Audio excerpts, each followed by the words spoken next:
When Renlin was a bit surprised by her quick response, he thought he would need to persuade her more. What do you need to bring? Since Yunyan was so straightforward, he was happy to cooperate and take his sister away. I'll pack a few things. I don't need these. You can buy me new ones, Yunyan said to Renlin with increasing ease, truly resembling a typical brother-sister relationship. All right, just bring the essentials. We can buy the rest again, Renlin replied with a growing smile. It seemed he had found joy in taking care of his sister. Yunyan didn't pack much, not to prepare for returning, but because most of her things were bought by Huo Yan. Could he not afford them? Yunyan went back to her room to organize her books and asked Renlin to carry them along with her computer, leaving everything else behind. As they went downstairs, Huo Yan had been waiting for them. He couldn't go to the company because he was worried. Seeing them with their things made him uneasy. Miss you, where are you going? He hoped it wasn't what he thought. I'm going to stay with him for a while. Don't tell Huo Yan, Yunyan added. Are you trying to stop us?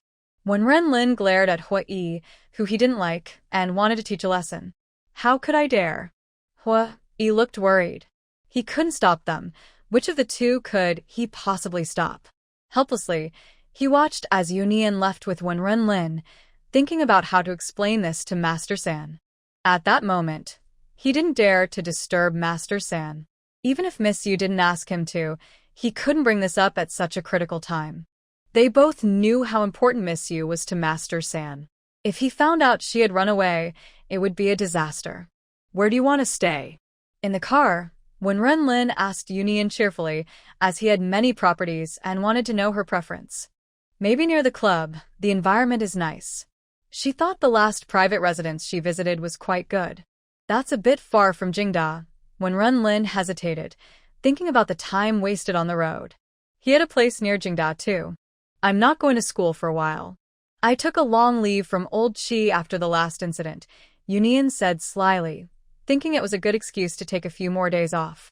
When Renlin chuckled, realizing she was using her cleverness to get more time off. All right, we'll do as you say. Instead of going through the front of the club, they entered the villa through the back. When Renlin had already arranged for someone to clean the third floor for Yunyan, while he stayed on the second floor. Although they were siblings, they still needed to keep some distance. When Renlin was thoughtful about this, even without Huo Yan, it wouldn't be appropriate for them to share the same floor. Soon after, a large batch of clothes and accessories arrived, even more extravagant than what Huo Yan would provide. Someone also came to take Yunyan's measurements for custom-made clothes.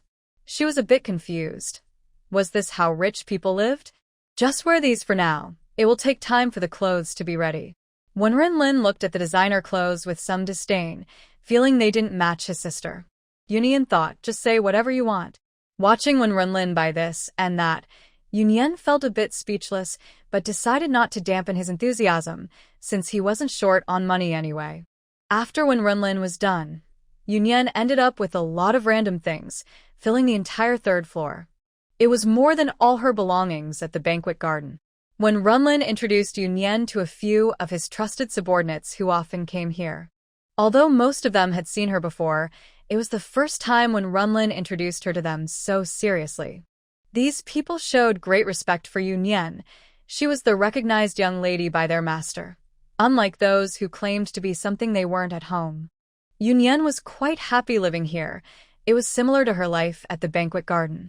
The whole third floor was her territory, and no one would disturb her without her permission. While messaging Huo Yan, Yunyan noticed a message in the group chat. She raised an eyebrow. It had been a while since anyone spoke in the group after her last disagreement with Han Zheng. She still kept in touch with Huo Yan without revealing her departure. Great fifth brother. Want to grab a meal? Wise second brother. Sure. Steady elder brother. Come to my place. Yunyan didn't reply, as it might reveal her whereabouts to Huo Yan. She went downstairs to find Renlin, planning to go with him. Otherwise, Xiao Mubai would definitely come looking for her, and she didn't want them to know she was staying here yet. Especially Xiao Mubai, who would surely tell Huo Yan. She decided to wait until he returned to explain everything. Sure enough, when Renlin was waiting for her downstairs and smiled knowingly when he saw her come down. Shall we go together? Let's go. She replied to Xiao Mubai that she would be there and left with Wenren. They arrived first and waited in the private room, sipping tea. Huo Yan will be back soon, Wenren said calmly, though his tone hinted at worry. He hoped Yunyan wouldn't leave when that guy returned. Did he tell you? Yunyan was a bit surprised. She spoke to Huo Yan daily but hadn't heard him mention it. I have someone on my side too. Will you go back when he returns? Wenren asked directly. I think I know why Shin Mingzhu is targeting me, Yunyan replied, not answering his question but bringing up Shin Mingzhu instead. Wenren felt a bit disappointed not to get an answer, but still asked, why? Because having a brother feels really nice. She's probably afraid I'll take her brother away, Yunyan said with a smile, looking at Wenren. The usually cold and indifferent Wenren seemed a bit shy, but the smile on his face showed he was in a good mood. He came back and won't leave. Let's see if he still dares to offend my brother. Listening to Yunyan's rare childish words, Wenren's smile grew wider. His sister was truly adorable. Thank goodness. Even though he felt a bit sorry for Huo Yan, he had to admit that the trouble on Huo's side had perfectly brought his sister to him. You're getting better at charming people, he said. At least he was very happy and couldn't tell up from down anymore. Soon, this joyful atmosphere was interrupted by a few people entering the room. Fu Jingyi walked in first, followed by Xiao Mubai and Yin Yuling. Wenren's expression turned cold, and Yunyan also stopped smiling. The two shared a similar expressionless face, and indeed, they looked somewhat alike. I ran into her at the door. Miss Yin wanted to come in and say hello, Fu Jingyi explained helplessly, noticing the cold faces of the two. Now, who didn't know that Yin Yuling lived at the Huo family? Because of that, they had to give her some respect. Neither Yunyan nor Wenren responded, creating an awkward atmosphere.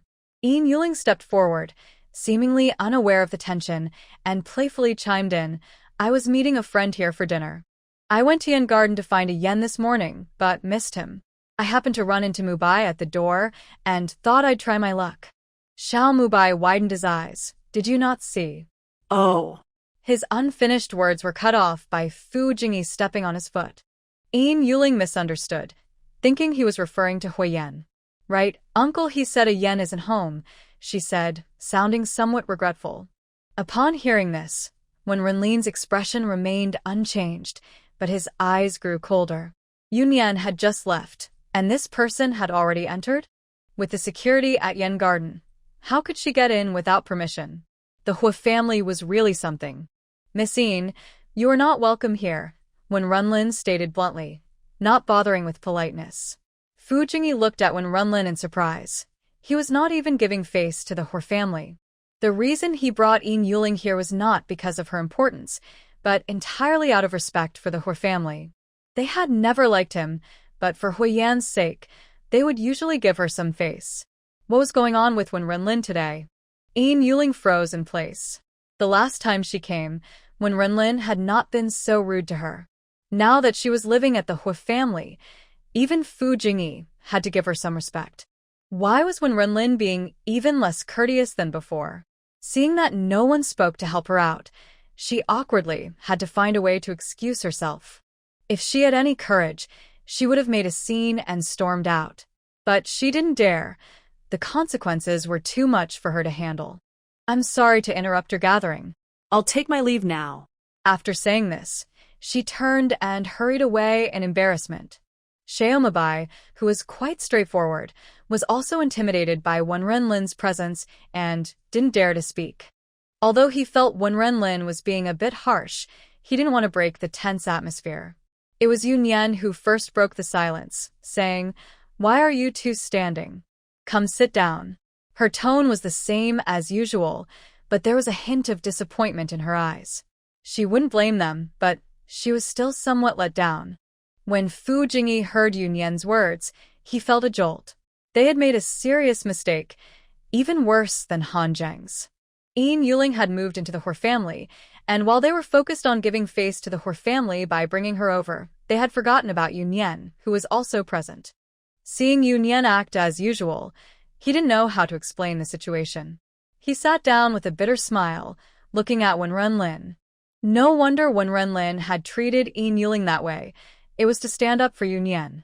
Wenren raised his glass, showing he didn't hold any grudge against him. This wasn't Fu Jingyi's fault. He had made the right choice, as anyone would have done in his position. Xiao Mubai didn't realize the seriousness of the situation. Seeing Yunyan speak, he felt relieved. Where's Han Zheng? He's gone missing and isn't responding to messages. He complained, still upset about the last incident. He went for close training, Yunyan kindly explained. Wenren suddenly understood. Last time, his subordinate mentioned that someone from the Han family had taken Han Zheng away without even waking him up. So it was this girl's doing. As the dishes were served, they started to eat. Watching Wenren serve her vegetables, Yunyan tried hard to pretend she didn't see, and only picked what she liked. Wenren pressed down on the rotating table, and all Yunyan had in front of her were greens. She couldn't get any meat. Annoying, Yunyan mumbled, stuffing her mouth with food. Ever since Wenren discovered she rarely ate vegetables, he forced her to eat them at every meal, which frustrated her. At the banquet, Huo Yan also wanted her to eat vegetables, but she always managed to avoid it. Huo Yan had no way to deal with her. Was this the so-called bloodline suppression? The problem was, they weren't even related by blood. Yunyan poked at the few small greens with tears in her eyes. Until he saw Yunyan finish all the vegetables, when Wenren finally released his grip on the table. This guy had been spoiled too much by Huo Yan. He needed some discipline. Xiao Mubai laughed. Little fish, how old are you, and still picky? You got what you deserved, haha. Fu Jingyi wasn't as carefree. When did these two become so close? Wenren's actions were a bit over the line, but what was more intriguing was Yunyan's reaction. She accepted it too easily. As Fu Jingyi pondered this, there was a knock on the private room door, and one of Wenren's subordinates entered. Sir, Miss Yin is outside. There were guards outside their room, so no one could enter without permission. Everyone felt a bit displeased. What did this woman want? After suffering such a big loss, she still dared to come. Did she have some confidence? Let her in. Yunyan spoke up. She also wanted to know what this woman was after. The subordinate quickly left to bring Yin Yuling into the room, then closed the door behind her. Miss Yin, what do you want? Fu Jingyi broke the silence, his tone much colder than before, clearly disapproving of Yin Yuling's behavior. Yin Yuling noticed Fu Jingyi's coldness. She didn't want to come either, but Grandpa Huo had asked her to find out where Huo Yan was, believing she had a good relationship with them, so she had to force herself to come. Grandpa Huo asked me to see if you know where Yan is. I can't reach him. No one answered her question, but Yunyan spoke slowly. Miss Yin, why are you back in the country? I came back to see Grandpa Huo. She gave a weak excuse. Then why not stay at the Huo family? Yunyan seemed genuinely confused, looking at Yin Yuling with a puzzled expression. What do you mean by that? Yin Yuling's face darkened. Who did she think she was to speak to her like that? It means you're in my way. Yunyan dropped her utensils with a crisp sound. Parents are to blame if the child is not taught. After saying this, Wenren took out his phone and made a call in front of Yin Yuling, saying just one sentence. Cause some trouble for Yin Zheng. Yin Yuling's face turned pale instantly. How could he do this? Sir, this has nothing to do with my family. I'm here because of Grandpa Huo's request. You can't do this. Get out. Yunyan's straightforward words left the two across from her stunned, shocked by her directness. Wenren tapped on his phone, and immediately someone came in to take Yin Yuling away. After she left, no one spoke, and the atmosphere became heavy. Until Wenren's phone rang. He glanced at it and let out a chuckle. Xiao Mubai cautiously asked, Who is it? Why does Brother Lin look like that? Wenren didn't answer him. He simply answered the call and put the phone on speaker. Uncle Huo. Everyone understood. This was Huo Yan's father, and they all called him Uncle. Alin, I just heard from Xiaoling that you two had some disagreements? Huo Zhenggong's kind voice came through, laced with a hint of laughter. Uncle Huo, do you like Miss Yin? This question was a bit delicate, as it could imply a fondness from an elder to a younger person or from a man to a woman. The two people on the other end were startled by his bold question, wondering if Wenren had lost his mind. Huo Yan clearly didn't expect Wenren to ask that and was momentarily taken aback. What are you talking about, kid? Xiaoling lives in the old house, and the old man takes good care of her. Uncle Hua, is Anson there? When Wenren knew about Yunyan and asked about something that concerned her. Your grandma Anson is sick. She went back to take care of her. Don't say anything reckless in front of your Anson. The latter part of his statement was slightly anxious. He didn't want his wife to find out. All in, if there's a misunderstanding, let's clear it up. No need to make such a big fuss. Huo Yan returned to the main topic, feeling helpless. The old man said that Huo Yan and Wenren were friends, and now that he couldn't reach Huo Yan, he had to contact him. Uncle Hua, there's no misunderstanding. Please tell Grandpa Hua that the Yin family is my target. If he has any issues, he can come to me directly. Kid, forget it. I won't get involved. Huo Yan was taken aback by Wenren's words. What would the old man want with him? Fu Jingyi looked a bit complicated, while Xiao Mubai was stunned, finally muttering, Brother Lin, that's Huo Yan's dad. Aren't you putting Xiao Yu in a tough spot? There's no tough spot. Yunyan replied calmly. Wenren was standing up for her, so why would she hinder him? Fu Jingyi felt that Yunyan's words didn't quite make sense, but he couldn't figure it out. Is everyone from the Huo family like this? These words were directed at Wenren. Besides Xin, she really isn't familiar with the people from the Huo family. She has only met Old Man Huo once and hasn't seen the others. Wenren shook his head. There's no need to worry about them. I'm heading back now. Yunyan stood up and left without saying another word. Wenren stopped Xiao Mubai, who wanted to see Yunyan off, and looked at him coldly. Stay away from that woman in the future. Xiao Mubai felt a bit wronged. He hadn't been close to her. They just happened to run into each other. Was he supposed to pretend he didn't know her? Don't tell Huo Yan about today. Huo Yan is coming back soon, and we shouldn't cause trouble now. Xiao Mubai nodded, understanding the situation and knowing not to speak carelessly. All in, something seems off with you today. Fu Jingyi, who had been silent, suddenly spoke up. Wenren smirked. What's off about me? He was very much right, more so than ever before. Fu Jingyi looked at him suspiciously, but some words remained unspoken. They were all busy people.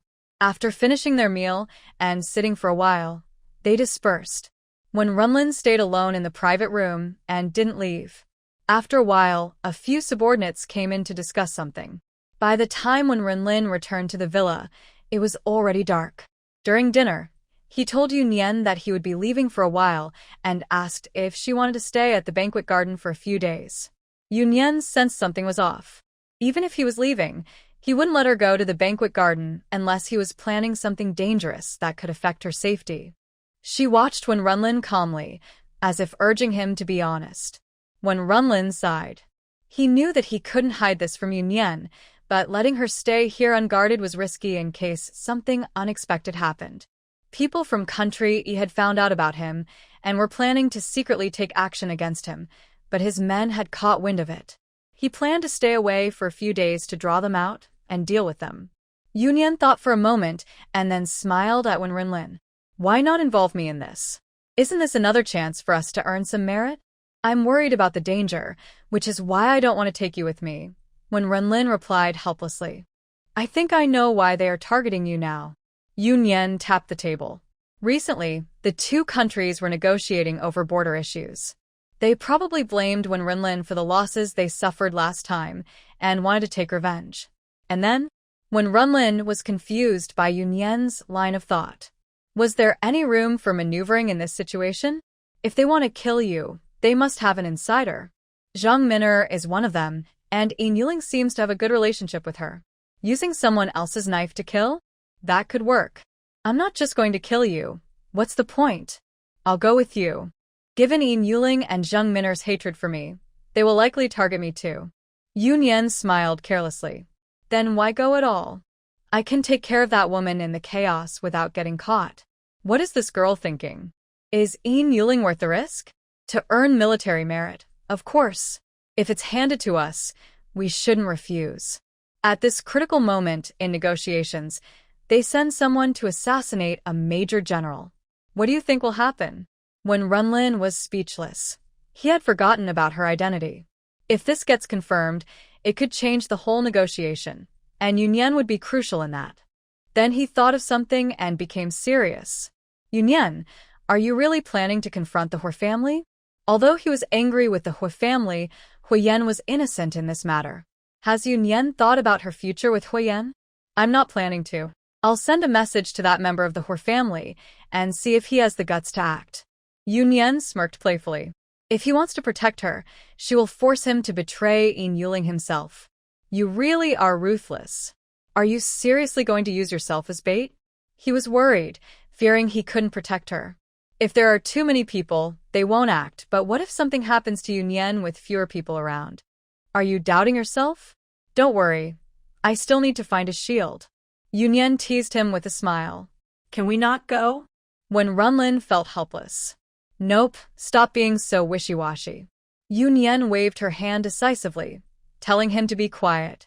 She then took out her phone and called Old Man Han, planning to do him a favor since last time he took care of Han Zheng without hesitation. Why are you calling me? What's up? Old Man Han knew Yunyan wouldn't call unless it was important. I need you to arrange a guard from your family. What are you planning? Old Man Han became serious. Nothing she did was trivial. Right, send a younger one over to get a little hurt for some military merit like a level jump. Yunyan's lazy tone surprised Old Man Han. What could be so serious? But he didn't ask further. He had some principles. Han Zhan, is that okay? He didn't hold back. Such a good opportunity wouldn't be passed up, considering it a favor owed to Yunyan. Han Zhan was skilled and followed orders. Unlike that stubborn Han Zheng. He is just too rigid and doesn't know how to adapt. With fewer opportunities to prove himself, he hasn't been able to advance. The chance that Yunyan offered him is just right for him. Okay, let him call me. It doesn't matter who it is as long as they don't hold us back. After all, she is just doing a favor for Old Man Han. Then let's wait for Major General Yu to achieve new success. Old Man Han was pleased that Yunyan thought of him for this good deed and chatted happily with her. That night, Han Zhan, who was urgently recalled from the army by Old Man Han, reported to Yunyan. Hello, Commander. Han Zhan is here to report. Although he was surprised by such a young commander, he still delivered his report seriously. His grandfather told him to follow Commander Yu's orders. When Wenren looked at Han Zhan, who had rushed over, feeling a bit regretful. If Han Zheng hadn't made that mistake, this opportunity would have been his. A few days later, the group drove to a hot spring near Yunshang Villa.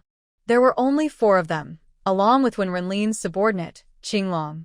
There shouldn't be anything wrong with soaking in a hot spring in such cold weather. According to the information they received, the other side shouldn't have more than 10 people, so their 4 should be enough to handle them. In recent days, Yin Yuling and Zhang Min'er had been alternating visits to the club, which clearly indicated their involvement in this matter. Today happened to be Yin Yuling's turn, and they made sure she saw them when they left. Only 4 people, and if they miss this chance, there won't be another. When Yin Yuling saw Yunyan, her eyes filled with intense hatred. She had just been sent out by the Huo family, and her father kept calling her to come back, scolding her harshly. Seeing Yunyan leave with Wenren, she quickly took out her phone and made a call. Meanwhile, the 4 of them arrived at the hot spring villa and noticed they were being followed. They were already familiar with the terrain and entered a pre-selected courtyard.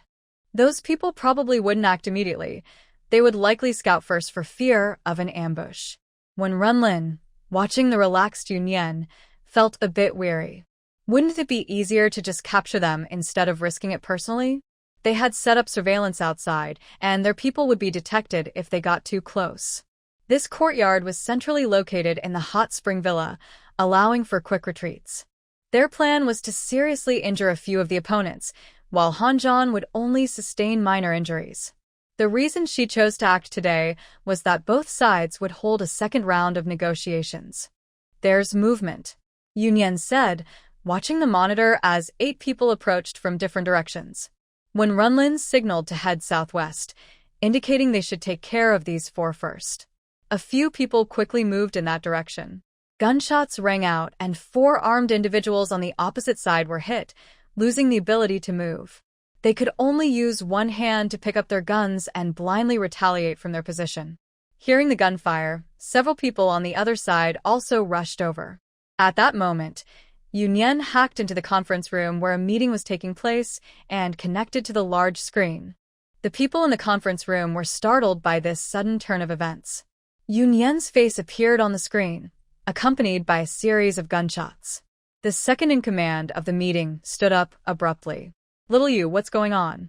Army Major Yunyan reporting to the leaders, "I am being attacked by special forces from country. I only have 1 guard with me and request support."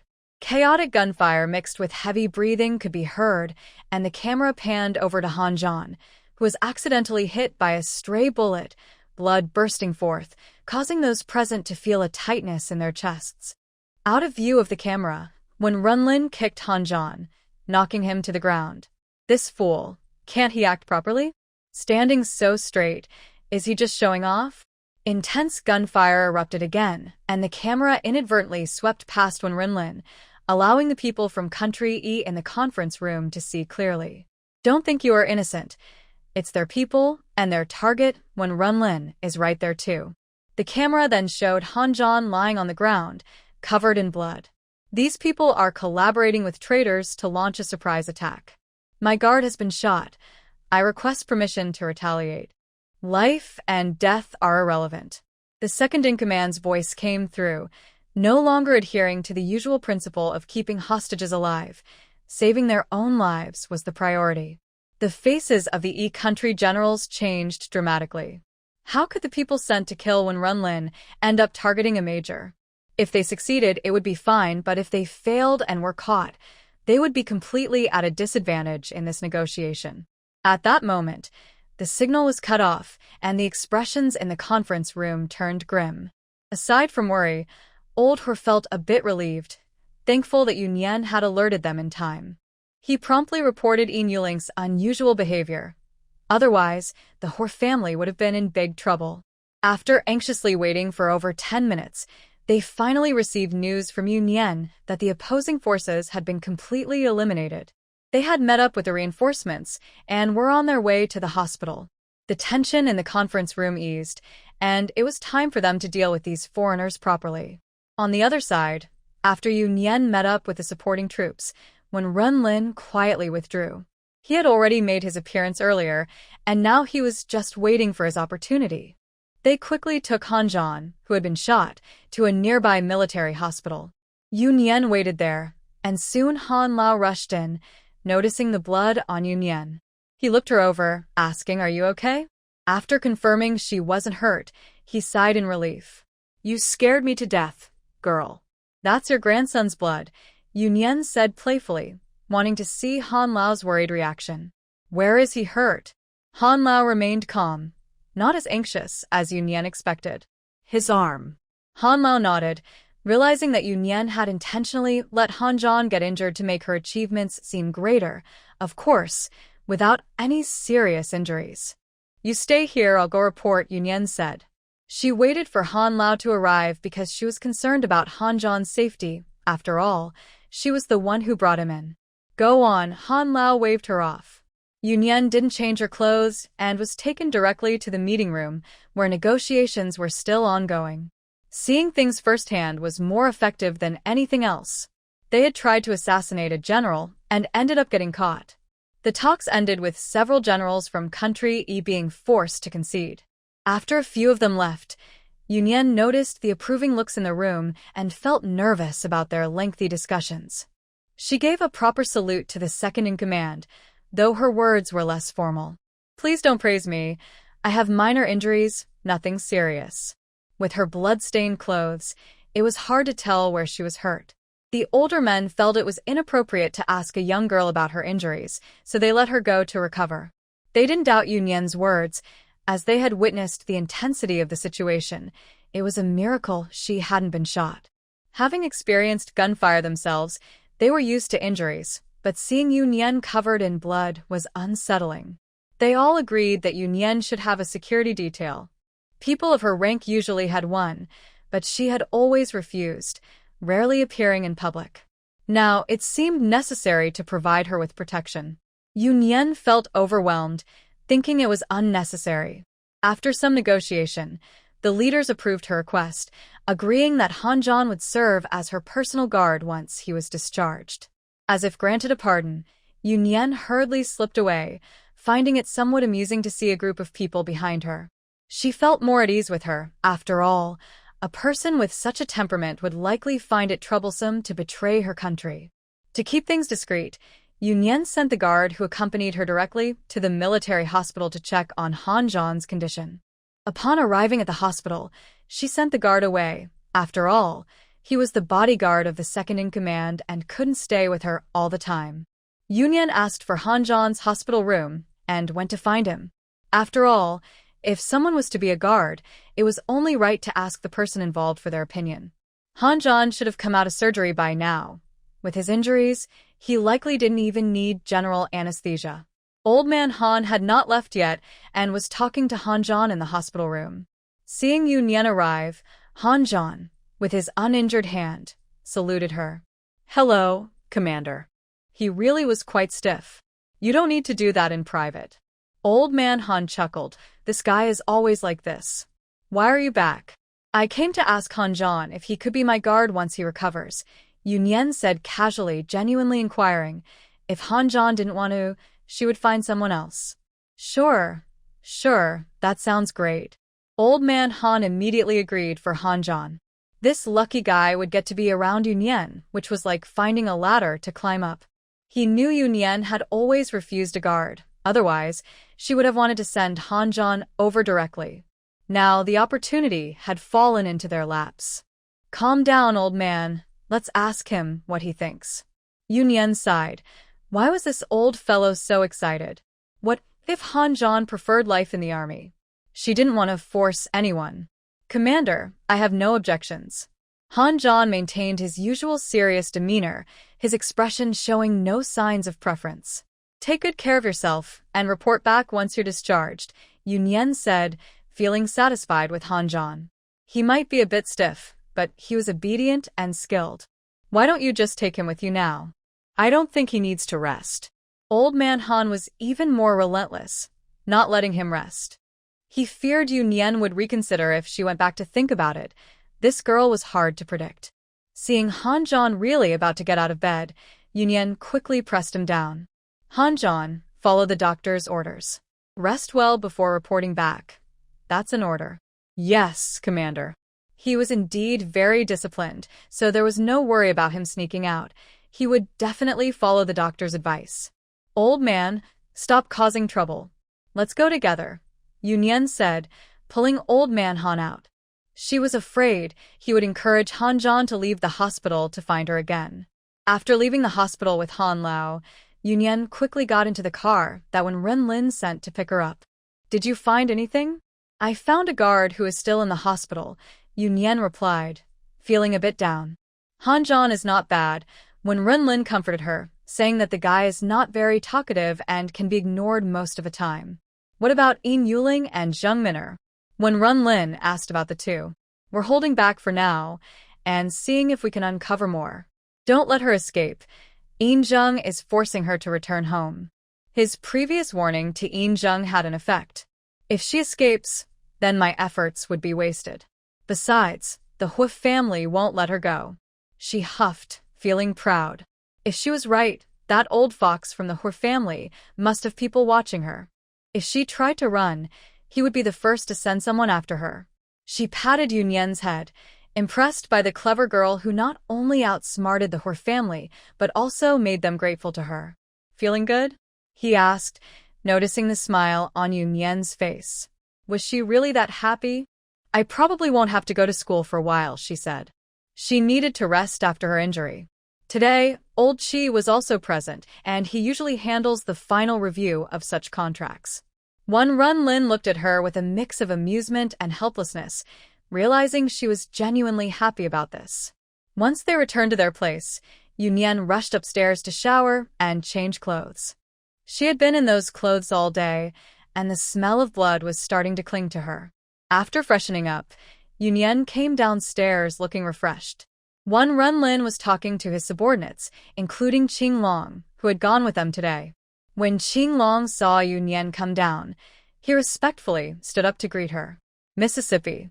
There was genuine admiration in his voice. She was brave, clever, and ruthless. No wonder she was their young lady. Yunyan nodded, signaling them to continue and not to mind her. Miss, Shun Xiaojin and Shin Mingzhu are here to see Master Lin, one of them said.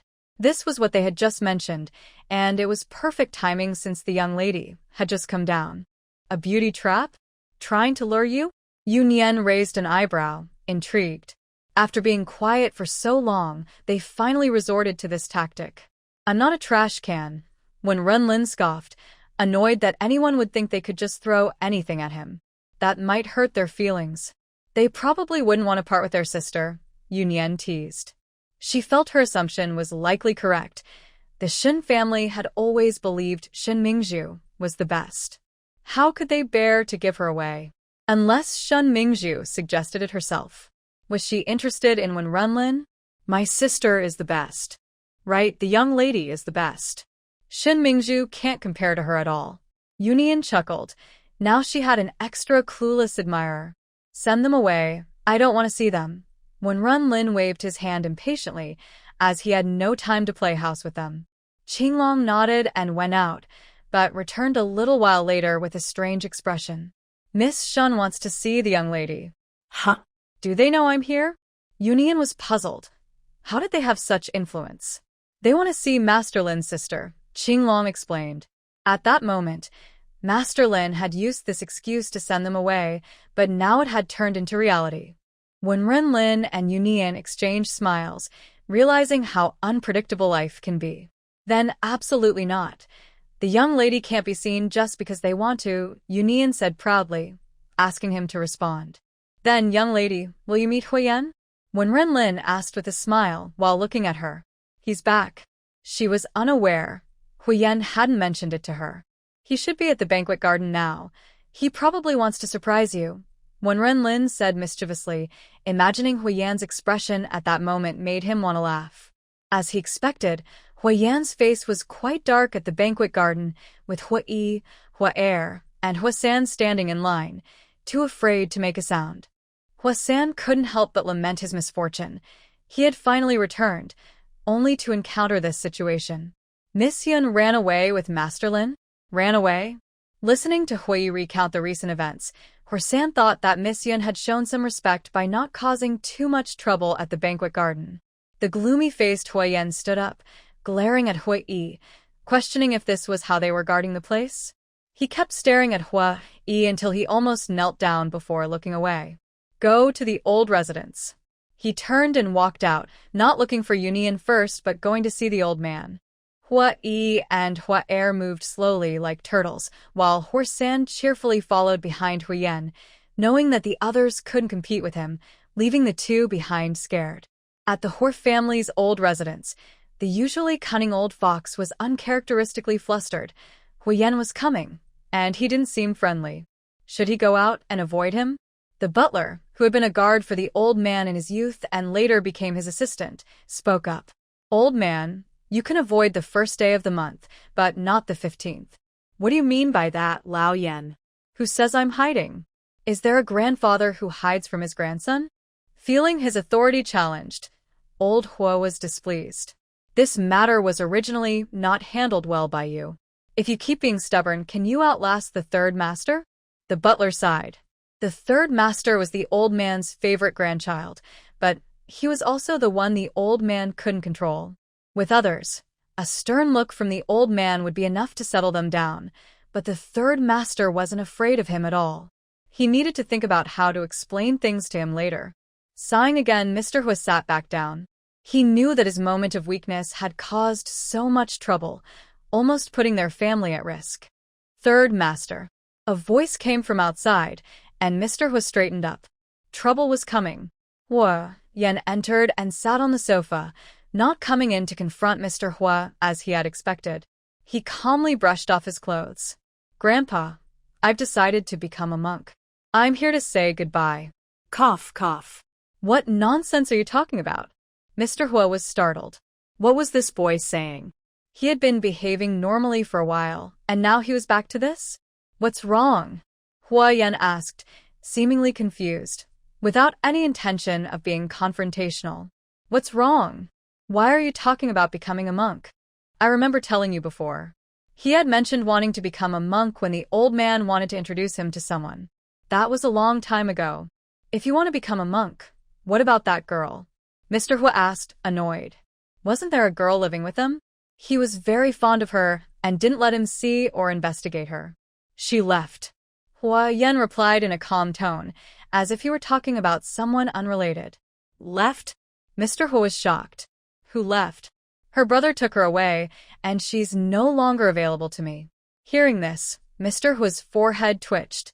What was going on with this boy? He was curious and asked, Did you do something wrong to her? Did I? Huo Yan looked at Mr. Huo leisurely. Didn't he know what had happened? Mr. Huo was speechless. Fine, it was his fault. What should we do? Mr. Huo said, feeling a bit short of breath. That girl wouldn't really reject him, would she? Become a monk. Be serious. Do you really want to become a monk? Mr. Huo looked at him with a headache. He couldn't scold him or hit him. The key was that this was his fault. Should I go and explain things to her myself? Your face might not hold much value to her. Huo Yan spoke the truth. Mr. Huo wasn't angry at this. He had heard from his second daughter-in-law that the girl was the daughter of an old friend, now without any family. From Huo Yan's words, it seemed there was more to the story. Did you find someone else? Huo Yan, is that girl's brother powerful too? Is he not the same one as before? If I change people, I won't have a chance to become a monk. If he does something wrong to Yunyan, wouldn't the siblings tear him apart? Is he really that fierce? Did this little third brother find a butcher? Huo Yan remained silent, calm like a still pond. This demeanor was somewhat intimidating, and Huo Lao felt a pang in his heart, as if he saw the previous lifeless version of Huo Yan. That little girl left, taking away all his emotions. He had to admit, seeing Huo Yan like this made Huo Lao feel heartbroken. This was a mistake on my part. What should we do now? Huo Lao looked at Huo Yan cautiously, afraid he might do something drastic. Seeing Huo Yan still silent, Huo Lao grew anxious. Why are you being so deep? Hurry up and think of a way to win her back.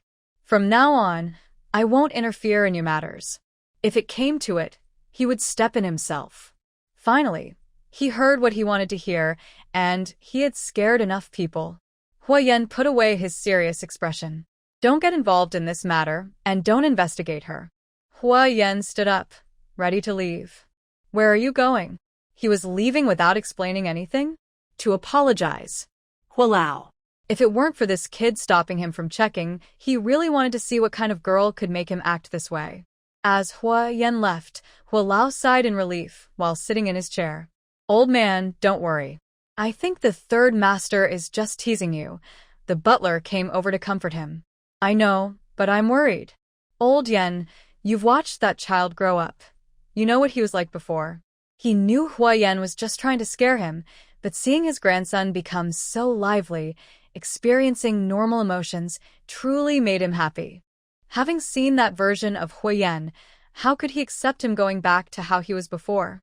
The butler sighed, wishing he had acted differently. You have to trust the third master. Isn't he going to find her? It's just a misunderstanding that can be cleared up. Let's hope so. If things don't go as he wishes, sigh.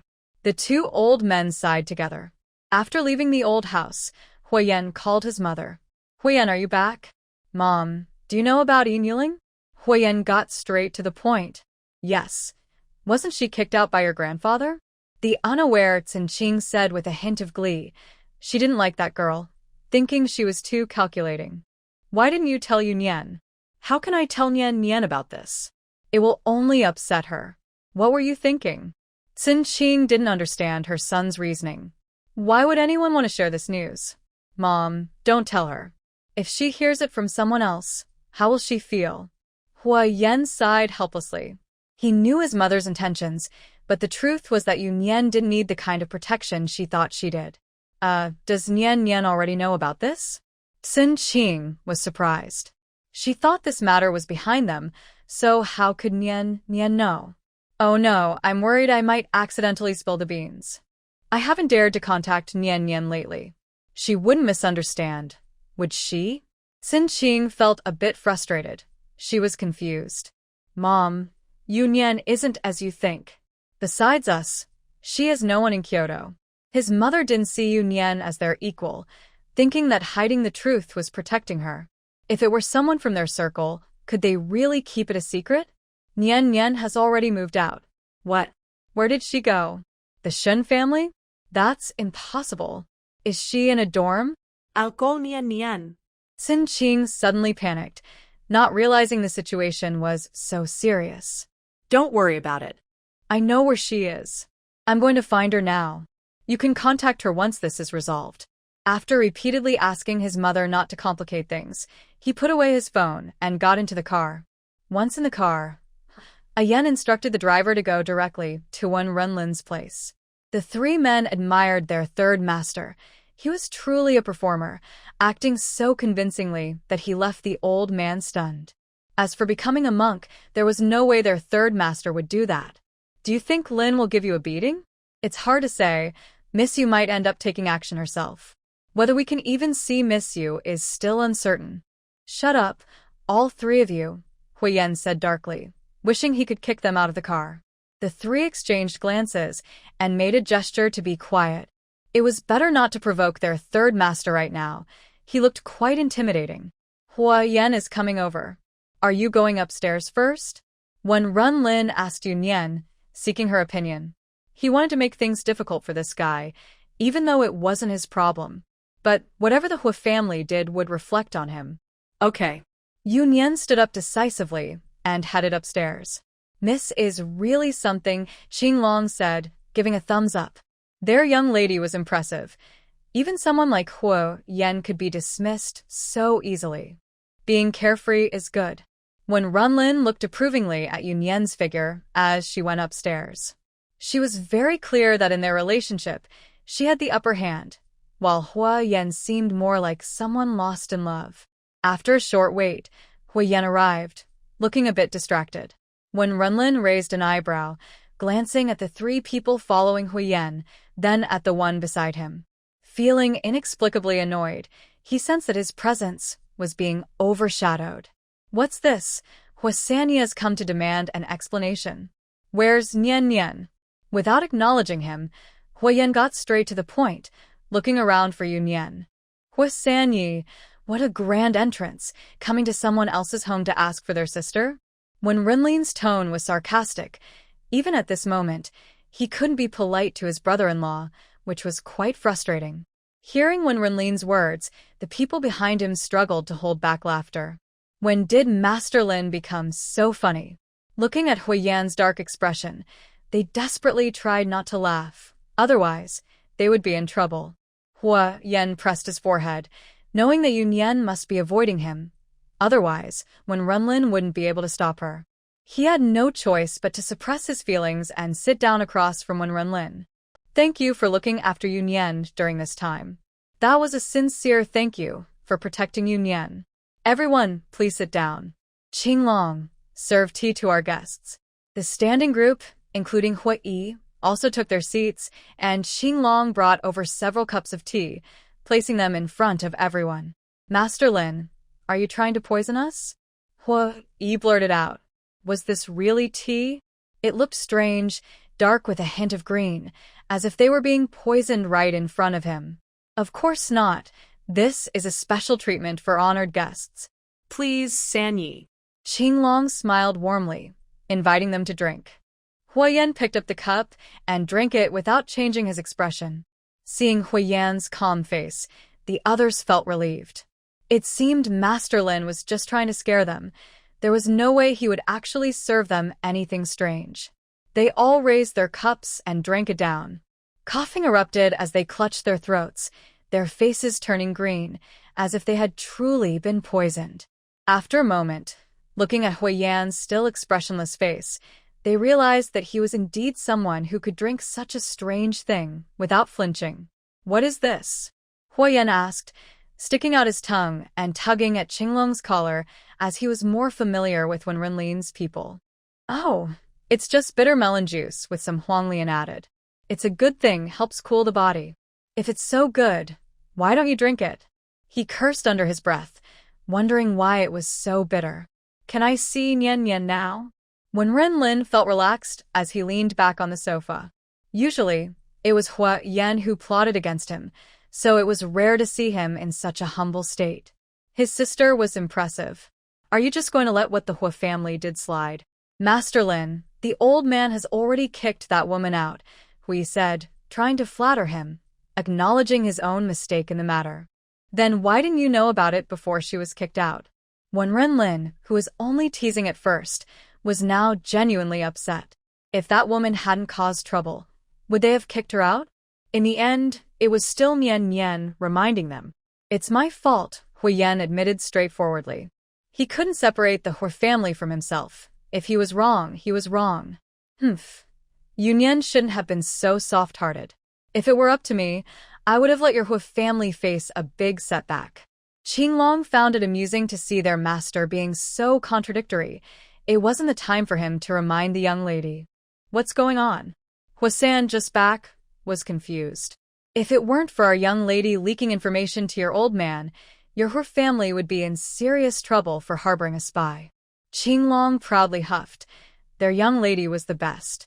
Our young lady? Huo was still trying to process it, not quite used to Yunyan's new status. Of course, Master Lin's sister is our young lady. Were these people clueless? The others were surprised. Qinglong had been with Master Lin for a long time and usually held himself high, but now he showed genuine respect for Yunyan. Miss Yu was indeed impressive. Huo Yan, want to spar a bit? Here it comes. Master Lin probably wanted to fight their third master. But what if the third master won? Huo Yan didn't hesitate, getting up to go to the training room with Wenren. Those who wanted to follow were pulled away by Qinglong and Huo-san, who was also eager to see the action. Let's go, we can exchange some ideas too. Huo Yi and Huo followed to watch, feeling a bit smug since Qinglong always mocked them for being weak. Now that their brothers were back, they felt a sense of triumph. In the training room, Huo Yan took off his jacket and looked at Wenren. Do you want me to go easy on you? To let you vent your frustration? Who do you look down on? Wenren, annoyed, threw a punch. Did he need Huo Yan to go easy on him? The two exchanged blows, neither backing down. The sound of their punches landing was painful to hear, but they both agreed not to hit each other in the face to avoid raising suspicion from Yunyan. The evenly matched pair fought for a long time, and in the end, neither won. They both bore some bruises that were hidden beneath their clothes. Exhausted, they sat on the floor and smiled at each other, enjoying the thrill of the fight after such a long time. Huo Yan stood up first. Can I see Yunyan now? Wenren lay on the ground, refusing to move. Go ahead, my sister goes to bed at 10. Huo Yan looked at the clock on the wall and couldn't help but smile in frustration. It was already 9:15, and his sister would sleep at 10. Ignoring him, he went out to find Yunyan. Once he left, Wenren slowly got up, showing his teeth in a grin. This guy really knew how to hit hard. His sparring with Huo Yan wasn't just to vent. He wanted to tire him out a bit and give him some bruises so he wouldn't do anything to Yunyan. When Huo Yan reached the third floor, he didn't rush to find Yunyan. He took his time to look around. It was clearly decorated in Yunyan style. He felt a mix of sadness and happiness. Wenren truly cared for Yunyan. The entire third floor was redesigned according to her preferences, showing that she was living well here. He walked slowly to the open door of the art studio and saw her painting with her back to him, feeling as if he were in a dream. Taking a deep breath, he walked in and hugged Yunyan from behind. She didn't move, putting down her brush and letting him hold her. When he came up, Yunyan had heard him. At this hour, the only person who would come up was Huo Yan. Wenren would never be so reckless. Yunyan didn't sulk at Huo Yan. He had taken a while to come find her, so she figured Wenren had given him a hard time. Aren't you angry? Huo Yan's low voice came. Yunyan shook her head. She really wasn't mad at him. He hadn't been there and she didn't believe in taking her anger out on him. If you're not angry, then I will be. Yunyan tried to turn to look at him, but he held her tightly. You left without saying a word and didn't see Yunyan when you came back today. I'm very sad. Is it my fault? Yunyan pushed against him, feeling trapped in his embrace. Huo Yan obediently let go and took her hand instead. It's not your fault. It's all my mistake. Can Yan show me around here? Huo Yan quickly changed the subject. He wasn't there to argue about who was right or wrong. Since Yunyan was so understanding, it was better not to stir up trouble. Yunyan didn't want to continue that topic either, so she led him to see her new home. Let's go, she said, pulling him outside, genuinely excited as she introduced each corner like showing off a new toy. Huo Yan smiled the whole time, following her pace and responding to her words, bringing a lot of positive energy. As Yunyan gradually relaxed her guard against him, they reached her bedroom, and the wolf in sheep's clothing finally revealed its true nature. After closing the door, he quickly picked Yunyan up and placed her on the bed, pressing down on her. Yunyan, stunned by his sudden actions, looked at him with wide, innocent eyes, confused. What was wrong with Huo Yan? Wasn't everything fine just a moment ago? It wasn't until his lips covered hers that Yunyan realized he was kissing her. Although they had been close before, this was their first kiss. Yunyan tried to push him away, but he held her wrist with one hand and firmly grasped her chin with the other, forcing her to open her mouth. After a while, the intense kiss ended, and Yunyan's cheeks were slightly flushed as she glared at Huo Yan, feeling frustrated with him. Huo Yan released her hand and gently caressed her face. Are you angry? With her hands free, Yunyan pushed against him, but Huo Yan rolled over to lie beside her, holding her waist to keep her from getting up. Yan said she would give me a title when I returned, Huo Yan said, propping his head on his arm and looking at her, wondering if the young girl would back out of her promise. My brother won't allow it, Yunyan replied playfully. Huo Yan shifted closer to her, casting a shadow over her and exuding a dangerous aura. Is Yan planning to back out? Yunyan instinctively felt the danger and tried to get away, but he pressed her back down. Unlike before, his kiss was gentle, brushing against her lips and feeling ticklish. Yan, tell me, do you want to change your mind? His soft tone felt like a lover's whisper, but Yunyan sensed a hint of threat. No, she replied, feeling defeated and wondering why she had said such things before. Then what does Yan mean? Huo Yan continued to kiss her gently, as if there was no threat at all. Can you get off me first? Yunyan felt her thoughts becoming jumbled. Instead of getting up, Huo Yan shifted again, pressing down on her. His light kisses moved to her ear, and his warm breath made her shrink her neck. Yan, are you not agreeing? Can you please stop? Let's talk after you get up. Huo Yan turned them over, so Yunyan was lying on him, squeezing her hand gently. Tell me your thoughts. If you're unwilling, I can wait. Finally, he was speaking seriously, and Yunyan felt relieved. Had she changed her mind? She herself couldn't quite explain it. She liked Huo Yan, but she hesitated about really being with him. Yunyan fell silent, and Huo Yan's heart sank a little, feeling anxious. Did Yan really change her mind? Huo Yan. Yan, if you haven't decided yet, I can wait. Huo Yan interrupted Yunyan, not wanting to hear rejection. His anxious yet pleading tone made Yunyan's heart ache. Had she made Huo Yan feel so insecure? Huo-san, you should be confident, not so humble. Huo Yan, I like you. Yunyan propped herself up on Huo Yan, holding his face in her hands, looking seriously into his eyes to tell him her feelings. Yan likes me? Likes me? Huo Yan repeated her words, a bit excited. This was the first time Yunyan had said she liked him. Yan said she liked him. His smile grew wider, making him look a bit silly. Yes, I like you. But there are some things I haven't figured out yet. Can we just be like this for now, like before? Okay. Huo Yan, feeling a bit dazed by Yunyan's affection, agreed to her suggestion. Seeing Huo Yan like this made Yunyan smile a little. This silly side of him was quite cute. All right, let's get up. It's getting late, and I'll walk you downstairs. Huo Yan obediently let Yunyan help him up, and they walked downstairs together. When they saw them coming down, Wenren was a bit surprised. He thought Huo Yan would need to be urged multiple times to leave, but here he was already? After sending him off, Wenren raised an eyebrow at Yunyan. Did Huo Yan get what he wanted? It was like watching a puppet. Yunyan gave a command, and he followed it obediently. Yunyan shook her head, finding Huo Yan's behavior amusing. So, what's going on with him? They aren't officially together. So what's this about? I told him I liked him. Wenren facepalmer. Was his brother really that easy to please? Even though Yunyan was his sister, he couldn't help but feel a bit sorry for Huo Yan. He was completely under her control. It wasn't until they returned to the banquet garden that Huo Yan gradually calmed down. Had he been won over by Yan's words? Was the title he wanted just gone like that? Then he smiled again. If it wasn't meant to be, it wasn't. Yan liked him, didn't she? As long as Yunyan liked him, everything else was just a matter of time. He also remembered that he had finally kissed Yan tonight, their first kiss. Thinking back to that moment, he slowly revealed a lovesick smile. 3 people on one side were trembling in fear, watching their eccentric master. What did Miss Yu do to him?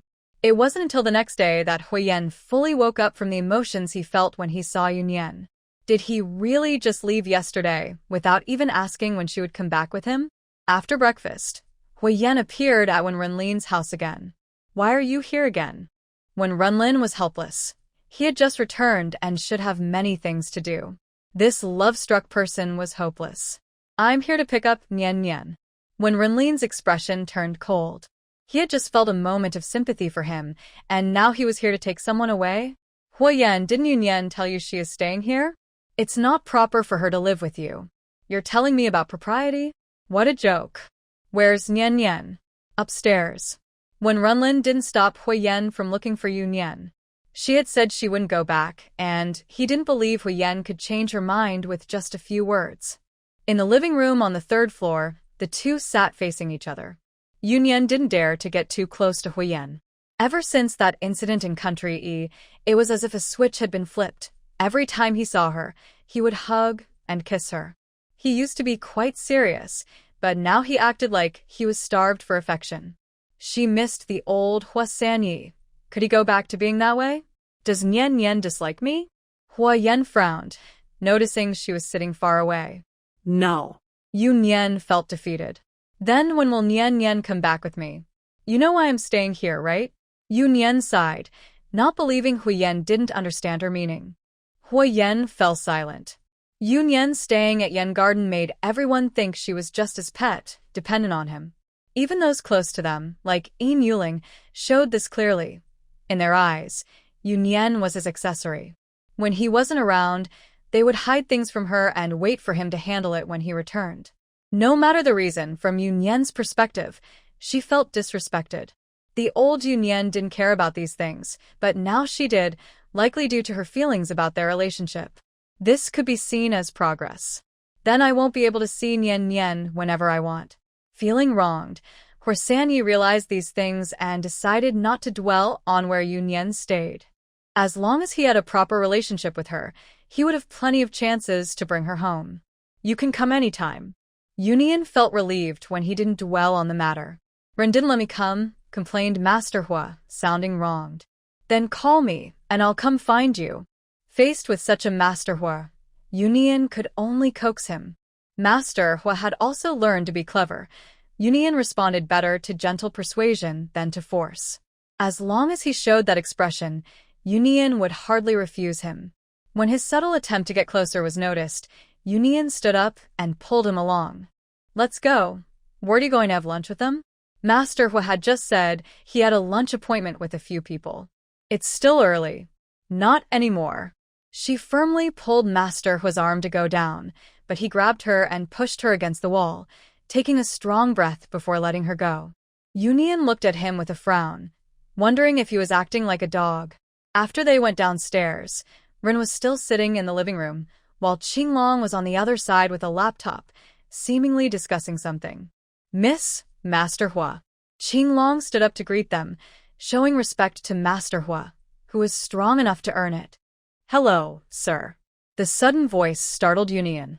How did he get here? Wasn't he supposed to be resting? Did he recover in just 2 days? Han. Master Huo squinted at Yunyan. Wasn't he going to explain? Why was Han here? "Hello, Master Huo. Weren't you in the hospital?" Yunyan asked helplessly. "Reporting, sir, I'm fine now."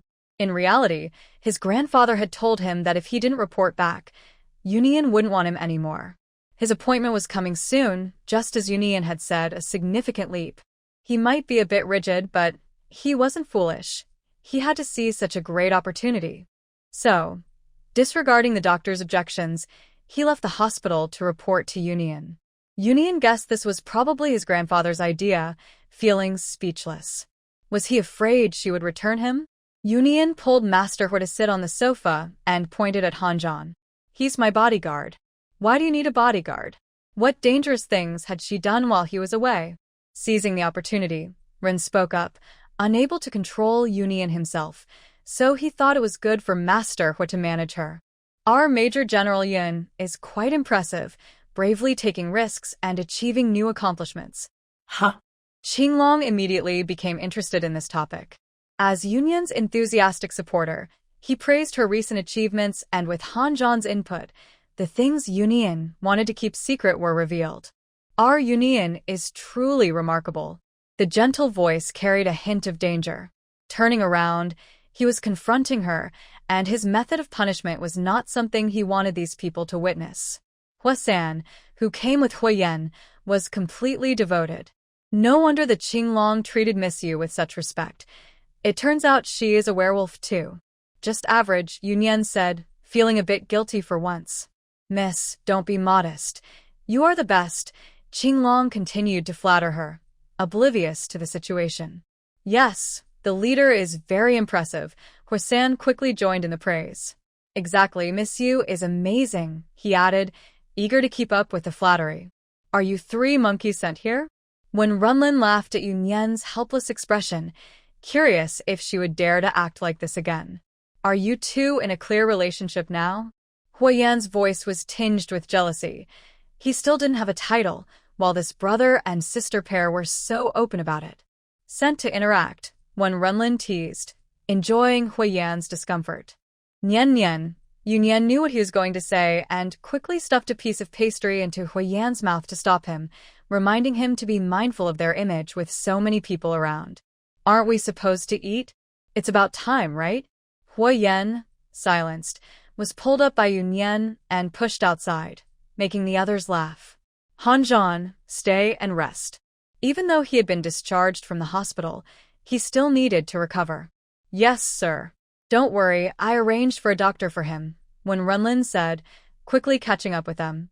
Huo Yan gave Huo Yan a look, then pulled Yunyan forward, getting into the car Huo Yan had driven over. With a loud, he closed the door, and the car sped away. The club was still a bit of a distance away, so they needed to drive. Huo Yan had just taken the keys from the 2 cars parked there. The 2 left outside the car exchanged glances, helplessly walking toward their own vehicle. "Sir, the car keys are gone," Wenren said, half amused. Was Huo Yan really that childish to play such tricks? Qinglong had to pull out his phone to call someone to bring a car over. He hadn't expected the clever Huo Yan would resort to such antics. It was definitely Huo Yan's doing. Inside the car, Yunyan looked at the prankster with a bit of helplessness. Was he 3 years old? Still playing such games? "Third master, Miss Yu," Huo Yan, the driver, said, signaling them to look ahead. Fu Jingyi was there, along with Yin Yuling, who was still daring to show up. Her mental strength was impressive. After betraying Wenren, she still had the courage to appear. "Your ex-fiancée. Aren't you going to go see her?" The calm tone startled Huo Yan, making him feel that Miss Yu was becoming increasingly intimidating. Nian, I swear I have nothing to do with her," Huo Yan said seriously, but inside, he felt a bit pleased. Was Nian feeling jealous? As happy as he was, he needed to clarify things. It would be troublesome if Yunyan misunderstood. "I'll tell you anything you want to know." Huo Yan raised his hand, as if he were a suspect being interrogated. "We'll talk more later. Get out of the car." Fu Jingyi was overwhelmed by Yin Yuling's persistent questioning. What bad luck had he encountered to run into this woman again? Last time, her staying at the Huo family had upset Yunyan. Now, everyone knew she had been kicked out of the Huo family, yet she still dared to bother him about Huo Yan. His upbringing prevented him from being rude to a lady in public, but he truly wanted to kick her out. How had he not noticed before how troublesome this woman was? In truth, Yin Yuling was also in a difficult situation. Her father had been pressuring her to return home, where she would be forced to marry an older man for a family alliance. She had run back to escape this marriage. During her early years abroad, her parents were not as close to her as they were to her younger siblings, but they treated her well. She couldn't connect with her siblings. She felt their rejection, as if she were an outsider. Whenever there was a conflict, her parents would say she needed to accommodate her younger siblings since they were still young. However, since her grandfather passed away last year, she had noticed their attitude toward her growing colder by the day, as if the kindness before had been an act. She realized that without her grandfather's protection, she had to keep her head down in that family. Years of distance had worn away any remaining family bonds. Before, out of respect for her grandfather and because they relied on his connections, they didn't dare treat her poorly. Now that he was gone, they couldn't be bothered to pretend. She could have tolerated this life. Despite her strained family relationships, she was still well provided for materially. But her parents, for their own interests, wanted her to marry an older man. The man was older than her father, and she firmly refused, but in that household, her opinion didn't matter. Feeling helpless, she stole her passport and returned home, seeking refuge with her grandfather's old friends. Fortunately, Grandpa Huo still cared for her and allowed her to stay with the Huo family. Thinking about this makes her resentful. She was living well at the Huo family home but was suddenly asked to leave. Now she can't even enter the courtyard, let alone see Grandpa Huo. If it weren't for Zheng Min'er telling her that Huo Yan would be here today, she wouldn't have come no matter what. Although there hasn't been any news about the last incident, she feels anxious, afraid it might come back to her, and she certainly doesn't want to seek trouble herself. Now, she had no choice but to come, and luckily, her luck was good. As soon as she arrived, she ran into Fu Jingyi. She knew he must be here to meet Huo Yan, so she clung to him, insisting he take her to find Huo Yan. Fu Jingyi was feeling overwhelmed. He wasn't like Xiao Mubai, who was clueless. He sensed Yunyan's cold attitude towards them after the last incident and hadn't figured out how to apologize yet, and now she was back. There was no way he would take her to see Huo Yan again unless he was truly tired of life. Then he looked up and saw Huo Yan and Yunyan walking toward them. This was not his doing. They bumped into each other. Huo Yan, Xiao Yue. Yin Yuling quickly turned around upon hearing Huo Yan's name and finally saw the person she wanted to meet. She let go of Fu Jingyi and walked straight toward Huo Yan. "Ah Yan, long time no see." She suddenly appeared composed, as if she hadn't just been clinging to Fu Jingyi.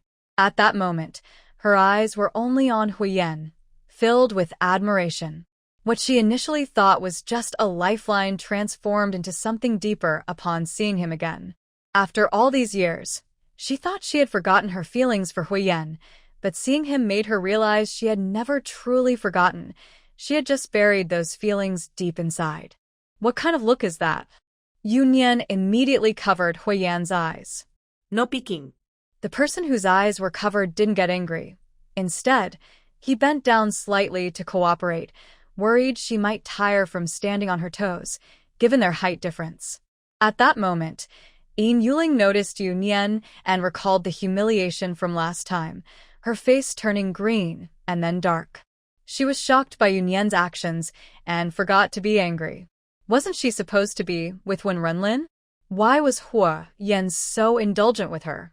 When their relationship was good before, she wasn't allowed to get this close. Why did this fickle woman get to? Wasn't having Wenren enough? Why did she have to come and flirt with Huo Yan? "Miss you. Does Lord Lin know what you're doing?" "Yes." The one answering was Wenren himself, who had been delayed by a childish prank and happened to run into them. "Ah Yan, is it convenient for us to catch up?" Yin Yuling took a deep breath. She couldn't let her emotions take over. She wasn't here to argue over a moment's anger. Don't speak. She stopped herself from saying something harsh to Huo Yan and remained silent. It's not convenient. Miss Yin, please feel free, Yunyan said, linking her arm with Huo Yan's in a show of closeness, but she pinched him hard. Miss Yu, I was asking about a yen. Oh, I disagree. Yunyan knew how to provoke people. Seeing Yin Yuling's expression, they were all worried she might explode. What right do you have to disagree? Yin Yuling glared at Yunyan, feeling furious. Yunyan twisted her hand on Huo Yan's arm again, successfully making him gasp. Yes, Huo Yan said helplessly, grabbing Yunyan's hand and holding it tightly in his own. His arm was still bruised from a fight with Wenren, and now Yunyan had added more pain. He felt like these two siblings would be the end of him. Yin Yuling's eyes turned red with anger as she rushed forward, seemingly wanting to grab Huo Yan, looking a bit frantic. But before she got close, she was thrown back, landing the ground with a thud. Everyone watched as Yunyan stepped back, then silently looked at Huo Yan, as if asking if he was scared. Yunyan walked over to where Yin Yuling lay on the ground, looking down at her. Miss Yin, from now on, avoid me. Yin Yuling felt humiliated. So many people, including her acquaintances, stood by and watched as this woman insulted her without helping.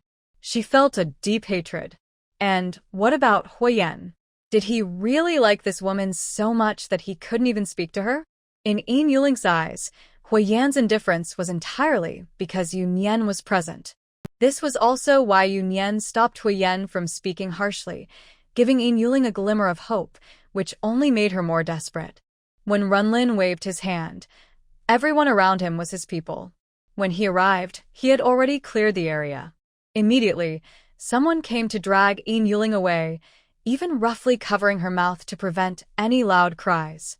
Lost your patience? Wenren smiled at Yunyan, seemingly wanting to see Yin Yuling's true colors. Probably not much left to uncover. It's time to wrap things up, Yunyan said, feeling a bit frustrated.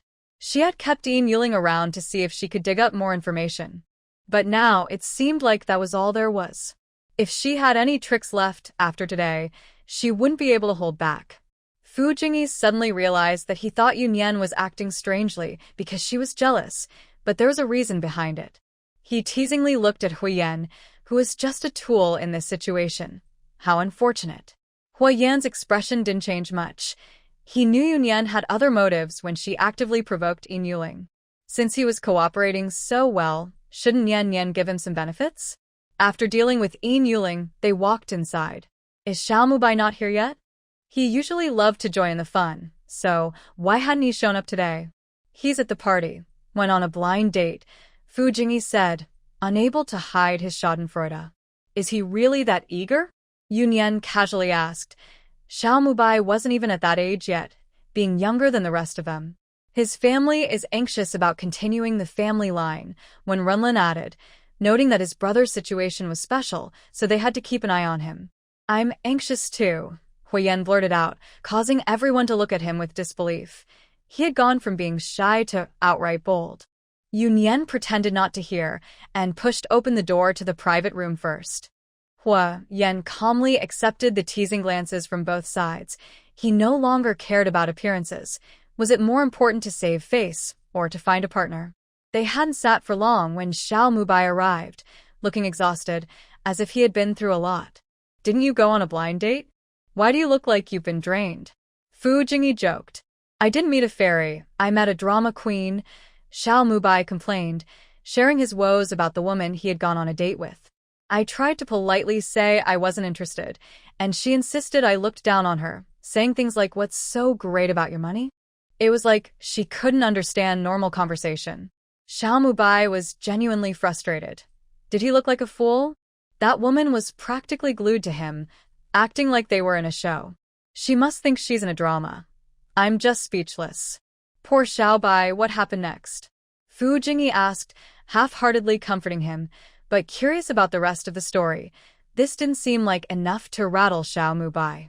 Then I thought I'd take the chance to leave, but she wouldn't let me go, insisting I apologize, claiming I insulted her with my money and trampled on her dignity. It felt like she was making it all about me. She must have some serious issues. Finally free from that woman, he called his mother to vent. Even for a blind date, he should have found someone more normal. If he ended up with someone like that, would he have to act in a soap opera with her every day?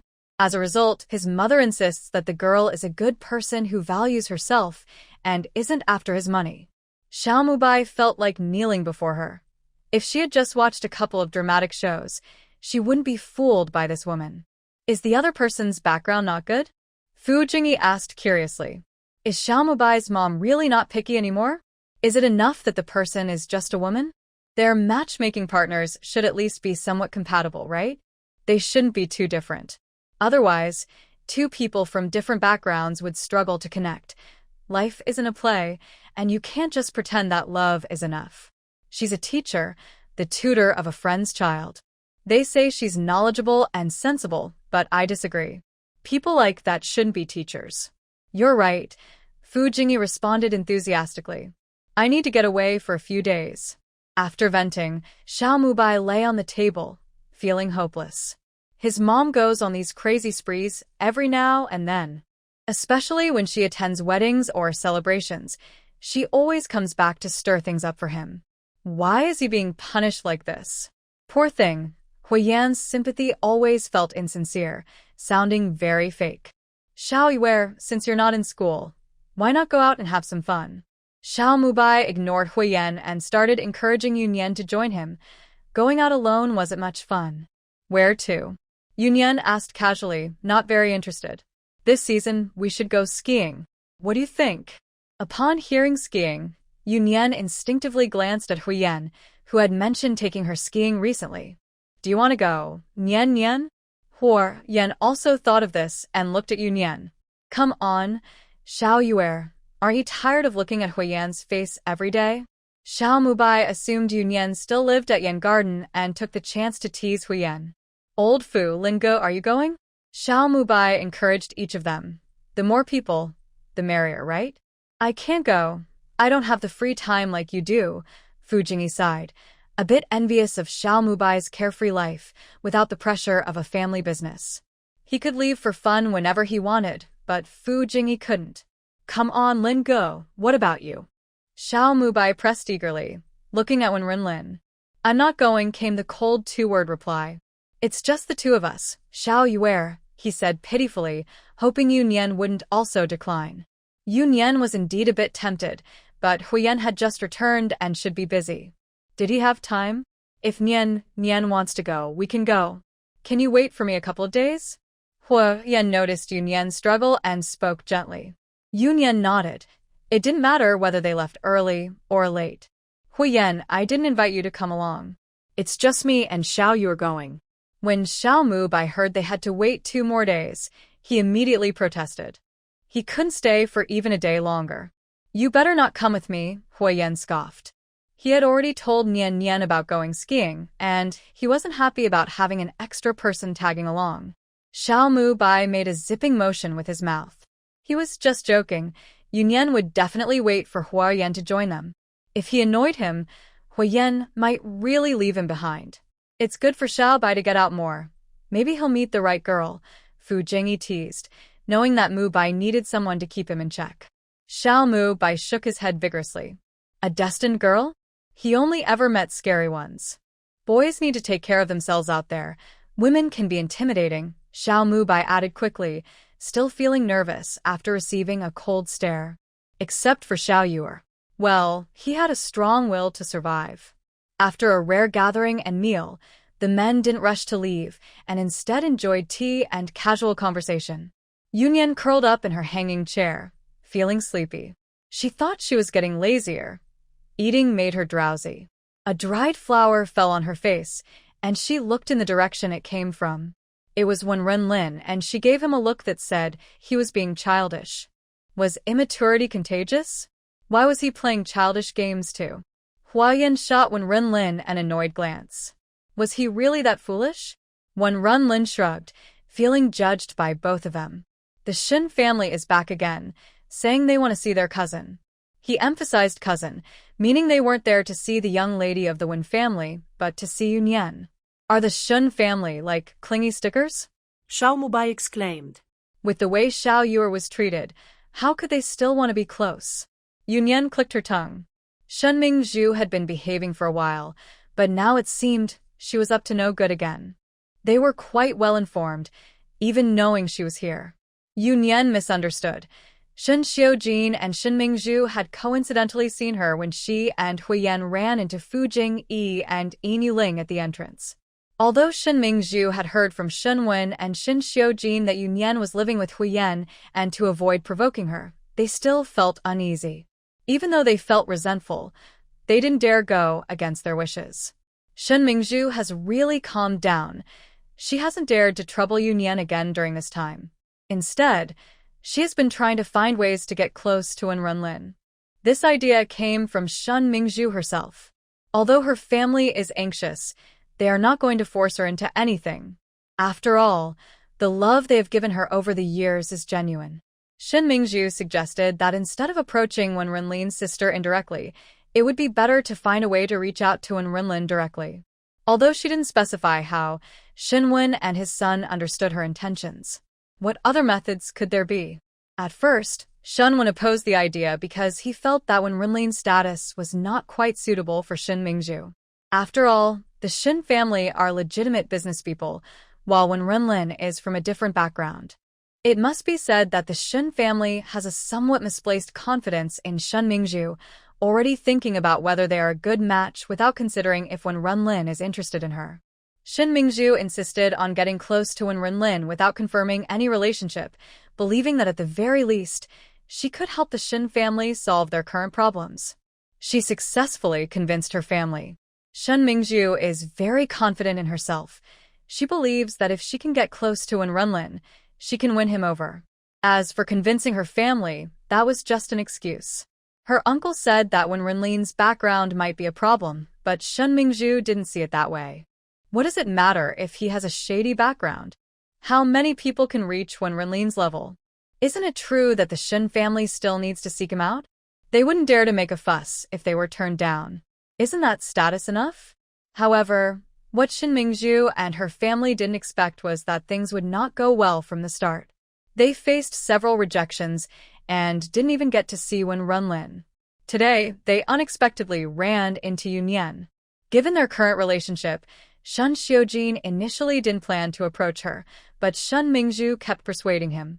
She mentioned that Fu Jingyi would likely be there too, and that they could use the excuse of seeing Yunyan to meet Wenren. After thinking it over, Shin Xiaojin found it reasonable, as he was truly out of ideas. After the incident with Du Yin, Yunyan clearly looked down on them more, and Master Hua's attitude was also unfriendly. The plan to seek help from Master Hua through Yunyan had to be put on hold. Now, Shin Xiaojin felt completely lost and could only rely on Shin Mingzhu. However, Shin Mingzhu's purpose in wanting to see Yunyan was not just to get close to Wenren.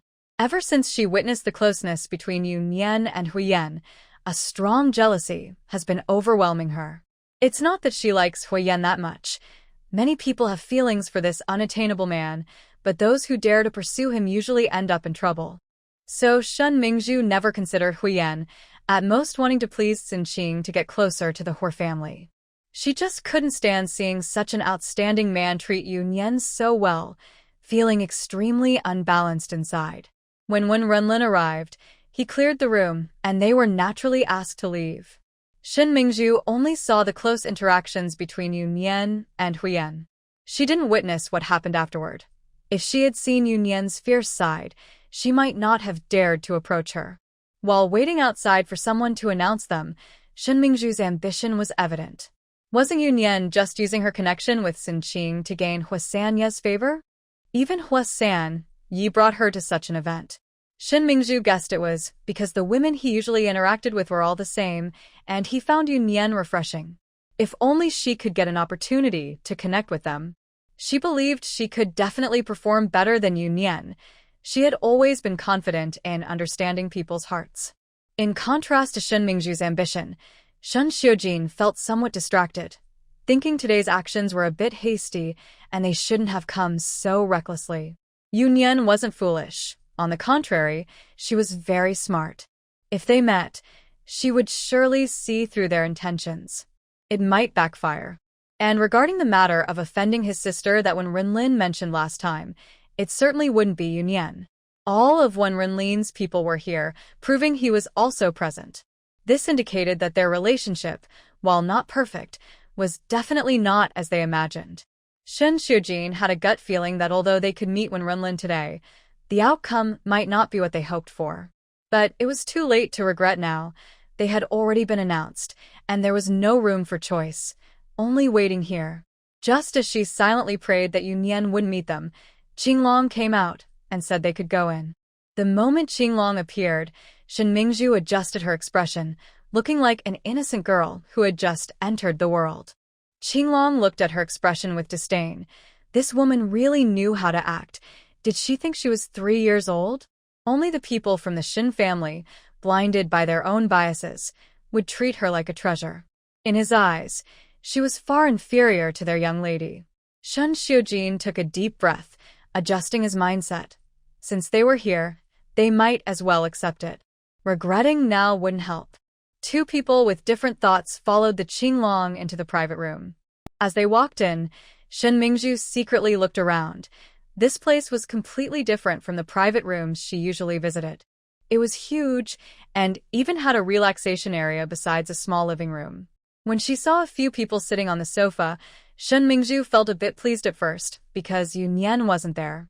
But as she got closer, she spotted Yunyan lounging in a hanging chair, and in that instant, Shin Mingzhu lost her composure. Why? Why was Yunyan here, looking so comfortable and seemingly fitting in with this group? Shin Mingzhu pinched her palm, trying hard to control her expression and not lose her cool. She forced a bright smile at everyone, but unfortunately, no one appreciated it. Fu Jingyi greeted the two. Mr. Shin, Miss Shin, please have a seat. Huo Yan sat there expressionless, treating the newcomers like air. Wenren was even less inclined to speak, while Xiao Mubai, who already had a poor impression of the Shin family because of Yunyan, showed no kindness to the two. Fu Jingyi sighed. He had no choice but to step in. After all, he was Fu Jingyi. Mr. Fu, sorry to interrupt. Only Fu Jingyi acknowledged them. Shin Xiujin felt a bit awkward but had no choice but to sit down. Hello, Mr. Fu. Shin Mingzhu sweetly greeted Fu Jingyi, but did not sit down. Instead, she walked straight to Yunyan. Cousin Yan, long time no see. Her familiar tone made it seem like they were very close. She smiled on the outside but felt furious inside, wanting to tear apart the calm expression on Yunyan's face. Yunyan nodded, too lazy to speak, let alone greet her. What was she pretending for? She was still sitting there after seeing her, just trying to show off. Looking at the hanging chair, Shin Mingzhu had to admit that Yunyan had achieved her goal. She wished she could pull Yunyan up and take her seat. Shin Mingzhu secretly resented her. In their circle, no matter the relationships, everyone maintained a friendly appearance, yet Yunyan was so disrespectful to her. She stole a glance, but the others showed no displeasure at Yunyan's rudeness. In fact, Xiao Mubai even looked at Yunyan with a smile, seeming to admire her. So they liked this kind of attitude? It turned out to be just as she thought. They were used to the same old rich girls and found a country girl who didn't know the rules interesting. Although her heart was filled with mixed emotions, her smile was even sweeter. Little girl, now that you know more people, you don't care about your sister anymore, she said, her tone somewhat indulgent, as if she were looking at a child throwing a tantrum. This tone sounded just like an older sister scolding a younger sister who didn't understand. As soon as she said this, both Yunyan and Xiao Mubai, who had come over to pull Yunyan away from this woman, felt a chill. Was this Miss Shin turning into a master of manipulation? What she said was quite harsh. Was this some kind of magical attack? Did she want to upset the little fish? Yunyan was also taken aback. She was not someone who would tolerate mistreatment, so she couldn't let Shin Mingzhu push her around. Stay away from me. Hearing Yunyan's straightforward words, Xiao Mubai didn't call her back. Indeed, why should they avoid Shin Mingzhu? She should just leave. Nian, why are you speaking to your sister like that? Shin Mingzhu looked down, appearing somewhat wronged, but her eyes were filled with barely contained anger. Stung by Yunyan's disdainful words, Shin Mingzhu almost couldn't maintain her expression. Meanwhile, Shen Xiujin, who had been chatting with Fu Jingyi, noticed Shin Mingzhu was struggling with Yunyan again and quickly called out to her. "Mingzhu, come sit over here." Shen Xiujin was a bit annoyed. What was going on with Mingzhu? Why couldn't she behave? Yunyan clearly didn't like her, so why did she insist on getting close and making things awkward? Even if she wanted to build a relationship, this wasn't the way to do it.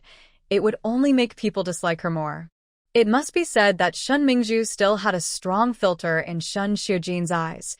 Even in this situation, she thought Mingzhu was just trying to ease the tension with Yunyan but was going about it the wrong way. Shen Mingzhu pouted in frustration but then suddenly smiled and reached out to Yunyan, as if wanting to pull her up. "Nian, let's go chat together." Dragging Yunyan along would highlight her own excellence, right? That was why she always brought Du Yin along before. Before Shin Mingzhu's hand could touch her, Yunyan jumped down from the swing. It had to be said that Shin Mingzhu really had a knack for being annoying. Avoiding Shin Mingzhu's outstretched hand, she walked over to the side. Shin Mingzhu stomped her foot in anger. This Yunyan was truly infuriating. But she had no way to retaliate, so she could only follow along under Xiao Mubai's amused gaze. The small living room had a square table, with 2 double sofas and 2 single sofas around it. A few people over there were originally sitting together. Fu Jingyi and Xiao Mubai on one sofa, and Huo Yan and Wenren on another. Shin Xiuqin took a seat on a nearby single sofa close to Fu Jingyi. Yunyan walked straight to the sofa where Huo Yan and Wenren were sitting. The two of them instinctively moved aside to make room for her. Yunyan sat down without hesitation. Shen Mingzhu always wanted to annoy her, so she was curious if she would sit on Wenren's lap or Huo Yan's lap. Shen Mingzhu, who followed behind, was furious. How could Yunyan be so shameless, sitting between 2 outstanding men? Especially Wenren, whom Shen Mingzhu had already claimed as hers. Seeing Yunyan so close to him made her breath quicken. Xiao Mubai, who walked up behind Shin Mingzhu, was startled by her reaction. Was this woman going to lose her mind? He hurried over to sit next to Fu Jingyi, feeling a bit safer. He was starting to develop a fear of women, especially those who seemed unstable. Fu Jingyi affectionately patted Xiao Mubai's head, but his tone seemed off. "Don't be scared, Xiao Bai." Xiao Mubai swatted Fu Jingyi's hand away. "Are you petting a dog?" The two of them were playfully teasing each other, without caring about the Shin siblings present, especially the awkwardly standing Shin Mingzhu. With no one coming to her rescue, and even Shin Xiuqin ignoring her, she could only awkwardly walk toward the remaining seat. She cursed everyone in her mind. Cursed Yunyan for trying to attract her men. Cursed Fu Jingyi and Xiao Mubai for not giving her any respect. Cursed Shin Xiuqin for not looking out for her as an older brother. Cursed Wenren for being so close to another woman, especially one she disliked. When Wenren finally fell for her, she would make sure to give him a hard time. Despite her inner turmoil, she maintained a smile and continued talking to Yunyan. "Nian, why don't you sit with your sister?" She subtly reminded everyone that as the only 2 girls present, they should sit together. Who would act like Yunyan and sit between 2 men? "Sit on your lap?" Yunyan chuckled, looking at Shin Mingzhu, who was now sitting on the single sofa. Was Shin Mingzhu really trying to challenge her? She was like a toad, harmless but annoying. Shin Mingzhu's expression stiffened, and she realized she was being too hasty. She was focused on attacking Yunyan, but her words were thoughtless. In this situation, normally, the Shin family siblings would offer a sofa for the 3 of them to sit together. The problem was that the Shin family clearly did not have the right to offer their seats, especially since Yunyan didn't want to be near them at all. Shin Xiuqin was feeling a bit of a headache and regretted listening to Shin Mingzhu's suggestion to come over. Seeing Shin Mingzhu's face turning pale, he felt a bit sorry for her. Yunyan, Mingzhu means no harm. She just struggles with her words.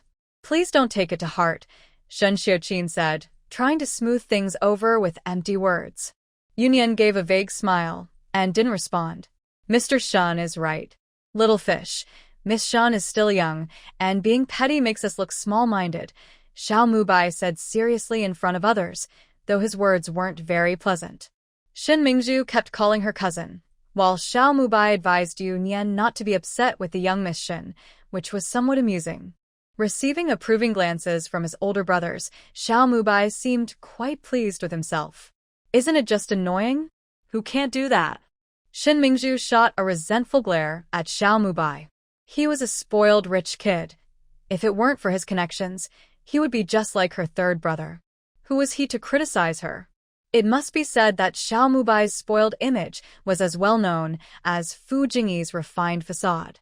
Everyone thought he was a useless second-generation rich kid, but no one knew how impressive his business talent was except for these few. Shin Xiuqin also felt a bit stiff. Although he was unhappy with what Xiao Mubai said, he didn't argue. He thought more than Shin Mingzhu did. Could a spoiled rich kid catch the attention of these people? Let alone have known them for so many years. Besides, even if he was a spoiled rich kid, he belonged to the Xiao family, and they had no right to judge him. Little Bai is right. Mr. Shin, have some tea. Fu Jingyi poured a cup of tea for Shin Xiuqin, giving him a way out to avoid an awkward situation. Shin Xiuqin glanced at Fu Jingyi with gratitude, even overlooking Fu Jingyi's previous agreement with Xiao Mubai. Now, Shin Xiuqin thought Fu Jingyi truly was a good person, the only normal one among them. Unfortunately, he didn't consider whether a normal good person like Fu Jingyi could really fit in with these people. Do you two have something to discuss? Renmin knew the reason for their visit. These two had come to see him several times, and this time they were using the excuse of visiting Yunyan again, showing their persistence. We just happened to run into Yunyan's cousin here, so we came to say hello. This time, Shin Xiuqin spoke up before Shin Mingzhu could, as he was also wary of her. Have you finished saying hello? Yunyan asked, implying it was time to leave. We also wanted to pay a visit to Mr. Hang. Shin Mingzhu, who had missed her chance to speak when Shin Xiuqin interrupted, felt quite unhappy. Why did her brother always prevent her from talking? This time, she hurried to speak before Shin Xiuqin could, shyly glancing at Renmin, clearly showing her youthful feelings. Oh, dear, Xiao Mubai shivered, feeling goosebumps. What kind of siblings were these? Not just Xiao Mubai, but Fu Jingyi also looked a bit stunned. Was Miss Shin really flirting with Renmin in public? One had to admire the courage of the Shin siblings. Didn't they know who Renmin was? Yunyan found it amusing. Did Shin Xiuqin really want to see Shin Mingzhu embarrass herself like this? But she understood, as the Shin family, including Shin Mingzhu, believed she had a charm that made people like her, even if they didn't love her. The question was whether Renmin could handle this beauty's affection. Renmin felt helpless under Yunyan's amused gaze and exchanged a glance with Huo Yan, who had influenced her. Huo Yan, who had been silent, innocently squeezed Yunyan's hand, feeling like he was unfairly taking the blame for this little girl. Miss Shen, if you have a problem with your eyesight, you should see a doctor, Renmin said with an expressionless face. I don't have a problem with my eyesight, Shin Mingzhu said, ignoring Shin Xiuqin's frantic signals and speaking up again. Instead of feeling insulted, she was secretly pleased. She had read enough novels to recognize this as a classic scene of a romantic encounter. Renmin must have noticed her, or he wouldn't be talking to her. Then it seems the Shin family's upbringing is lacking, Renmin thought, relieved that his sister hadn't grown up in the Shin family. What kind of upbringing was this? Ren, I'm sorry. Shin Xiuqin started, but Shin Mingzhu interrupted him, and what she said nearly scared the life out of him. How can you say that? Our Shin family may not be as wealthy as you, but I have grown up with strict education. You are insulting my dignity. She spoke passionately, even getting a bit emotional and wiping her eyes, raising her head defiantly. Seeing that the others seemed stunned by her words, Shin Mingzhu felt secretly pleased. She was right. These people were used to being coddled and liked someone with character. What she didn't know was that the others were shocked for a different reason. They had likely just heard similar comments moments ago. Everyone turned to Xiao Mubai, and Fu Jingyi couldn't hold back, bursting into laughter. Haha, Xiao Bai, I apologize for laughing at you earlier. Now that they understood Xiao Mubai's struggles, they realized how difficult it was for him. They were a group, but thinking about how weak and helpless Xiao Mubai was when facing things alone made them realize they were wrong to laugh so loudly.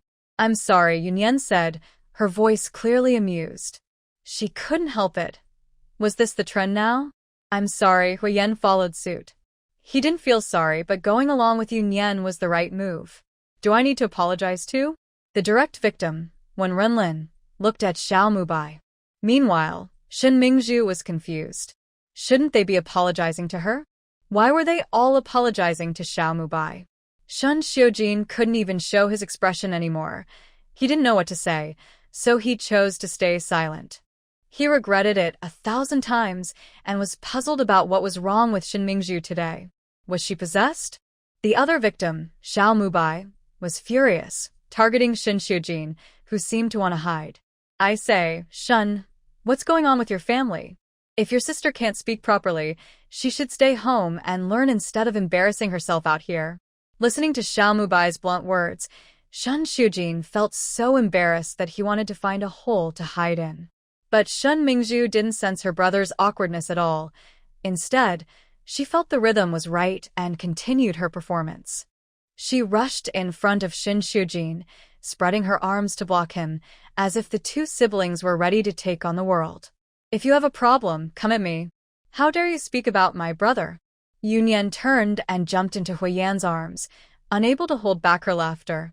Having never seen such a scene, Yunyan laughed so hard in Huo Yan's embrace that her body shook.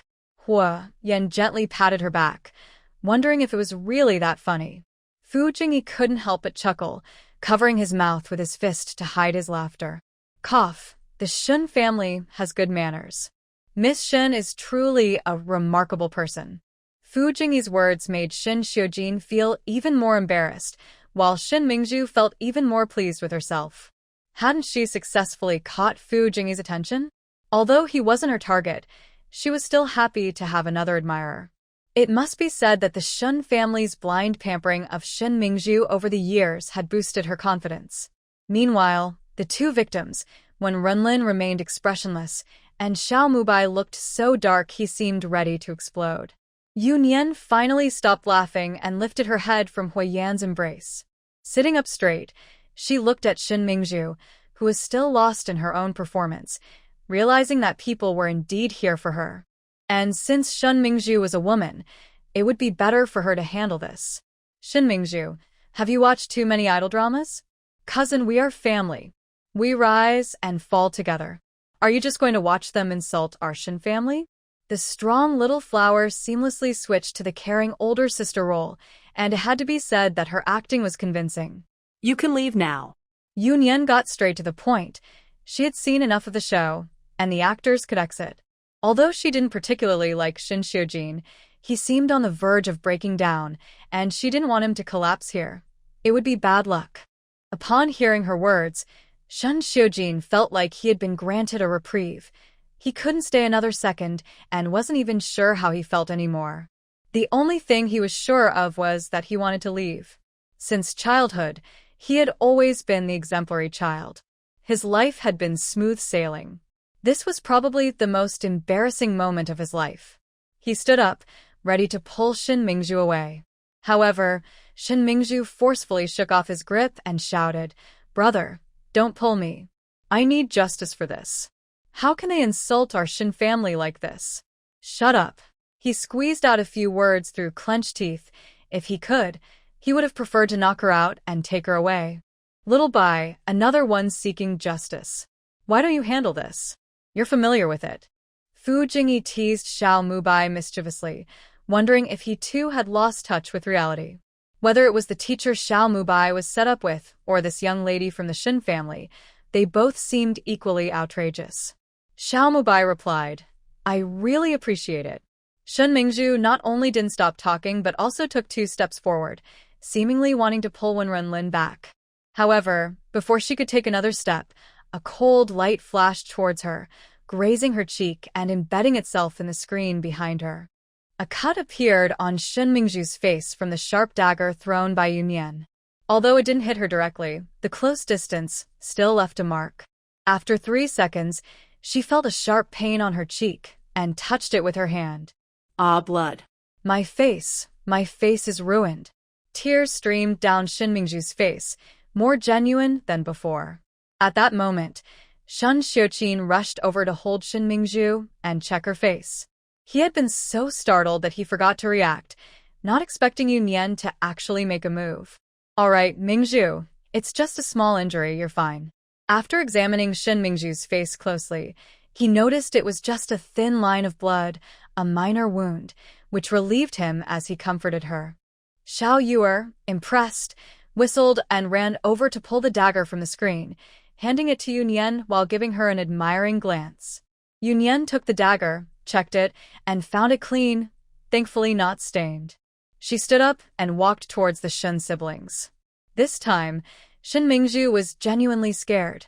Seeing Yunyan approach with the dagger made her turn and hide behind Shin Xiuqin. Everyone was speechless. No more pretending? Just moments ago, she had bravely stood in front of Shin Xiuqin, but now that things got serious, she immediately showed her true colors. Shin Xiuqin was also taken aback by Shin Mingju's reaction. What could he do? He couldn't just ignore his sister. Yunyan. He started to speak but didn't know what to say, looking at the girl who was also his sister with mixed feelings. Yunyan wasn't there to reminisce. She had no time for his sentimental thoughts. She reached behind him, pulled Shin Mingju out, and tossed her aside. Shin Mingju crashed heavily against the screen and fell to the ground. She barely had time to scream before Yunyan stepped on her neck, her face turning red from the pressure. Shin Mingju, did I give you face? Seeing this, Shin Xiuqin's expression changed dramatically. Was Yunyan going to harm Mingju? He hurried to intervene but was held back by Fu Jingyi and Xiao Mubai, who pressed him down onto the sofa. Mr. Shin, the young lady is just playing around. It might not be good for you to intervene. Fu Jingyi even smiled and poured him more tea, as if the situation was just two kids playing around. Mr. Fu Yunyan. She is trying to kill someone. Shin Xiuqin was both anxious and angry at Fu Jingyi's attitude. What was he doing? If Yunyan was trying to kill someone, why were they helping to hold him back? Were they all crazy? If Mingju really got killed, what would happen to Yunyan? They weren't helping her.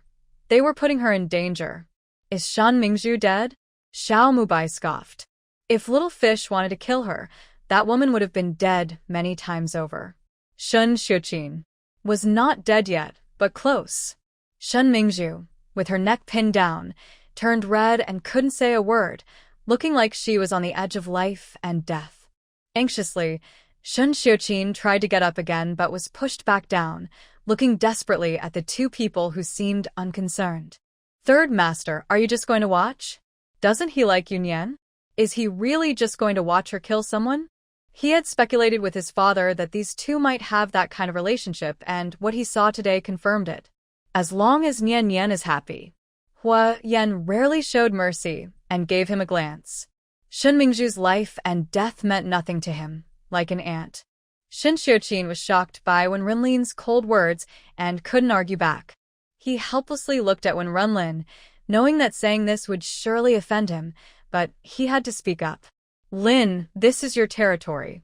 Such an incident happening in his territory wouldn't look good, right? Shin Xiuqin hoped Wenren would say something to stop Yunyan. Threatening brother Lin? Shin, you have guts. Xiao Mubai almost wanted to give Shin Xiuqin a thumbs up. This brother and sister were bold. I wouldn't dare, but I hope brother Lin can speak fairly. You wouldn't want my sister to have an accident here, would you? Shin Xiuqin said helplessly. Did he want to threaten Wenren? Did he think he was living too long? But Shin Mingju really didn't look well. This made the others' expressions turn cold. His sister was in trouble? Both Yunyan and Shin Mingju were present. Was he only acknowledging Shin Mingju? Although Yunyan never acknowledged them, hearing this was really unpleasant. Wenren spoke as he wished, but his words were quite harsh. Shin Xiuqin, did I give you face? That phrase sounded familiar. Oh, Yunyan had just said it to Shin Mingju. Shin Xiuqin was stunned, confused about why Wenren suddenly turned against him. His earlier words were not a threat, just the truth. Sir Lin, what is this? Shin Xiuqin did not want to offend Wenren, but he had to speak up since Shin Mingju's life was at stake. The person isn't dead yet, and even if she were, so what? As long as my sister is happy, you need to stay here today. This statement was ruthless but true. If Yunyan wanted to deal with the brother and sister, he had plenty of ways to clean up afterward. Shin Xiaojin was shocked by this statement several times. How could he not care about Shin Mingzhu's life? She was the eldest daughter of the Shin family. Before he could get angry, Wenren Lin's next words stunned him again. What was Wenren Lin talking about? He understood every word, but together, what did it mean? What did he mean by saying that as long as his sister was willing, he had to stay? Did Wenren Lin want to kill him? Would he even be able to leave today? And what was wrong with his sister? Had they offended her again? Shin Xiaojin's mind was a mess, and he couldn't react at all. While Shin Xiaojin was lost in thought, Yunyan had already come back and sat down. Shan Mingzhu lay unconscious on the ground, completely still, with only her rising chest indicating to Shin Xiaojin that she was still alive. Huo Yan picked up a wet wipe, took Yunyan's hand, and gently wiped her fingers. He also brushed her hair back, his movements incredibly gentle. Next time, don't get your hands dirty. People like this aren't worth it. Just as Huo Yan's hand was about to touch Yunyan's face, Wenren Lin, unable to tolerate it any longer, slapped Huo Yan's hand away. Control yourself. His cold warning indicated that Huo Yan was not respecting him as her older brother. Huo Yan, with his hand reddened from the slap, held it out to Yunyan, complaining in a hurt tone, "Nian Nian, your brother hit me." This statement made Shin Xiaojin, who had just stood up, sit back down in shock. With no one stopping him now, he wanted to check on Shin Mingzhu, but Huo Yan's words nearly scared him back down. He didn't even care about Shin Mingzhu anymore. What did Huo Yan mean? Yunyan's brother hit him? He hadn't moved at all, and besides, would he dare to hit Huo Sanyi? But the one who had just hit him was Wenren Lin. Shin Xiaojin instinctively looked at Wenren Lin, realizing what he meant. As long as his sister was willing, neither he nor Shin Mingzhu could leave. How could Yunyan be Wenren Lin's sister? How could Yunyan be Wenren Lin's sister? The people over there ignored his shock, and Wenren Lin looked at Huo Yan with a mocking expression. How old are you? Still playing the blame game? Huo is just 3 years old. Yunyan couldn't help but laugh. Isn't Huo Yan acting like a 3-year-old right now? Mississippi Qing Long walked in with a phone. Hearing Qing Long's address, Shin Xiaojin felt his heart sink. Any remaining hope was ruthlessly crushed. Your guard, who often gets hurt, insisted on coming to find you. You should talk to him. Qing Long almost slipped up but managed to swallow his words and handed the phone to Yunyan. Yunyan reluctantly took the phone and stepped aside to make the call. Was she a guard or a babysitter? Did they think she would lose it? Lin Yunyan. Shin Xiaojin hesitated, unable to figure out how these two were related, especially as siblings. It didn't seem to be, because of Huo Sanyi. Wenren Lin clearly disliked Huo Yan being close to Yunyan. As an older brother, he understood the desire to protect a sister. You've upset my sister more than once. Why can't you learn your lesson? Do you need to be knocked down to behave? Shin Xiaojin recalled the last time he met Wenren Lin when he mentioned defending his sister. Was he talking about Yunyan? No wonder he was venting for her. Ironically, they even wanted to find Yunyan to apologize to his sister. No, it wasn't just a want. Shen Mingzhu had already done it. But Yunyan is my sister, Shin Xiaojin murmured. Mr. Shen, look closely. The sister you mentioned is lying right there. Don't confuse your sisters. Xiao Mubai's mocking tone rang out.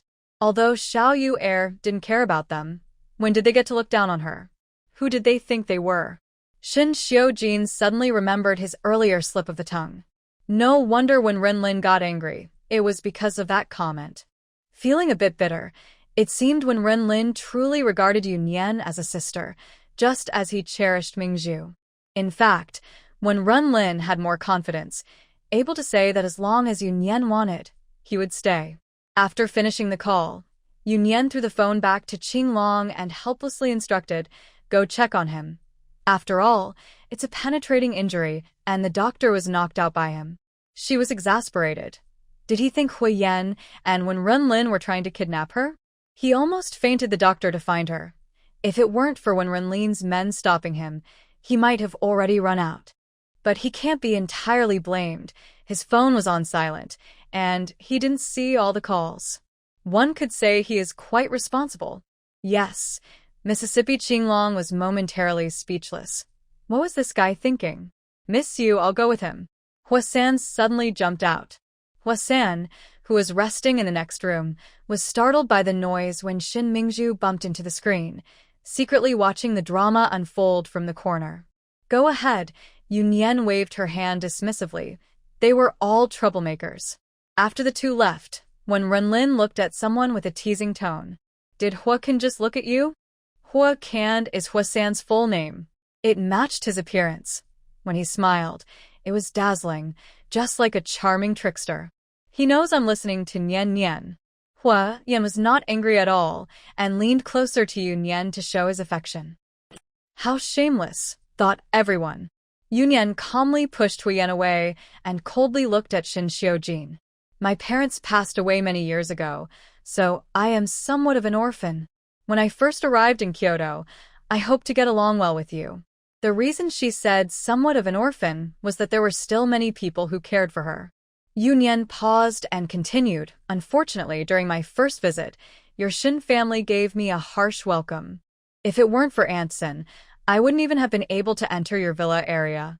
Your family didn't welcome me and even insulted my late father, leading to an unhappy parting. Her tone was calm, as if she were discussing someone else's story, but the others felt a deep sympathy. Huo Yan knew all this, but hearing Yunyan say it still caused him pain. Noticing his emotions, Yunyan gently squeezed his hand and smiled lightly when Huo Yan turned to her, indicating that she didn't mind. While they managed to stay composed, Xiao Mubai jumped up and started to curse. It was the first time he had heard these things. Shin, what kind of person are you? Your family does such things and still has the nerve to seek out Xiao again and again. Are all the Shin family members so shameless, with one half of their face covered in shame and the other half thick-skinned? Mubai, sit down. Huo Yan intervened to stop his passionate outburst. Nian wouldn't bring this up without reason. She surely had her purpose. Now, let's talk about the few times you've interacted with each other. The first time I met Shin Mingzhu, she was hostile towards me. Later, Du Yunyuan framed me, and your father came to plead for me, so I gave him that favor. Then Shin Mingzhu came to provoke me, and Du Yin harmed me. Yunyan took a deep breath and continued, It's fine if you don't like me. I don't care about your attitude. But I can honestly say I never bothered you first. Your family has caused me trouble repeatedly, and I am not obligated to keep tolerating you. Igrekunian, I'm sorry. Shin Xiaojin looked at Yunyan with guilt. He didn't realize they had treated her so unfairly. Yunyan raised her hand to interrupt him, signaling for him to let her finish. I know why you're here, and this time I will help you. Consider it repaying your family for my mother. From now on, we go our separate ways. If you come to bother me again, you will face the consequences. Shin Xiaojin opened his mouth but couldn't find the words. He had achieved his goal, and the troubling issues of the past few days were resolved. Should he be happy? You can leave now. Yunyan waved to the people at the door, and two of them stepped forward respectfully. Mississippi, take her out. Yunyan pointed at Shin Mingzhu, indicating for them to remove her. The two approached Shin Mingzhu, seemingly discussing how to handle it, and finally grabbed her arms, preparing to drag her out. Shin Xiaojin hurried over and picked up Shin Mingzhu himself. Being dragged out would truly embarrass their family. The two let go with a cold huff. They didn't want to deal with her either. Mr. Shin, please. They extended their hands, clearly indicating it was time to leave. Shin Xiaojin glanced back at Yunyan, but she was no longer looking at him. It seemed she meant what she said. Their family's weak connection with her had been used up. Carrying Shin Mingzhu, Shin Xiaojin walked to the parking lot. The waiting driver quickly got out to open the door for him. What happened to Miss Mingzhu? Seeing Shin Xiaojin's dark expression, the driver didn't dare to speak as they drove out of the parking lot. He raised the partition. He didn't want to hear anything he shouldn't. Looking at Shin Mingzhu, who had her eyes tightly shut, Shin Xiaojin sighed heavily.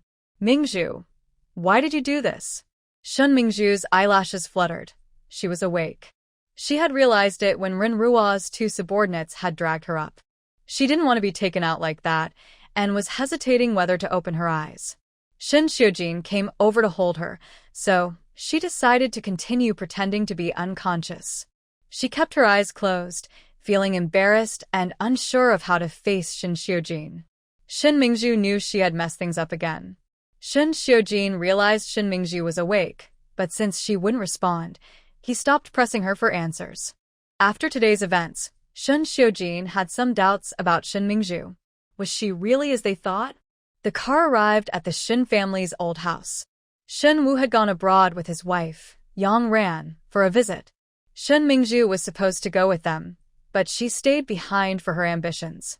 Given her current situation, she needed someone to take care of her. So Shin Xiujin brought her to the old house and called his mother, Guan Yizhen, to look after Shin Mingzhu. When they arrived, not only was Guan Yizhen there, but also Shen Wen and Shin Jian. Shin Jian was causing a fuss about bringing Du Yin back to the country, and Guan Yizhen had urgently called Shin Wen back from work. With Shen Ziyan's loud complaints, it was likely to sway the elderly couple, which would only create more trouble. Seeing his confused aunt, Shin Xiujin felt a headache coming on. There were already enough problems lately without her adding to them. Oh my goodness, what happened to Mingzhu? Shin Jian exclaimed as soon as she saw Shin Mingzhu being helped in by a servant. Listening closely, it was clear she took some pleasure in Shin Mingzhu's misfortune. After Du Yin was sent abroad, Du Yun had analyzed the situation, and Shin Mingzhu had been involved quite a bit. When the car stopped, Shin Mingzhu pretended to wake up. Shin Xiujin didn't carry her anymore and let the maid help her inside. Shin Mingzhu looked truly miserable, weakly leaning on the maid as she walked in and sat on the sofa. Her clothes were in disarray. There was a dried blood mark on her face, and the red marks on her neck from Yunyan's foot were shocking. This sight startled everyone. The elderly lady immediately became anxious, and the maid hurried over to check on Shin Mingzhu, calling out, "Mingzhu, my dear Mingzhu. What happened?" The elderly lady trembled as she touched Shin Mingzhu's face, her eyes turning red. What had happened to this child? Hadn't she gone out with Shin Xiujin? How could her older brother let her come back like this? Shin Mingzhu hugged her grandmother and cried loudly, as if she wanted to release all her grievances. "Grandma." Sobi. Grandma. Shin Mingzhu cried heartbrokenly in her grandmother's arms, while Guan Yizhen also teared up. Her affection for Shin Mingzhu was just as strong as the grandmother's. Shin Jian scoffed, feeling annoyed. With all this crying, one might think something terrible had happened to her mother. The grandmother patted Shin Mingzhu's back to comfort her, feeling very sorry for her. "My precious Mingzhu, tell me what happened. Who bullied you?" Ha! The grandmother shot a glare at Shin Xiujin, wondering how a good person could return in such a state. Grandma, Sobi. "It was you." Shin Mingzhu wiped her tears and wanted to complain. "Mingzhu." Shin Xiujin interrupted her. Did Mingzhu want to completely cut ties with Yunyan? "Be quiet. Mingzhu, tell me, did Yunyan hit you?" As soon as the grandmother heard the name Yu, her anger flared up. That girl did this? She was so out of control. "Xiujin, listen to your grandmother. Was it really Yunyan? Don't hide it. That child is so thoughtless." Guan Yizhen also spoke up, displeased. She knew Yunyan was not a good person. After how well she treated her before, she had betrayed her last time without any regard for their friendship. Mom. Shin Xiujin said heavily, frustrated with his mother adding to the chaos. Seeing Shin Xiujin's gloomy expression, Guan Yizhen felt uneasy, realizing there might be more to the story. So she closed her mouth and stopped talking. Shin Ziyan, however, showed no restraint, reveling in the situation. "Mingzhu, it's not that your aunt is criticizing you, but that girl is just crazy. Why did you provoke her? You're just asking for trouble." In Shin Jian's view, neither Yunyan nor Shin Mingzhu were good people, and they had forced her precious daughter to go abroad. It would be best if they fought each other and eliminated one of them. Shin Mingzhu listened to the back and forth and felt resentful. They wouldn't let her speak. If she didn't take this chance to complain about Yunyan, she wouldn't be Shin Mingzhu. It would be great to encourage her grandmother to confront Yunyan. She couldn't believe that Yunyan would dare to hit her, let alone her grandmother. If she did, even better, Shin Mingzhu thought darkly. Mingzhu, tell me, and I will stand up for you. The grandmother wiped Shin Mingzhu's tears, looking at her granddaughter, whom she had cherished since childhood, now crying like a little puddle of tears. The grandmother felt so heartbroken. After finally getting a chance to speak, Shin Mingzhu began to cry and complain, focusing on how she had protected the Shin family while Yunyan disregarded their reputation. Shin Mingzhu was undoubtedly clever. Her visible injuries made her story more convincing. She only talked about the Shin family's issues, never mentioning her own, which only made them feel more sympathy for her. As Shin Mingzhu cried, Shin Xiaojin gave his father a knowing look. They stepped aside, and Shin Xiaojin quickly summarized the key points. Did Wenren agree? Shen Wen asked excitedly. To him, the conflict between Shin Mingzhu and Yunyan seemed trivial. This was the main issue. It was Yunyan who agreed. Shin Xiaojin replied thoughtfully. Given their relationship, as long as Yunyan speaks up, Master Hua and Wenren will help. Shen Wen felt a surge of hope. His niece was quite capable. It seemed he had forgotten all the previous disagreements with Yunyan. However, Shin Xiaojin was not as optimistic, but now is not the time to discuss that. So, Dad, let's not let Mingzhu cause any more trouble, and we definitely shouldn't let Grandma and Grandpa get involved. If we anger Yunyan, this matter could fall apart. Shen Wen nodded in agreement, and the father and son reached a consensus. Shen Wen spoke a few words to the old man, who also felt sorry for Shin Mingzhu. However, when it came to the development of the Shin family, the old man remained clear-headed about what needed to be done. After all, he was once a formidable figure in his youth, but now that he was older, he had become a bit soft-hearted, leading to some foolish decisions. All right, dear, let Shinwen handle this. Come with me. The Shin family was quite traditional, so when the old man spoke, the old lady listened. Though she felt sorry for Mingzhu and was angry at Yunyan's actions, she still patted Shin Mingzhu, encouraging her to let go of her sadness and stand up to follow the old man back to his room. It was better to leave it to Shinwen. She trusted that her brother-in-law wouldn't let Mingzhu suffer. Help Miss Shin upstairs to rest, Shinwen instructed the nearby maids, ignoring Shin Mingzhu's cries. He exchanged a glance with Guan Yizhen. After many years of marriage, they had a good understanding, and Guan Yizhen stood up to personally assist Shin Mingzhu. Mingzhu, let's go upstairs and check if you have any other injuries. Shin Mingzhu bit her lip in frustration. What did her uncle mean? Were her injuries in vain? But she didn't dare to go against her uncle's wishes and could only obediently let Guan Yizhen help her upstairs. Dian, you should go back too. There's no need to mention Duyin anymore. We can talk about it in a year or so. Skin looked seriously at his sister, who was old enough to know better but still wasted her time on nonsense instead of doing anything meaningful. Seeing that their parents had gone back to their room, Shinji Yan knew it was pointless to stay any longer, so she casually agreed and left. She was already happy to see Shin Mingzhu make a fool of herself today. It felt good to get some revenge. Next, she would help promote Shin Mingzhu. No need for thanks. That was what an aunt should do. Once everyone had left, the father and son exchanged a glance and shared a bitter smile. Every family has its own troubles. No matter how much chaos the Shin family caused, it didn't affect Yunyan at all. Why are you being so nice to them? Just ignoring them would be enough. Why help them? Xiao Mubai asked, still a bit upset that the Shin family treated Xiao so poorly, yet received help. Help? The Shin family won't calm down. Yunyan smiled mysteriously.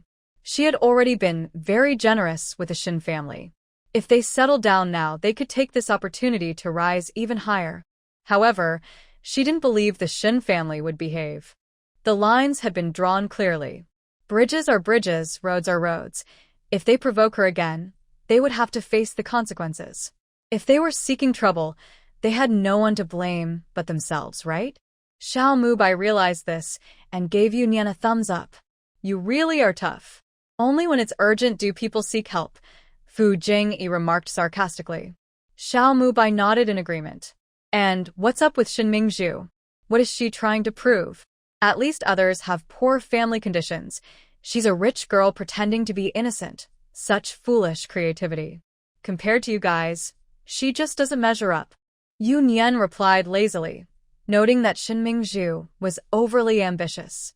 I'm leaving now, you all have fun. She wanted to check on her often injured guard, who was also the grandson of Old Han. Beside her, Huo Yan stood up as well. I'll come too. He had just returned and had many things to handle, but he wanted to finish quickly so he could take Yunyan skiing. Nian, let's take a walk. I have something to discuss with you. Huo Yan wanted to explain the situation with Yin Yuling. He didn't want any misunderstandings between them, especially about the past. Yunyan nodded, understanding what Huo Yan wanted to say. She appreciated his proactive approach in addressing the matter. After leaving, they didn't take a car but exited through the back door, slowly walking toward the villa. The two walked for a while, and Yunyan turned to Huo Yan and joked, "Aren't you supposed to say something? Can't think of how to make it up?" Nian. Huo Yan sighed helplessly. He had nothing to make up. He just didn't know where to start. Then let me ask, if Yin Yuling hadn't gone abroad, would you have gotten engaged to her? Yunyan asked what she really wanted to know, even though it was in the past and she hadn't been around at that time. But if he said he didn't care at all, it would be a bit self-deceptive. No, Huo Yan replied firmly. He regretted it now. If he had known he would meet such a girl, he would have resolved that matter quickly. When the old man first brought it up, he had just returned to take over the Huo family business and needed the old man's support for many developments. The old man valued loyalty and friendship, so he couldn't refuse too directly, fearing it would anger him. So he didn't say anything clearly and kept dragging it out with the old man. But he had made it clear to Yin Yuling that he had no interest in her. He thought she would back off, but she kept pursuing him. Until the old man from the Yin family decided to go abroad, Yin Yuling wanted to stay. She preferred her familiar home over an unfamiliar country. She even approached Huo Yan, saying it was okay if he didn't like her, as long as he helped her stay in the country. She would never bother him again. Huo Yan ignored this and caused some trouble for Yin's father abroad, directly warning him that if he didn't get Yin Yuling out of the country, he could prepare to return home himself. Huo Yan's influence abroad was far greater than the Yin families, which scared Yin Zheng into personally returning to take Yin Yuling and her grandfather back. This was also why Yin Zheng would rather arrange a marriage for Yin Yuling with someone 20 years older than her than rely on the old man's connections to approach the Huo family again. He knew very well that Huo Yan had no feelings for Yin Yuling and might even dislike her, and he was serious about taking action. Thus, Yin Yuling had no choice but to sneak back to seek protection from the old man Manhwa. As the granddaughter of an old friend, the old man had watched her grow up and naturally cared for her.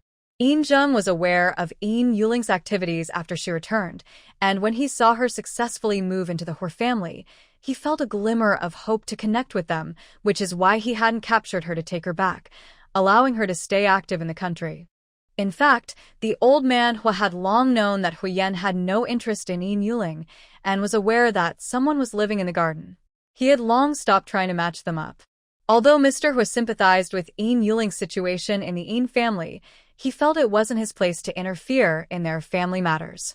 The reason he allowed Yin Yuling to stay at the Huo family home was to help raise her profile and assist her in finding a suitable partner, as a way to honor his old friend. Originally, Mr. Huo had his eye on Xiao Mubai. Although he was a bit of he had good character. Xiao Mubai had an older brother and didn't have to inherit the family business, so he wasn't too strict about his marriage partner. That's why Mr. Huo allowed Yin Yuling to approach them under his name, not expecting the series of events that followed. After listening to Huo Yan's explanation, Yunyan let go of her slight grudge. She felt a bit sorry for Xiao Mubai, who seemed to be like a prized catch that everyone wanted to get their hands on. Seeing that Yunyan was no longer troubled by the matter, Huo Yan felt relieved, and the two walked slowly back to the villa. When Huo Yan escorted Yunyan inside, the three people slumped on the living room sofa stood up reflexively. Had the three of them been fighting? They had some minor injuries on their faces. Given their previous sitting positions, they probably had more injuries in places that weren't visible. Hadn't Huo and Qinglong come back to see Hanzhan? Why did they end up fighting? Surely, they wouldn't pick on someone who is unwell. Yunyan raised an eyebrow and looked at the three curiously. Huo and Qinglong began to recount what happened, and Yunyan felt a bit speechless. It turned out that Huo and Qinglong had gotten into a fight over a disagreement, which was typical for them as they often sparred with each other. Huo was slightly stronger than Qinglong, who had taken quite a few hits and was shouting for Hanzhan to help him beat Huo. Although he was joking, Hanzhan wasn't one to joke around. Seeing the two sparring made him eager to join in. The situation quickly turned chaotic. Even with one hand injured, Hanzhan and Qinglong managed to give Huo a good beating, resulting in a messy brawl. Fortunately, they were careful not to hit Hanzhan's injured arm. Otherwise, he would have ended up with new injuries on top of his old ones. Huo Yan was used to their way of interacting.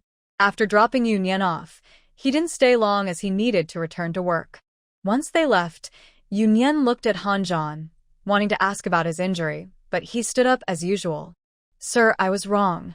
Yunyan.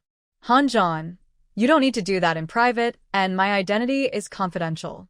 Yunyan sighed, thinking how stubborn he was. He might as well shout it from the rooftops.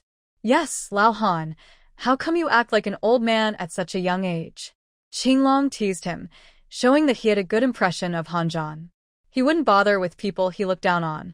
Hanzhan appeared confused for a rare moment. What should he call the leader?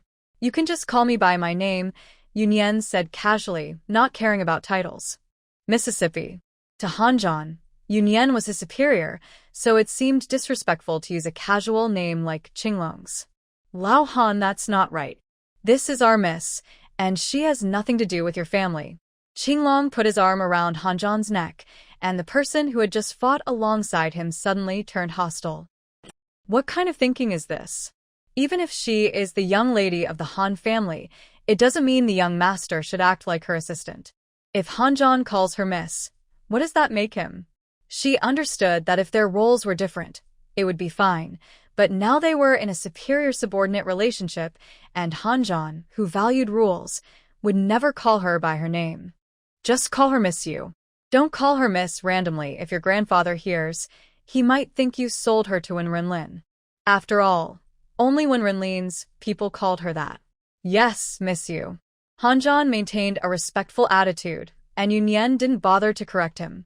Let the doctor check your injury, and make sure to rest well during this time. Yunyan didn't plan to take him out with her when she went out to play with Huo Yan. If she did, he would surely follow her everywhere like a shadow. Yes, Miss You. Following her instructions, Hanzhan turned and went back to his room. Qinglong watched Hanzhan, who followed orders perfectly, and was amazed. He was truly a talent, almost like a robot. How was he trained to be like this? Qinglong. Yes, Mississippi. Qinglong reflexively replied, then noticed Yunyan's surprised expression and slapped his mouth. Oops. Has he been influenced by Hanzhan? This guy is indeed something else. Did something happen with Wenren? Ignoring his nervous behavior, Yunyan asked directly. When she planned to go out with Huo Yan, Wenren's reaction was unusual.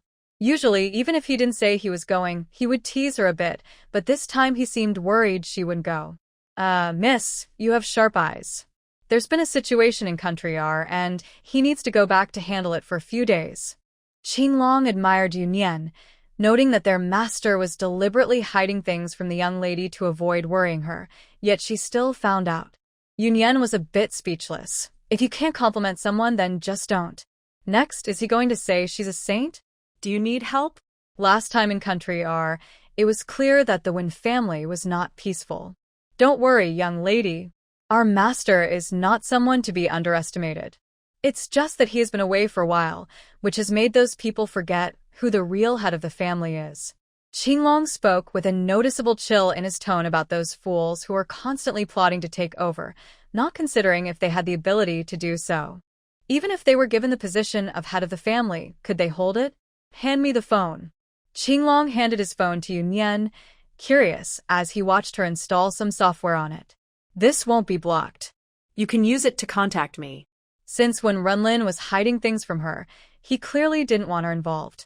Qinglong had been by Wenrenlin's side for a long time, so if anything happened, he would definitely know. Young lady, you really are. Qinglong felt a bit touched as he put the phone away, ready to praise Yunyan again. Shut up. Yunyan interrupted him, and Qinglong, feeling wronged, fell silent. Didn't the young lady dislike being praised? When Wenren returned, Yunyan had already gone upstairs. The living room was left with Qinglong, who was focused on his book and didn't even notice Wenrenlin's arrival. When did this guy become so studious? He used to fall asleep while reading. Curiously, she walked over to see the art of flattery. Wenren. These past few days, everyone seemed busy. Even though they lived under the same roof, Yunyan hardly saw Wenren, and Huo Yan hadn't come to find her. 3 days later, as she came downstairs in the morning, she saw 2 people sitting in the living room. She raised an eyebrow and walked over to sit down. Did these 2 plan to meet? They appeared at the same time. Actually, she was right. Huo Yan and Wenren had indeed made plans. Huo Yan had been busy handling work in the country, and Wenren was preparing to return to country R. I'm here to pick you up, Huo Yan said with a light smile at Yunyan. Have fun, but be careful and stay safe, Wenren said pointedly, seemingly warning her to be cautious while skiing, but also hinting to be careful around Huo Yan. Got it. Seeing Huo Yan's darkening expression, Yunyan laughed. Wenren was intentionally teasing Huo Yan, and it worked. 2 childish guys. Also, keep an eye on Yin Yuling. My people are watching her, but you should be careful too, so no one takes advantage of you. At this moment, Wenren really seemed like a worried older brother, thinking of everything. Wenren, do you think I don't exist? I won't let Yan be in danger. Huo Yan gritted his teeth.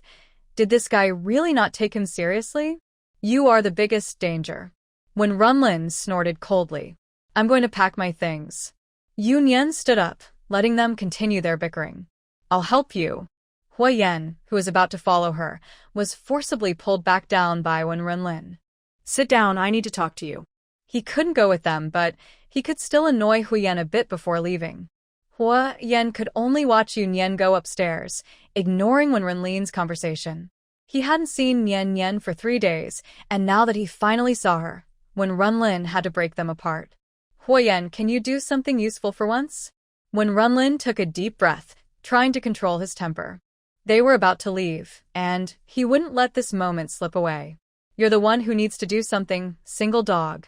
Huo Yan retorted, not bothering to hide his disdain with Yunyan absent. A couple of muffled laughs came from Huo and Qinglong. This guy really had a sharp tongue. But really, Huo, is it wise to attack your future brother-in-law like this? Before long, Yunyan came back down. She didn't bring much.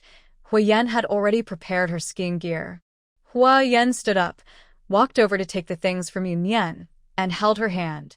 Let's go. He was eager to leave. Wait a minute. Yunyan walked to the corner, looking at Zhan, who needed to rest. This guy couldn't stay still. Huo Yan watched as Yunyan said a few words to him, and Zhan's gloomy face brightened up as he obediently went back to his room. Yan, you actually went to comfort another man. Huo complained as Yunyan approached. Did I just want him to rest well so he can come back and go on missions? Yunyan explained helplessly. Why couldn't he just be normal? Then Yan can only comfort me from now on. Yunyan twitched her mouth. He wasn't done yet. She couldn't be bothered to respond and stepped out first. Wenren glanced at Huo Yan with a complicated expression but ultimately said nothing. After sending them off, he prepared to leave as well. Huo Yan and the others had come in 2 cars, with Huo driving and a bodyguard following behind. Yin Yuling's issue is still unresolved, so safety measures must be taken, even when playing on our own turf. When it comes to Yunyan's safety, Huo Yan is very serious about it. The car had not gone far when Huo noticed the raised barrier and felt a bit speechless. It's only a 3-hour drive to the ski resort, and their 3rd master is still restless. Huo skillfully picked her up and kissed the top of her head. Yan, don't you miss me? I guess I do. It's only been 3 days. How much could she miss him? If she didn't say she missed him, he would surely make a fuss. Nian thinks I'm annoying. It turns out that if he wants to act up, it doesn't help to go along with him. Sighing, Yunyan turned in Huo Yan's arms to face him. What do you want now? My heart is hurt and needs Nian to comfort me. He spoke in a tone that sounded very wronged, as if Yunyan had abandoned him. He leaned his face closer, making his intentions clear. Yunyan wondered if she could ask Aunt Sin for a refund. This was clearly not what she expected. Is this clingy person really Huo San? In the end, Huo Yan got his way, coaxing and tricking Yunyan into giving him a kiss, which finally made him settle down. After arriving at the ski resort, the group first checked into the hotel, and Huo San and the others were sent back to their rooms to rest. The remaining two stood in front of a room on the top floor. Yunyan raised an eyebrow at Huo Yan, recalling that he seemed to have only taken one room card. À suite. Nian, don't you want to stay with me? Huo Yan had already opened the door, and it was indeed a suite. After Yunyan stepped inside and looked around, she found it quite spacious. There were 2 rooms, with a master bedroom for Yunyan. Just as Yunyan set her things down, she was startled by a loud knocking at the door. Huo Yan also stepped out of the room, slightly frowning. The people he brought wouldn't be so rude. They exchanged glances, and it was likely someone who had arrived early. Huo Yan went to open the door, and sure enough, it was Xiao Mubai. He had come a few days earlier, unable to stay in Kyoto for even a day, fearing his mother would drag him into blind dates. After dining with them, he had come out that afternoon. Why did you take so long? I've been waiting forever. Xiao Mubai grumbled as he entered and plopped down on the sofa. Are you worried you wouldn't find anyone to play with? Yunyan teased him. The young master of the Xiao family could surely find someone to accompany him. As long as he called out, many would rush to join him. It's just boring. He's not a fool. He knows why those people are coming. There are plenty of fair-weather friends, but how many are true friends? Blind dates are interesting, Huo Yan said darkly, showing no courtesy to the uninvited guest. They had just arrived, and Xiao Mubai was already causing trouble. Huo Yan, you are heartless and unreasonable, Xiao Mubai exclaimed, feeling hurt. Are they no longer good brothers? The unreasonable one is you. Their little world hadn't even started yet, and this fool had already ruined it. It was a miracle he hadn't hit him. Xiao Yuer, look at him. Xiao Mubai began to complain when he couldn't win the argument. I'm not looking. Have you been skiing these past few days? Standing by the window, Yunyan looked at the ski resort below, not interested in their childish bickering. I have. Do you want to go? Let's go together. Xiao Mubai's attention shifted immediately. He was confident he wouldn't lose to Yunyan in skiing. Finally, a chance to redeem himself. I'm not going. I'm afraid of falling. Yunyan shook her head. She had some interest at first, but seeing the crowd below made her lose her enthusiasm. We won't ski here. There's a smaller area behind. I'll teach you, and I promise you won't fall. Huo Yan also stood up and walked to the window, looking at the scenery with Yunyan. Actually, there wasn't much scenery. From this window, they could see the beginner, where a group of people were tumbling over each other. No wonder Yunyan was hesitant. That sounds boring. Let's go down together. It's more lively with a crowd, Xiao Mubai chimed in, wanting to show off in front of Xiao Yuer. Huo Yan gave him a look of concern, wondering if he brought Yunyan just to join the fun. After lunch, the group rested for a while before getting ready to ski, but Xiao Mubai couldn't convince Yunyan to join him. When he tried to follow them, Huo Yan forcibly pulled him away, saying he wanted to compete. This ski resort had a large area in front and several smaller private areas behind. Those who didn't want to tumble with a crowd could practice here, although it came at a price. At that moment, Yunyan and Huo Yan were in one of the private areas learning to ski. Yunyan was tightly holding onto Huo Yan's arm. Normally, he would be thrilled by her initiative, but now he found it amusing and frustrating. Since they put on their gear, Yunyan had clung to him and refused to ski on her own. Nian, let go. I'll support you. I promise you won't fall. Yunyan shook her head repeatedly.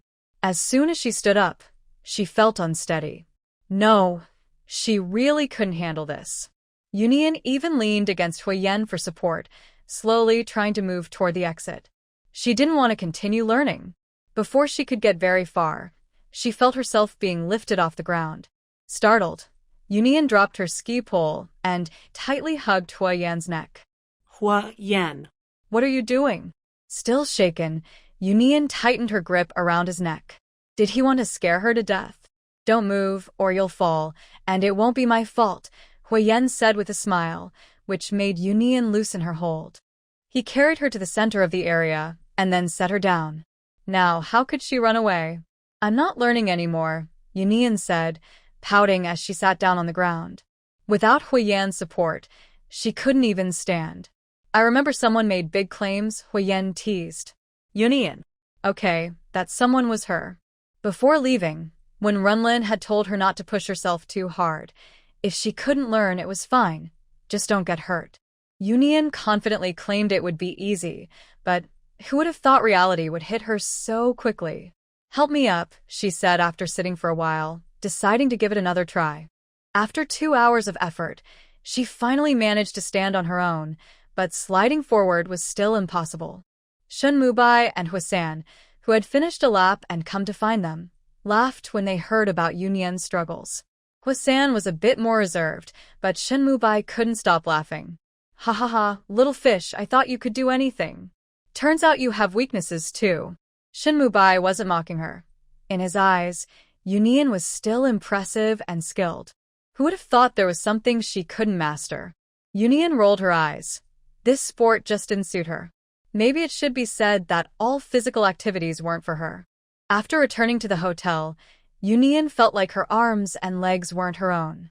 She took a hot bath in her room. Even though she hadn't learned anything, she still felt sore all over. After her bath, she felt revived. When she came out with her hair dry, Yan was already sitting in the living room with a bottle of essential oil on the table. Come here, let me massage your muscles, or you'll be even more sore tomorrow. Yunyan obediently lay down on the sofa and kicked Huo Yan lightly, asking him to move a bit so she could stretch her legs. Huo Yan patiently sat on the carpet beside the sofa and slowly began to massage and relax Yunyan. Tomorrow let's go. I'm not going. Without waiting for Huo Yan to finish, Yunyan directly refused. She didn't want to learn skiing anymore. How about going to the hot springs tomorrow? Huo Yan pinched Yunyan's cheek, knowing she didn't want to ski. Are there hot springs here? Yunyan's interest was piqued. She was definitely up for that. Yes, it's not far. Yunyan gave him a look that said it was fine. He could easily afford it. Skiing followed by a soak in the hot springs was indeed relaxing. The next day, the two of them left Xiao Mubai behind to enjoy the hot springs. Soaking in the warm water, Yunyan felt this was what a vacation should be.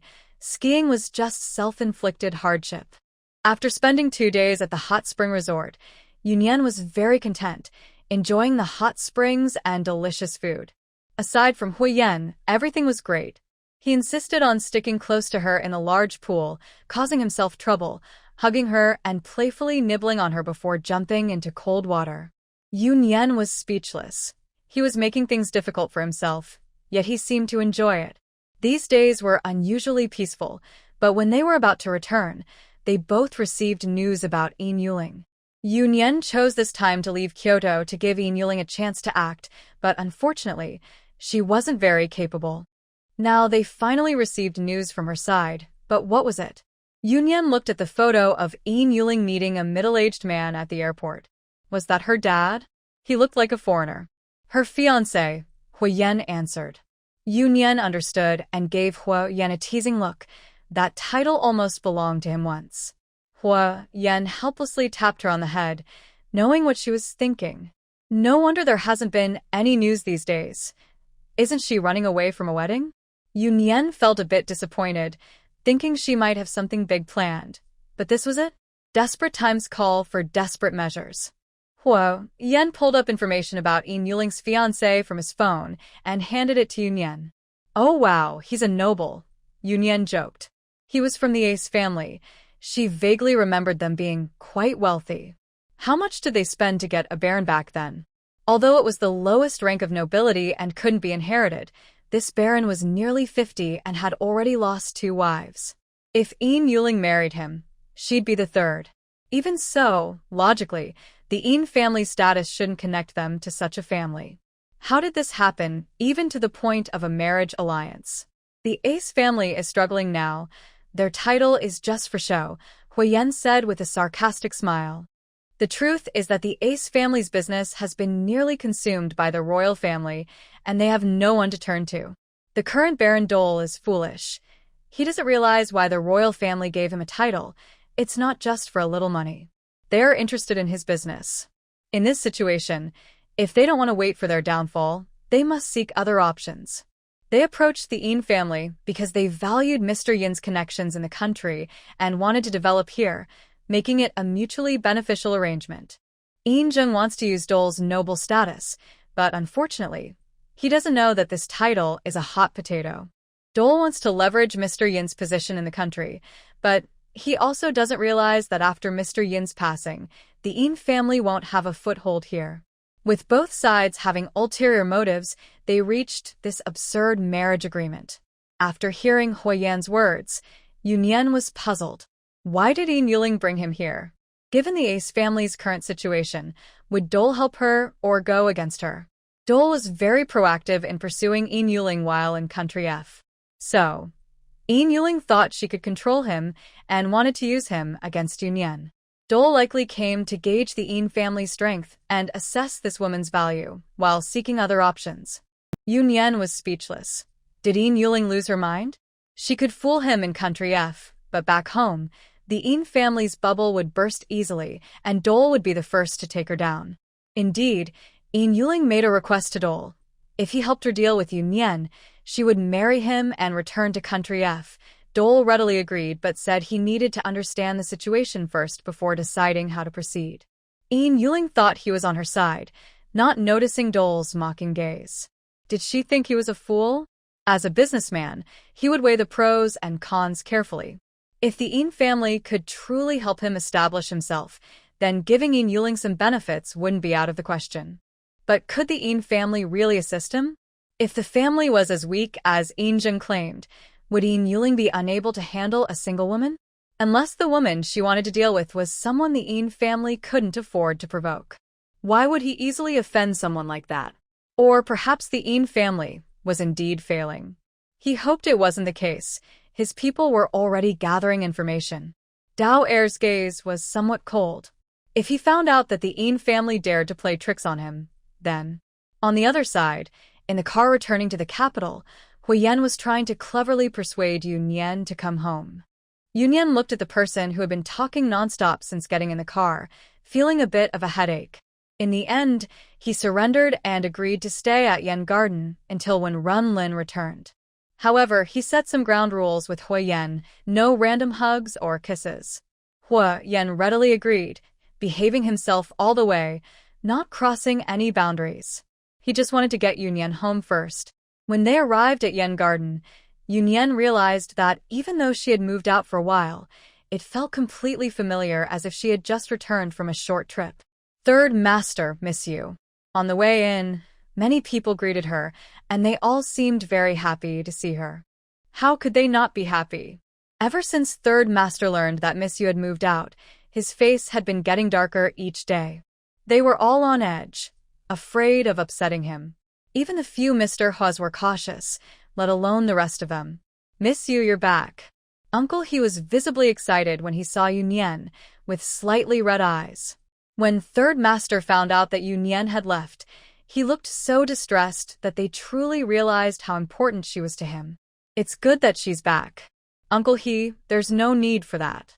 Yunyan was worried he might cry. I'm just getting old. Please forgive me, Miss Yu. You should go upstairs and rest. Uncle He discreetly wiped his eyes, making a silent vow. As long as Miss Yu was unhappy, they wouldn't let anyone in, not even if the old master came himself. On the second floor, everything was just as it had been when she left. Huo Yan came up from behind and hugged Yunyan, resting his chin on the top of her head and letting out a satisfied sigh. He had to admit that ever since he learned Yunyan had moved out, he had been anxious, even though she hadn't grown distant from him. At this moment, in a familiar place, holding someone familiar again, his heart finally felt at ease. Yunyan was still here, and that was wonderful. Yunyan seemed to sense his emotions and quietly let him hold her for a while, offering silent comfort. She didn't understand why Huo Yan felt so insecure. That's enough now. After a long time, Huo Yan still hadn't let go. Had he forgotten what he had said in the car? Had he reverted to his old ways right after coming back? Huo Yan honestly let go of Yunyan and took her hand to walk toward her room. Is holding hands okay? Yunyan. It was only a few steps from here to her room. After Huo Yan sent Yunyan back to her room, he lingered there for a while. He was satisfied when Yunyan leaned in to kiss him first, before heading downstairs.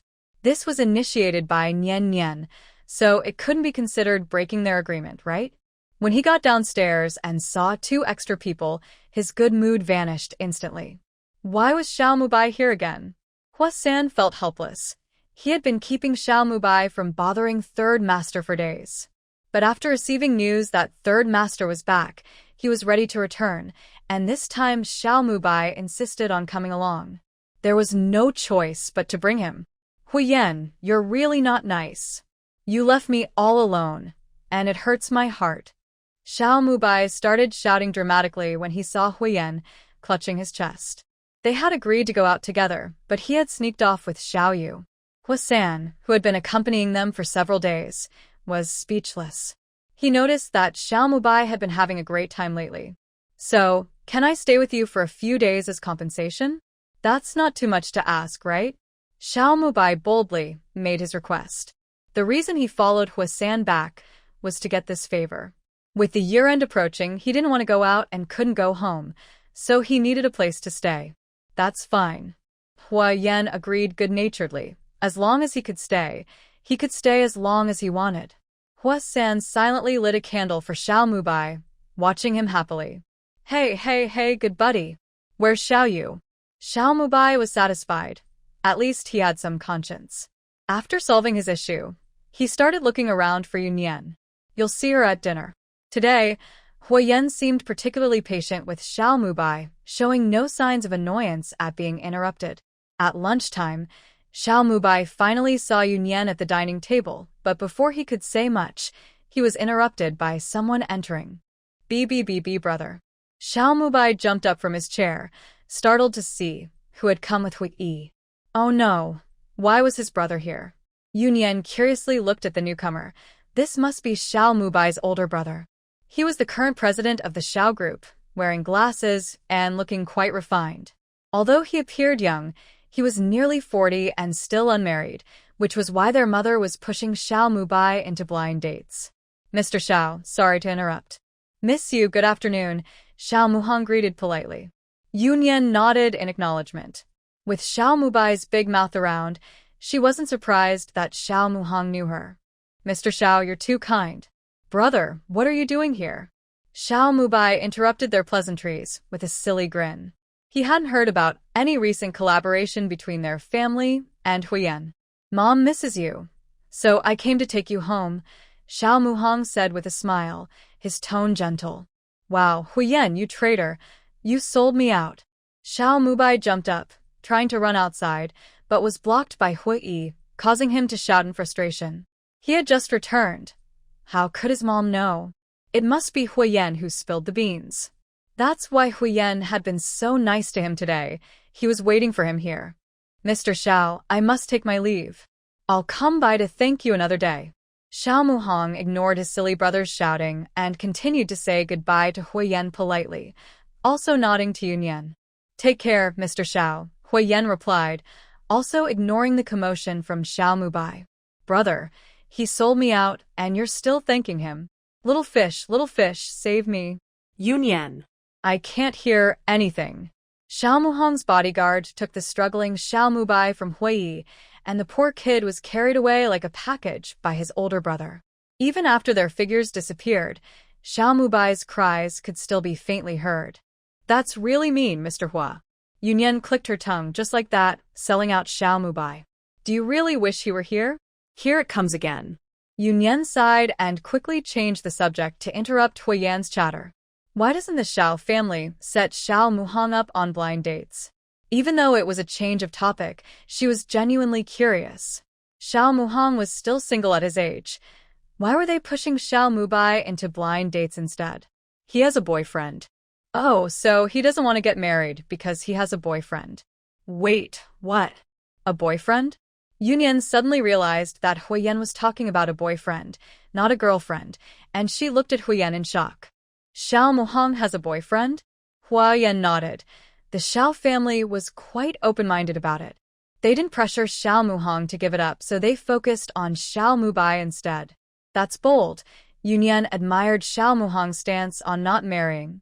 Usually, at their level, if such a situation arose, most would marry and have children, both to carry on the family line and as a cover. Indeed.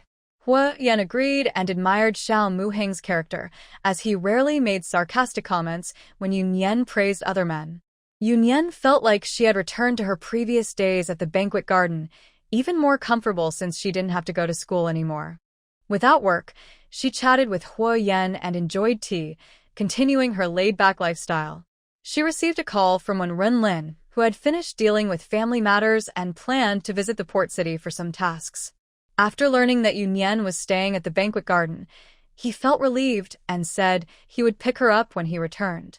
When Shin found out that Yunyan was back at the banquet garden, she rushed over.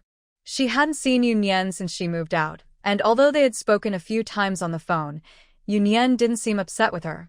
However, Shin felt a lingering tension that could only be resolved by seeing Yunyan in person. "Aunt Sin," Yunyan said as she stood up and gently hugged Shin. Shin suddenly felt emotional. Yunyan was comforting her. Although this girl wasn't very talkative, she understood everything. "Hey, how have you been lately?" Shin didn't bring up the past, knowing it was pointless to dwell on what had already happened. "Pretty good. I think I've gained a little weight," Yunyan said, scrunching her nose. She didn't have a habit of weighing herself, but she felt like she had put on some extra pounds recently. "Having a bit more weight in winter keeps you warm," Shin laughed, teasing Yunyan. A few light-hearted jokes eased the tension, and they enjoyed a pleasant conversation until Huo Yan returned from work and reminded his mother it was time to eat, implying that it was time for her to leave. Shin was speechless. Her son was truly a good boy. She decided not to stay longer and let the two of them spend more time together. After all, her son was still an unknown man without any commitments, and he needed to put in more effort. After dinner, Yunyan worked in the small living room upstairs while Huo Yan sat beside her reading. "Are you busy?" he asked after Yunyan looked up from her computer, realizing 2 hours had passed. "I have a meeting tomorrow," Yunyan sighed. With the new year approaching and the current situation being unstable, they needed to be cautious, and this meeting would likely involve some arrangements from above. Huo Yan understood and shifted the topic to something else. "Dao Er is looking into you. Is he trying to help Yin Yuling?" Yunyan replied casually, not worried about what he could find out. "He's not a fool. These days have been enough for him to understand the strength of the Yin family. It's not that he wants to help Yin Yuling.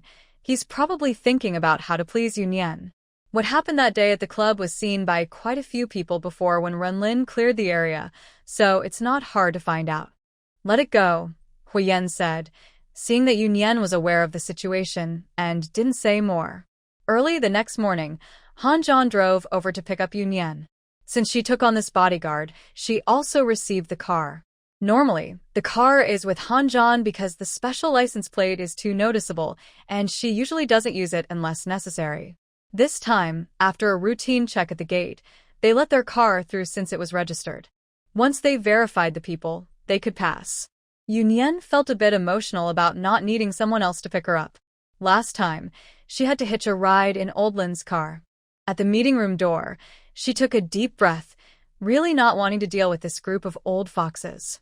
As a younger member, she couldn't be the last to arrive, and if she came early, she had to chat with them. These high-ranking individuals are usually only seen in the news, and others can't find a way to get close to them. To Yunyan, chatting with them felt like a waste of time. "What are you doing standing there? Guarding the door?"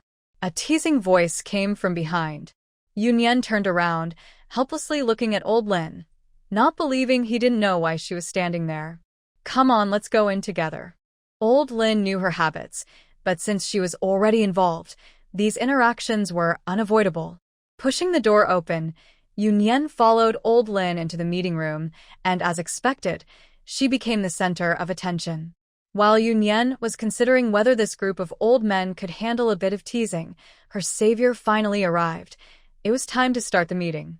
After sitting through the lengthy meeting, Yunyan felt her body stiffening. She rarely sat so formally for such a long time. She didn't dare move much, as she was the only young face among a group of older officials, making her too noticeable. After the meeting, everyone gradually left the room, some returning to their offices and others leaving with their bodyguards. Each participant had their own office here, and Yunyan had one too, but she hadn't been there yet.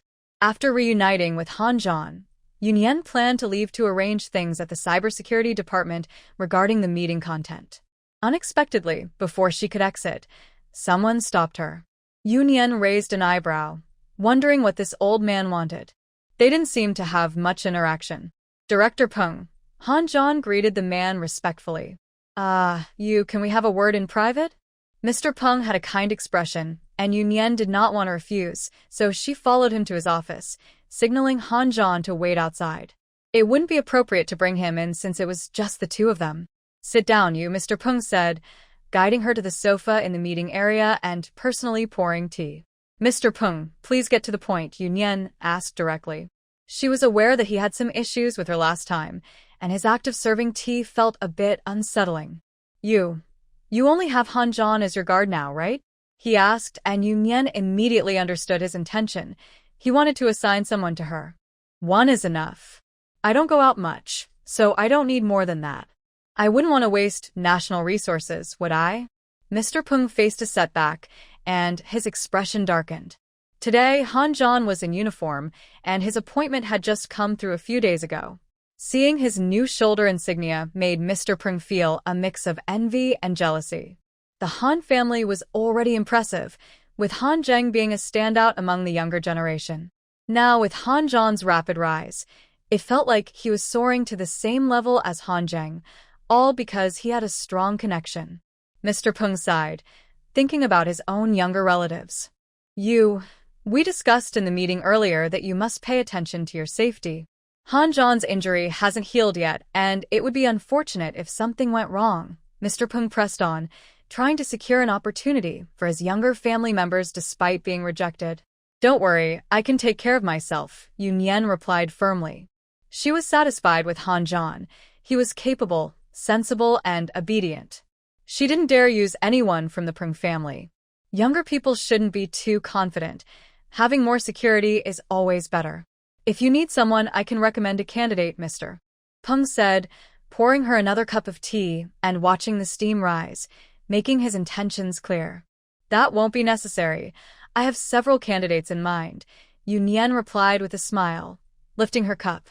She made it clear to Mr. Peng that even if she needed additional guards, she wouldn't consider his people, hoping he would give up. Her blunt refusal caused Mr. Peng's expression to darken further. You should understand that being too rigid can lead to trouble, he warned. Yu raised an eyebrow, sensing a threat. She was curious to see how he would approach this. I'm sorry, General Peng, but I haven't been in school for long.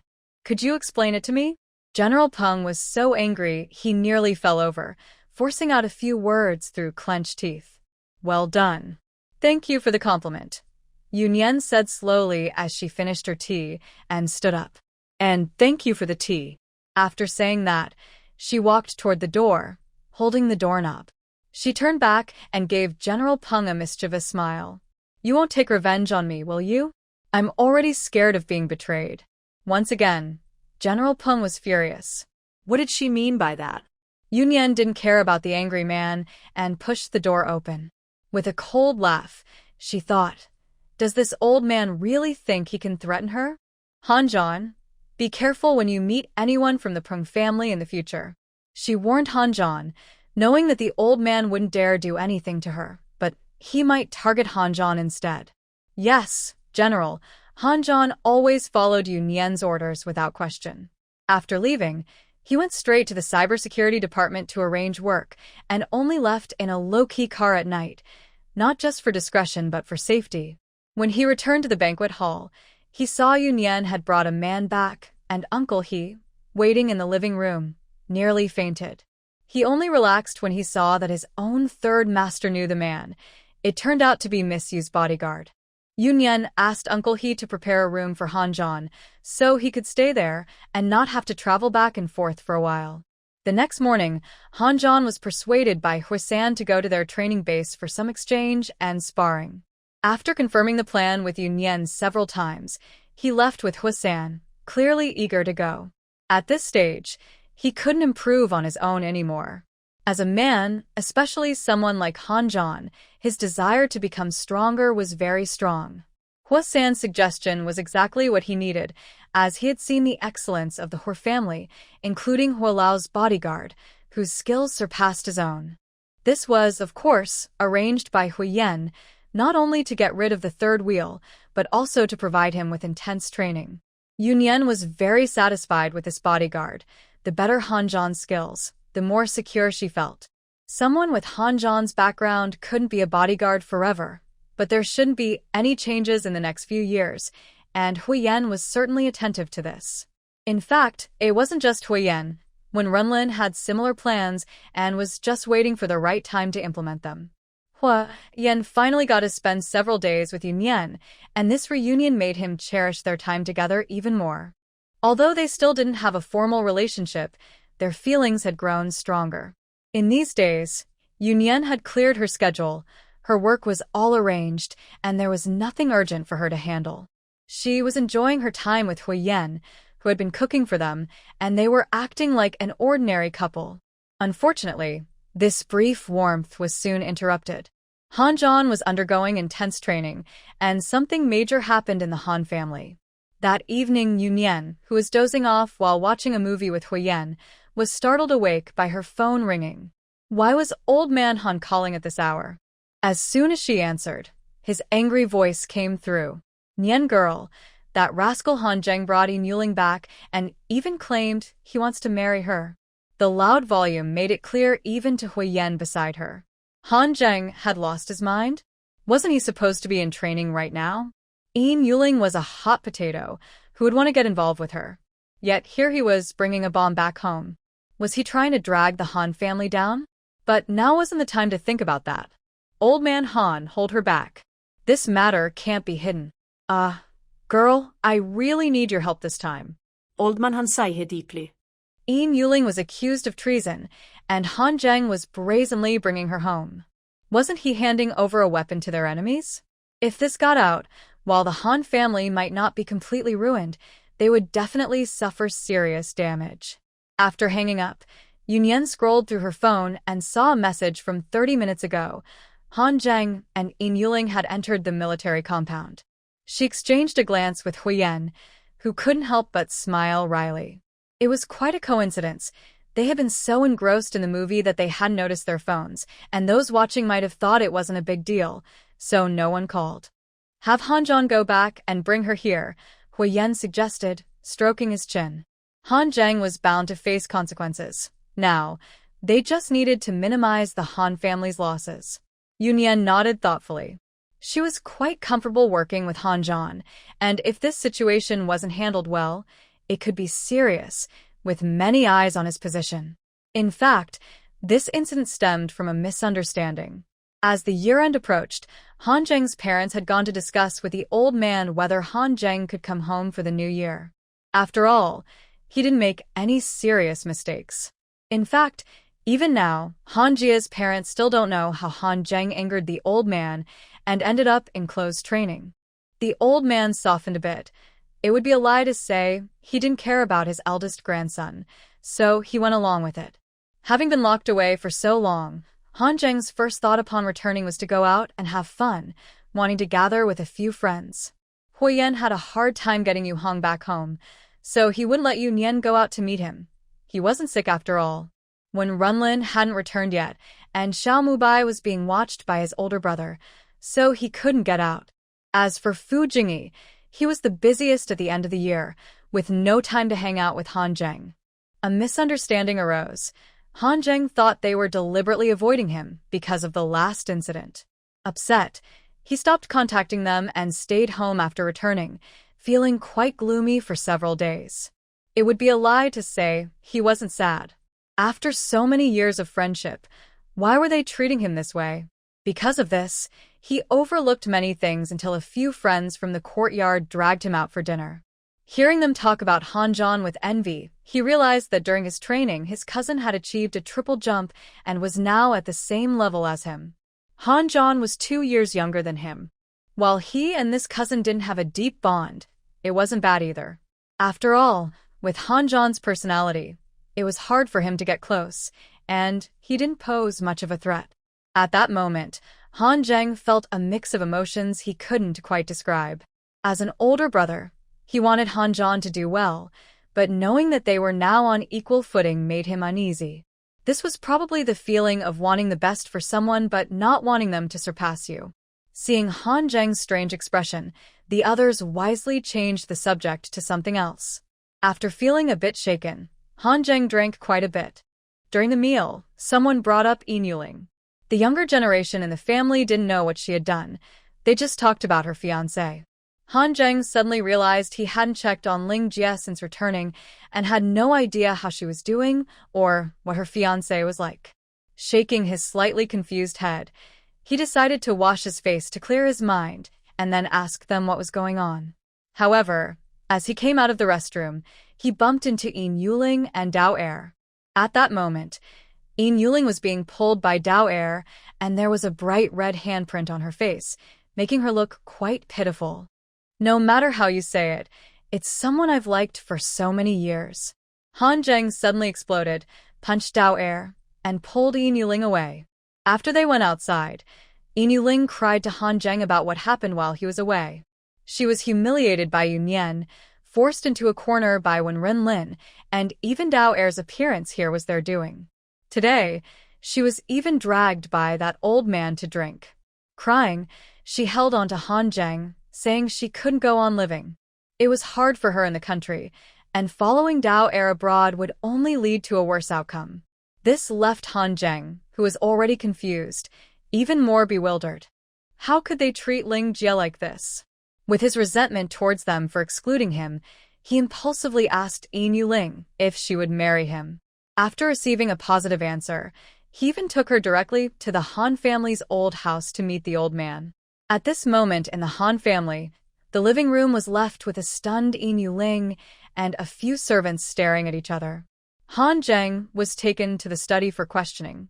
After being splashed with cold water in the middle of winter, he finally woke up.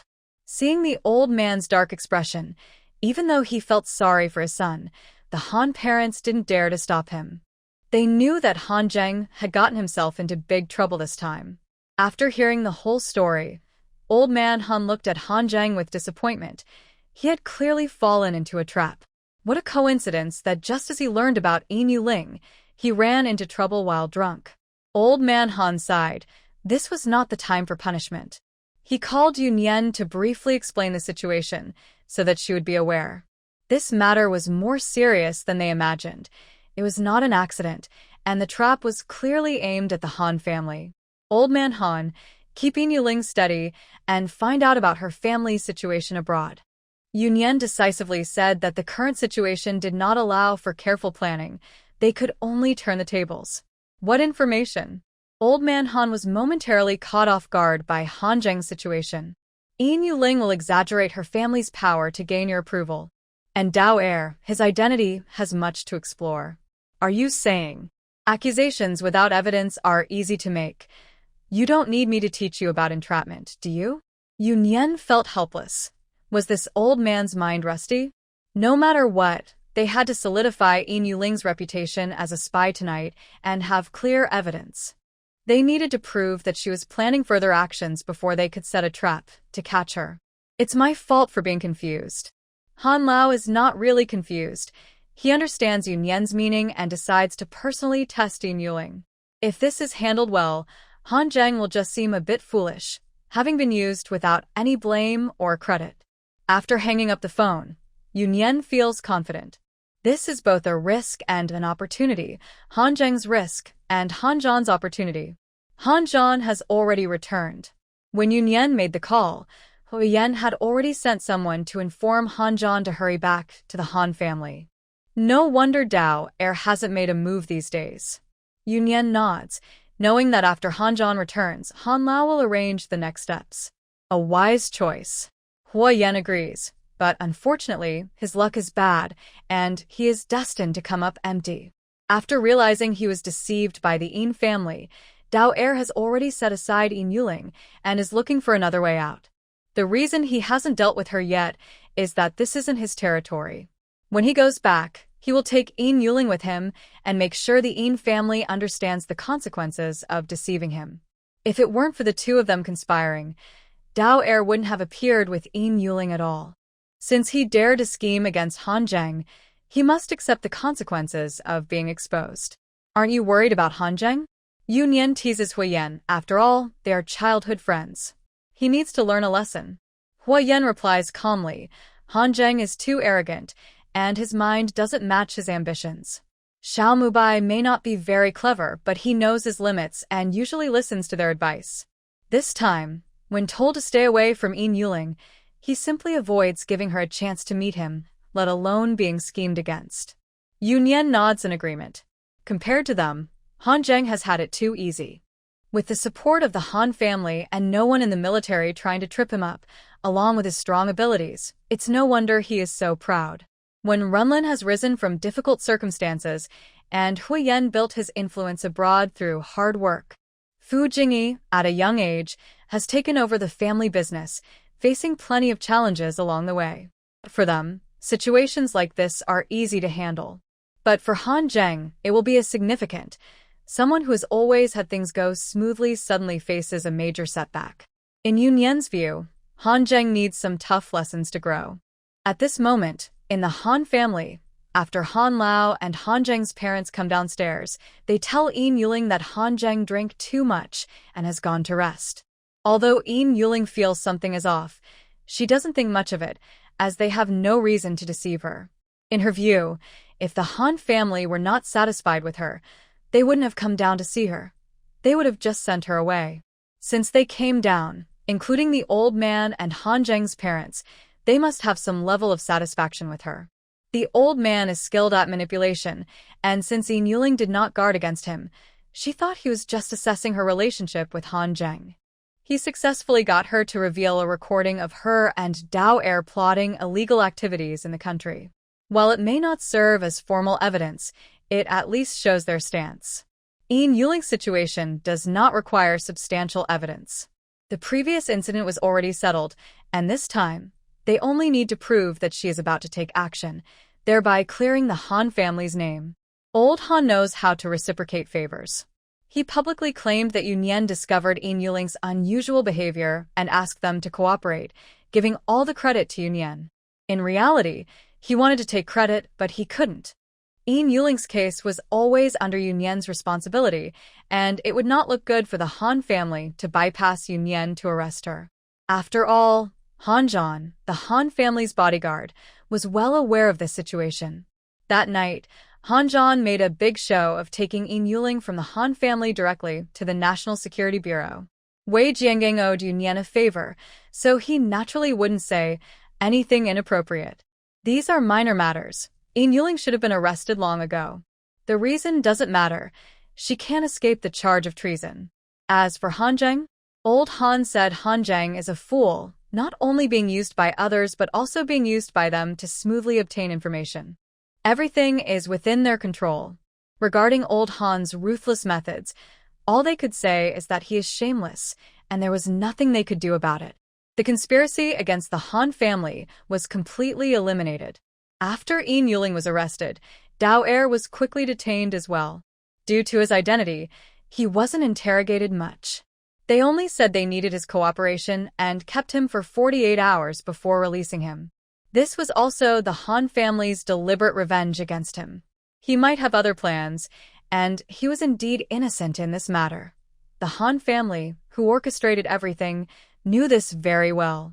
After this incident, Han Zheng might not recover for 3 to 5 years. Would old Han not feel heartbroken? Naturally, he wanted to vent his anger.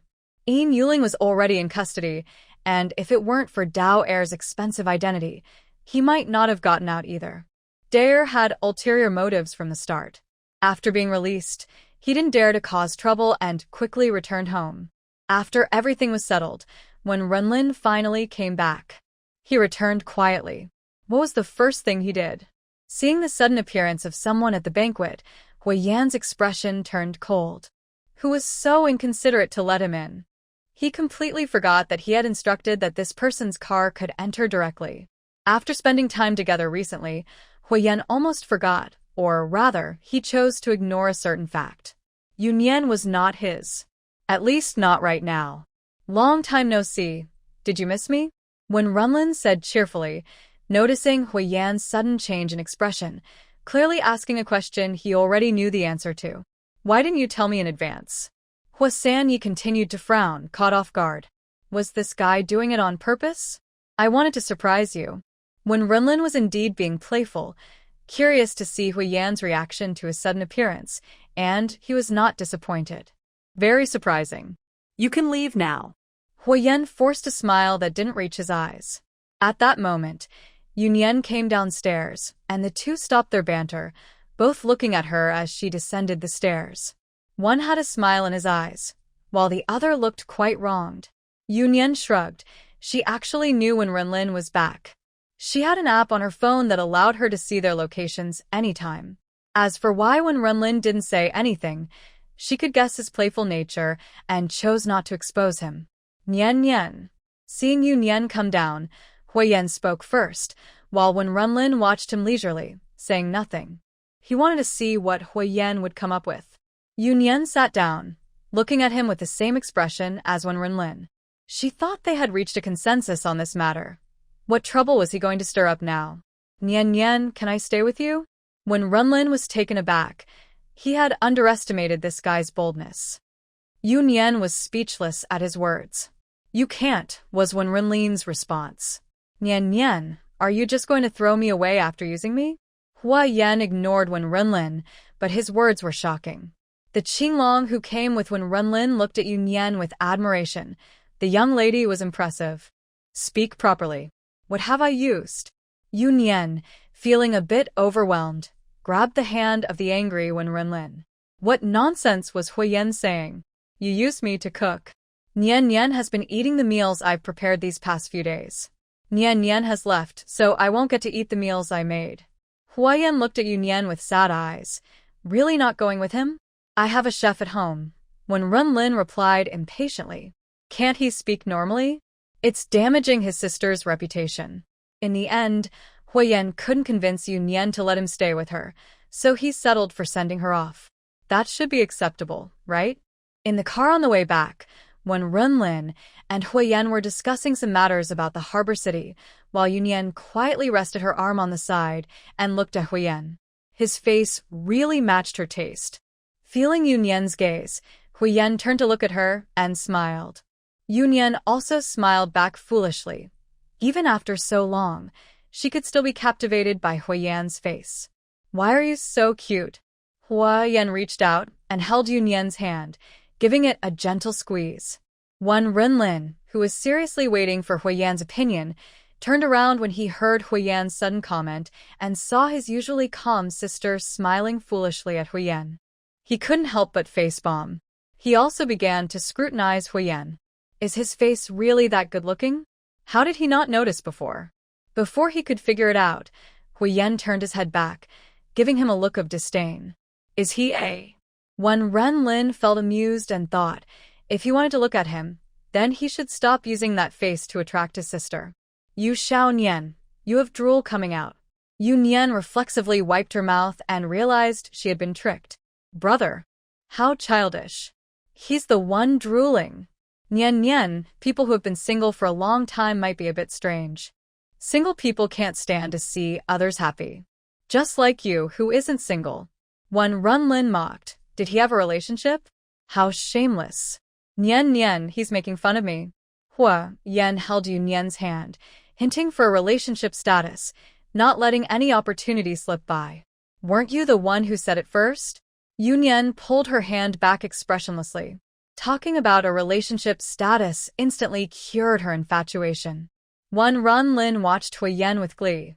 Did he mess up? Poor Huo Yan, ye could only sit quietly. When they arrived at the villa, as soon as they walked in, Yunyan was stunned by the pile of items in the living room. Did Wenren bring back a whole store? These are gifts for you. Yunyan replied, okay. Who brings so many gifts? Huo Yan, who came with Huo Yan, glanced sympathetically at him. People give jewelry as gifts and you brought knives and guns. Yes, this time when Huo Yan returned, he gave Yunyan a modified handgun that is powerful yet compact and easy to carry. Naturally, it was quite expensive, even surpassing the value of all the luxury items from Wenren. Huo Yan was initially very pleased with his gift, and he could tell that Yunyan liked it too. But now he was starting to doubt himself. Do girls really like things like this? Yunyan pulled Huo Yan around the pile of items and sat him down on the sofa. In a soft voice, just loud enough for them to hear, she said, I prefer what you gave me. Huo Yan's expression instantly brightened. Yunyan rarely lies, so if she said she liked it, she truly meant it. He realized he understood her preferences better than he thought, and he looked down on Wenren for giving such flashy but impractical gifts. In fact, Wenren knew that Yunyan didn't really like those things, as she hardly touched the items he bought before. Huo Yan chose gifts that Yunyan liked and needed. Wenren, on the other hand, was more straightforward. He didn't care if she liked it or not, he just wanted her to have what others had. It wasn't necessary, but it couldn't be missing. Both were trying to show their care for Yunyan in their own ways, and she could feel it. So, regardless of her feelings, she accepted everything. They both had enough money, and refusing would only create distance. She indeed preferred Huo Yan's gift, but she was also happy to indulge Wenren's little habit of pampering his sister, which she noticed when she first moved in. She had someone bring her things upstairs to put away, and Wenren came over to sit down. I think we should move to a bigger house, Wenren said seriously. The place was still too small, and Yunyan's things were almost overflowing. I wouldn't mind sharing with you, Huo Yan chimed in, as the banquet hall was spacious. As long as Yunyan was willing to move back, Wenren would consider it a buy-one-get-one deal. I would mind. Wenren shot him a glance, wondering what he was thinking. Stop it. Yunyan interrupted their childish conversation, shaking her phone to show them a message.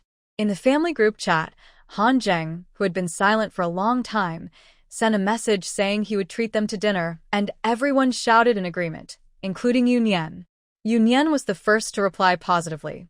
Wenren raised an eyebrow at her, not quite understanding her enthusiasm. Is she really that supportive? Han Zheng is requesting to be transferred from Kyoto, and he should be leaving in a few days. She naturally won't miss these things, and as for Han Zheng, I don't know what he's thinking, but the place he chose is still the military district where she used to stay. The two nodded thoughtfully, realizing it was like this. That's the right choice, Huo Yan sighed. For Han Zheng, leaving Kyoto to work hard for a few years and then coming back is the best option. Wenren nodded in agreement, hoping that Han Zheng has picked himself up and learned from his mistakes. However, now that he has left Kyoto, others won't hold back as much. If he doesn't change his temper, it will be too easy for others to find faults with him. Both fell silent. After all, they were longtime friends and still worried about him. Don't worry, he's going to my territory. Yunyan could tell what they were thinking just by looking at their expressions. Han Zheng's bad temper makes it easy for him to offend people. Han Zheng is going to have a tough time, Wenren remarked, as he was quite a petty guy. She would definitely not let anything happen to Han Zheng, but he would probably face a lot of challenges. Once he's on her turf, she can handle him however she likes. He deserves it. With their worries set aside, Huo Yan gave an honest evaluation. Han Zheng needed to be put in his place. If it weren't for the recent troubles he faced, Huo Yan would have settled things with him himself. Han Zheng had invited them for dinner, and Huo Yan shamelessly stayed behind, saying he wanted to wait for them. Aren't you busy? Is your company going to close down? Wenren looked at the person who wouldn't leave, wondering how she hadn't noticed how thick-skinned he was before. Don't worry, I can definitely take care of Nian Nian. You don't need to take care of her. This remark successfully darkened Wenren's expression. Did he really think he couldn't support his sister? Then Yunyan can take care of me too. The clever Huo Yan was quick with his responses.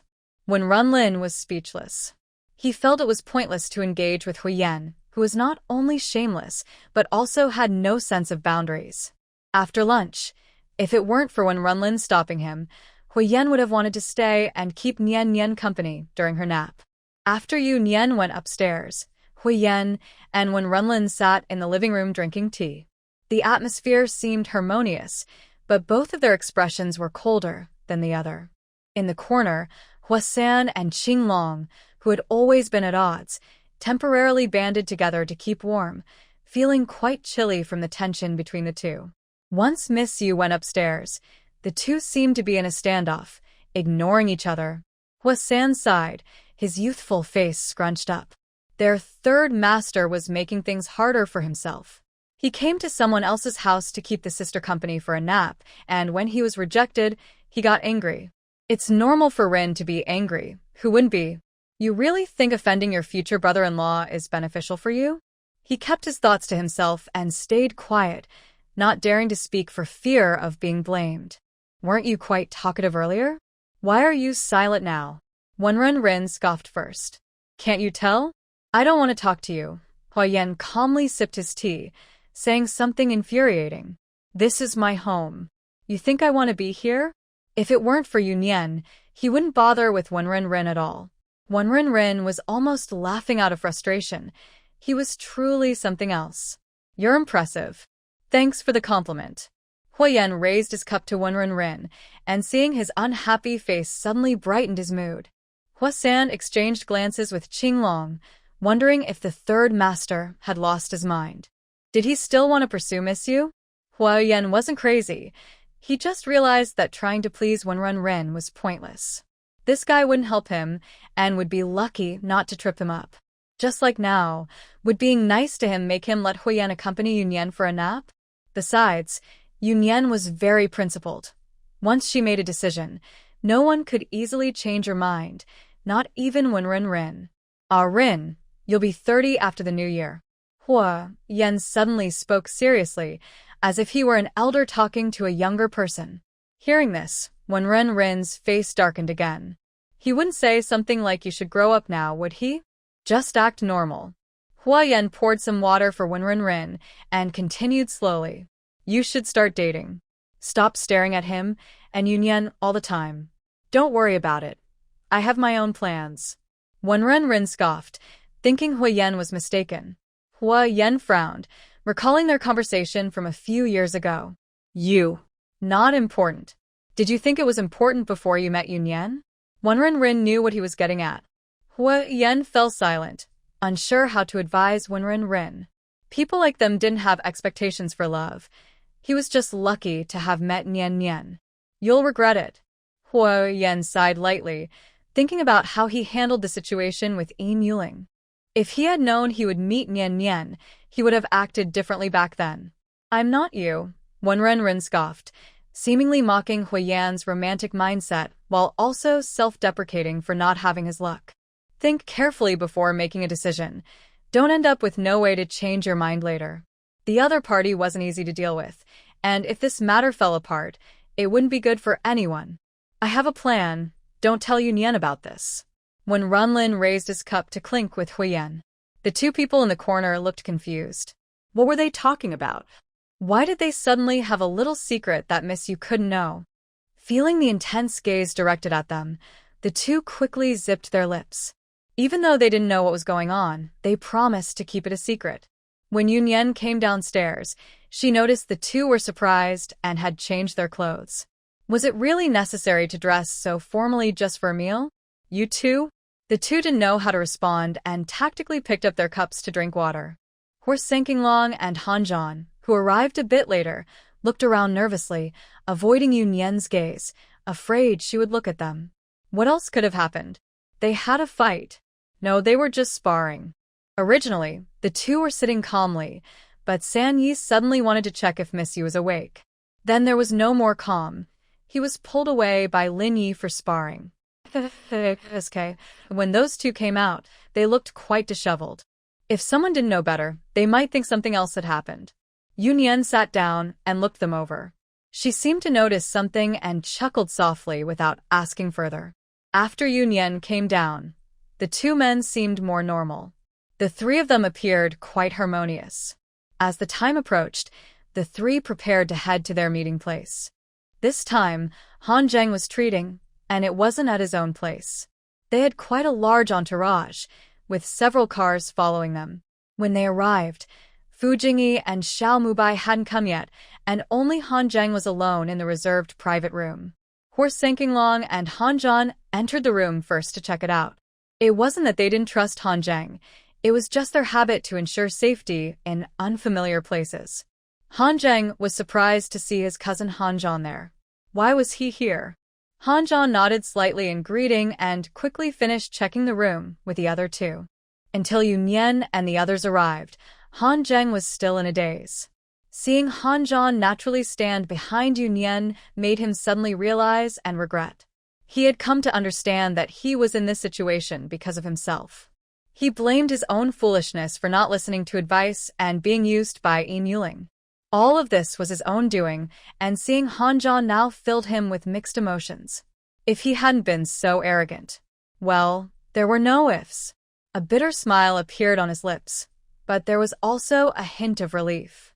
Grandpa didn't give up on him. Han Zhan's quick rise is because he followed Yunyan, not because the Han family decided to give up on him and train Han Zhan instead. Thinking of Yunyan inevitably reminds him of his own foolishness. Why did he ever think that Yunyan was competing with Yin Yuling out of jealousy? Han Zheng stood up and let everyone take their seats, while Han Zhan and the others went outside to guard the door of the private room. Seeing Han Zhan like this stirred up mixed feelings in him.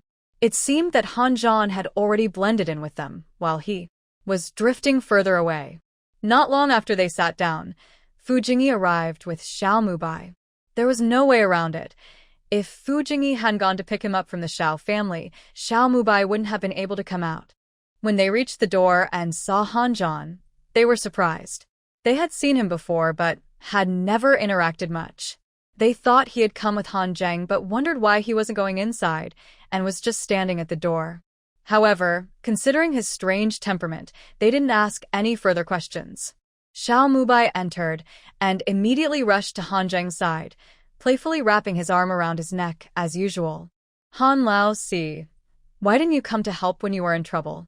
After Han Zheng's incident, they had all called him, but he refused to meet anyone. Xiao Mubai even harassed Han Zheng multiple times under the pretense of seeking help for a blind date, but he was always turned down. Cough, are you trying to strangle me? Han Zheng was caught off guard by the sudden move, but it did help him relax a bit. Thankfully, he was still the same as before. To be fair, Xiao Mubai was a professional at lightening the mood. Although he usually seemed carefree, he had a keen sense of detail. Their playful banter broke the heavy atmosphere in the private room, and Xiao Mubai casually sat next to Han Zheng. Like teasing a good-natured person, he pinched Han Zheng's chin, looking at him from left to right, grinning as he teased. Wow, you seem to have gained a bit of weight. I thought you weren't eating or sleeping well. Han Zheng's face darkened as he swatted his hand away. What kind of talk was that? However, he couldn't help but touch his own face. He had been drinking a lot lately and hadn't trained at home. Could he really have gained weight? Do you really believe that? Fu Jingyi's amused voice came through, and Han Zheng realized he had been played by Xiao Mubai. He nudged the person next to him with his elbow, but not too hard. Xiao Mubai's small frame couldn't take much. Xiao Mubai exaggeratedly clutched his chest and leaned over the table, causing everyone to laugh. It felt a lot like the old days, and only now did Han Zheng truly relax. Although he invited them, he felt a bit nervous before they arrived, unsure of how to face them. Fortunately, there was still time. However, some things must be faced rather than avoided. Han Zheng took a deep breath, raised his glass, and stood up. Yunyan, I'm sorry for what happened before. After saying this, he drank it all in one go. He owed Yunyan an apology. Since the incident, he had realized what he had done but lacked the courage to confront it. It's okay. Yunyan calmly raised her glass. She genuinely felt it was fine. Han Zheng wasn't that important to her, and his apology didn't mean much. Compared to Han Zheng's seriousness, Yunyan's reaction was rather indifferent. Han Zheng didn't say anything more and placed a document in front of Yunyan. A gift. Yunyan opened the document and raised an eyebrow. What did Han Zheng mean by this? It was a share transfer agreement for Yunshang Mountain Villa, and Han Zheng had already signed it. This gift seemed a bit excessive. Yunyan, used to planning for the worst, wondered if it was appropriate for her to accept his shares given her identity. Was he trying to trap her or gain leverage over her? She could accept a generous gift from Fu Jingyi because they had no direct interests involved. But with Han Zheng, it was more complicated. What is it? Let me see. Xiao Mubai, who had missed it earlier, stretched his neck eagerly. Yunyan handed it to him. She didn't mind him looking since she didn't plan to accept it anyway. Wow, that's quite generous. Xiao Mubai glanced at it and then returned it to Yunyan. Fu Jingyi, nearby, leaned over to take a look, appearing thoughtful. Yunyan picked up the document and handed it back to Han Zheng, clearly refusing. But before Han Zheng could take it, the document was snatched away by Wenren. I'll have someone settle this with you later, Wenren said to Han Zheng and placed the document back in front of Yunyan. Keep it. Yunyan nodded and, without further refusal, set the document aside. Had Han Zheng's gift been accepted or not? Yunyan accepted it, but it was actually Wenren who was buying it for her. Not only was Han Zheng confused by the gift, but Xiao Mubai looked shocked, and even the usually composed Fu Jingyi had a surprised expression. What was going on? The two of them looked at Huo Yan, who was still peeling shrimp for Yunyan. If he wasn't a buddy, why was he still peeling shrimp? How could he tolerate this? Huo Yan ignored the few stunned people and slowly pushed the peeled shrimp to Yunyan. It was appropriate for Wenren to handle this matter. Given their backgrounds, any major actions would be noticed by those who pay attention, especially changes in their assets. Han Zheng might genuinely want to apologize to Yunyan, but his approach was clearly inappropriate. With their identities, any exposure would lead to trouble sooner or later. Wenren and Yunyan, as siblings, had a clear path. The brother buys for the sister, who could say anything. If he intervened, it would inevitably bring to mind the Huo family, which would not benefit anyone. I'll sell you mine too. Huo Yan took off his gloves, wiped his hands, and looked at Wenren. Wenren calmly nodded, okay. Hey, aren't you going to ask for my opinion? Yunyan protested. These two made a decision without asking her? Your opinion doesn't matter. Right. Yunyan was speechless. It was rare for these two to agree so much. Wait, can you at least tell me what's going on? Xiao Mubai couldn't hold back. What were they talking about? Why weren't they including him? Little fish, I'll give you mine too. Fu Jingyi, who was also out of the loop, spoke up directly. He was worried about finding a chance to apologize to Yunyan. Yunyan might not hold a grudge against Xiao Mubai, but she certainly had some issues with him. Mine too? Xiao Mubai weakly added, not knowing what was happening, but they must have their reasons for doing this. Wenren was straightforward and made the decision for Yunyan. I'll have someone take care of it later. Yunyan. What was going on? She kicked Huo Yan, signaling him to speak. Wasn't Wenren's approach a bit inappropriate? Everyone knew the value of Yunshang Mountain Villa. Although it was being sold, none of them were short on money. If it wasn't her, who would make a move? Huo Yan smiled reassuringly at Yunyan, indicating she shouldn't overthink it. He understood Wenren's intention. The reason he publicly stated he would sell his shares to Wenren was merely to encourage Fu Jingyi and Xiao Mubai to consider their shares. At the time, they had impulsively invested in this villa, mainly intending to use it for vacations, not business. Now, its development had exceeded their expectations. The better the villa did, the more complicated the connections became. In the future, it will be quite a hassle. Right now, passing it to Yunyan is the best option. After all, if it were any of them, it wouldn't be suitable in anyone's hands. Lin Ge, why did you buy it? Xiao Mubai asked directly when no one responded to his question. When did Xiao Yu become so close to Lin Ge?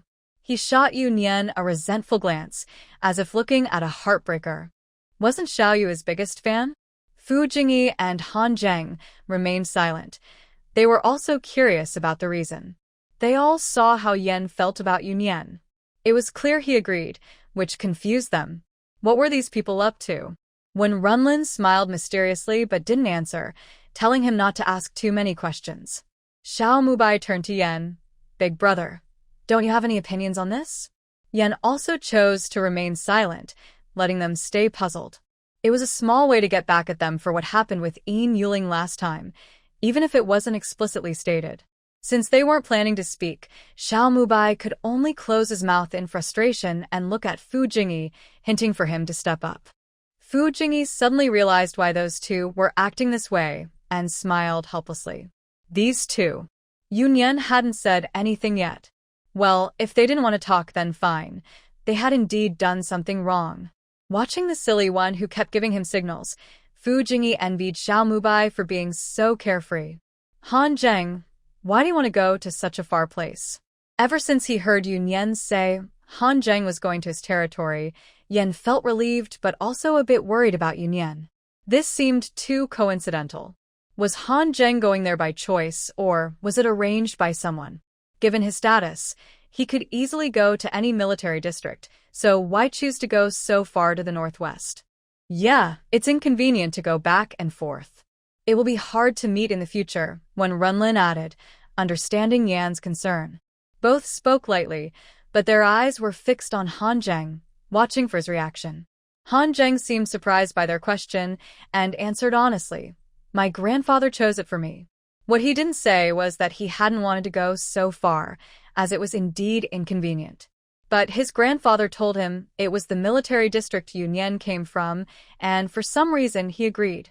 Seeing that Han Zheng didn't seem to be lying, they finally relaxed. The location chosen by the old man Han is not a problem. It seems he still has plans for Yunyan. Yunyan couldn't help but laugh and cry at the same time. Why is this old man so attached to her? She can't let him down. She will take good care of Han Zheng.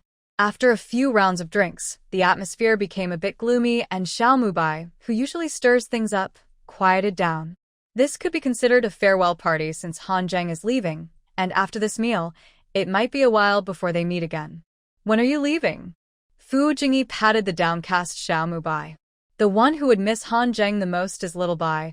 They share the closest bond. Tomorrow, Han Zheng replied with an unexpected answer. So soon?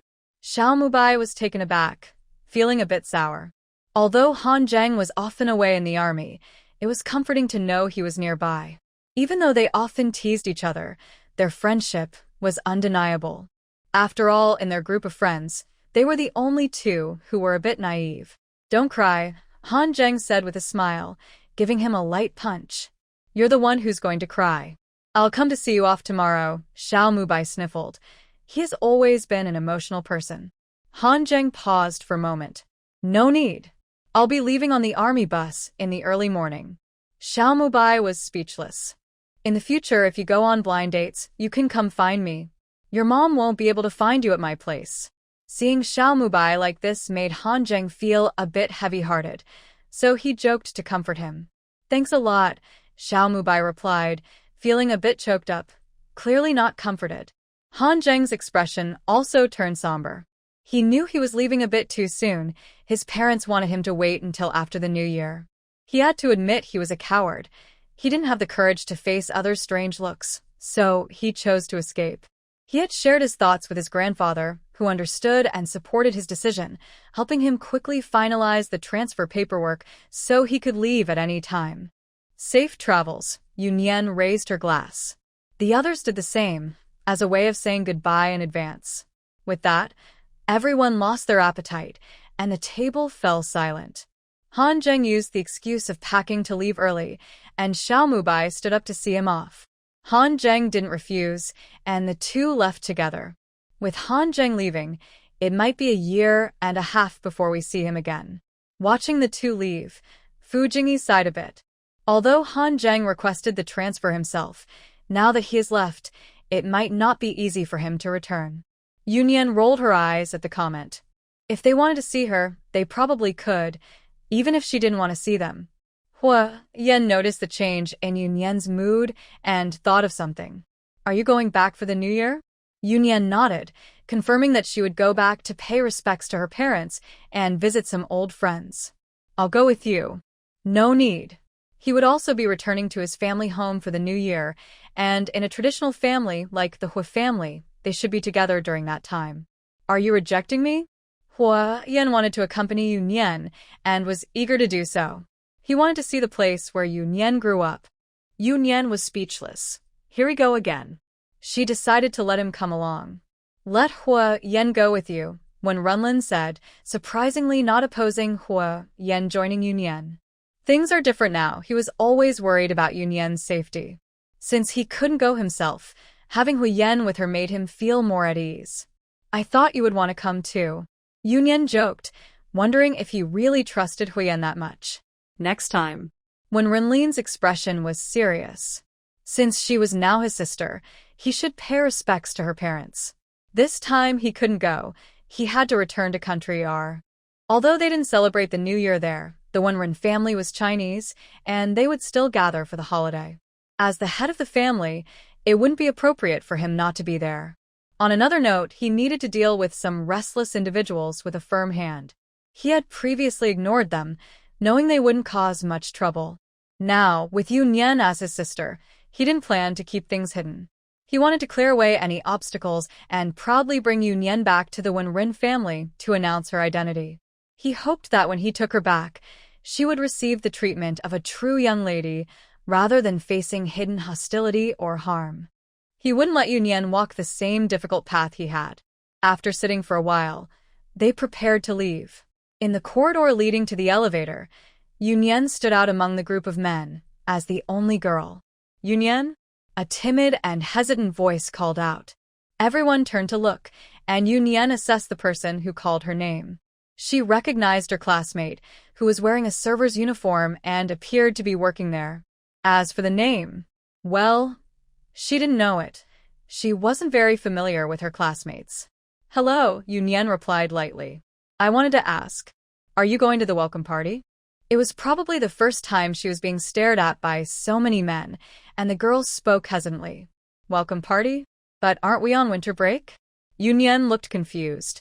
It's the New Year's party, a tradition at Peking University, Fu Jing explained. He also received an invitation which includes many notable guests.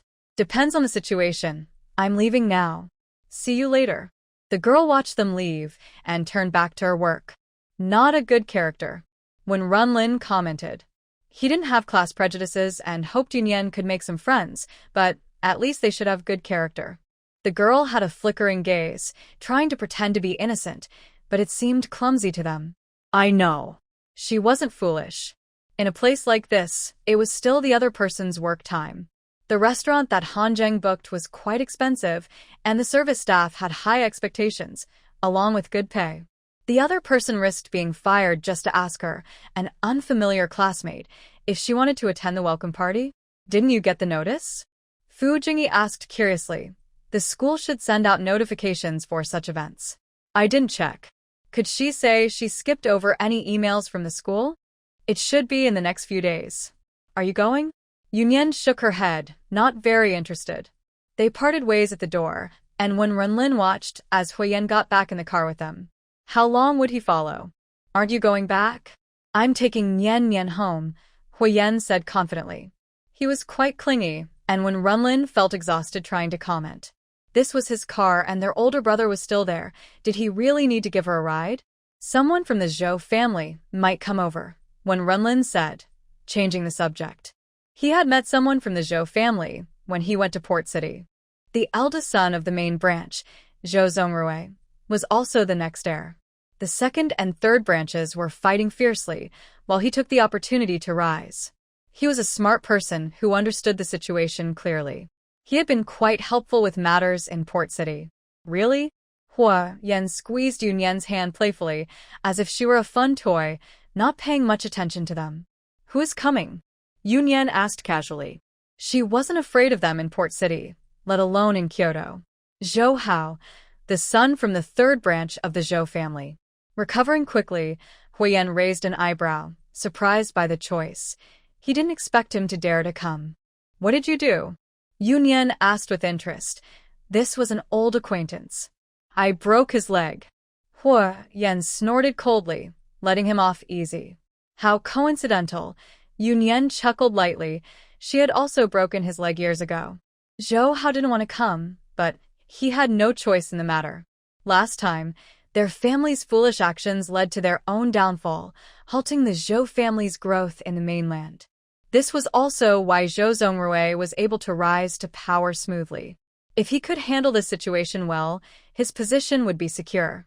This time, when Renlin went to the port city, and Zhou Zongrui was very humble, showing he could be flexible. When Renlin didn't make things difficult for him, simply saying he was easy to talk to. The implication was clear. It was Huo Yan who was difficult to deal with. Last time, when Zhou Hao had his leg broken, the Zhou family thought it was just because of that shipment. When he hinted to Zhou Zongrui that there was more to the story, the other party quickly understood and sent someone over. This person was sent by Zhou Zongrui. Please, Master Huo, be lenient.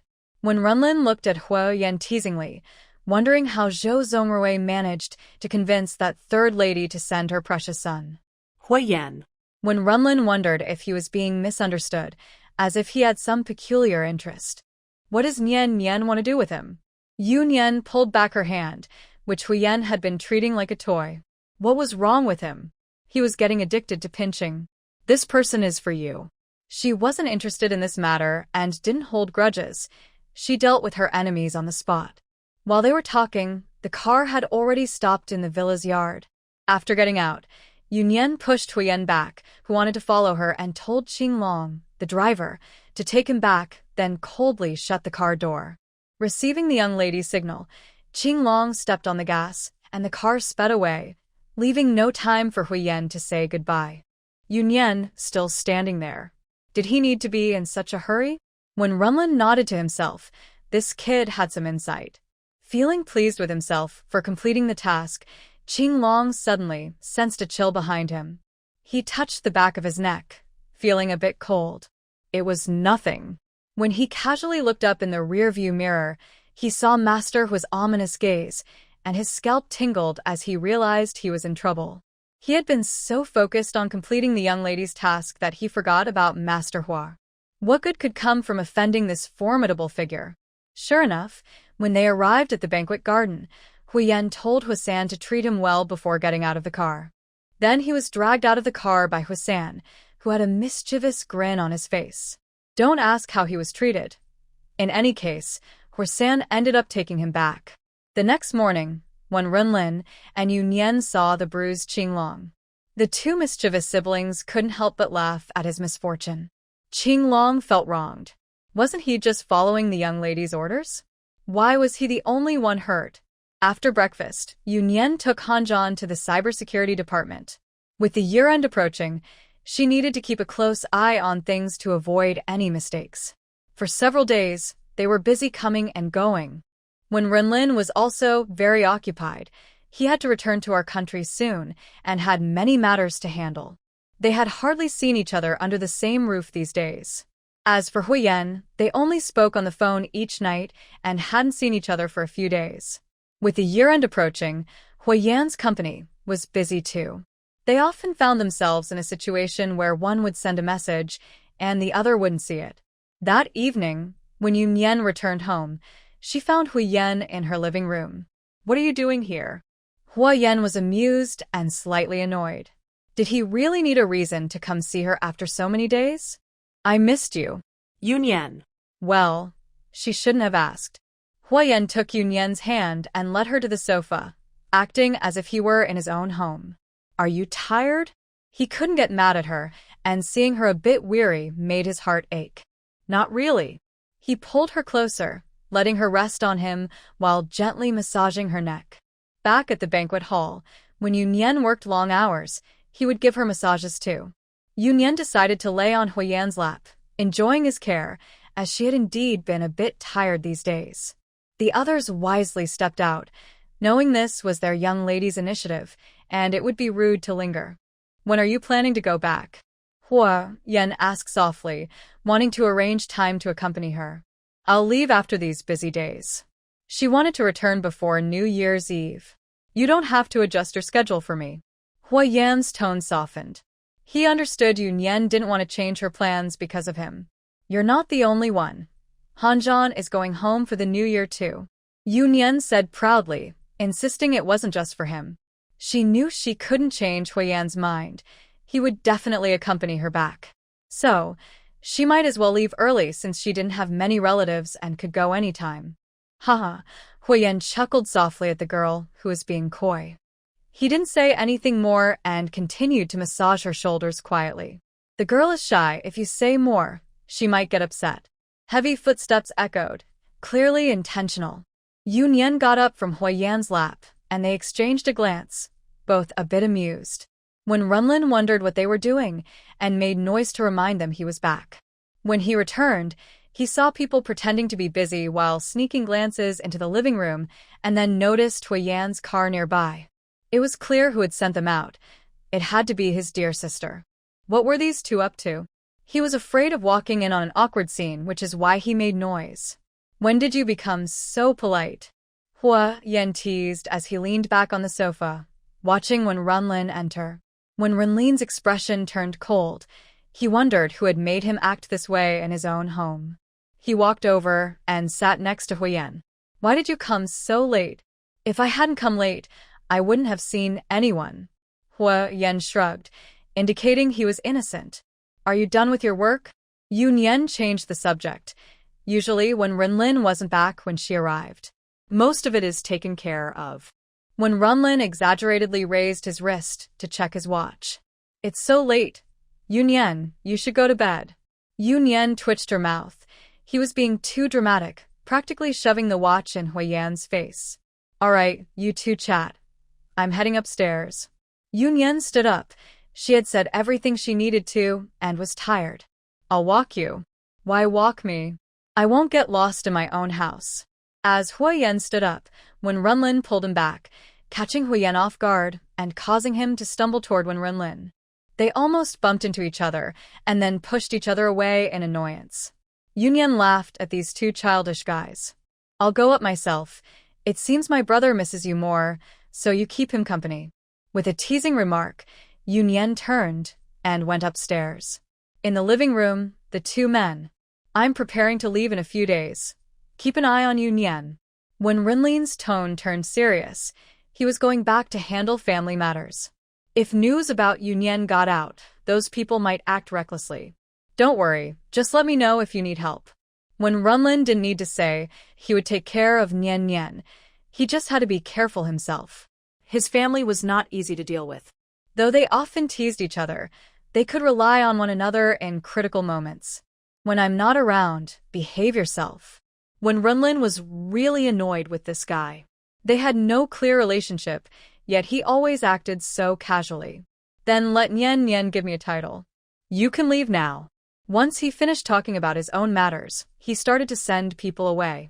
When Wenren pretended he didn't hear what Huo Yan said. This guy came over in the middle of the night, clearly with bad intentions. Luckily, he returned just in time. Don't you miss me? Huo Yan used Yunyan's earlier words, successfully grossing out Wenren. Get lost. Huo Yan, in a good mood, didn't argue back. He stood up and even checked with him again. Really, do you not need me to stay? Then I can leave. In response, when Wenren threw a pillow at him. When Wenren felt both angry and amused. This guy was becoming more shameless. Who would have thought Huo Yan would turn out like this? His sister was also suffering. The once proud Huo Sanyi was driving her nearly crazy. 3 days later, when Wenren left. Before he left, Yunyan gave Qinglong a signal, and he patted his chest to show he understood. Yunyan felt relieved and sent the group off to the plane before returning to the villa. Her work arrangements were almost done, and she had a meeting to attend tomorrow. After that, she planned to set off. Just as she got back, she received a call from Elder Qi, saying he needed to see her at the school. Yunyan was thinking of making an excuse to refuse, but Elder Qi mentioned it was good news and that she would regret not going. Fine. She would go, but She really couldn't understand what good news could come from the school. In the afternoon, she had Han take her to Jingda and then asked him to visit the Han family to see if Elder Han needed anything for his eldest grandson. Yunyan headed straight to the principal's office at Jingda. On the way, she ran into quite a few people and found it strange that there were so many at the school during the holiday. It wasn't until she saw the banner that she remembered about the welcome party they mentioned that day. This old man must have planned for her to come today. The secretary saw Yunyan and directly opened the door for her. Principal Qi was still busy, so Yunyan sat on the sofa in the waiting area. "What did you call me for?"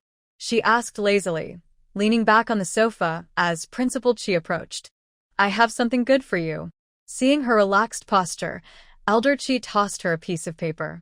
"A special appointment letter? You said you didn't want to go to school, right?" Elder Qi looked at her with annoyance, as if going to school was a life-or-death situation. They made her a distinguished professor in the computer science department. She doesn't have to come in often, and with her skills, she is more than qualified for the position. Of course, Mr. Qi has his own thoughts. If there are real issues later, she won't be able to avoid them. "Thanks." Yunyan happily accepted. She wasn't blind to Mr. Qi's little scheme. It was clear that going to school every day was much more acceptable than just coming in occasionally. "I'm telling you, you still need to come to class when you're not busy. I don't want any trouble," Mr. Qi reminded her, hoping she wouldn't just drift away like a kite. What would he do if those old guys came looking for her? I know, Yunyan replied dismissively. "You girl." The secretary walked in to report to Mr. Qi. "Principal, Mr. Fu is here. Let him wait." Mr. Qi waved his hand. This girl was quite peculiar and didn't like to meet people, so he asked his nephew to wait a bit longer. "Mr. Fujingi." "Let him in," Yunyan interjected. The secretary glanced at Mr. Qi and, after receiving a nod, went out to invite him in. "Changed your mind?" Mr. Qi asked in surprise. Yunyan rolled her eyes, and before she could respond, the secretary brought in Fujingi, followed by Xiao Mubai. Both of them were outstanding alumni from Peking University and were invited to the welcome party every year. If they had time, they would come by. "Uncle." Fu Jingyi greeted Mr. Qi with a smile. "Principal," Xiao Mubai's voice sounded a bit nervous. He had always been afraid of Mr. Qi during his school days. The two of them stood at the door like school children, greeting him before walking in. It was clear that neither of them dared to act too casually in front of Mr. Qi. "Little fish?" Unlike his earlier nervousness, Xiao Mubai's voice was now filled with excitement as he approached Yunyan. Seeing her there made him very happy. "Weren't you supposed to not come?" Fu Jingyi also walked over, raising an eyebrow at Yunyan. "You know each other?" Mr. Qi finally realized why she let him in. They seemed to have a good relationship. "Of course. She's my half-sister." Xiao Mubai, feeling proud, forgot who he was talking to and spoke freely. "I was summoned by our principal. What about you?" "We came to the welcome party and wanted to visit Uncle first," Fu Jingyi replied with a smile, finding it quite a coincidence. "Little fish, come with us." Xiao Mubai, who had initially seemed uninterested, became excited upon seeing Yunyan. "I'm not going."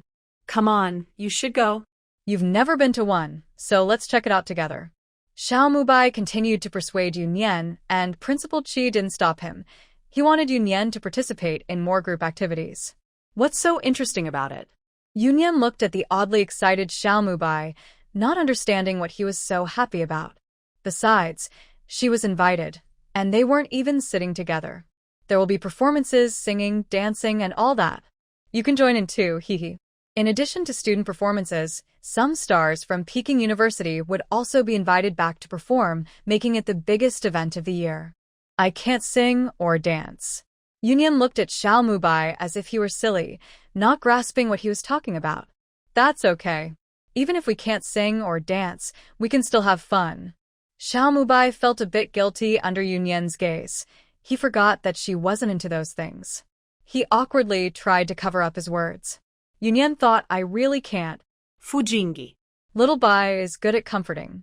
"Stop joking around," Principal Qi scolded Xiao Mubai. What was he saying about having fun? He remembered how Yunyan looked covered in blood last time. It was quite a vivid memory. He was a scholar, always using his pen, and such bloodshed was rare for him. He was genuinely shocked by Yunyan's appearance last time, which was why he readily approved her leave. Alright, I won't say anything more. Xiao Mubai sulked a bit. It was hard to see little fish, and she wasn't playing with him. What time does it start? Yunyan sighed and asked, thinking she might as well go and make this silly guy happy. 7 o'clock. Xiao Mubai perked up, knowing little fish was on his side. Yunyan texted Hanzhan to wait for her message before coming to pick her up. We won't sit together, right? She couldn't understand why he insisted on dragging her along. Xiao Mubai seemed to just realize this and turned to Principal Qi, whom he had ignored for a while. Sit wherever you want. That was a privilege from Principal Qi. After all, according to Yunyan's status, they wouldn't have been able to invite her to the welcome party.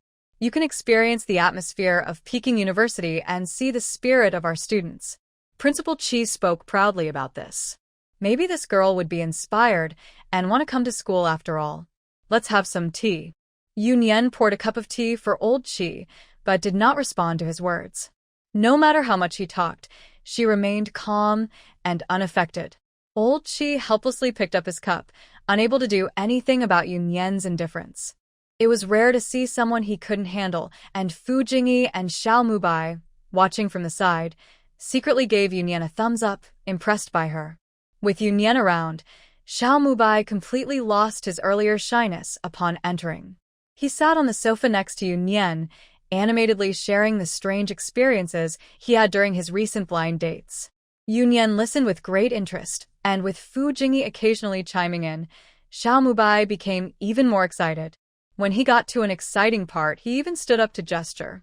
Old Qi watched the three of them getting along harmoniously and felt quite pleased. Not wanting to interrupt them, he quietly returned to his desk to handle some documents. It wasn't until the party was about to start that Xiao Mubai reluctantly wrapped up the conversation. The group prepared to head to the auditorium, as they were invited guests. Not being students of Jing University, they didn't need to arrive early. Principal Qi usually just made a brief appearance at the start of the event and then left. So, they strolled over just before the party began. The invited guests had a designated area set aside for them, spacious and separate from the students who were packed closely together. Yunyan, initially unsure about whether to join them, quickly decided to sit with them when she saw this. Sitting with them would definitely attract attention, as they were the center of focus and many people used this opportunity to showcase themselves for better prospects. But looking at the dense crowd behind, attention was fine. Xiao Mubai and Fu Jingyi were seated in the front row. Their status among the guests was top tier, so they had the best seats. They made sure Yunyan sat in the middle to protect her from being bumped into. This little princess was not known for her good temper. People around them noticed their actions and discreetly sized up Yunyan, wondering about her identity that warranted such care from these two. Occasionally, someone approached to greet the two, but seeing that they had no intention of introducing Yunyan, they wisely refrained from asking. Fortunately, the party was about to start, and the lights in the venue dimmed. With the crowd unable to see Yunyan's face clearly, it reduced her troubles significantly. Little fish, look here. Yunyan turned her head and saw Xiao Mubai taking photos with his phone, while Fu Jingyi also leaned in. The three of them took a group photo, and Xiao Mubai posted it in their chat group. After the recent events, their group had been quiet for a long time. Since Han Zheng left, Xiao Mubai had been unusually active in the group, even sharing photos of their meals. Perhaps he wanted Han Zheng to feel included? Yunyan didn't understand but respected it. The mischievous third brother. The great fifth brother. Haha, Huo, are you getting jealous? Yunyan sighed. Did this person always have his phone out? As soon as Xiao Mubai posted, he immediately saw it. Yunyan took out her phone and sure enough, Huo Yan had sent her a message. Yunyan has no time for me, but is playing with them. Yunyan felt speechless. What a coincidence. That I ran into them at school. Today, Huo Yan was supposed to meet her, but she had declined, saying she was busy at Jingda. That was true. She really was at Jingda. You've never taken a photo with me. I'll take one when I get back. Yunyan was good at comforting Huo Yan. Luckily, he was easy to please. I'll pick you up when I'm done. After checking with Fu Jingyi about the end time, she sent the info to Huo Yan and put her phone away. The performance had started, and Yunyan focused on the stage, enjoying the show. Those who performed in such settings were naturally carefully selected. Little fish, look, it's Yin. Xiao Mubai's excited voice broke through, and Yunyan glanced at the person on stage. She didn't recognize her, but she was quite pretty. Oh. Yunyan's indifferent reaction made Xiao Mubai shift his gaze from the stage. You don't know her? Yunyan replied, should I? She's been really popular lately, beautiful and a good singer. Xiao Mubai exaggeratedly gestured. Little fish doesn't pay attention to these things. It's normal not to know her. Fu Jingyi signaled Xiao Mubai to tone it down and not draw too much attention. Look at you. Yunyan poked Xiao Mubai, urging him to watch the stage. Yin he mentioned seemed to be glancing at him. Huh? Xiao Mubai's attention returned to the stage, where the singer caught his eye and winked at him. Fu Jingyi chuckled, teasing Xiao Mubai. Xiao Bai is getting what he wished for. The female star had been watching them closely. Being so near, she clearly noticed Xiao Mubai's actions, which was quite flirtatious. Unfortunately, it feels like I'm flirting with someone who can't see. Xiao Mubai talks a lot, but despite looking like he has never even held a girl's hand. Sure enough, Xiao Mubai, looking confused, turned to the two of them. Is there something wrong with this woman? He used to enjoy watching her sing, but now his interest faded as he lost his admiration for her. The two couldn't help but chuckle, and Yunyan found Xiao Mubai quite amusing. He was like a tempting treat that everyone wanted a piece of. The following performances went smoothly. Although they found them a bit dull, they politely watched until the end. Finally, when it was over, someone came to guide them out through a special passage. Yunyan. As soon as she stepped out, she was called. Turning around, she saw a classmate she had met at the restaurant. Yunyan didn't say anything. She just paused and looked coldly at the girl who called her. Having ambition and ideas is understandable, but she shouldn't direct them at her. The girl seemed taken aback by Yunyan's reaction and momentarily lost her words. Fu Jingyi smirked. They had seen many people like her.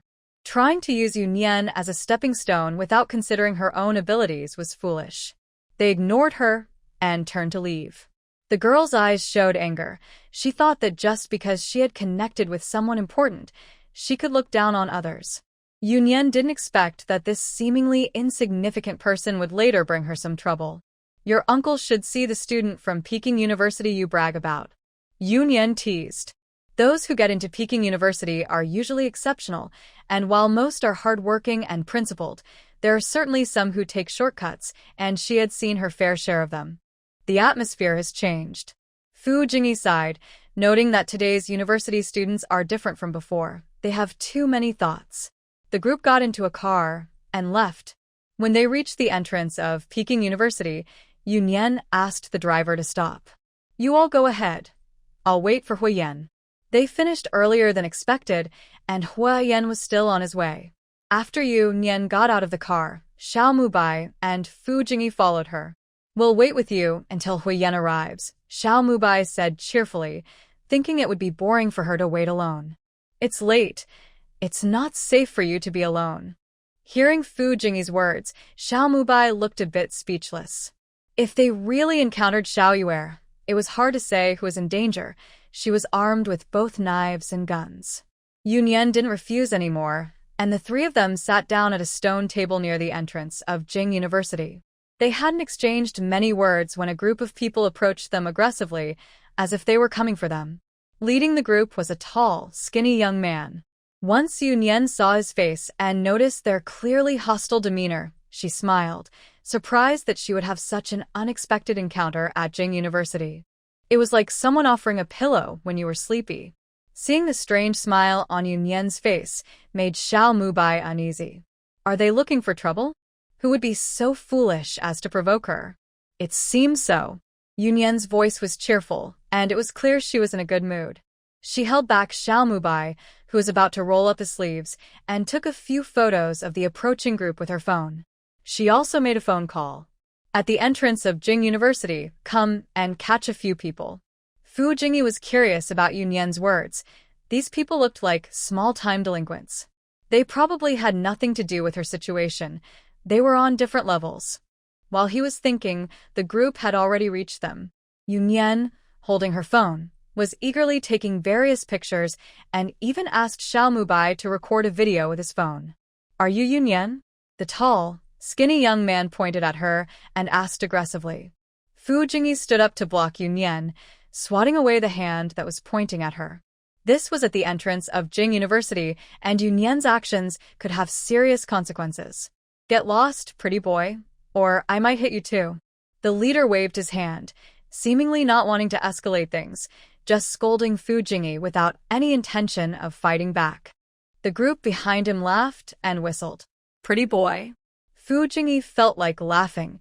It was the first time someone had called him that. "Ha ha ha, old Fu. Pretty boy." Xiao Mubai burst into loud laughter, shaking so much he could barely hold his phone steady. "You really are quite fair-skinned." Yunyan also smiled. These people were quite amusing. As for Fu Jingyi, only his injured world had been achieved. The group of delinquents saw that the three of them were not afraid at all and were instead calm and joking, which made them a bit angry. Fear was not an option. They always had bodyguards with them. They just sensed that Yunyan seemed to have other plans, so they hadn't approached yet. It's not an exaggeration to say that even without bodyguards, they could handle this group themselves. Their skills may not be top-notch, but they are more than capable of dealing with these troublemakers.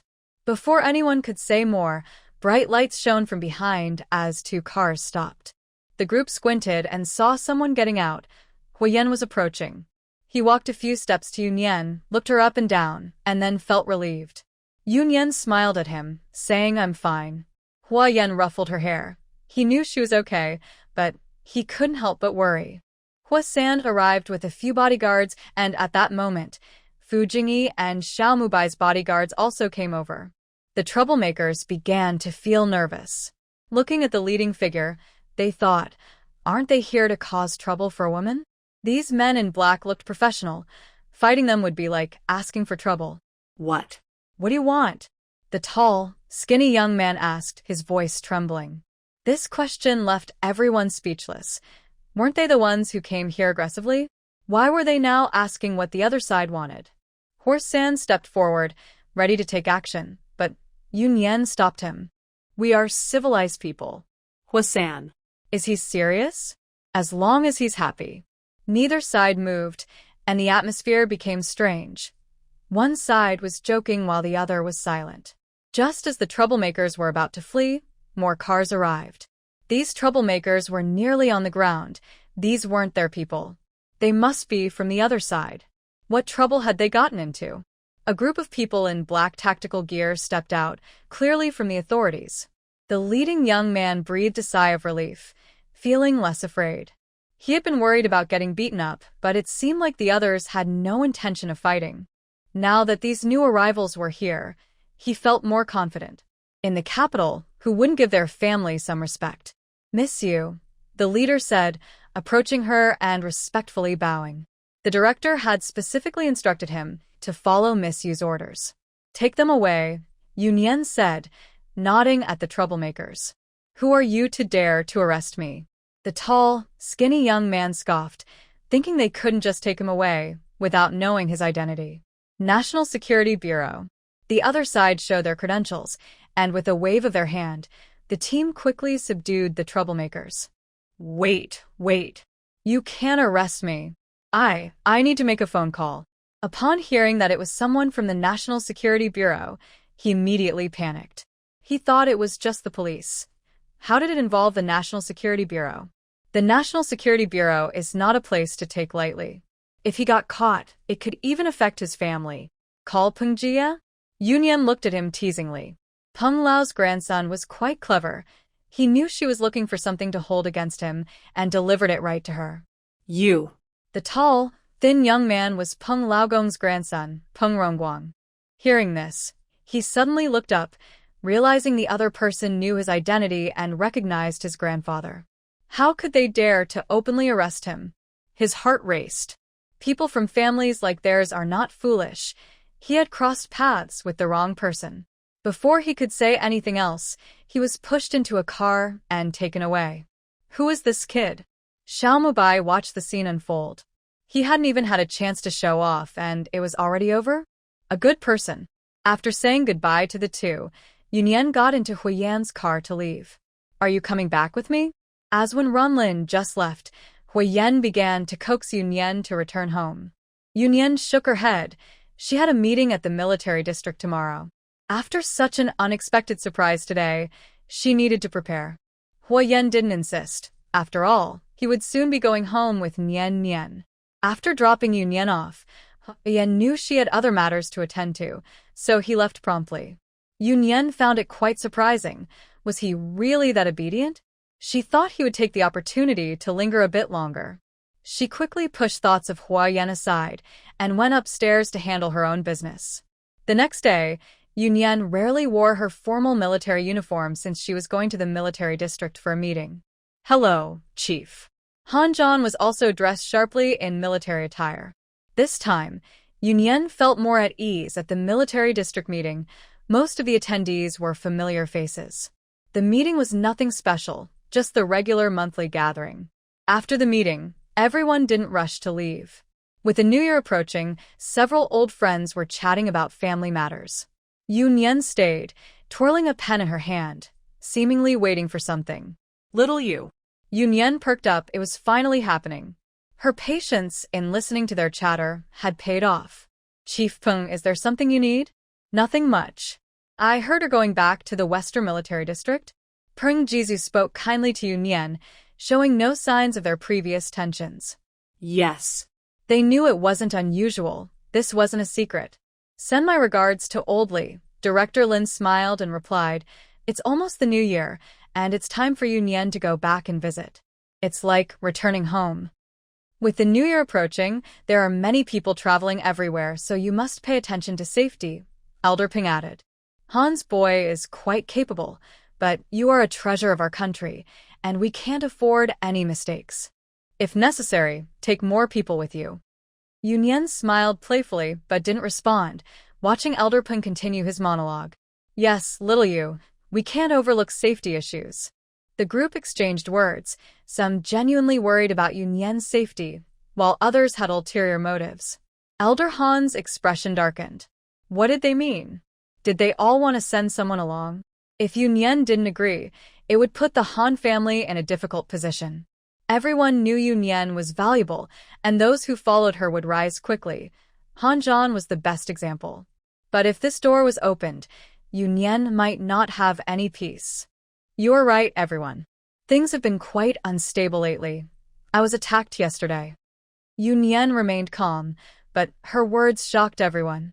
When did this happen? Were you hurt? This is outrageous. Elder Lin immediately wanted to check on Yunyan to see if she was okay. The flurry of concern and accusations left Yunyan feeling overwhelmed. Her importance was clear. Despite their personal agendas, their worry was genuine. She couldn't afford to be in danger. Are you Yunyan? A sudden voice silenced everyone as they turned to the large screen at the front of the meeting room. It was playing a short video on repeat, a key segment from the video Yunyan had asked Xiao Mubai to record yesterday. Xiao Mubai's skills were impressive. The image was clear. Even though it was night, they were still in a corner. However, it was at the entrance of Jing University, and since it was the welcome party yesterday, the lights were on, making the faces of the newcomers very clear. In the video, a group of people approached aggressively, with the leader pointing and asking, Are you Yunyan? The old generals watching were outraged, and various curses filled the room. Having come from the battlefield, few were truly civilized. They just had to maintain appearances now that they were in high positions. In their excitement, they didn't hold back on their words. Elder Peng, you don't look too well, Yunyan said, turning off the video and looking at Elder Peng, whose expression was changing. Everyone's attention turned to Old Peng, and they were startled. Why does he look so pale? It's nothing. Old Peng quickly adjusted his emotions, but his face still looked frighteningly serious. Girl, how are we handling this? Old Lin asked with a serious expression, clearly upset. He understood the girl's character. She wasn't someone who would stir up trouble. Yes, This matter must be dealt with seriously. Old Han echoed, also breaking out in a cold sweat. He had been at home yesterday and not by Yunyan's side. He couldn't bear to think what could have happened. The person is at the National Security Bureau. Yunyan remained calm, as if she wasn't the one in trouble. Let Wei Gang investigate thoroughly. I want to see what kind of person this is. Old Lin snorted, feeling that things were getting out of hand. Don't worry, I'll personally oversee this matter. Yunyan reassured the old man, calming him down. The topic of having Yunyan bring more people was quickly brushed aside, mainly because there was no one to take the lead. Old Peng fell silent, and the one who had just been the most vocal also quieted down. He had a deep friendship with Old Peng and naturally knew the younger generation in the family. If he wasn't mistaken, the one just now was Rongguang, Old Peng's little grandson. We must investigate thoroughly and eliminate all potential risks. Director Lin urged, still feeling uneasy. I'll go check it out shortly. Yunyan poured a cup of water for Old Lin. His concern seemed the most genuine. All right, you go ahead. Make sure to inform me of any results immediately. Old Lin nodded, dismissing the need for more water. Yunyan stood up, having achieved her goal. She didn't want to stay longer to avoid further complications. Little you, I'll go with you. Old Peng, now calmed down, also stood up and walked out with her. The two walked ahead, while the guards followed at a distance. That was a clever move. Old Peng looked ahead with a serious expression. You're too kind, Old Peng. Yunyan replied without changing her expression. Conditions? What conditions? Yunyan pretended to be confused, thinking this old man didn't understand the situation. He was the one who needed something. Let Rongguang go. You name your terms. Old Peng took a deep breath, realizing he couldn't control Yunyan and could only negotiate. Old Peng, what are you talking about? He is currently held at the National Security Bureau. This time, Yunyan didn't pretend to not know who Rongguang was. There was no need for that between the two of them. With a strange smile, Peng Rongguang, the spoiled rich kid, couldn't withstand the interrogation from the National Security Bureau, which was a method used for questioning spies. He probably had already revealed everything by now. Old Peng knew this too. His deal with Yunyan depended on it. If Yunyan kept pursuing this matter, the National Security Bureau would definitely investigate the Peng family. Even if it turned out to be a misunderstanding, the Peng family would lose face and reputation. Then I ask General Yu to be lenient. I promise I won't interfere with your side in the future, Old Peng said through gritted teeth, lowering his head. I can overlook this time. But, Old Peng, in the future, your family should keep their distance from me, Yunyan replied directly, stating her demands. Not only should they not interfere, but they should also avoid her. After all, this was surely a misunderstanding, and it wouldn't lead to a big problem. If it could keep the Peng family in line, it would be worth it. Old Peng's face turned various shades of green and pale. He had no choice but to agree reluctantly. After resolving a problem, Yunyan felt good as she accompanied Old Peng to the National Security Bureau to release someone. Wei Gang had received the news and was already waiting for them. After a night of questioning, Peng Rongguang had indeed revealed everything. Wei Gang handed Peng Rongguang's confession to Yunyan, and Old Peng's expression was hard to describe. Yunyan curiously flipped through the document. She was eager to find out why Peng Rongguang had caused her trouble. Old Peng had been trying to send someone to her, so he shouldn't have let his younger family members offend her. How did this reckless young man come about? After reading the confession, Yunyan couldn't help but laugh. Like Wei Gang, she looked at Old Peng with a complicated expression, wondering why it had come to this. The issue with Peng Rongguang stemmed from Old Peng himself. After facing a setback with Yunyan last time, he had not given up on his plans. He had called his eldest grandson, Peng Rongwei, back from the army and forced him to take leave. The only task was to appear beside Yunyan and win her favor. Old Peng was quite confident in his eldest grandson, believing he was no worse than that boy from the Han family. What if Yunyan took a liking to him? Old Peng was still sensible enough not to reveal Yunyan's identity. He only ordered Peng Rongwei to do whatever it took to please her. Peng Rongwei, proud and unwilling to be called back from the army just to please a woman, was naturally reluctant, but dared not resist. Just hesitating and refusing to take action, while Peng Rongguang, during a drink with Peng Rongwei, heard him mention this matter and immediately felt angry, wanting to stand up for his older brother. He secretly decided to resolve this issue for his brother and learned from the drunken Peng Rongwei that Yunyan was studying at Jingda. He had been waiting for the right moment, and when he received news from his younger brother that Yunyan was at Jingda, he took people to find her. This led to the current commotion, giving Yunyan a chance to control the Peng family. Wei Gang looked at Yunyan and asked for her thoughts. This situation could be serious or minor. If Yunyan wanted to confront the Peng family, then Peng Rongguang's testimony would not hold weight, and they would continue their investigation.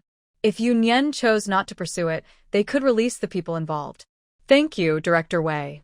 It seems this is a misunderstanding," Yunyan said with a light smile, glancing at Old Peng, reminding him not to forget their agreement. When Old Peng reached for the statement, Yunyan moved away, keeping it in her possession. "What do you mean by this?" Old Peng was suddenly anxious. Wasn't this giving Yunyan a strong hold over him? "Old Peng, as long as you keep your promise, this document will never see the light of day." Yunyan waved the thin paper in her hand, making Old Peng dizzy and nearly causing him to faint. This time, it was truly a case of losing more than gaining. Yunyan indicated her task was complete and left. Wei Gang stayed behind to accompany Old Peng until Peng Rongguang arrived. Old Peng, seeing Peng Rongguang being brought out, kicked him twice, furious with the boy. Peng Rongguang, feeling wronged, couldn't believe he was being hit even in this state. Wasn't he family? His rebellious attitude made Old Peng's blood pressure spike, and he nearly fainted. Fortunately, Wei Gang and the guards behind him quickly supported him, preventing him from falling. Peng Rongguang was startled, but didn't dare to lose his temper, obediently helping Wei Gang support his grandfather out. Wei Gang watched Old Peng's shaky figure and sighed, wondering why he insisted on provoking Yunyan. Now, he almost compromised his own reputation. When Old Peng returned home, it was chaotic. As the anchor of the family, his return in such a state frightened the Peng family members. In contrast to the turmoil in the Peng family, Yunyan was enjoying a peaceful moment. Feeling good? In the car, Huo Yan noticed Yunyan's cheerful expression and sensed her happiness. "Yes, I resolved a troublesome issue. I thought you were happy because you were going back." Huo Yan chuckled. He misunderstood her meaning. "Well, it doesn't matter to me where I am." Yunyan remained calm. Feelings of homesickness didn't exist for her. In fact, she felt more connected to the capital, perhaps because of the people here. "I'm really happy and want to see the place where Nian grew up." Huo Yan looked at Yunyan seriously, wanting to know everything about her. "It seems like there's not much to see." Yunyan thought for a moment and couldn't come up with anything worth showing Huo Yan. Her childhood home? That was confidential and not something she could share with him. Going for a stroll? But she wasn't familiar with the area. Even though it was where she grew up, she hadn't been out of the military district much. Seeing Yunyan deep in thought, Huo Yan's smile slowly faded. What was her life like before? The place where she grew up held no fond memories for her. It felt like a sharp pain in her heart, stirring a wave of discomfort. "Nian, I will always be here for you." Yunyan, still pondering where to take Huo Yan, looked confused. What was he thinking about now? Yes, you and my brother." Yunyan expressed her confusion, brushing him off casually. Seeing the still naive girl, Huo Yan sighed helplessly. What could he do with her? He could only spoil her. After they got off the plane, a car that Huo Yan arranged was waiting outside the airport. Yunyan planned to let Huo Yan go to the hotel first while she returned to the military district. However, this clingy person insisted on following her. Yunyan felt helpless. It wasn't that she couldn't take him along, but as long as it didn't involve confidential matters, her identity allowed her to bring a few people in and out. But what was there to see in the military district? If he wanted to see Han Zheng, he could just invite him out to hang out. Huo Yan wasn't interested in seeing Han Zheng. He just wanted to see where Yunyan lived before. At Huo Yan's request, Yunyan took him to the military district and returned to her old home. It was a small courtyard. When they opened the big gate, it was empty and desolate. Since her parents' accident, She hadn't stepped foot in this house much over the years. Leading them through the courtyard and into the house, they found a layer of dust covering everything. Huo Yan stood in the house, looking at the lifeless space, feeling a mix of emotions. It seemed there were no signs of Yunyan's growth here at all. Huo San and Zhan, who came along, exchanged glances. Was this really where Miss Yu grew up? Yunyan's expression was calm. Perhaps it was her carefree nature, or maybe it was her inherent indifference.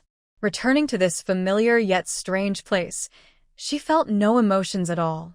If it weren't for Huo Yan insisting on coming, she wouldn't have even planned to visit this home. What was there to see? If it weren't for old Li insisting on keeping this courtyard, she would have returned it long ago. Are you going to see Hanzheng? Yunyan asked Huo Yan, noticing the furniture was covered in dust and there was no place to sit. They should stop lingering here and get on with their lives. There's no rush. You can go ahead, Huo Yan replied, shaking his head. And you? I'll wait here for you. Yunyan was puzzled. What did he mean by waiting here? She didn't understand until she left the courtyard. After confirming there was nothing wrong with the house, he had sent her out and left Hanzheng behind. Yunyan shook her head, confused. When she reached old Li's office, he was stretching his neck to look behind her. What are you looking for? Yunyan asked helplessly. Did you come alone? Old Li asked, sitting back down when he realized no one was behind her. Why, don't you want to see me? I came back just to see you. Yunyan teased. Of course I do. Our Major General Yu is back home. Old Li looked at Yunyan with pride, knowing he hadn't misjudged her. She was even more remarkable than he thought. Are you coming back for dinner tonight? Yunyan shook her head. Huo Yan was still at her house. Old Li knew she had someone at home and didn't press the matter further.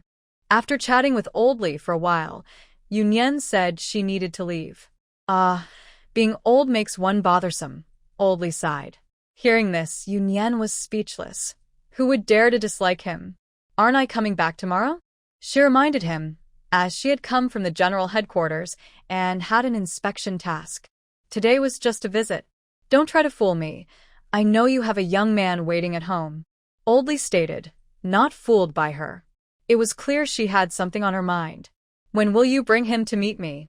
He had watched her grow up and considered himself like family. Let's talk about it later. She had no intention of hiding it from Old Li. It just wasn't the right time yet. All right, go on now. Old Li waved her off, sighing as he thought about her nature. It's good that someone can reach her heart, but I wonder if this young man can stay. Please take care, old man. Yunyan looked at the sighing Mr. Li and thought he didn't need to worry. She knew her own mind. After leaving Mr. Li, Yunyan returned to her small courtyard. As soon as she entered, she was surprised. The courtyard looked brand new. How did they manage that? Not only was it clean, but there were also some green plants and a few pots of fresh flowers. The house was spotless too, and there were some daily necessities added. Huo Yan came out of the kitchen with washed fruit and saw Yunyan standing dumbfounded in the living room. Welcome back, young lady. How did you do this? Even the fruit? Money can do anything. What can't money do? Huo Yan placed the fruit on the table and pulled Yunyan to sit down. Yunyan felt impressed. What about the two of them? Forget about them. Let's just stay here today, okay? Well, as long as you're comfortable. Yunyan wanted to say that this place wasn't suitable for living, but then she thought of Huo Yan's money. Since he said so, he must have everything arranged. For Yunyan, it didn't matter where she stayed. While Yunyan enjoyed the fruit, Huo Yan got up to cook. Yunyan. Everything was well prepared. Cooking requires a lot of things, and she wondered where he got them all. Watching him in the kitchen, even in her own home, he took good care of her. Thinking back to when they joked that Huo Yan treated her like a daughter, her feelings were a bit complicated. Just then, Huo San and Hanzheng returned, carrying 2 suitcases. Miss Yu, here are your and third master's things. Huo San was halfway through his sentence when he saw third master wearing an apron, bringing out dishes from the kitchen. Their third master was so capable. That seemed a bit off. Was he really this domestic? But at that moment, third master's gaze seemed unfriendly. Do you want to stay for dinner? Huo Yan looked at the people still standing there. Why weren't they leaving after delivering the things? No, it's fine. Huo Yan quickly dragged Han Zhan out, not letting him speak. What a joke. This person might really think Third Master was inviting them to dinner. I have to say, Huo Yan was right. Han Zhan, being dragged out, looked confused at Huo Yan. Why not stay for dinner? Come on, I'll take you to eat something good. Hearing Huo Yan's tone, like he was talking to a child, Han Zhan frowned. Was he a fool? I'm older than you. Okay, you're older. Huo Yan casually brushed it off, saying it was fine as long as Han Zhan was willing to leave with him. If Han Zhan stayed here, Third Master would surely tear him apart later. A slight appeared on Han Zhan's eternally stoic face. Was he overthinking it? Inside the house, Yunyan didn't care where the two of them went. There wasn't enough space for so many people here. They could wander around the military district. After all, Han Zhan's identity was there, so he wouldn't be mistaken for a spy. It had been a while since he had eaten Huo Yan's cooking, and he missed it. I have work tomorrow, so I'm going to Old Li's house tonight. During dinner, Yunyan mentioned her plans for the next day and said she wouldn't have time to accompany him. Aren't you taking me with you, Yunyan? Huo Yan knew that Old Li was like family to Yunyan. Wouldn't she want him to meet him? Yunyan looked at Huo Yan with a half-smile, as if he was trying to squeeze himself into her plans. You can go see Han Zhang. Huo Yan sighed. His status felt so far away. There was nothing he could do but wait. He didn't want to push too hard or gamble on how much he meant to Yunyan. He was gradually testing her limits. Most of the time, Yunyan was indulgent with him, but she was unyielding on this issue. After dinner, Huo Yan tidied up, and Yunyan went to take a shower first. This place was different from Kyoto. There was only one bathroom, so they had to take turns. When Yunyan came out, Huo Yan was sitting on the sofa with a hairdryer, waiting for her. Yunyan raised an eyebrow. Did her home have this? Huo Yan was indeed well prepared. She sat down, and Huo Yan skillfully dried her hair. His fingers ran through her soft strands, and as he watched her sit obediently, his thoughts became a bit chaotic. Nian accepted his closeness and allowed him into her life. But why wouldn't she agree to be with him? After finishing drying her hair, Yunyan tilted her head and looked at the unusually silent Huo Yan, jokingly asking, Is Third Master feeling homesick? Huo Yan smiled wryly, realizing she might be testing him. This ungrateful girl. Hadn't he shown enough? How could he back down just because she rejected him once? What he said really hurts, Nian. Huo Yan took a deep breath, trying not to show any unusual emotions. Yunyan was too calm and rational, almost to the point of being cold. He wasn't new to her personality, but at that moment, he felt an uncontrollable sense of insecurity. Although he was in her home, it made him feel even more profoundly that Yunyan didn't belong to him. Huo Yan insisted on staying here, though he himself didn't quite understand what he was trying to prove. He only knew that from the moment he stepped in here today and saw the indifferent expression on Yunyan's face, a hidden panic grew in his heart. It seemed that nothing could keep Yunyan here, and nothing mattered to her, including him. Is your heart so easily hurt? Yunyan tilted her head, her actions playful like a mischievous girl, with a hint of teasing in her eyes, but also a touch of coldness. As she told Wenren, she liked Huo Yan, but it wasn't to the point where she couldn't live without him. Between them, it wasn't just Huo Yan testing Yunyan's limits, she was also testing him, including this time, letting him come along to see the colder side of Yunyan. To let him know she could be affectionate with him, but also push him away without hesitation. Seeing the unpleasant expression on Yunyan's face, Huo Yan felt hopeless. He liked this side of her so much. What could he do? Huo Yan seriously took Yunyan's hand and placed it on his chest. Do you feel it? The room was quite warm, and Huo Yan was only wearing a shirt. Yunyan could feel his heartbeat seemed a bit fast. On a whim, she placed her other hand on her own chest and said, Your heart is beating faster than mine. Is your heart not healthy? Huo Yan looked at her helplessly, the master of ruining the mood. I am very healthy. He tried not to be affected by Yunyan and continued, It's normal for your heart to race when you're with someone you like. Then does my steady heartbeat mean I don't like you? Just as he was about to confess his feelings, Yunyan interrupted him. Huo Yan tightened his grip on her hand. She knew how to hit him where it hurt. I want to tell you that no matter what kind of person you are, I like you. Huo Yan had fallen for her while remaining very clear-headed. Facing Yunyan, his boundaries kept retreating. Now, he had no boundaries left. He was completely lost, willing to accept anything as long as it was her. Even if Yunyan didn't like him as much as he thought. He clearly remembered the excitement he felt when he heard her say she liked him. At that moment, he believed he had received the same feelings in return. Now, he seemed to understand that his feelings and Yunyan's feelings were two different concepts. Yunyan's affection felt more like poison wrapped in honey, and he willingly accepted it. Looking at Huo Yan's serious face, Yunyan opened her mouth but ultimately didn't say anything. Huo Yan didn't mind not getting a response. He just wanted to tell Yunyan that she didn't need to test his feelings. He could accept her no matter what. All right, it's time to go to sleep. Holding Yunyan's hand, he helped her get up and encouraged her to go back to her room to sleep. Yunyan lay on her bed, unusually restless, her gaze blank. Huo Yan's words had affected her. In fact, she was quite shocked and a bit confused. Usually, she would stop thinking about things she couldn't understand, but this time, she found it hard to fall asleep. It seemed easy to like someone like Huo Yan. He treated her so well and often flirted with her, so it felt normal for Yunyan to develop feelings for him. But what about him? Where did his strong feelings for her come from? Thinking back, it seemed that from their first meeting, Huo Yan had treated her differently.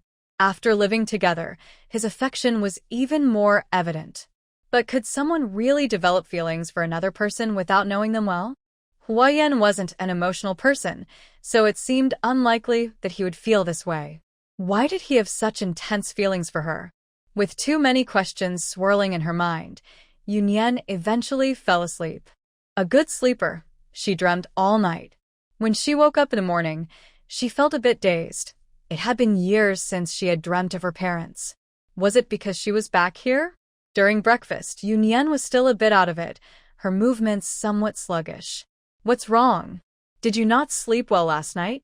Seeing her dazed expression, Huo Yan felt worried. Did his words from last night upset her? I dreamt about my parents, Yunyan replied, finally coming to her senses. She had thought it was because of him. Well, maybe he was being a bit self-centered. Then why do you look so tired? I haven't dreamt of them in years. Maybe it's a sign to go see them soon. She, who was usually an atheist, felt a bit confused by the coincidence. Could it be a sign for you to take me to meet them? Is that possible? Yunyan, perhaps still a bit foggy, actually considered the possibility. Seeing her rare confusion, Huo Yan found it amusing and frustrating. It seemed she hadn't planned to take him along. Yes, I'll go with you. Huo Yan replied confidently, believing her parents would want that. It wasn't until they finished breakfast and Huisan and Hanzhan arrived that Yunyan felt her mind was functioning normally again. Time was running short, so Yunyan went to her room to change clothes. Yesterday, she had seen Li Lao on a private schedule. Today, she was officially making her appearance at the military district, so she needed to wear formal attire. Seeing Yunyan walk out in military uniform, Huo Yan's eyes lit up as he approached her and gave her a hug. Looking so impressive, seeing you like this makes me wanna. He leaned in and whispered something only she could hear. Yunyan's face darkened as she pushed him away and gave him a punch. He really dared to say anything. This was no playful punch. Even Huisan heard the sound of her fist hitting flesh. Looking at the unbothered third master, one could only wince at the sight. I'm leaving. You all do as you wish. Yunyan shot Huo Yan a glare. Huo Yan smiled at her and walked out with her. I'm going to the company.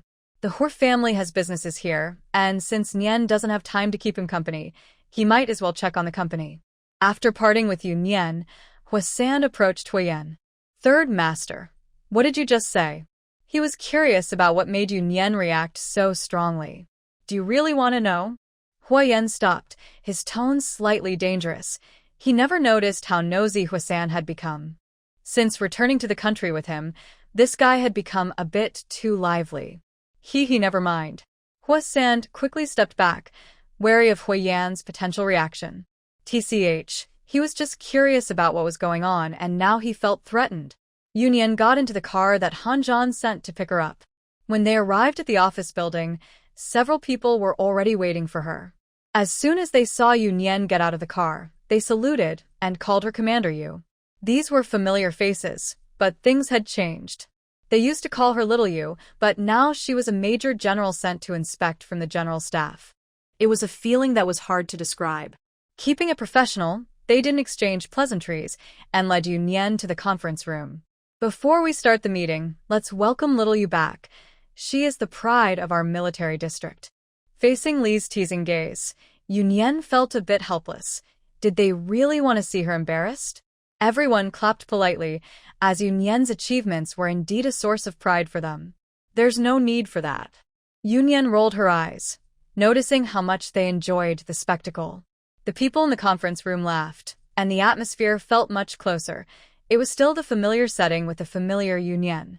After what Yunyan considered a meaningless meeting filled with formalities, it was almost noon. After having a work meal with these people, there was another formal task in the afternoon: an inspection. After lunch, the older colleagues returned to the office to rest. Yunyan told the remaining people that they could go about their business and didn't need to be so formal. Although she said that, no one left, indicating they would accompany the leader for the inspection. With the older colleagues absent, Yunyan held the highest rank, and regardless of familiarity, no one could disrespect the leader. Yunyan sighed, thinking it was better to get it over with quickly. Sometimes, one really has no choice. As they walked, a few people introduced the inspection process to Yunyan, which left her a bit speechless. Did it really need to be this formal? She had been here for many years. Was there anything she didn't know? To observe the spirit of the soldiers, a training ground was naturally essential. The group arrived at a small training area, which Yunyan had requested, and everyone agreed happily. The large training field was noisy, and it was hard to ensure nothing unexpected would happen. Here, the soldiers' training were all elite, top-notch in every aspect. Even though Yunyan used to be part of this military district, she was now representing the capital's general district, so they had to show her the best side. "Hello, leader." She gestured for them to continue training without minding them. Coincidentally, Han Zheng was among them. No matter what kind of person he was, it was undeniable that Han Zheng's military skills were outstanding wherever he went.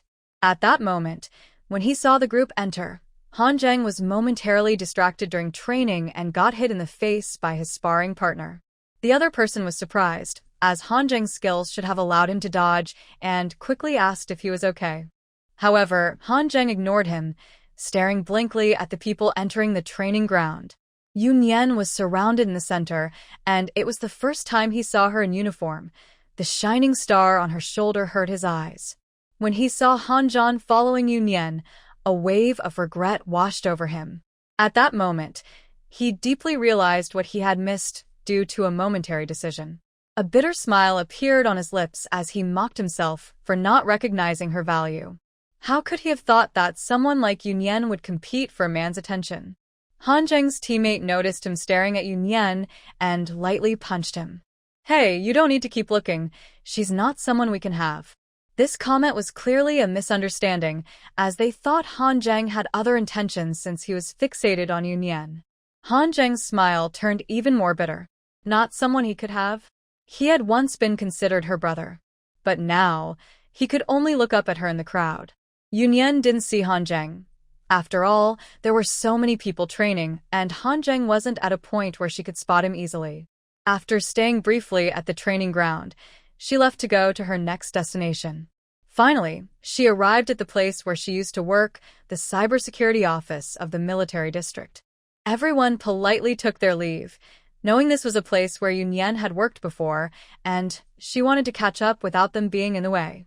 As Yunyan stepped into the familiar place and saw the busy people, she recognized the same familiar faces. "Boss." Everyone noticed her arrival, and greetings filled the air. A smile unconsciously appeared on Yunyan's face, and she felt much more relaxed. Their attitude hadn't changed because of her status. They surrounded her, chattering away. What once felt noisy now felt warm and welcoming. She helped them solve a few problems and answered their professional questions, quickly blending in as if she had never left. She stayed until dinner time, before reluctantly saying goodbye to everyone.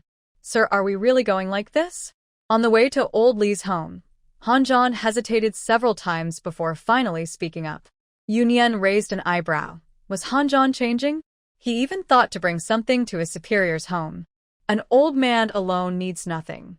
The old lady passed away a few years ago, and their children usually didn't stay here, leaving Old Lee alone at home.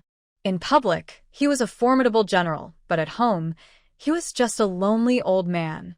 While Yunyan was heading to Old Lee's house, Han Zheng also left the military district to meet up with Huo Yan. When he received news from Huo Yan, he wasn't surprised. Seeing Yunyan today, he knew Huo Yan would be there too. In the hotel private room, Han Zheng had drunk quite a bit and was clearly in a bad mood. Huo Yan could probably guess why he felt this way, and could only say he deserved it. Han Zheng looked at Huo Yan across the table and thought of Yunyan. Could Huo Yan really hold on to her? Would someone like her really stay for anyone? You and Yunyan are working hard. Huo Yan clinked glasses with Han Zheng, his eyes full of determination. Yunyan would be his and only his. I was just worrying for nothing. Yunyan had already brought Huo Yan home. There was no need for him to say anything discouraging and act petty. He chuckled at himself, realizing he had his own problems to deal with and shouldn't be worrying about Huo Yan. Huo Yan was far smarter than him. If he had Huo Yan's cleverness, he wouldn't have ended up in this situation. Just relax for 2 years and don't think too much. Seeing Han Zheng looking a bit down, Huo Yan decided not to discourage him, knowing he had enough stress for one day. Let's not talk about that. If we're brothers, just drink with me. It's rare to see an old friend, and who knows when they'll meet again, so Han Zheng didn't want to bring up those topics. That's not an option. Huo Yan replied coldly, as he still had to go back to Yunyan and couldn't drink. You're really heartless. Han Zheng guessed why Huo Yan didn't want to drink and didn't push him further. He just kept pouring himself drinks until he was soon drunk. In the end, Huo Yan had Huo San book a room for the drunk Han Zheng and helped him upstairs. When he returned, Yunyan was already back and waiting for him in the living room. Why are you still up? Can't you sleep without me? Huo Yan smiled as he sat next to Yunyan. Did you drink? Yunyan caught the smell of alcohol on Huo Yan. He must have gone to see Han Zheng, and they had been drinking together. Han Zheng drank too much. I'm going to take a shower first. Huo Yan stood up to wash off the smell before it bothered Yunyan. Did you finish your work? Yunyan held Huo Yan's arm, urging him to sit down. I finished. Do you have any plans, Nian? I'm going to the cemetery tomorrow. Shall we head back in the afternoon? Huo Yan couldn't help but laugh. She had waited up just to say that. Was she going to change her mind again? Nian, you promised to go with me in the morning, right? He leaned forward, creating a strong sense of pressure. I never said you couldn't go. Yunyan mumbled. She just mentioned it casually and wasn't specifically waiting for him. She had just returned a little earlier. Go take your shower. I'm going to bed. Satisfied with her answer, Huo Yan obediently got up to shower, glad she didn't change her mind. The next morning, as soon as Yunyan stepped out of her room, she saw the living room filled with flowers of all colors. Yunyan looked at Huo Yan with a puzzled expression. Who brings red roses for a memorial? These are for you. Huo Yan noticed her gaze and picked up a vibrant bouquet of red roses to hand to her. Yunyan stared at the flowers in her hands. Setting aside whether she liked flowers, did Huo Yan really think this was an appropriate way to give flowers? Huo San, who had come early to deliver the flowers, noticed Yunyan's complicated expression and felt sympathy. He couldn't understand their master's way of thinking either. When he received the message from Mr. San asking him to buy flowers, he politely suggested that sending flowers to Miss Yu could wait for another day. Mr. San insisted on buying them, so what could he do?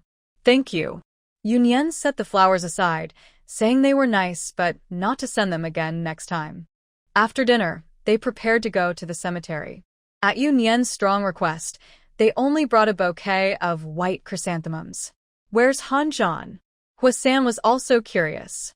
Usually he wouldn't leave, so why hadn't they seen him today? He's with Old Li. Old Li really likes him. Yunyan recalled her visit to Old Li's house yesterday. Unlike Old Han, who disliked Han Zhan, Old Li appreciated his personality. So, Yunyan suggested Han Zhan stay with Old Li to keep him company. While it was said to be companionship, it was also an opportunity for Han Zhan. With Old Li's status, wouldn't there be many who would want to be around him? Are you willing to let him go? Huo Yan realized that with Old Li's influence, if he wanted to promote Han Zhan, his future would be bright. Let him make his own choice. People strive for higher positions. Why should she hinder anyone's future? Yunyan was always clear-minded and never forced anything. She had told Han Zhan to return in the afternoon. If he chose to stay with Old Li, she wouldn't insist otherwise. At the cemetery, Huo handed the flowers to Huo Yan and waited for them outside. The two walked to Yunyan's parents' gravestone, and Huo Yan looked at the black and white photo on it. The people looked very young. Actually, I don't have a deep impression of them. Yunyan placed the flowers in front of the gravestone, gazing at the photo of her parents. When I was little, they were always busy. Sometimes I wouldn't see them for a month. Huo Yan's gaze shifted from the gravestone to Yunyan, filled with sympathy. Let's go. Before Huo Yan could say anything comforting, Yunyan suddenly turned around. Huo Yan. Did her emotions change so quickly? Before he could express himself, Yunyan was already pulling him away. Isn't it a bit rude to just leave like this? Huo Yan gently suggested that since he brought her to see her parents, shouldn't he at least introduce himself? Who do I need to be polite to? Yunyan was surprised. Was he seeing something she couldn't? Her expression was too obvious, and Huo Yan sighed, knowing she was pretending not to understand. Well, at least there was some progress. As for the heartfelt conversation he imagined, sigh. The road ahead was long. Huo, waiting outside, was not surprised to see them come out so quickly. From their state, he knew Mr. Sen couldn't handle Miss Yu. Those two fools insisted that Miss Yu took third master to meet her parents to confirm their relationship. He wants some money. Huo looked at third master's face and quickly hid his slightly lewd expression, fearing he might attract the anger of someone who failed to win back their partner. When a few of them returned to the small courtyard, they saw Han Zhan standing straight at the door. Have you made up your mind? I'll go back with you. Han Zhan's tone remained calm, as if he were discussing something trivial. Have you talked to Old Man Han? Yunyan asked, thinking that the old man would prefer Han Zhan to stay with Old Man Li. No need. Han Zhan replied firmly. This was his own decision, and nothing would change it, regardless of his grandfather's opinion. Just make sure you're sure. Pack your things, and get ready to leave. With that, Yunyan went into the courtyard with Huo Yan, urging the two of them to prepare as well. Huo nudged Han Zhan's shoulder playfully and teased, "You've got a conscience, kid."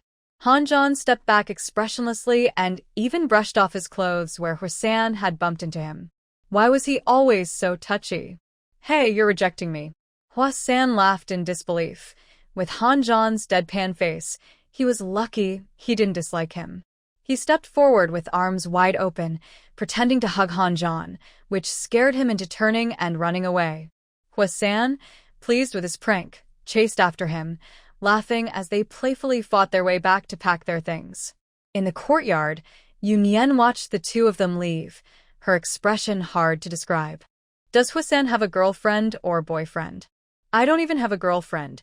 Why would I care about him? Huo Yan's voice drifted in, sounding like a jealous husband. Be normal. Yunyan looked at him, exasperated. Couldn't he take this seriously? This was an important matter. She had no prejudice against anyone's orientation, whether they liked the same or the opposite was their choice. But she didn't think Old Man Han would accept Han Zhan bringing home a boyfriend. You're overthinking it. Huo is just teasing him. Huo Yan patted Yunyan's head, amused by how much she was thinking.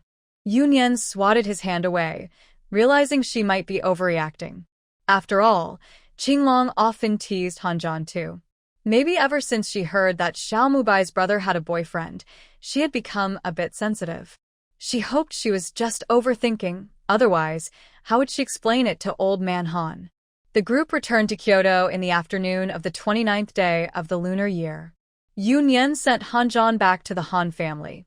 This year, Han Zheng was not around, so it was good for him to go back and spend time with the elder Han. Since he was in Kyoto, he could come back if needed. Seeing that someone who was supposed to drop her off was still lingering, she felt a bit helpless.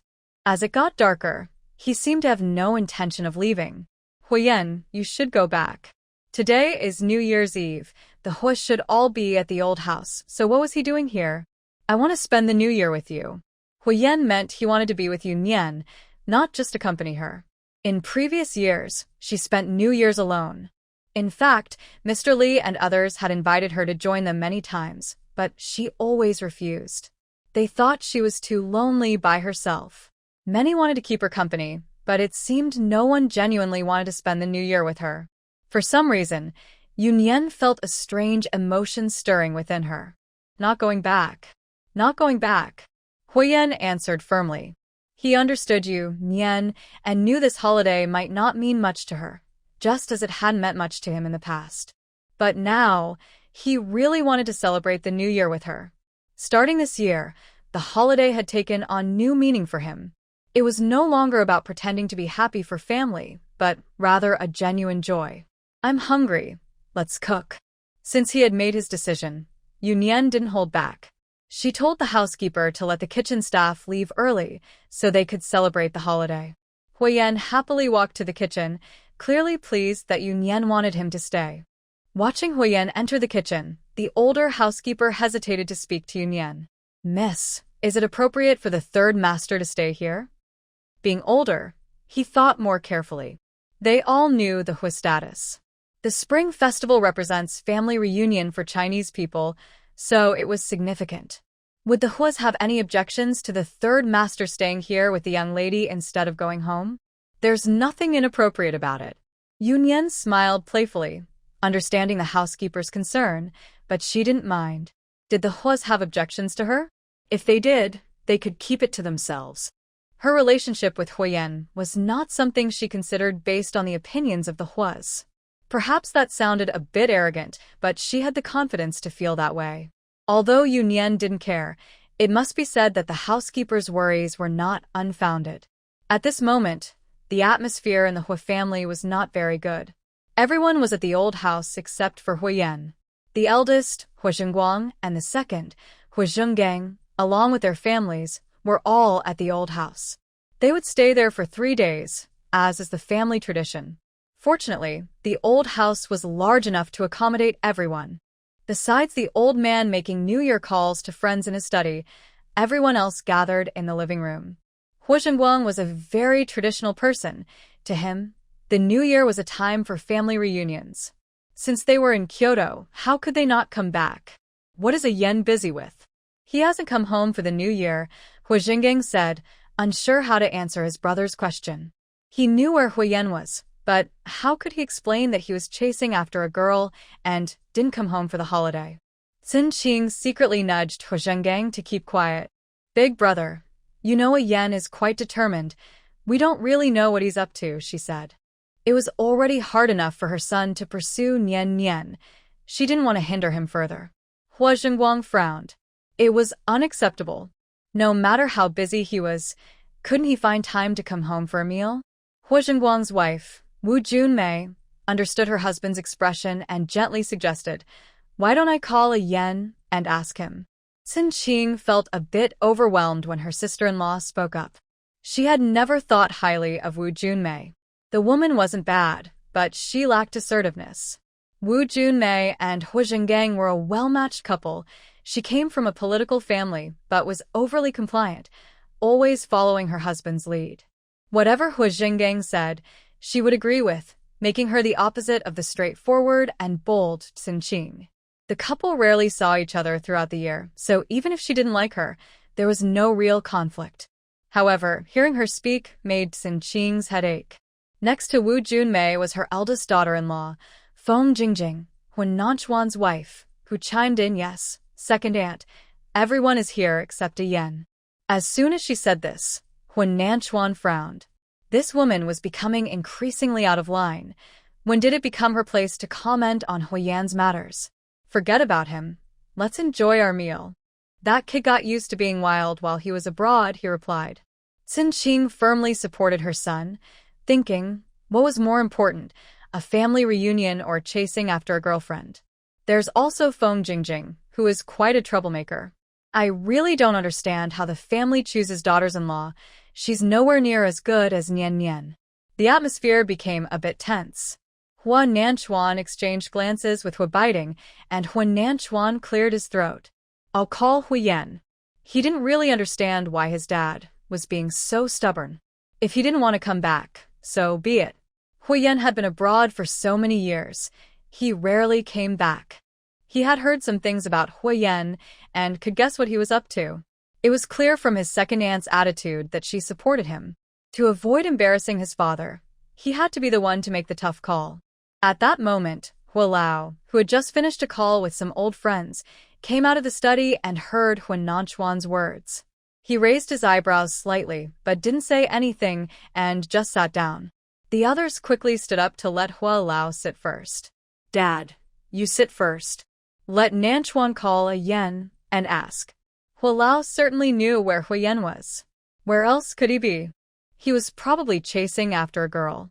Thinking to himself, this kid is quite useless. After all this time, he still can't settle down with a girl.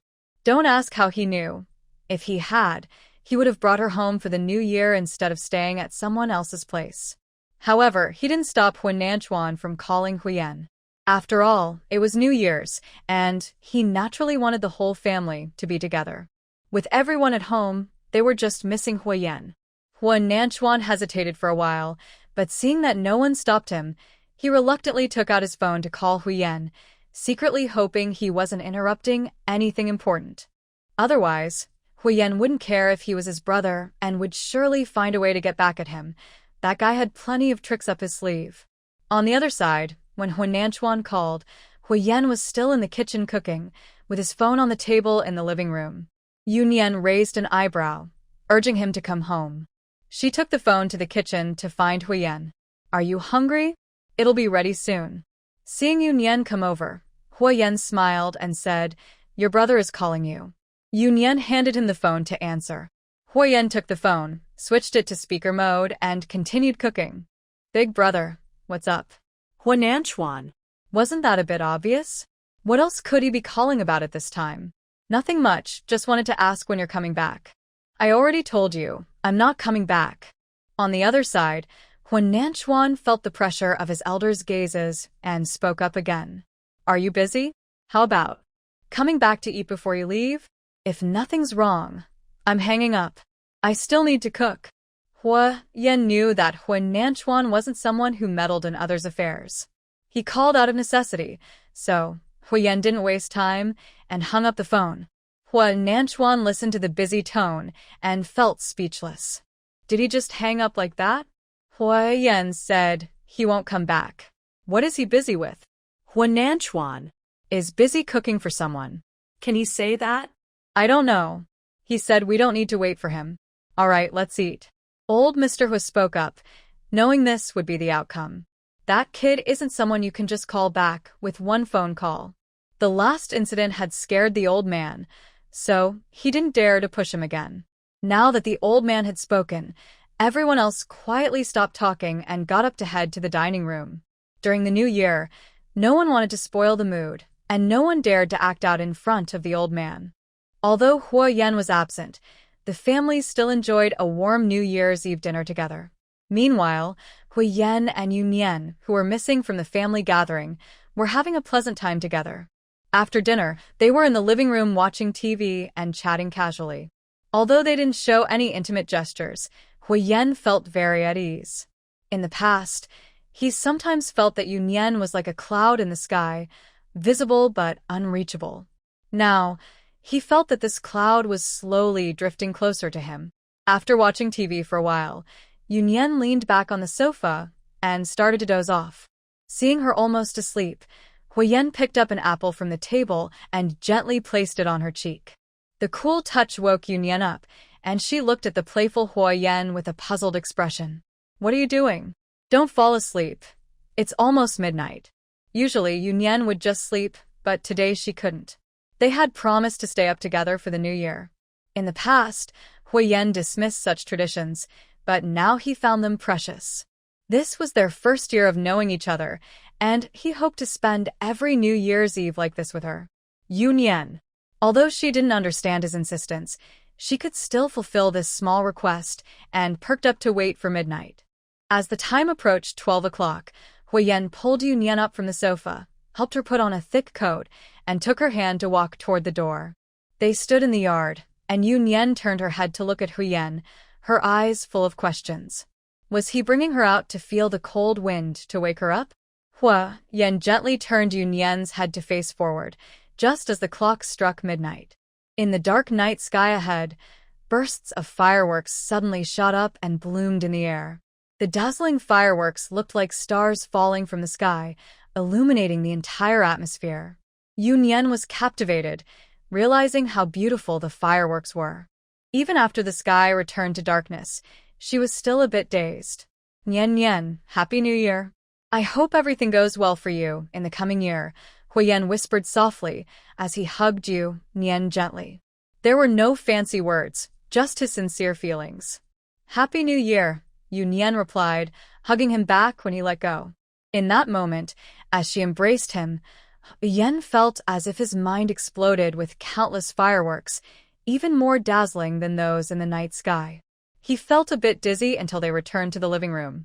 Outside, the three people who had been shivering in the cold to time the fireworks also exchanged New Year greetings. I think Third Master can handle it this time, Hui said. How romantic. Miss, you should be touched. Want to make a bet? Came the mischievous voice of Huo San. He didn't believe Miss Yu would make any decisions just because of a fleeting moment of emotion. Huo Yi instinctively shook his head. He couldn't afford to gamble again after nearly losing everything to Huo San last time. How boring. Huo San clicked his tongue, realizing it was getting harder to fool them. Huo Er, who was also shivering nearby, suggested, Why don't we go inside to talk? Huo Yi and Huo San. Right, why not? Were they frozen in place? They didn't have to chat in the freezing cold. After Yunyan and Huo Yan went inside, they didn't linger in the living room. It was getting late, and it was time to sleep. As they were about to head upstairs, the ever-elusive butler appeared out of nowhere. Third Master, your room is ready. Let me take you there. Hearing the butler's words, Yunyan laughed, knowing it was Wenren's arrangement. No wonder Huo Yan hadn't said much when he was on the phone earlier. Miss, you should go to bed. I'll take Third Master to his room, the butler said, smiling at Yunyan as he diligently fulfilled their master's request. Huo Yan's expression darkened. Did they think he was a thief?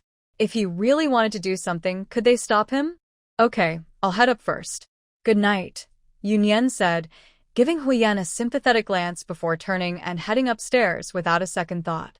The three people who just entered the house witnessed the tragic scene and tried hard to suppress their laughter, shrinking their presence to avoid being noticed by someone.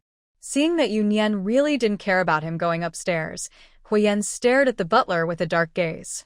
Even though he knew it was definitely Wenren's arrangement, he couldn't control his urge to lash out.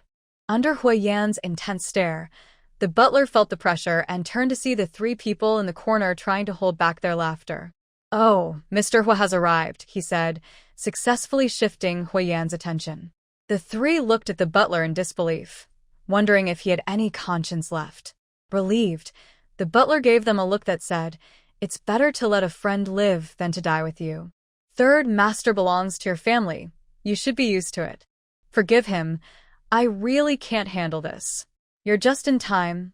Come exercise with me, Huo Yan said as he turned to walk outside. The three newcomers could only follow behind, feeling like they were about to cry. Who did they offend? They would have rather frozen outside than come in if they had known this would happen. The next day, when Yunyan came downstairs, Huo Yan had already prepared breakfast. Miss Yu, long time no see. Seeing the awkward smiles of Huo Yi and Huo Er, it had indeed been a while since all three appeared together. Recently, Huo San had been the one accompanying Huo Yan. Don't you get any time off? Does this capitalist, Not give them a break, even during the new year? We don't need a break, Huo Yan chimed in, eager to show off. It wasn't that third master didn't give them time off. They simply didn't want to rest. He even smiled at Huo Yan, suggesting that next time he could just call Huo Yi and Huo Er for exercise. Huo Yi and Huo Er were frustrated that this guy always got ahead of them, but they knew they couldn't win against him. Huo Yan glanced at them with disdain, but Yunyan didn't mind their noise. Having these lively characters around made the house much more cheerful. After breakfast, Huo Yan went to the Tsin family. Tsin Qing was the only daughter of the Tsin family, and they visited every year on the first day of the new year. He didn't take Huo Yi and the others, but called another driver to pick him up. Since these silly guys could make Yunyan happy, he decided to let them stay. Not long after Huo Yan left, Yunyan received a phone call and went upstairs, leaving them to entertain themselves. The three looked at each other, wondering if they had been abandoned. Third master didn't take them, and Miss Yu told them to play by themselves. Three people started playing cards, and when they got into a fight because of Hui Yi's cheating, they were startled by the sudden appearance of Han Zhan. Wow. When did he arrive? Han Zhan had been living there for quite a while, and everyone knew he was the young lady's bodyguard, so they didn't stop him and let him in without any trouble. When did you get here? Huo Yan, who was a bit closer to Han Zhan, grinned and playfully punched him. Han Zhan was used to Huo Yan's antics and replied with a serious face, "When you were on top of him." Huo Yi, Huo Er, and Huo Yan were left speechless. This guy really knew how to make things sound ambiguous. If someone didn't know better, they might think they were up to something else. Not just the three of them, but Yunyan, who came down from upstairs, also felt speechless upon hearing Han Zhan's words. That lingering doubt returned to her mind. Is he feeling jealous? She needed to have a good talk with these two another day. Sir.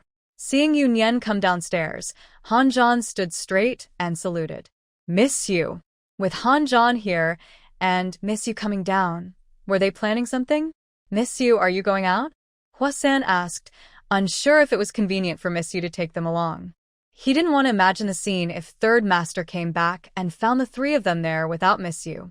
Huo Yan's eagerness was almost overflowing, which amused Yunyan. Do you want to come along? Huo Yan nodded vigorously. Miss Yu, me too. The other two quickly chimed in, afraid of being left out. If Huo Yan could go, they could too. What are you all doing? Huo Yan, who had just come in, looked at the noisy group surrounding Yunyan. What were they up to? Why are you back so soon? Seeing Huo Yan return, Yunyan was a bit surprised. How did he come back so quickly? I visited Grandpa and Grandma, then came back. He originally intended to cook for Yunyan, and seeing Han Zhan there, his timing was perfect. Yan, are you going out? Do you want to come along? As soon as she said this, a mischievous smile appeared on Yunyan's face as she looked at them. The group felt uneasy. What kind of look was that from Miss Yu? Was she planning to sell them out? Are you going to the Huo family? Huo Yan, knowing Yunyan well, asked this based on her expression and some guesses he had. Yunyan pouted, feeling it was boring that he guessed it. The others looked at Yunyan's expression. Was she really going to the Huo family? And bringing Han Zhan along? They all had doubts in their minds. Who in the Huo family had offended Miss Yu? Huo Yan looked at Yunyan's little expression with amusement. Clearly, he guessed correctly. When are we leaving? Yunyan noticed that Huo Yan didn't seem curious. Didn't he care about what she was doing at the Huo family? Aren't you going to ask what it's about? After all, the gossip about those three was written all over their faces, and their curiosity was almost overflowing. Huo Yan chuckled and shook his head. He would find out soon enough. He probably guessed some of it and didn't want to upset the girl by saying it out loud. Huo Yi and the others were anxious. The third master didn't want to know what they were thinking. Miss Yu, our third master is too shy to ask. Could you tell us? Who would have thought that the usually composed Huo Er would say this? They were indeed curious. Miss Yu, Huo Yan grinned like Huo Yi, looking at Yunyan with a silly expression.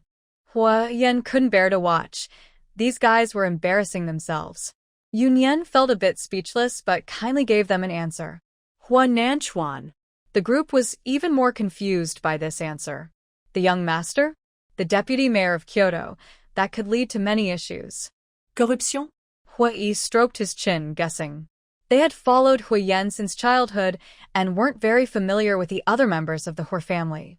That's why they had the time to speculate about what was going on with Huo Nanchuan. If it were Huo Yan, they would have jumped up by now. Or bribery.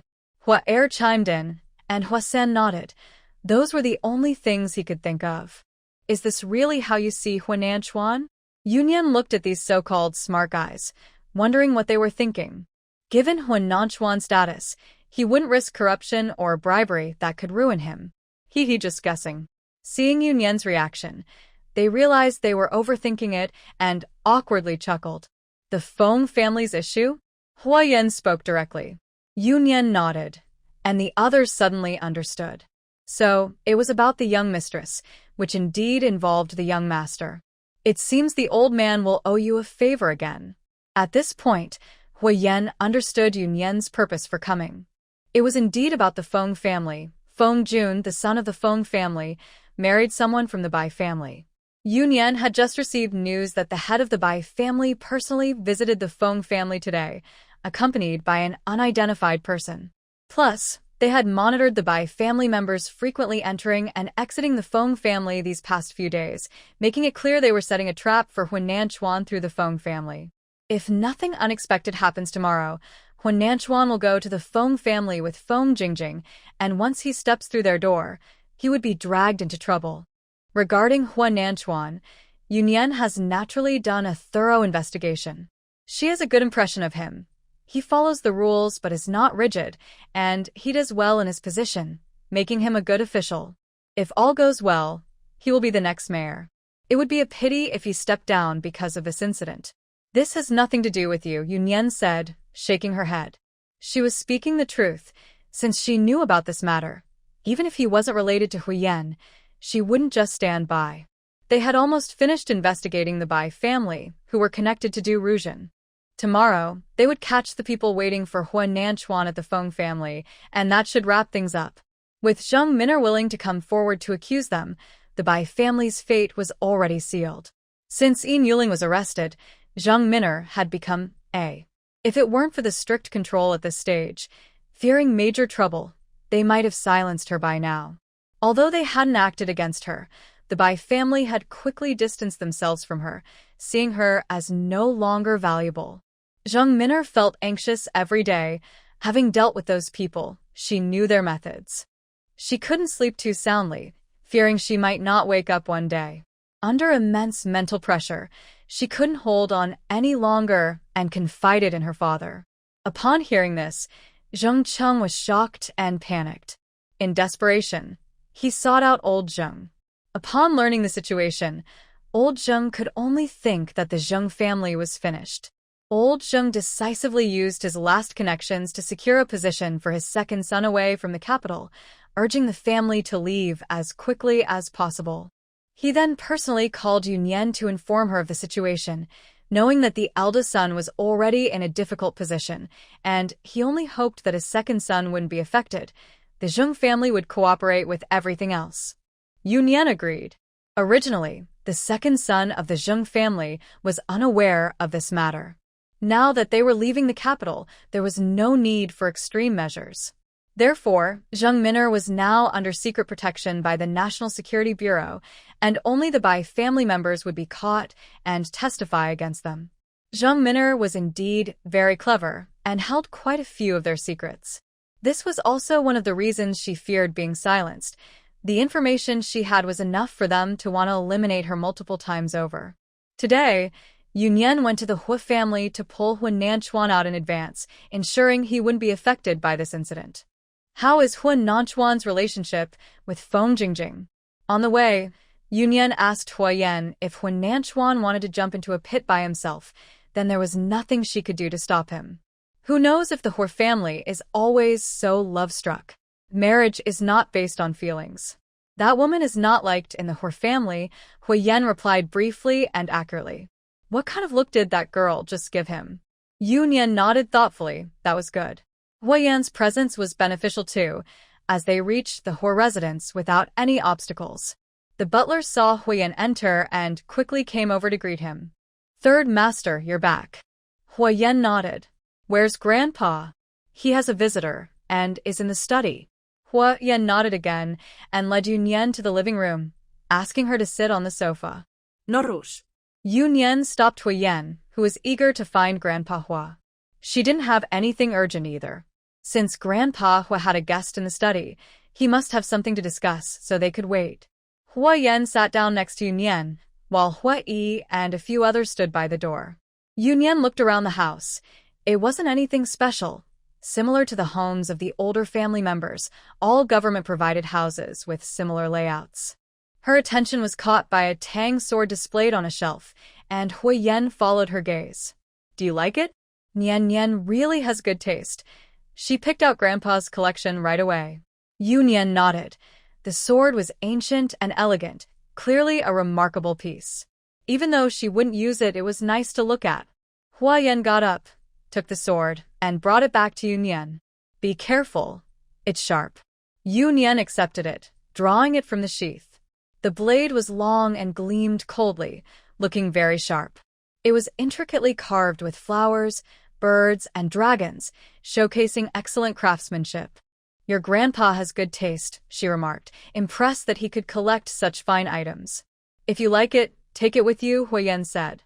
You're quite generous with other people's things, Yunyan teased, noting that he didn't seem to care since it wasn't his. Just then, two people came down from upstairs. Feng Jingjing and Wu Junmei. Hu Zhenguang and Hu Nanchuan had gone out, and since they rarely returned to Beijing, it was important to maintain connections. Ah Yan is back, Wu Junmei said with a smile, as Feng Jingjing followed her. Although they were greeting Huo Yan, both were curiously looking at Yunyan.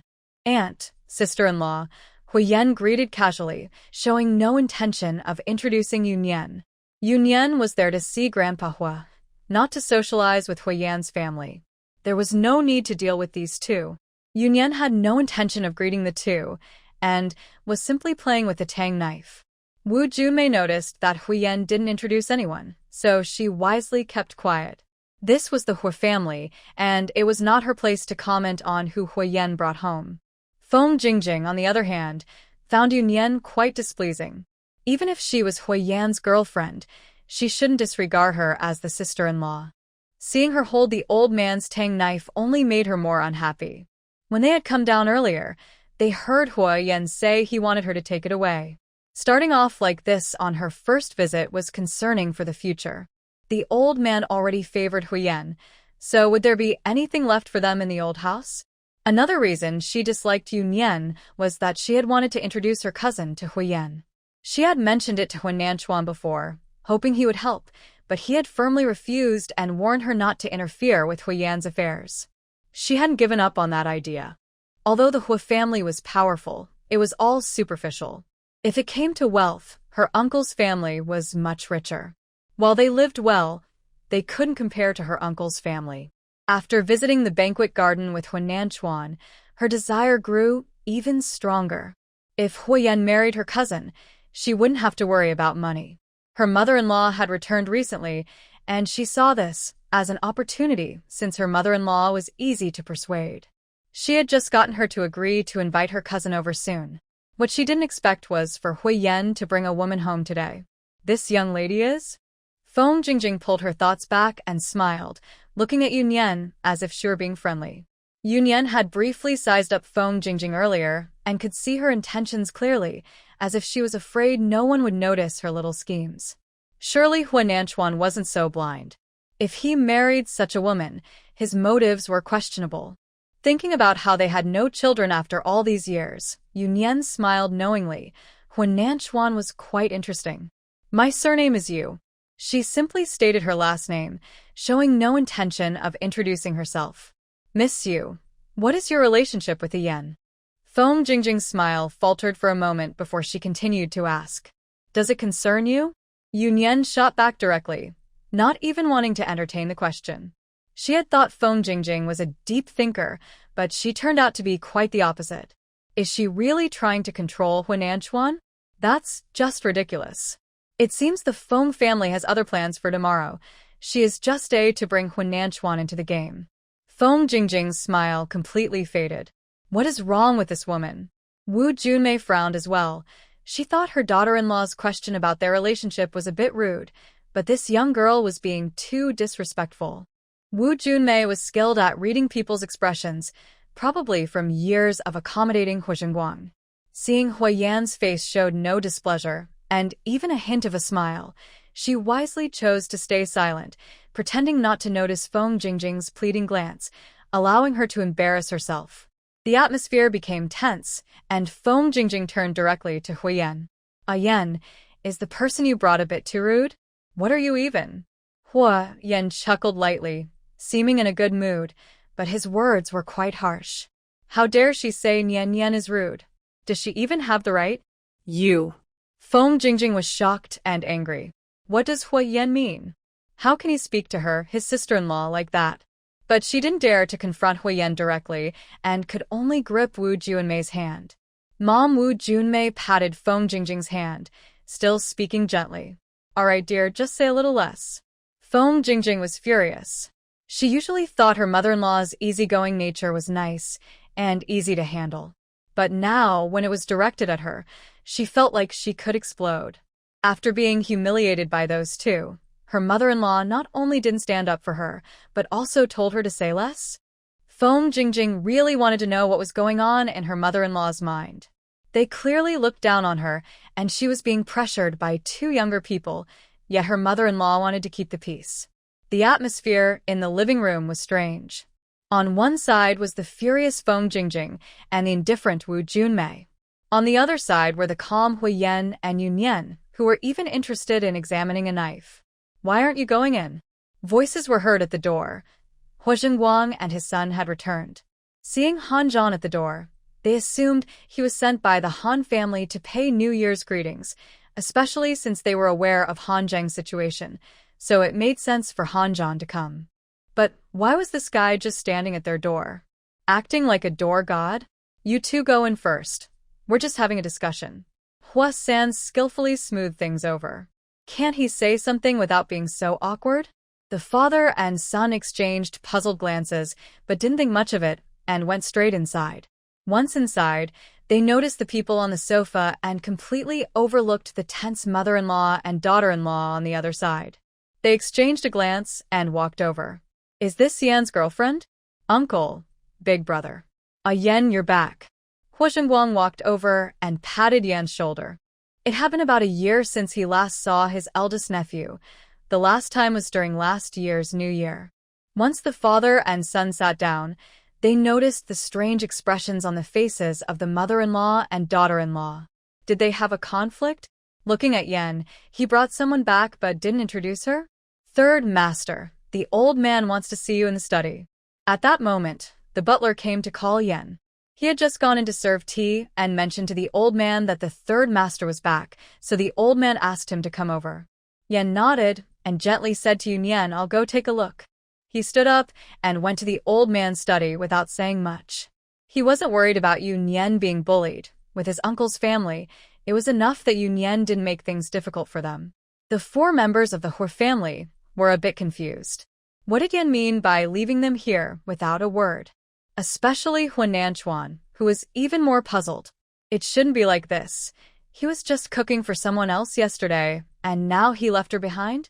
It couldn't be just because the old man called him. He usually wasn't this obedient. Yunyan looked at the interesting expressions on their faces and felt like laughing. Did Yan scare them? Yan left quickly, likely to give her a chance to observe Huo Nanchuan and his wife. If he were there, Feng Jingjing wouldn't have been able to complain. She just didn't know where this family's thoughts had wandered. Their expressions were all quite telling. Sure enough, as soon as Yan left, Feng Jingjing sat down beside Huo Nanchuan, looking very wronged. Nanchuan. What's wrong? Huo Nanchuan maintained a calm demeanor, seemingly oblivious to the grievance on Feng Jingjing's face and her slightly red eyes. Miss Yu seems to not like me? With their family present and only Yunyan across from them, it seemed to give her a lot of confidence.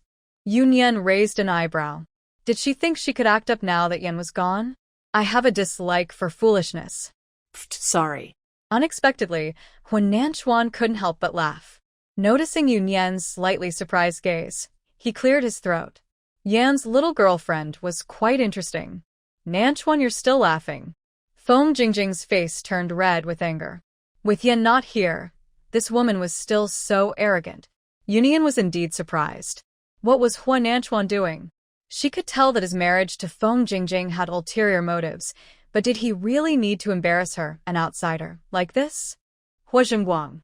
No wonder that young man Huo Yan felt at ease leaving this girl here. It seemed she was not someone who would be taken advantage of. However, with her personality, she could easily offend people in their family. Shaking her head, she realized she was overthinking. These matters were for Huo Yan to worry about. Huo Nanchuan ignored Feng Jingjing's frustration and instead looked at Yunyan with interest. This was the girl who could make his proud cousin willing to cook. Huo Zhenguang, who had held a high position for years, was just a person who liked to chat. Seeing him silent, Wu Junmei was also very quiet. Huo Nanchuan had no intention of speaking either, occasionally glancing at Yunyan. The atmosphere became strangely quiet again. Feng Jingjing, noticing everyone staring at Yunyan, became furious. Miss Yun is Huo Yan's girlfriend, right? What was Huo Nanchuan doing? His eyes were practically glued to that woman. She reminded him that this was Huo Yan's girlfriend. No. Yunyan kindly provided the answer. Now they looked more like a family, all wearing the same shocked expression. Not. Huo Nanchuan was stunned.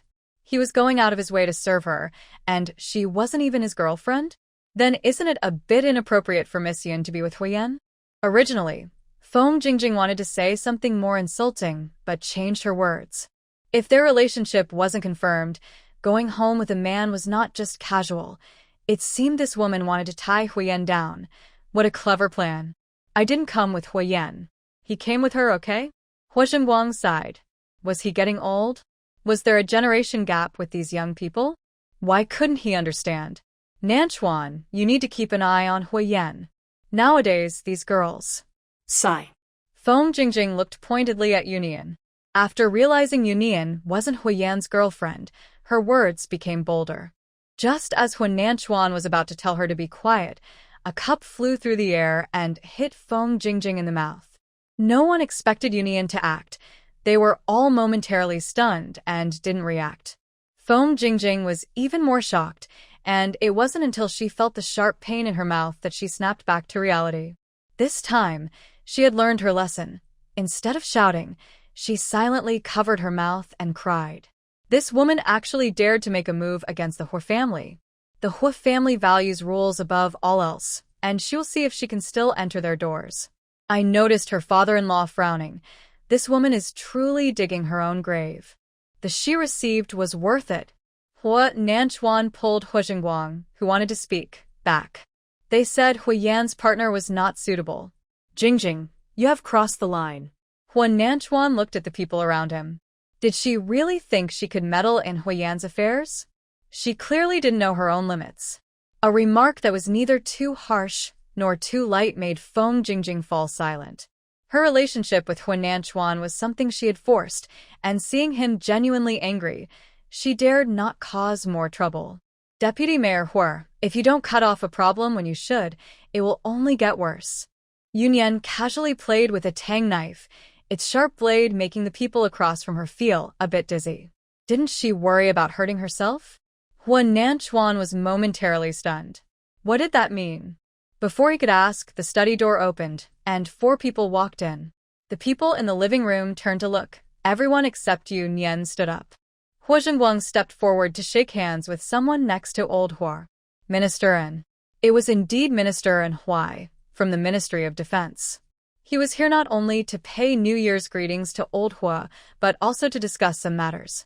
Governor Huo, long time no see. Feng Jingjing looked disdainfully at the person sitting calmly, thinking they had no discernment. It goes without saying that even an ordinary wealthy family wouldn't want a woman who doesn't understand the rules.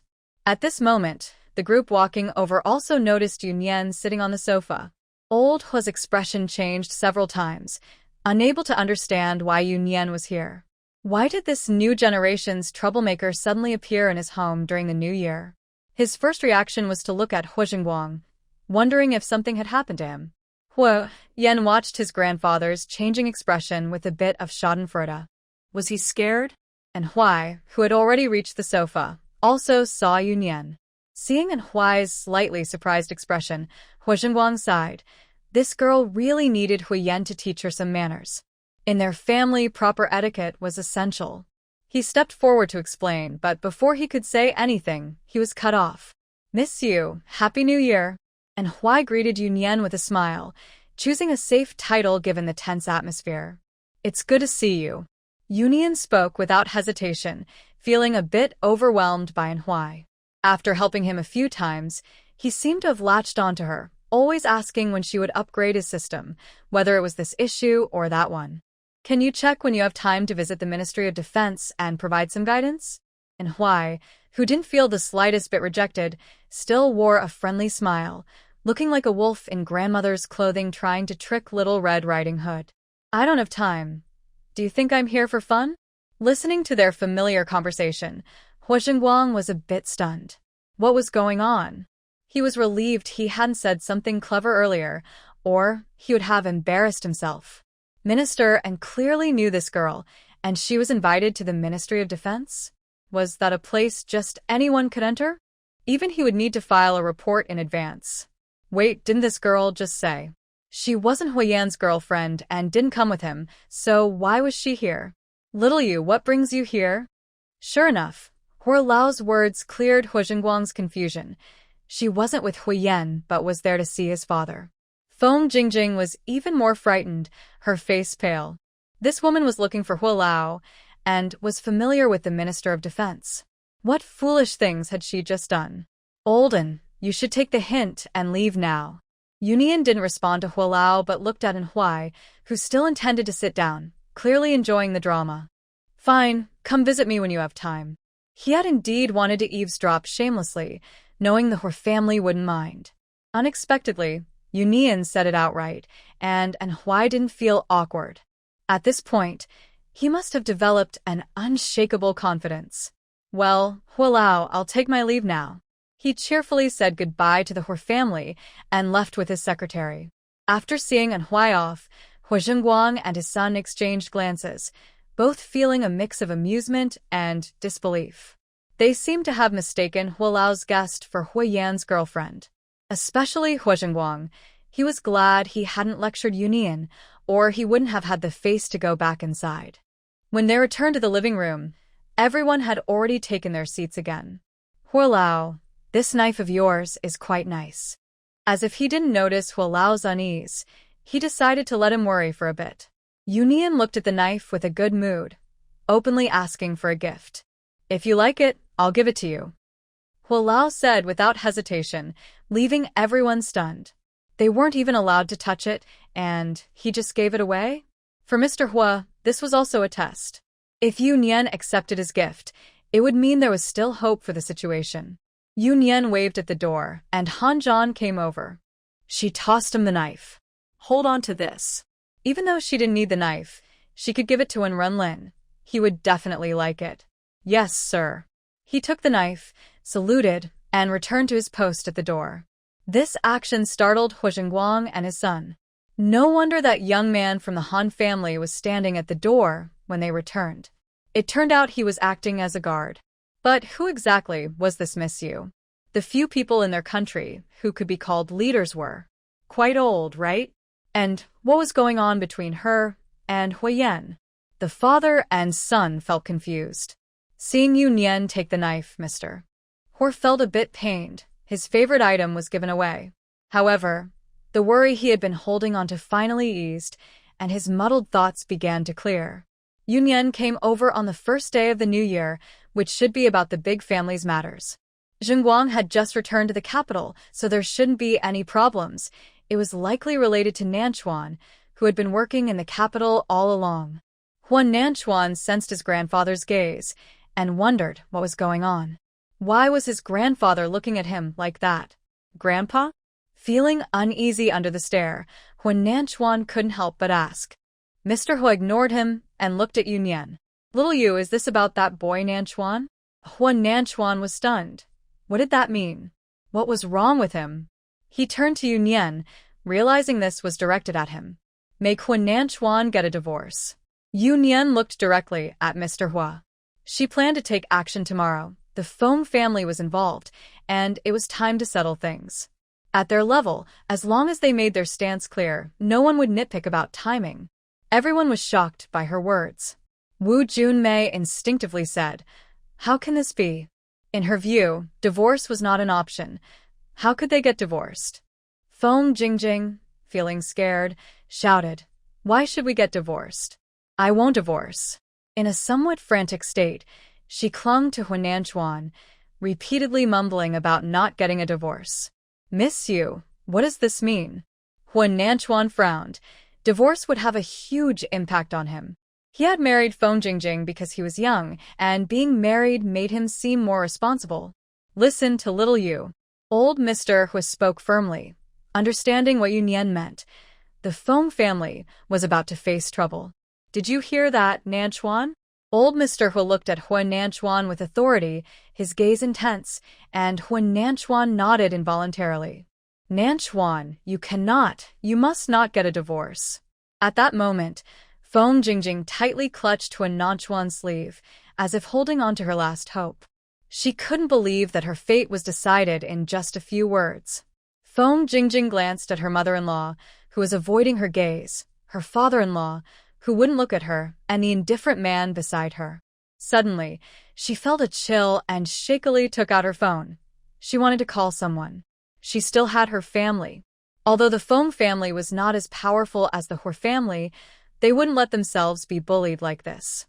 Huo snatched the phone from Feng Jingjing, staring at her with a blank expression. "What are you doing?"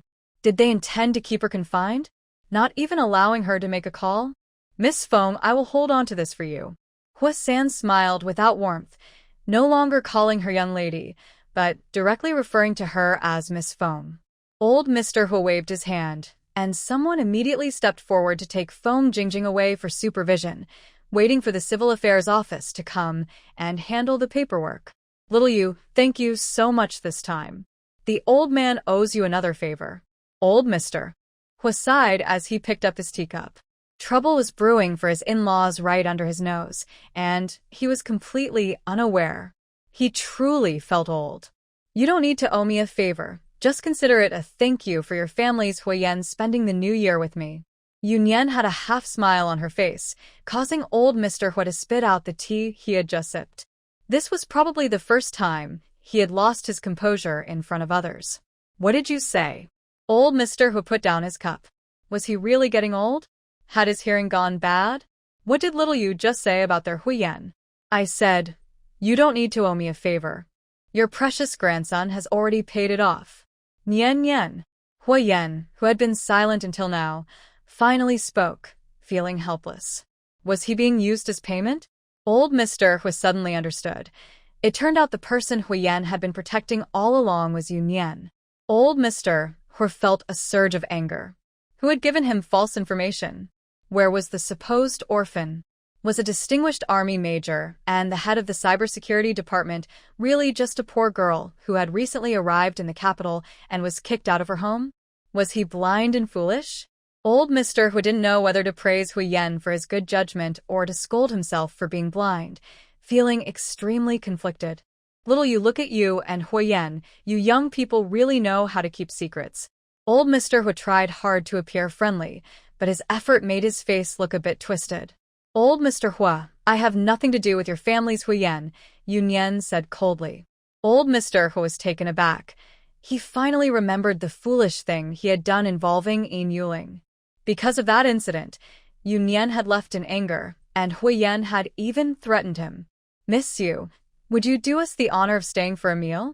Seeing old Mr. Hua struggling, Huo stepped in to ease the tension. His father didn't know about Yin Yuling, but he was well aware of the situation in Kyoto. At that time, he had advised his grandfather, but the old man didn't listen. "No need, you should handle your family matters first." Yunyan smiled at Huo, amused that he was still trying to help his grandfather despite his own troubles. "Little you." "Old Mr. Hua, I must take my leave. We will meet again." She interrupted old Mr. Hua, leaving with a meaningful remark. while Hanzhan quickly followed, still holding the tang knife. "I'll see Yunyan off." Huo Yan stopped his family from getting up and went to see Yunyan off himself, while the others wisely stayed back. Watching them leave one after another, the remaining her family members exchanged glances, speechless. After a while, her biting, who had been quiet in the corner, weakly asked, "Grandpa, did Miss Yu threaten you? Did what Yunyan said about meeting again mean she was going to make things difficult for him?" Don't talk nonsense. Old Mr. Hui glared at his second grandson, annoyed that he was old enough but still foolish. He sighed, realizing it was all his fault. "So, about Miss Yu." Huo Nanchuan also didn't quite understand what Yunyan meant. It didn't seem related to Huo Yan, but there was some truth to Biting's words. Enough with the wild guesses. What can a young girl do to your grandfather? Huo Shengguang looked at his two sons, both amused and exasperated by their nonsense. "Little you can't do anything to me, but you can't say the same," old Mr. Hui said meaningfully. He needed to remind his foolish son not to underestimate someone just because she was young. If they truly offended Yunyan, he would be the one to suffer. The three her family members looked at their grandfather in unison, wondering if he was serious. Although the brothers had just spoken lightly, they were beginning to think that perhaps Miss Yu really did have some power. Dad, what do you mean by that? "Yeah, Grandpa, that's a bit much. My dad is leaving after the new year. Can Miss Yu really chase after him with a sack?" Ha ha ha. Huo Biting thought he was being funny until his brother smacked him on the head for his nonsense. If you annoy that girl, it might be hard for you to leave." Old Hui scoffed, casually finding an excuse to keep him in the capital for a while. It would be surprising if his position remained secure. Huo Nanchuan remembered something. Although his position was not high, he had been in the political scene for a long time and had heard some news. Grandpa is Miss Yu from the cybersecurity department. He had heard about this newly formed department, which had achieved impressive results in a short time. The head of this department was quite mysterious and rarely showed up. Old Hui nodded, showing he was sharper than his dad. The Hui father and son exchanged complicated looks as they watched Huo Yan walk in from outside. Should they say he was lucky or had good judgment? "Why are you back?" Old Hui asked Huo Yan in surprise. Wasn't he supposed to be seeing Yunyan off? How did he return so quickly? Huo Yan shrugged. "I came back to keep you company. Didn't you call me back?" Old Hui wished he could kick him. This kid never listened like this normally. You. Old Huo was so angry he couldn't find the words. Huo Nanchuan hurried over to calm him down, hoping not to give the old man a scare. But old Hui turned around and slapped Huo Nanchuan on the back, scolding him. "Who told you to make the call? Just because you can talk?" Huo Nanchuan was confused. He was sure the old man was there when he made the call. Why was he being blamed now? Huo Biting looked at his brother with a smirk, glad he hadn't spoken up. "What are you still doing sitting there? Go after her." After scolding Huo Nanchuan, old Huo looked at Huo Yan, who was calmly sitting on the sofa. He was frustrated that Huo Yan wasn't being proactive when he should be, yet was overly eager at the wrong times. "She won't let me," Huo Yan replied flatly, appearing indifferent. In reality, Yunyan had gone to the National Security Bureau for an important matter. He would go find her later that evening, but he didn't need to tell the old man. Let him worry for a bit. Old Huo was indeed anxious, wishing he could just pack Huo Yan up and send him to Yunyan's home. Cough cough. House. Where are your usual skills? If she doesn't want you to go, you just won't? You can't even handle a girl after all this time. This useless thing. Old Mr. Hui glared at Huo Yan with disdain. Isn't this always dragging us down? Huo Yan looked at old Mr. Hui innocently.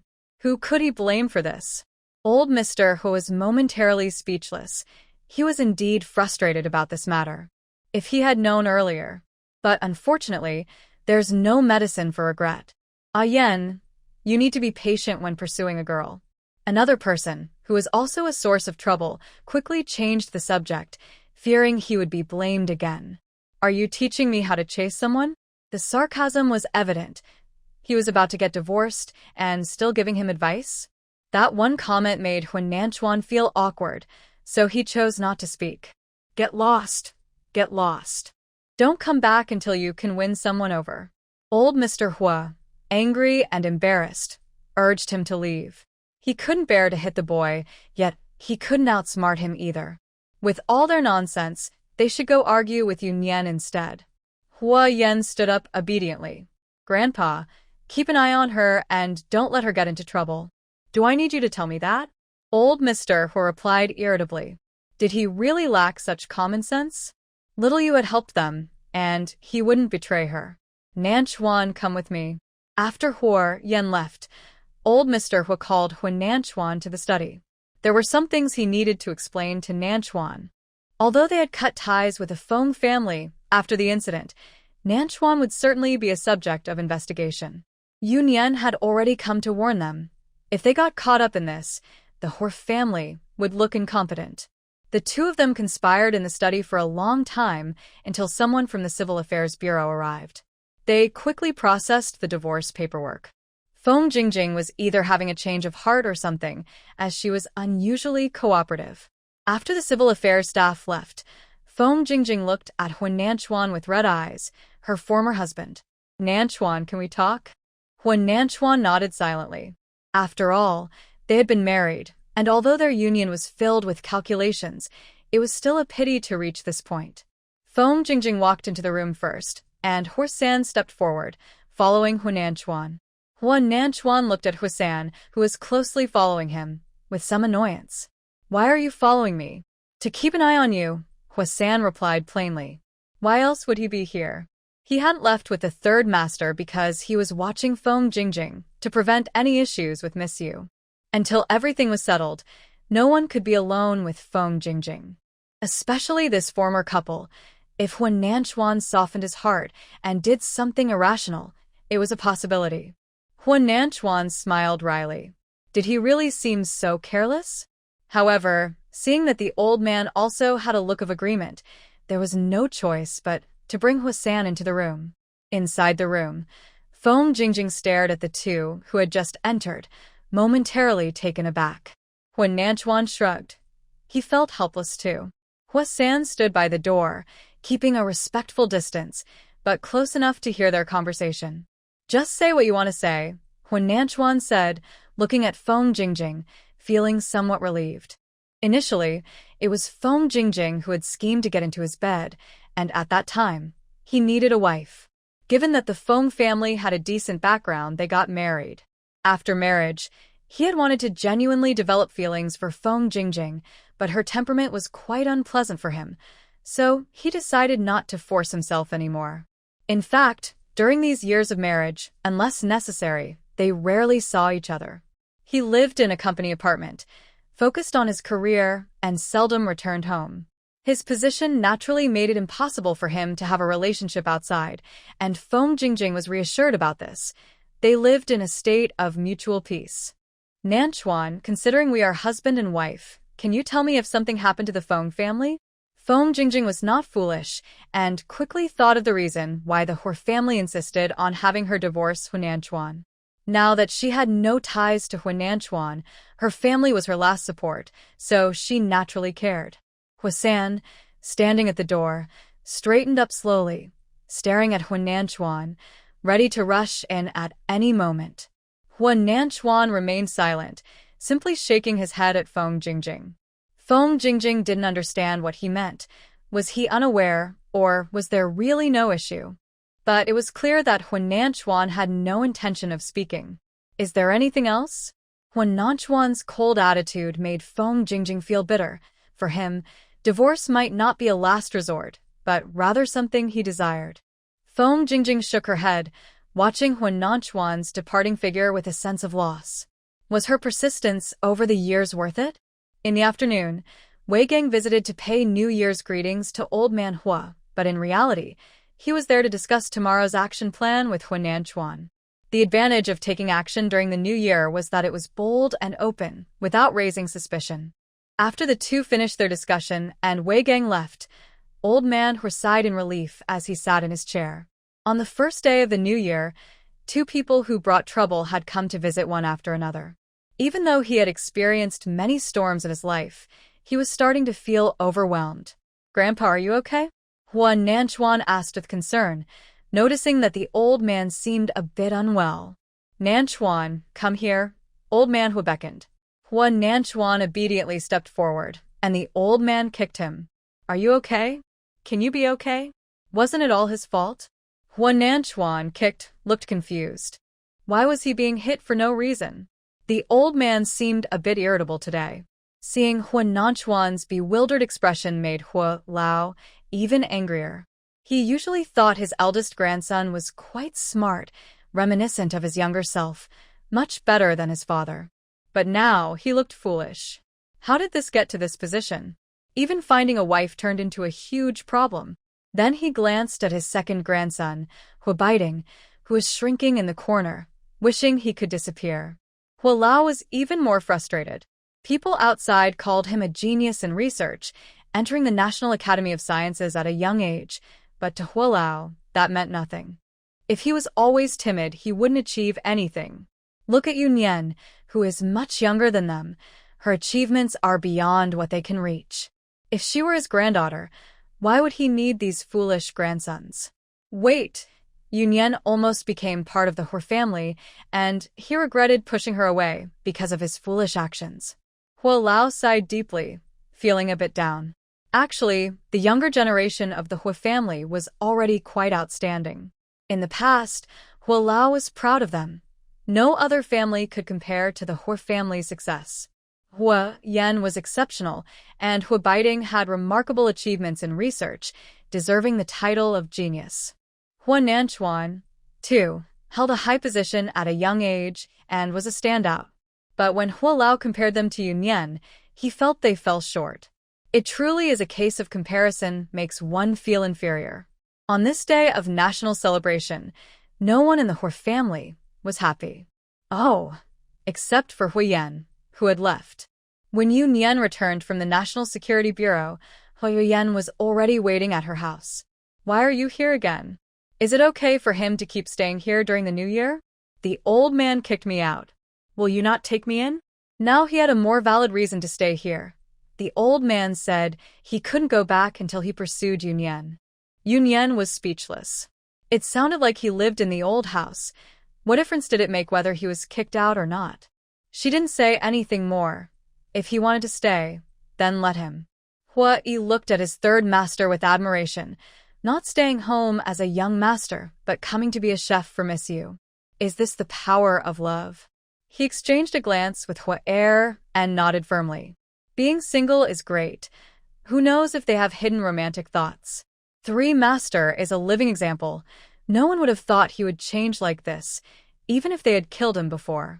Thanks to Huo Nanchuan's full cooperation, their actions went very smoothly the next day. Huo Nanchuan went to the Feng family alone with gifts.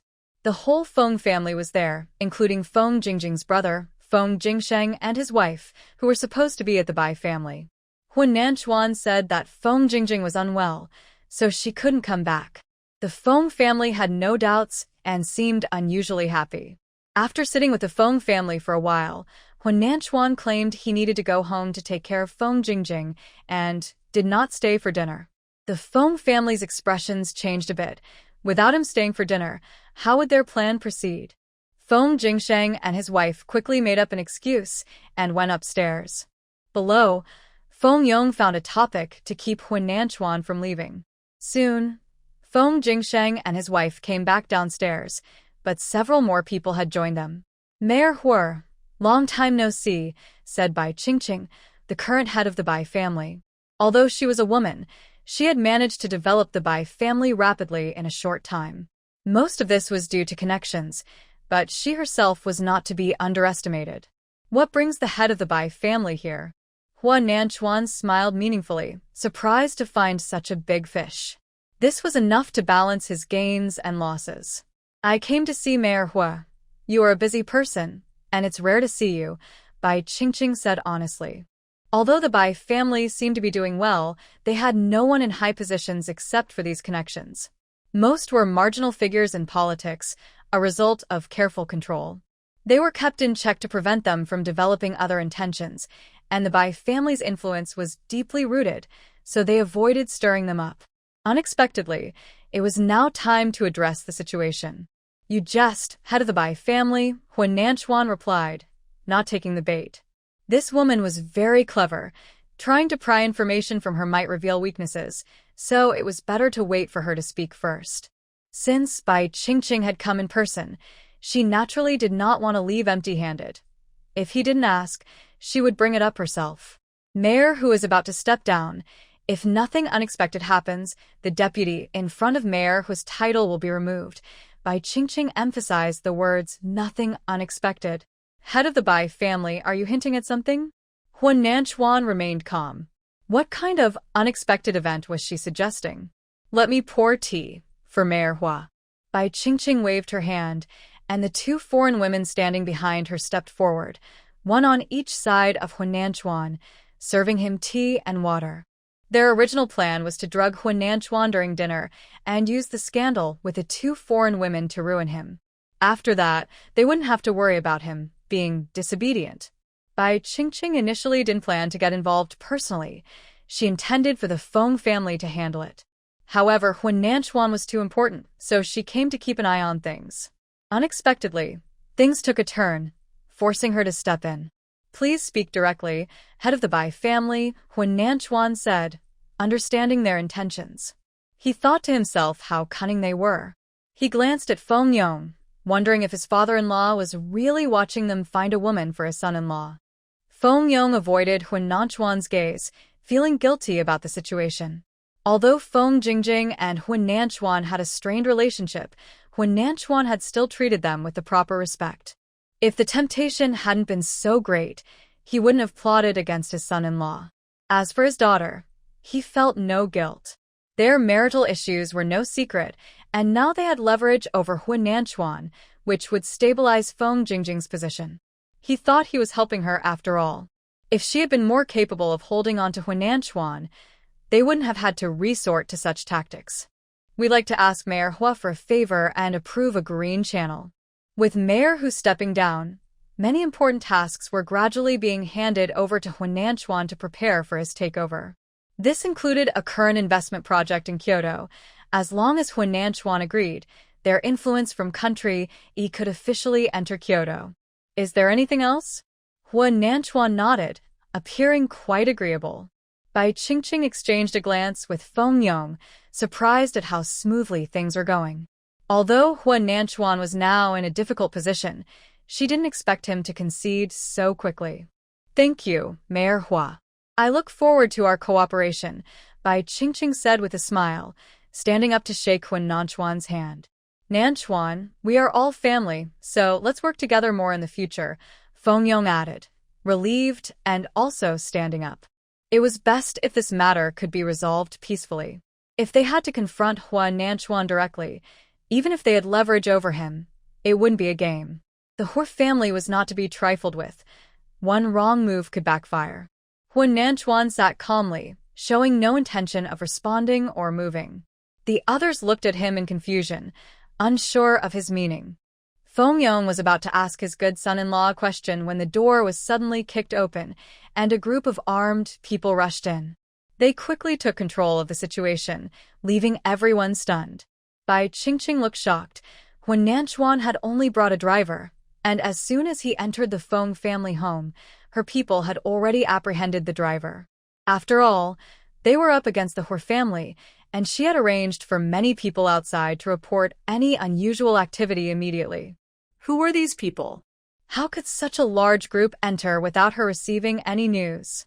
Seeing Wei Gang come in, her heart sank. It was over. The Feng family members were so frightened that they collapsed on the ground. Seeing Huo shaking hands with Wei Gang, they understood everything. Their secrets had likely already been leaked, and Huo and Wei Gang had worked together to trap them. They were foolish. They should have been more alert when they learned that Feng Jingjing was not coming. How could they let Huo trick them into revealing their cards? Nanchuan, son-in-law, we were also deceived. Feng Yong clung desperately to his last hope, believing that if they were in trouble, Huo would not be safe either. The Huo family couldn't just abandon them. He's the ex-son-in-law, don't get it wrong, Wei Gang teased. Huan Nanchuan was quite fortunate, otherwise, today's events would have been quite troublesome for him. What? The Feng family was stunned. The ex-son-in-law? He had divorced Jingjing? Why didn't they know about this? Unfortunately, no one was there to explain. After Wei Gang said that, he ignored them and had them all taken away. Once everyone was gone, Huan Nanchuan walked out with Wei Gang. Director Wei, why is it Minister Yu here? This small matter doesn't require Minister Yu to come personally, Wei Gang replied cheerfully. In fact, Yunyan had been listening outside with him, and she had only left when they took action. Huo Nanchuan.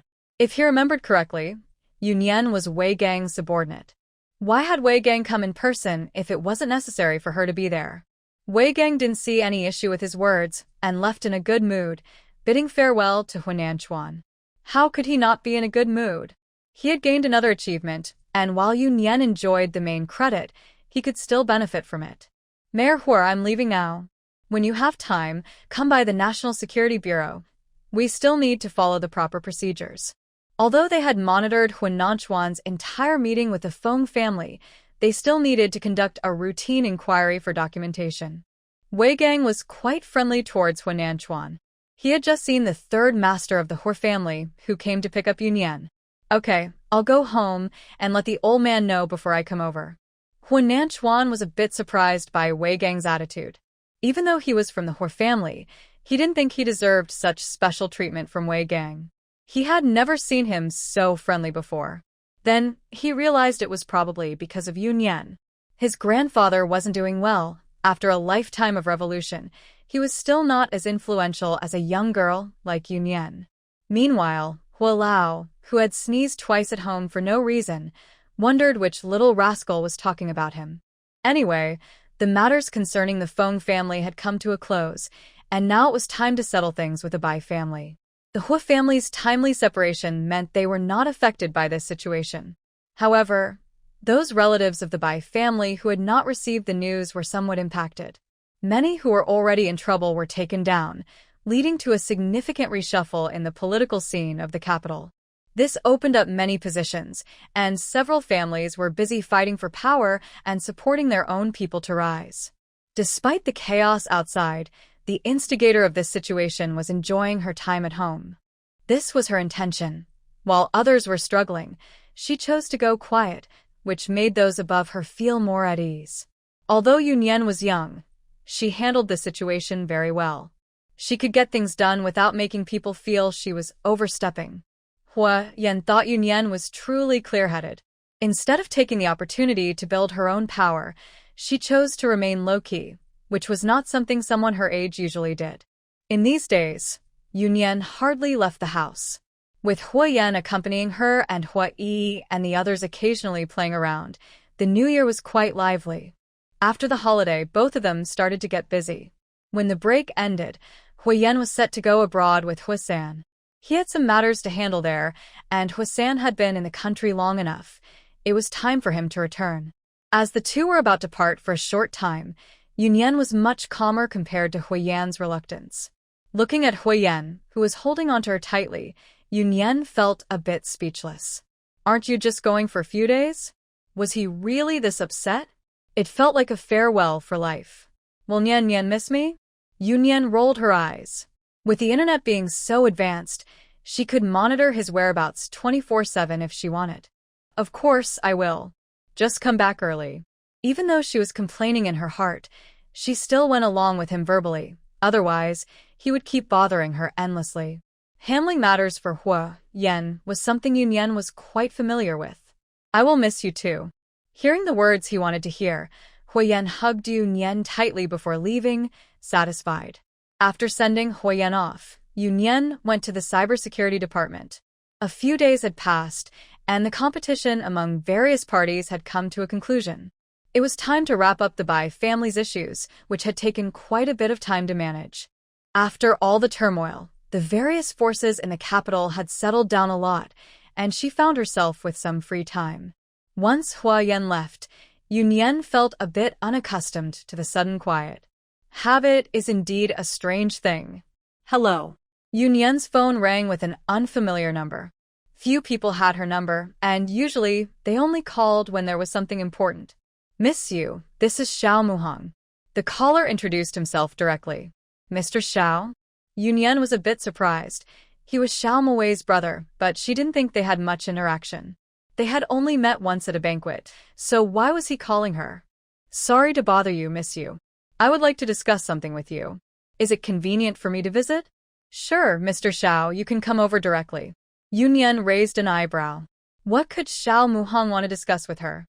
However, out of respect for Xiao Muwei, she wouldn't refuse to meet him. Moreover, she was a bit curious about what Xiao Muhang wanted to talk about. After giving instructions, she let Xiao Muhang in shortly after. It wasn't long before Xiao Muhang arrived, suggesting he had called her after reaching her place. "Mr. Xiao, please have a seat." Looking at Xiao Muhang, he still appeared as she remembered. "Apologies for the sudden visit, Miss Yu." Xiao Muhang sat on the sofa, exuding politeness. Yunyan thought to herself that the two brothers from the Xiao family were quite different. She preferred Xiao Muwei's straightforward nature. Conversing with Xiao Muhang felt exhausting. "Mr. Xiao, please get to the point." Impatient with his formalities, she asked directly, and to her surprise, Xiao Muhang brought her significant news. The Shin family, which had been quiet for a long time, had finally acted recklessly. This situation was somewhat related to her encounter with Manhwa at the Huo family during the New Year. The Ministry of Defense needed to procure a batch of chips, and Manhwa intended to offer this order to the Huo group during his visit to Old Manhwa, which was also why Old Manhwa had called Huo Yan to the study that day. Now, Huo Yan was in charge of the Huo family, so he naturally had to make the final decision on this matter. Unexpectedly, Huo Yan declined. Although Huo Lao was surprised, he respected his decision. This matter was somewhat confidential, with no public bidding. Only a few companies were contacted privately. These companies were willing to make sacrifices to work with the government, even if it meant losing money for publicity. The Xiao family was the most qualified, and both sides had nearly finalized the deal, just waiting for the contract to be signed. When Yunyan heard this, she began to understand.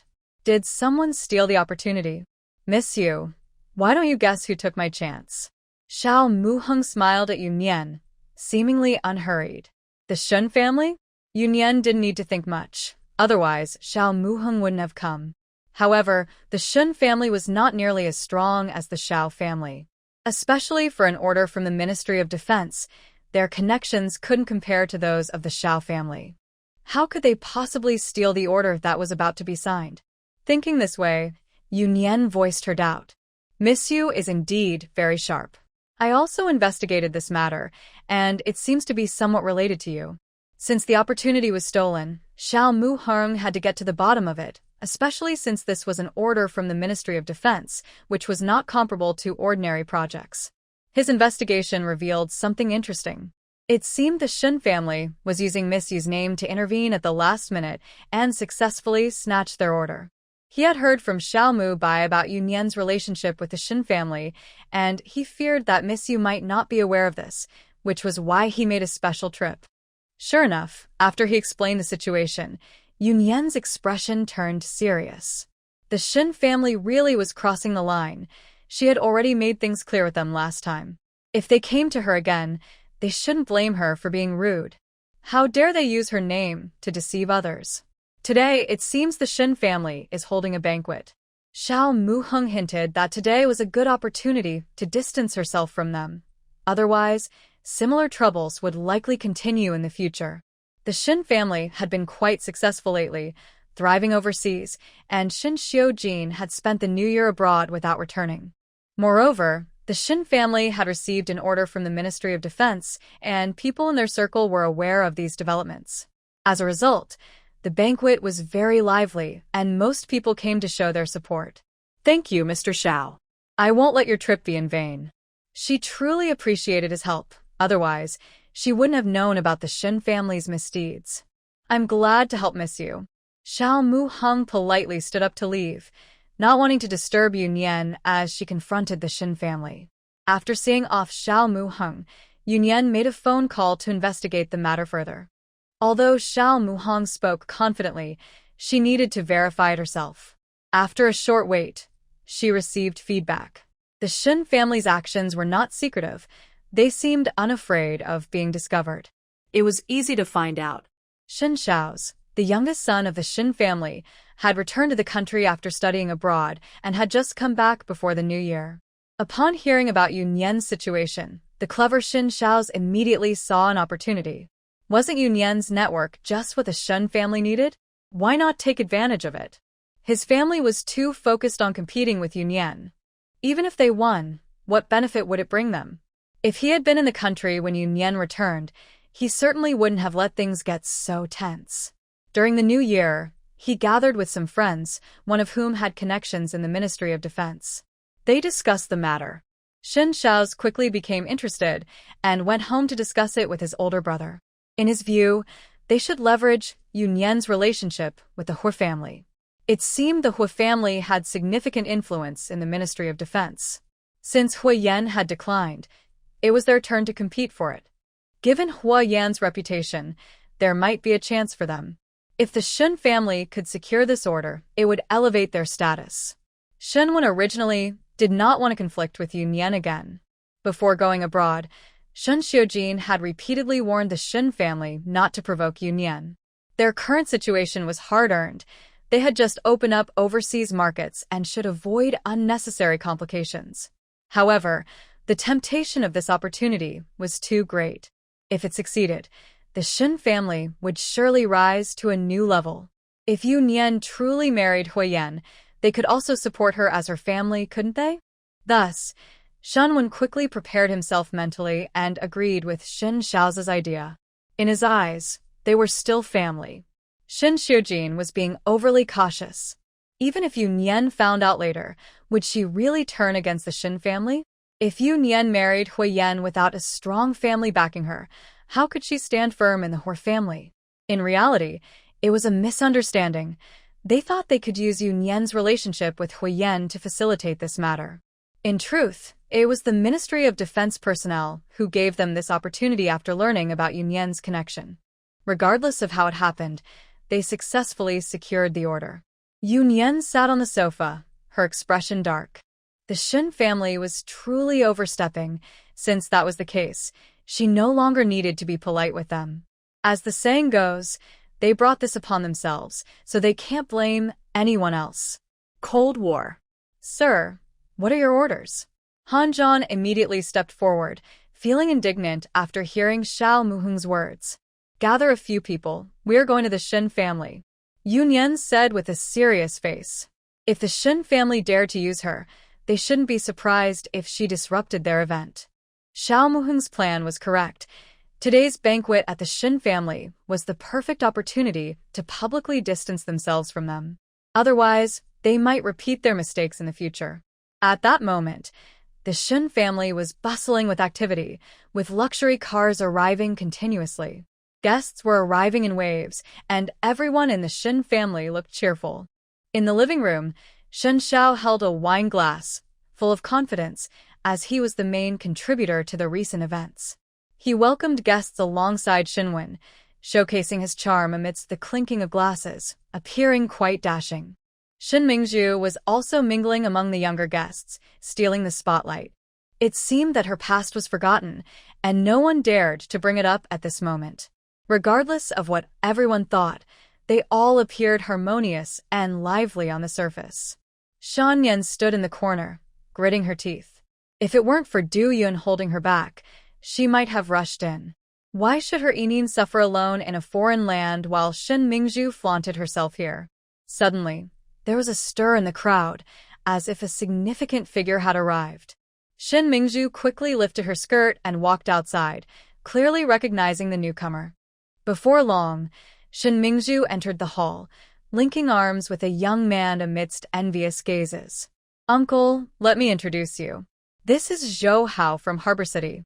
Hao, this is my uncle, the chairman of the Shun Group.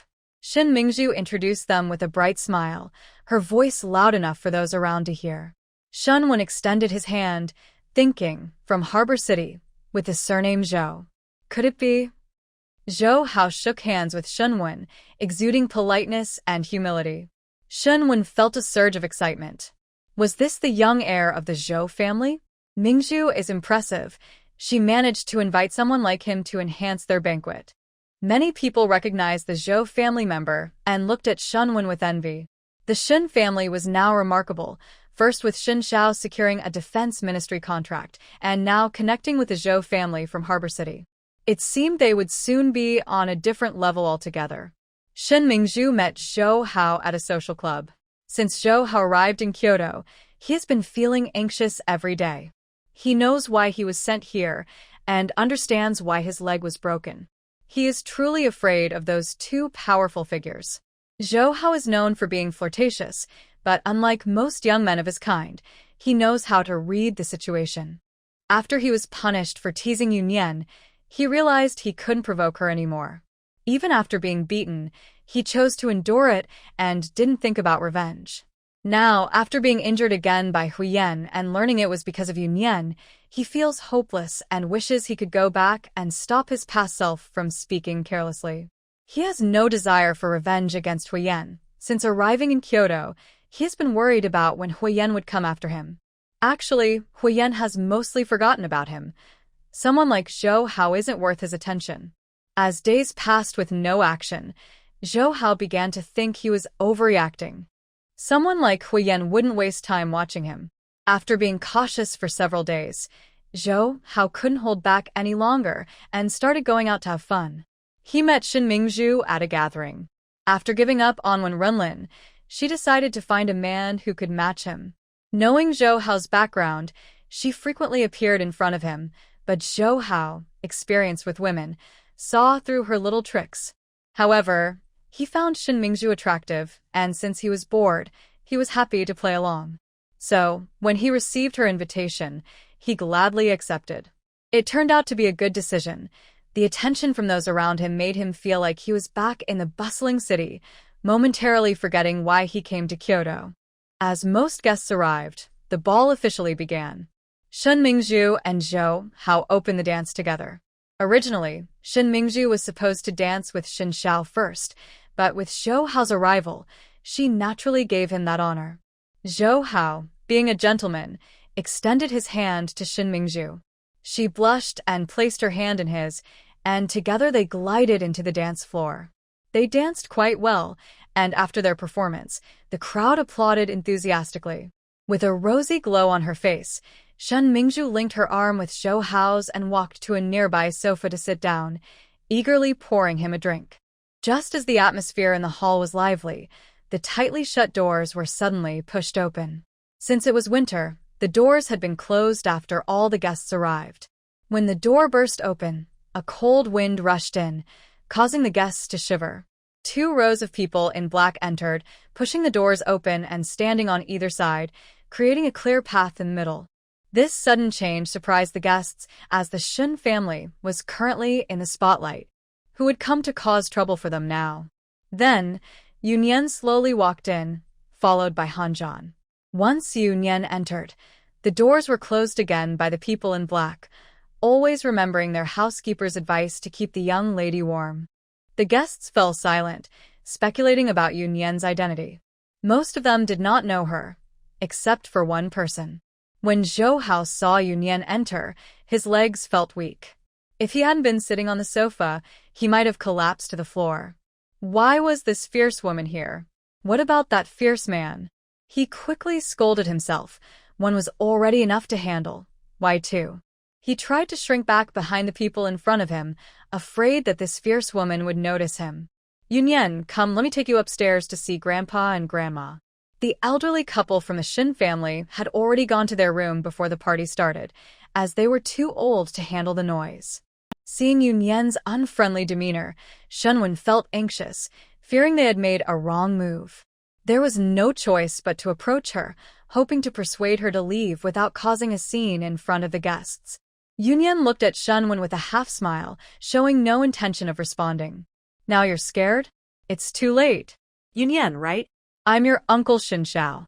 Seeing the situation was not good, Shin Xiao, who believed he hadn't offended Yunyan, stepped forward with a smile. As the saying goes, you don't hit someone who is smiling at you. Surely Yunyan wouldn't deny this small courtesy to her uncle. But Shin Xiao didn't understand Yunyan. She was not someone who cared about such things. At this point, the music had already stopped, and the guests in the hall were silent. Most were straining to hear the gossip about the Shin family, who were currently thriving, attracting many who wanted to see them fail. Are you using my name to deceive people? Yunyan assessed Xiao, who looked decent but was not acting properly. Her words caused an uproar in the crowd. What did she mean by using her name to deceive? It seemed that the Shin family's granddaughter had quite a reputation, and some knowledgeable guests recalled past rumors. There is a rumor that the Shin family has a wild girl from the countryside who was kicked out of her home for being unruly. Is this the wild girl? For a moment, everyone looked at her with curiosity. She didn't seem like someone who had been kicked out. Instead, it looked like the Shin family was trying to get close to her, but was being rejected. Nian, let's talk later so we don't make a scene, Shenwen said, genuinely regretting his earlier actions. He knew what kind of person his niece was, so why did he let himself be tempted to provoke her? Brother is right. Let's put our family matters aside for now, Shin Xiao said, trying to reach for Yunyan. But before he could touch her, Han Zhan kicked him away. Everyone was startled. They didn't expect him to act so quickly. Zhou Hao was so scared that he felt a shiver, as if that kick had landed on him, and his legs began to ache again. The sudden kick left everyone confused until Shun Zhao's cries echoed, bringing the Shin family back to their senses. They hurried to help him up and sat him on the couch. Cousin, what are you doing? Shin Xiao-chen said disapprovingly, his previous good impression of Yunyan completely gone. Wasn't Yunyan going too far? Whatever the issue was, couldn't it be resolved privately? Fighting in front of so many guests was embarrassing for the Shin family and didn't benefit her at all. Besides, her uncle was her elder. How could she let someone attack him? Yunyan ignored him and looked around at the Shin family members. You Shin family are quite bold. The security team had arrived, matching the number of Yunyan's group, but it was clear they were not on the same level. Some guests' bodyguards were now standing with the Shin family, creating an overwhelming presence. Yunyan, let's talk later. For now, you should go upstairs, Shenwen said, sounding more confident, as if he was trying to force Yunyan to back down. The head of the Shin security team stepped forward, but Yunyan raised her hand to stop her people from advancing. What if I don't? The Shin family should know that these people were with Wenren and still dared to act. Had they found some new backing? Shenwen stepped forward, wanting to mention the Zhou family in Port City, suggesting they should consider whether Wenren and Huo Yan would support her in this situation. Seeing him approach, Han Zhan stepped in front of Yunyan and pulled out a gun, pointing it at Shenwen's forehead. What was he planning to do? An attack on the leader? The dark muzzle of the gun was pointed at Shenwen, and he could feel the cold breath of death coming from it. Shenwen's legs went weak, and he broke into a cold sweat. This was not a toy, it was a real gun. The crowd stirred in confusion, wondering what was happening and why a gun was being drawn. Many guests felt anxious. They were just there to watch and hoped not to get involved. Yunyan, let's talk calmly. Please don't be impulsive. Concerned for Shenwen's safety, Guan Yizhen could no longer pretend to be invisible in the crowd. Shen Mingzhu also had to step forward. If she acted like she was hiding now, how would she face the Shin family later? Cousin Nian, Annie is right. Please don't act rashly. Right, Brother Hao? Shen Mingzhu felt brave because Zhou Hao was there. She didn't believe Yunyan would dare to harm him. After all, the Zhou family held a position in Hong Kong City that was as strong as the Huo family in Kyoto. Zhou Hao, who had been trying to stay unnoticed, was now regretting his decision to come and get involved with this foolish woman. He thought he could escape unnoticed, but now he had foolishly revealed himself. Just as he was hiding, he was suddenly called out by Shin Mingzhu. Zhou Hao felt overwhelmed. He wanted to tear Shin Mingzhu apart. This woman was definitely trying to get him into trouble. But now he couldn't hide anymore. He couldn't risk being discovered by Yunyan. He had to force himself to step out from the crowd, though his legs were still shaking slightly. Everyone looked at him as if he were their savior, but he couldn't enjoy that feeling of being admired at all. Yunyan watched with interest as the Shun family visibly relaxed when Zhou Hao appeared. Was this really their support? The Shin family seemed to have made no progress at all. They would cling to anything as a lifeline. Zhou Hao hesitated as he walked forward, not daring to get too close to Yunyan. He had seen clearly what happened to the Shin family members who tried to approach her. He didn't want to put himself in danger. Shen Mingzhu lifted her chin, ready to step forward and link arms with Zhou Hao to face Yunyan together. But Zhou Hao suddenly slapped her hard across the face, knocking her to the ground. Stunned, she covered her face and looked at Zhou Hao, confused. "Brother Hao? What do you think you are? How dare you talk to my sister you like that?" Zhou Hao stood 3 steps away from Yunyan, wearing a flattering smile. He heard that woman from the second house call Yunyan that, so he tried to get close to her. When he acted like this, everyone was shocked. Is this really the proud young master of the Zhou family? The Shin family felt uneasy because Yunyan knew Zhou Hao. Moreover, Zhou Hao was afraid of her, so what did that mean for them? "Yujie, why are you here?" Zhou Hao asked cautiously, hoping she didn't come to find him on purpose. "Can I come?" Yunyan scoffed. Although she said she didn't want to argue with him, she didn't have a good opinion of Zhou Hao. "Of course, Yujie. I must have said something wrong," Zhou Hao replied, his attitude almost submissive. He had no choice but to lower his head unless he wanted to leave Hong City for good. He couldn't afford to offend Yunyan again. Losing face was nothing compared to his life. "Go away." Yunyan didn't want to deal with him. She wasn't there to settle scores. Yes. Zhou Hao, scolded, didn't get angry.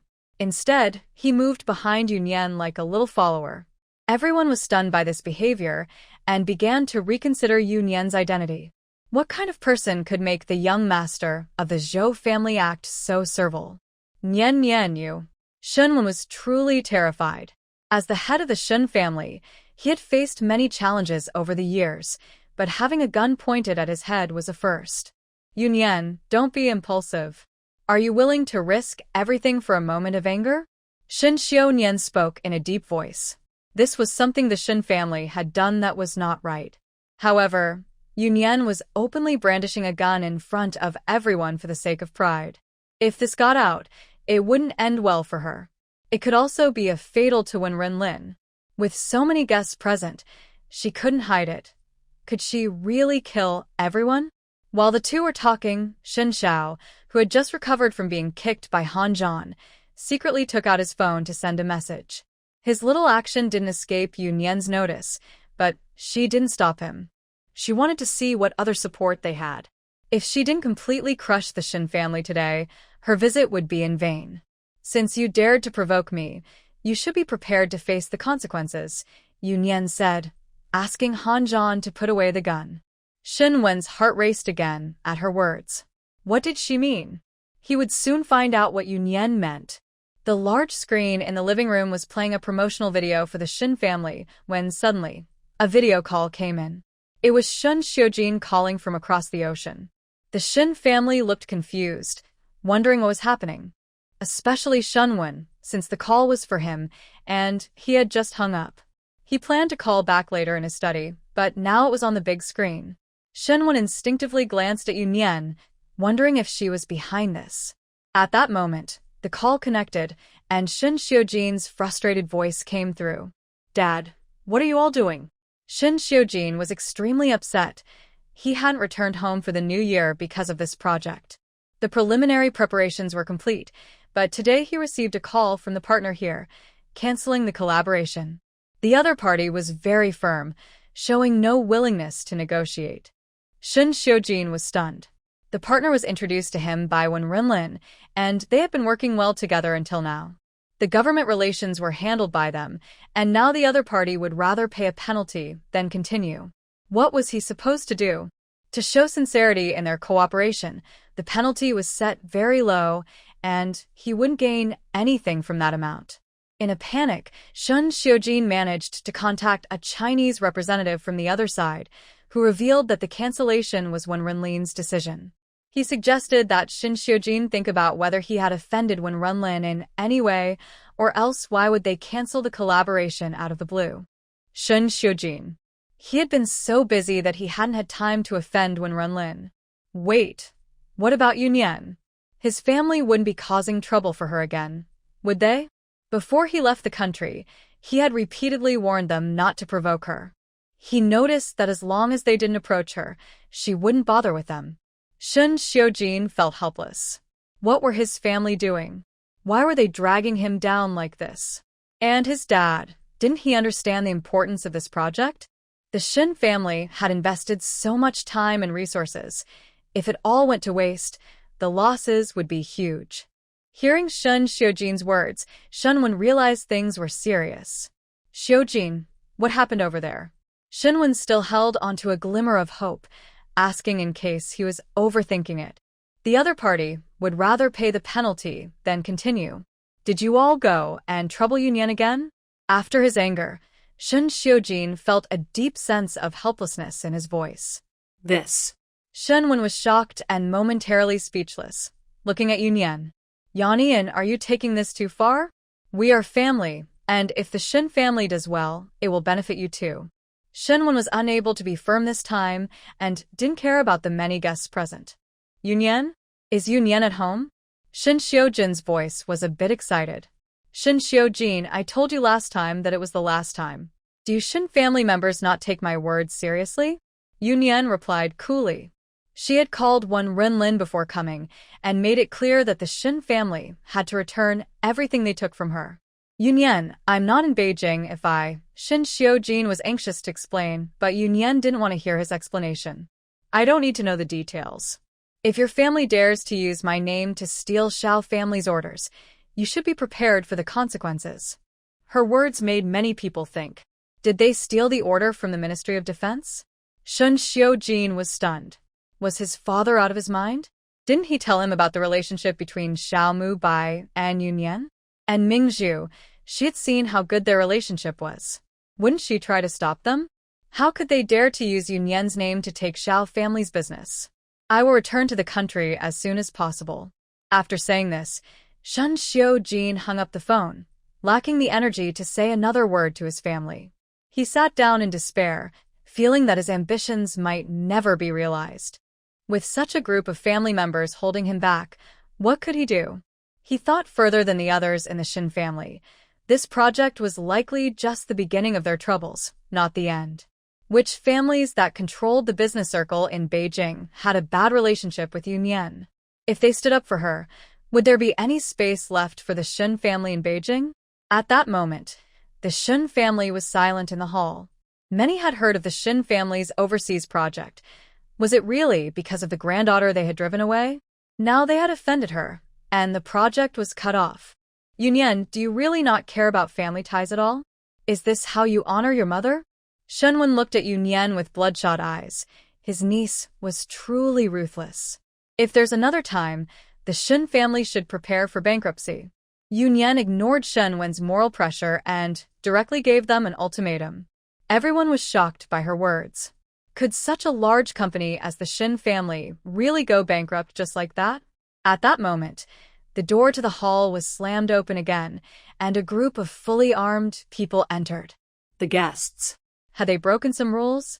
They were startled to see such a scene at a banquet. If this continued, someone might have a heart attack. Seeing a few people entering from behind, Shen Xiao, who had just been pretending to be dead on the sofa, jumped up instantly. Yunyan also looked at the newcomers. Weigong. What is he doing here? Does the Shin family have a connection with him? Shen Xiao rushed directly to the group. It's them. Openly brandishing guns and breaking into a private residence. Wei Gang ignored Shin Zhao's words and scanned the hall. Upon spotting Yunyan, he rushed over. Are you okay? He had nearly been scared to death when he heard at the Ministry of Defense that someone from the Shin family was armed and causing trouble. Originally, he was supposed to go to the ministry with Yunyan, but she had informed him last minute that she was handling something at the Shin family's place. The National Security Bureau had eyes everywhere in Kyoto, and Wei Gang was well aware of Yunyan's relationship with the Shin family. She hadn't tried to hide it from him, just told him to go ahead while she arrived later. Unexpectedly, Wei Gang had barely sat down at the ministry when he heard there was trouble at the Shin family. His first thought was that something bad had happened. Someone was attacking Yunyan. There was no need for the ministry to send anyone. He rushed over with his team. Yunyan couldn't get hurt. She was his lucky star. Not to mention the benefits he had gained from her. Ever since she arrived, the big shots had become much less wary of him. Yunyan had a naturally independent personality and preferred not to deal with them. He, on the other hand, had been forced into it. No one dared to get close to him. Now that he had finally found some relief, what would he do if something happened to Yunyan? What could happen? Why are you here? Yunyan looked at the anxious Wei Gang, somewhat confused by his behavior. It's good if nothing happened. You scared me. I heard someone here was armed and causing trouble. After confirming that Yunyan was indeed fine, he was ready to confront someone. Wei Gang turned to the guests in the hall, his sharp gaze sweeping over them. It's my gun. Yunyan was speechless. So, the saviors Shin Xiao had called were them? What a coincidence. Shin Xiao had secretly messaged his father's classmate, a high-ranking official at the Ministry of Defense, saying that there were armed individuals causing trouble at the Shin family banquet. That classmate, now working at the ministry, received Shin Zhao's message and immediately rushed to his father's office. Amidst the chatter, it just so happened that his father was entertaining Wei Gang and his group. When they heard this, they were all terrified. Without hesitation, Wei Gang rushed over, fearing that something might happen to Yunyan if he arrived late. Who attacked you? Wei Gang assumed the worst. If guns were involved, there must have been an attack. Director Wei, it's a misunderstanding. A misunderstanding. Shunwen quickly stepped forward to explain, too shocked to process the relationship between Yunyan and Wei Gang. He only knew that if this continued, the Shin family would be finished. The supposed saviors they had hoped for were all connected to Yunyan. Your Shin family openly attacked Major General Yu, and you call that a misunderstanding? Wei die Gang scoffed. Now that he was here, a simple misunderstanding couldn't just make this go away. His shocking statement left not only the Shin family stunned, but also the guests nearly speechless. What? What was that? Did they hear wrong? Major General Yu? Who was that? This young girl? However, most people recognized Wei Gang, the notorious figure in the capital. The head of the National Security Bureau wouldn't joke about this. Director Wei, what are you saying? Haha, Shunwen laughed awkwardly. Major General Yu? Was he imagining things? The impact of this revelation was too much for him to process. Who did Shin Xiao just contact? Yunyan asked directly, was it the Ministry of Defense or the National Security Bureau? Sir, it's all a misunderstanding. Another dry voice chimed in, belonging to Shin Zhao's classmate's father. He truly wanted to give his foolish son a piece of his mind for causing trouble. Whether it's a misunderstanding or not will be revealed through investigation. Yunyan said playfully, noting how many misunderstandings there seemed to be. Upon hearing this, the middle-aged man felt his legs weaken, and cold sweat broke out on his forehead. Investigate? Could he withstand an inquiry from the National Security Bureau? In this day and age, how many people were truly clean? If nothing happened, it was fine, but if they really wanted to dig, they would find something. Miss Yu, this is all my fault. Another person stepped forward, this time from the Ministry of Defense, who had also come to greet Wei Gang. Having heard about the incident, he had come along. He was fully responsible for the Ministry of Defense's orders, meaning he had given the order that should have belonged to the Xiao family to the Shin family. Yunyan narrowed her eyes, sizing up the speaker, who looked somewhat familiar. She remembered seeing him at the Huo family's New Year celebration, where he had come with Anhui. What misunderstanding do you have this time? Yunyan looked at him with a half-smile. Was he trying to come clean? It's my fault. I heard that the Shin family is related to you, so I took it upon myself. This was all his fault. When he saw Yunyan at the Huo family gathering, he knew she was someone special, someone even the old Huo and their leader were wary of. On the way back, their leader briefly mentioned Miss Yu to him, intending to warn him not to offend her by accident. After Huo Yan rejected the matter last time, and Huai had handed it over to him completely. These small matters were not something Huai needed to get involved in personally. Last time, he just wanted to impress the old Huo. When the person in charge learned that the Shin family was related to Yunyan, he personally checked and confirmed it before daring to give them the order. Unexpectedly, this flattery backfired. Hearing this, Shunwen felt even more regret. They thought the other party was giving them this opportunity because of Huo Yan. In reality, as long as they didn't mess things up, just based on Yunyan's family connections, there would be people eager to offer them business, enough for the Shin family to thrive. They had brought this upon themselves. Looks like this is my fault too? Yunyan was a bit speechless. This person really liked to take matters into his own hands. It's not your fault. It's all on me. I was too careless. I assure the organization that I have never accepted any benefits. He was almost swearing to the heavens. Yunyan believed him, as he regarded the Shin family as her relatives, and she trusted he wouldn't dare accept bribes from them. Return what belongs to its owner. Upon hearing those words, his heart sank. It was good that Miss Yu wasn't pursuing the matter. Yes, I will contact the Xiao family right away. The man didn't dare to stay any longer and quickly left with his team, not forgetting to take the one who was nearly sitting on the ground for questioning. Seeing how the situation had exceeded everyone's expectations, the upper class was full of sharp minds. Knowing too much might not be a good thing. Some had already suggested leaving, and the Shin family was eager for them to go, as they had lost face today. Shin went hurriedly, had someone open the door to see them off. Wait. Wei Gang stopped the eager crowd wanting to leave. They couldn't just walk out like this. Please sign a confidentiality agreement. Someone approached with a computer and paper, recording their identities, signing the agreement, and checking their phones to delete any photos and videos. Everyone, please be cautious in your words and actions. I believe you wouldn't want Wei to come personally, would you? After signing, he reminded them once more before letting them leave. Shinwen stood at the door, seeing off the guests. Each person looked at him with mixed feelings. If they had a relative like Yunyan, they would treat her like royalty, or at least be very nice to her. But the Shin family pushed away such a huge opportunity. It's truly remarkable. Why didn't they have this kind of luck? If only they had such a young major in their family, their ancestors would be celebrating. Instead, the Shin family was doused with cold water. Nyan girl. As Yunyan was about to leave with Wei Gang, Shin Xiao helped the elderly out of the room. The old lady trembled as she reached out her hand to Yunyan, seemingly wanting her to come over. Was this an attempt to appeal to emotions? The problem was, didn't they think it was a bit too late? Yunyan found it somewhat amusing. I hope we never meet again. With that meaningful statement, she turned and left.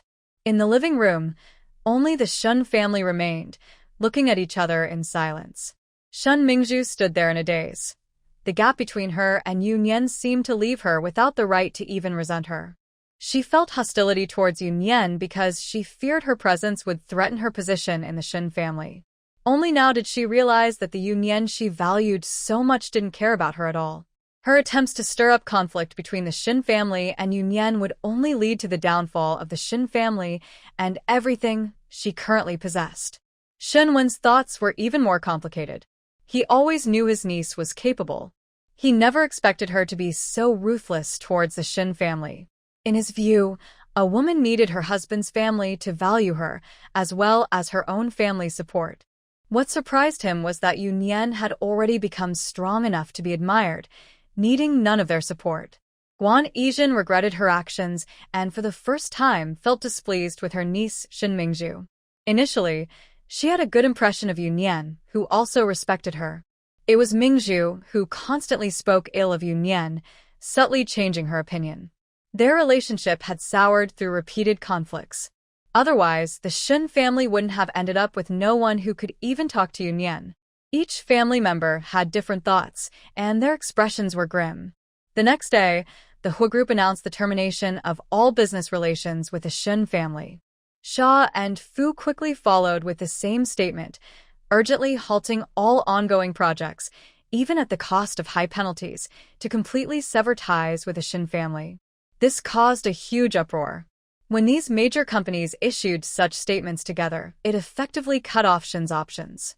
Adding to this, the incident at the Shin family's banquet the day before, although not widely known, left those who attended aware that the Shin family was in serious trouble.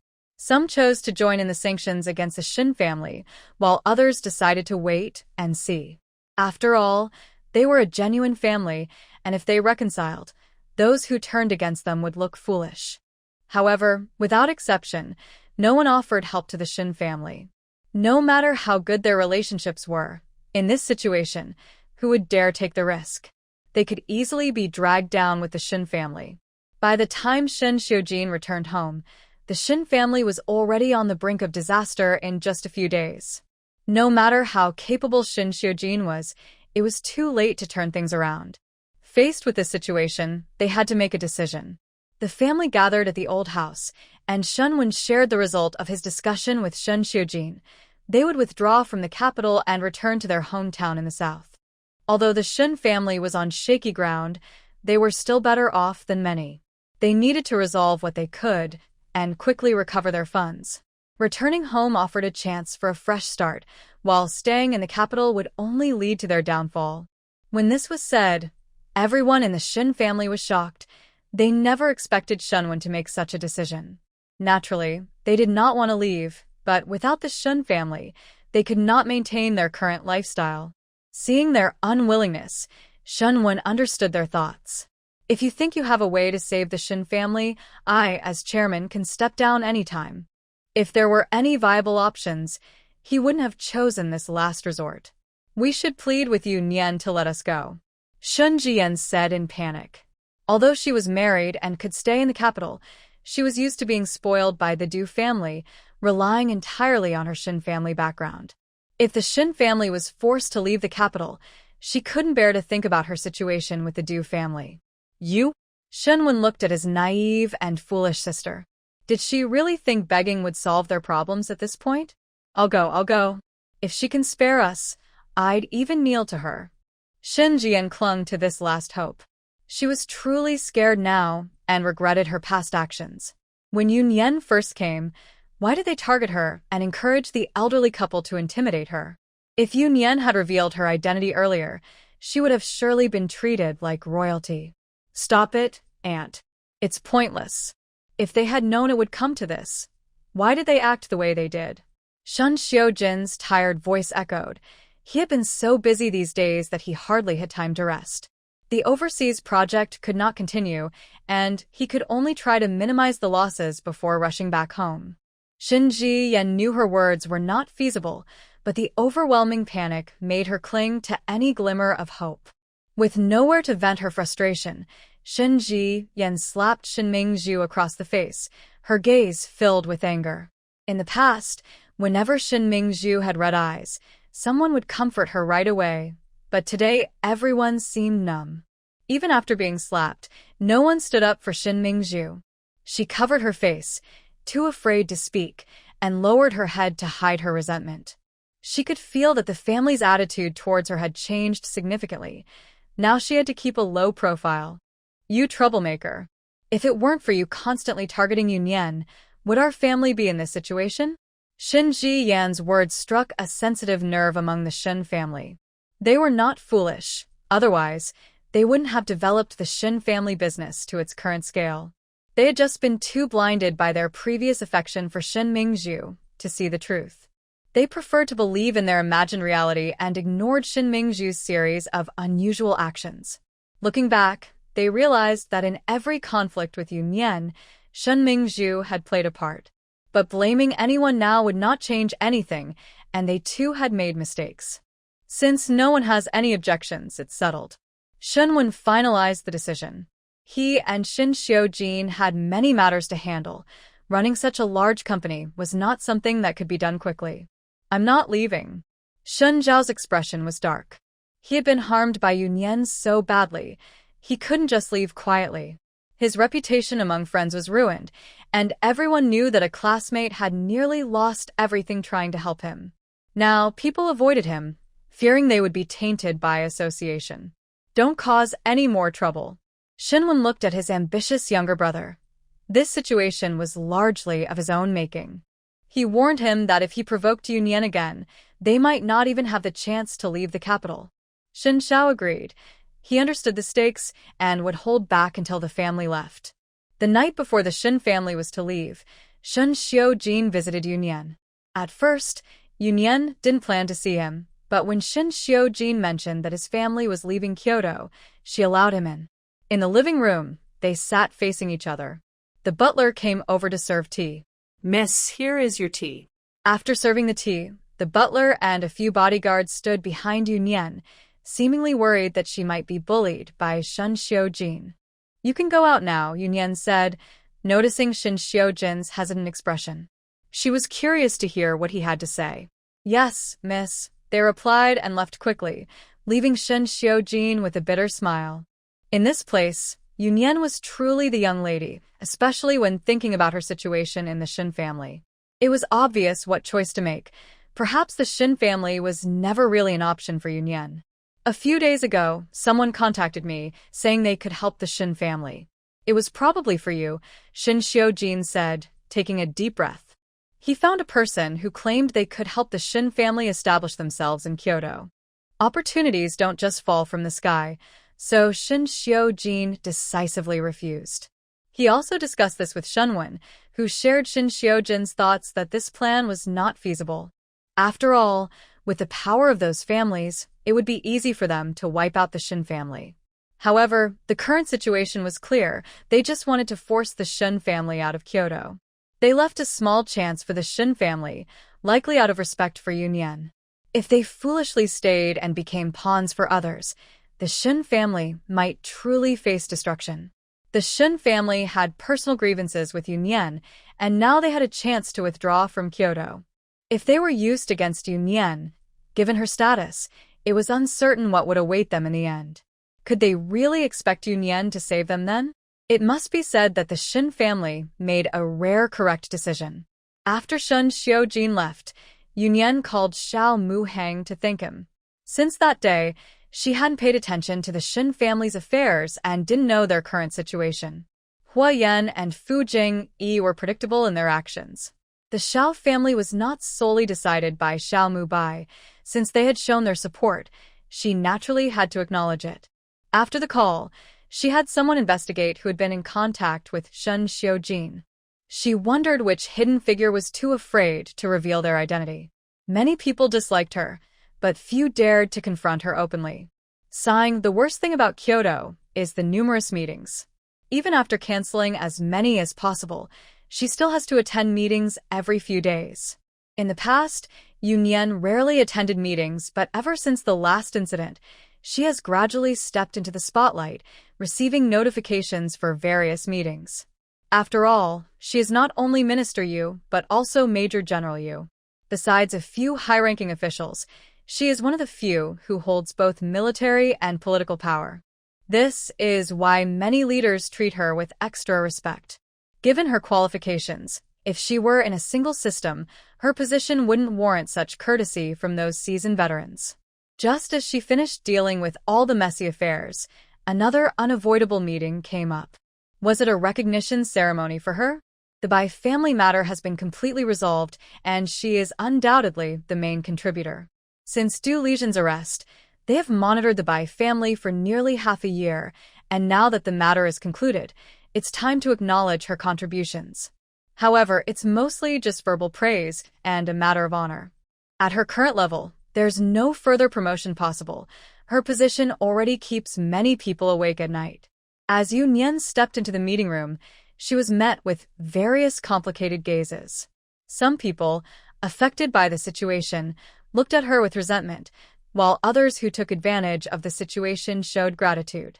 Feeling overwhelmed, Yunyan walked straight to her seat, opened her computer, and pretended to be busy without looking up. After finally enduring the meeting, she walked out amidst a chorus of uncomfortable compliments. "Little you, why are you leaving so fast?" Not far from the door, she was called by Mr. Hua, who caught up with her. This old man is quite spry. She was walking fast, yet he managed to catch up. "Do you need something?" Yunyan turned back helplessly and waited for Mr. Hua to approach. "Nothing, just come over to my house to visit sometime." "Mr. Hua, are you sure you want me to come?" Yunyan looked at him with a half-smile. Mr. Hua paused, remembering the awkward encounter with two troublesome guests on New Year's Day, and smiled awkwardly. "You child, don't joke with your grandpa." "Mr. Hua, don't push your luck. My dad is an orphan." Mr. Hua looked at the stubborn Yunyan, realizing she holds a grudge. Since he was in the wrong, he could only scratch his nose and accept it.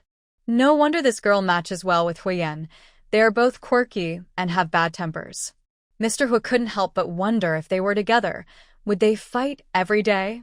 Unfortunately, what he doesn't know is that his precious grandson has no temper when facing Yunyan. Old Master Huo, I'll take my leave now. Seeing that old Master Huo was silent for a long time and the others were gradually coming out, Yunyan quickly said goodbye and left.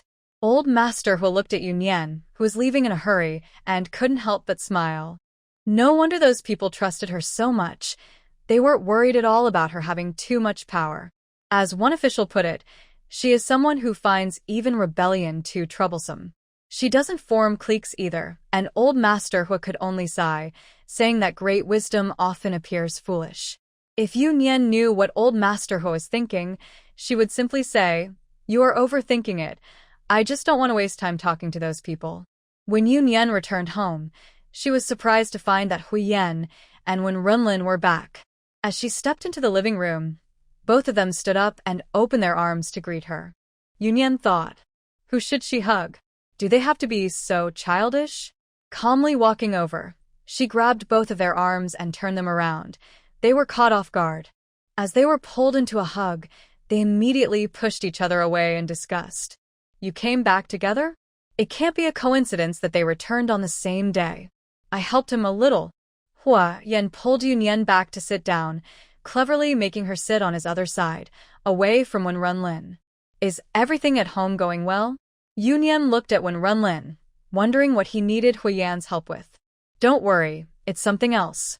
Wenren shot Huo Yan a glare, thinking it was shameless of him to take credit for such a small favor. Yunyan nodded, relieved that everything was fine, and didn't ask further. She usually didn't involve herself in their business abroad. Has the situation with the Shin family been resolved?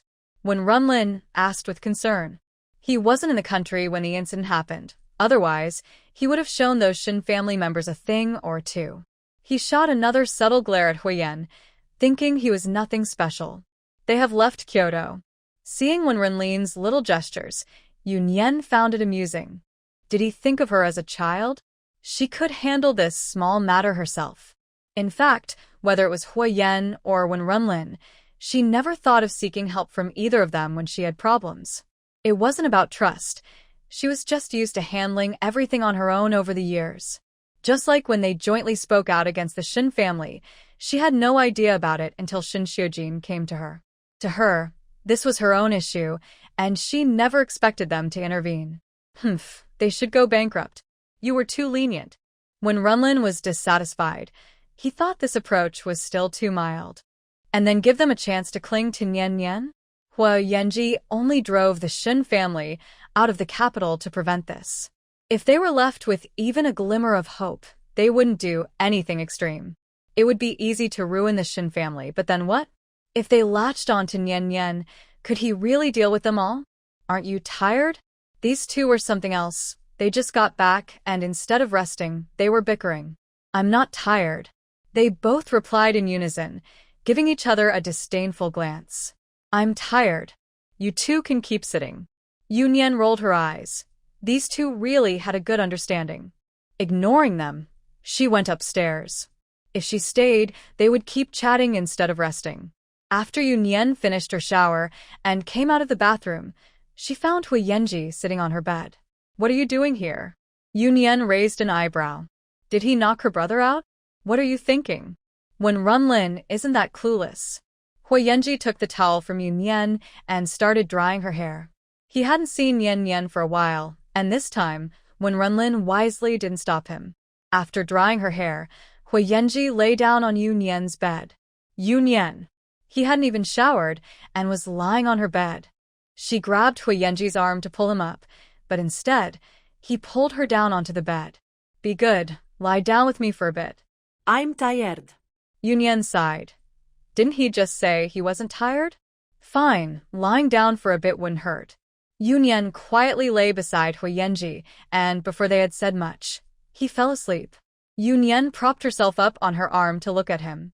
She had noticed the dark circles under his eyes. Wenren seemed okay, but Huo Yanji's fair skin made it more obvious. These two probably hadn't had much rest in days. It would be a lie to say she didn't feel sorry for them, which was why she hurried upstairs to let them rest.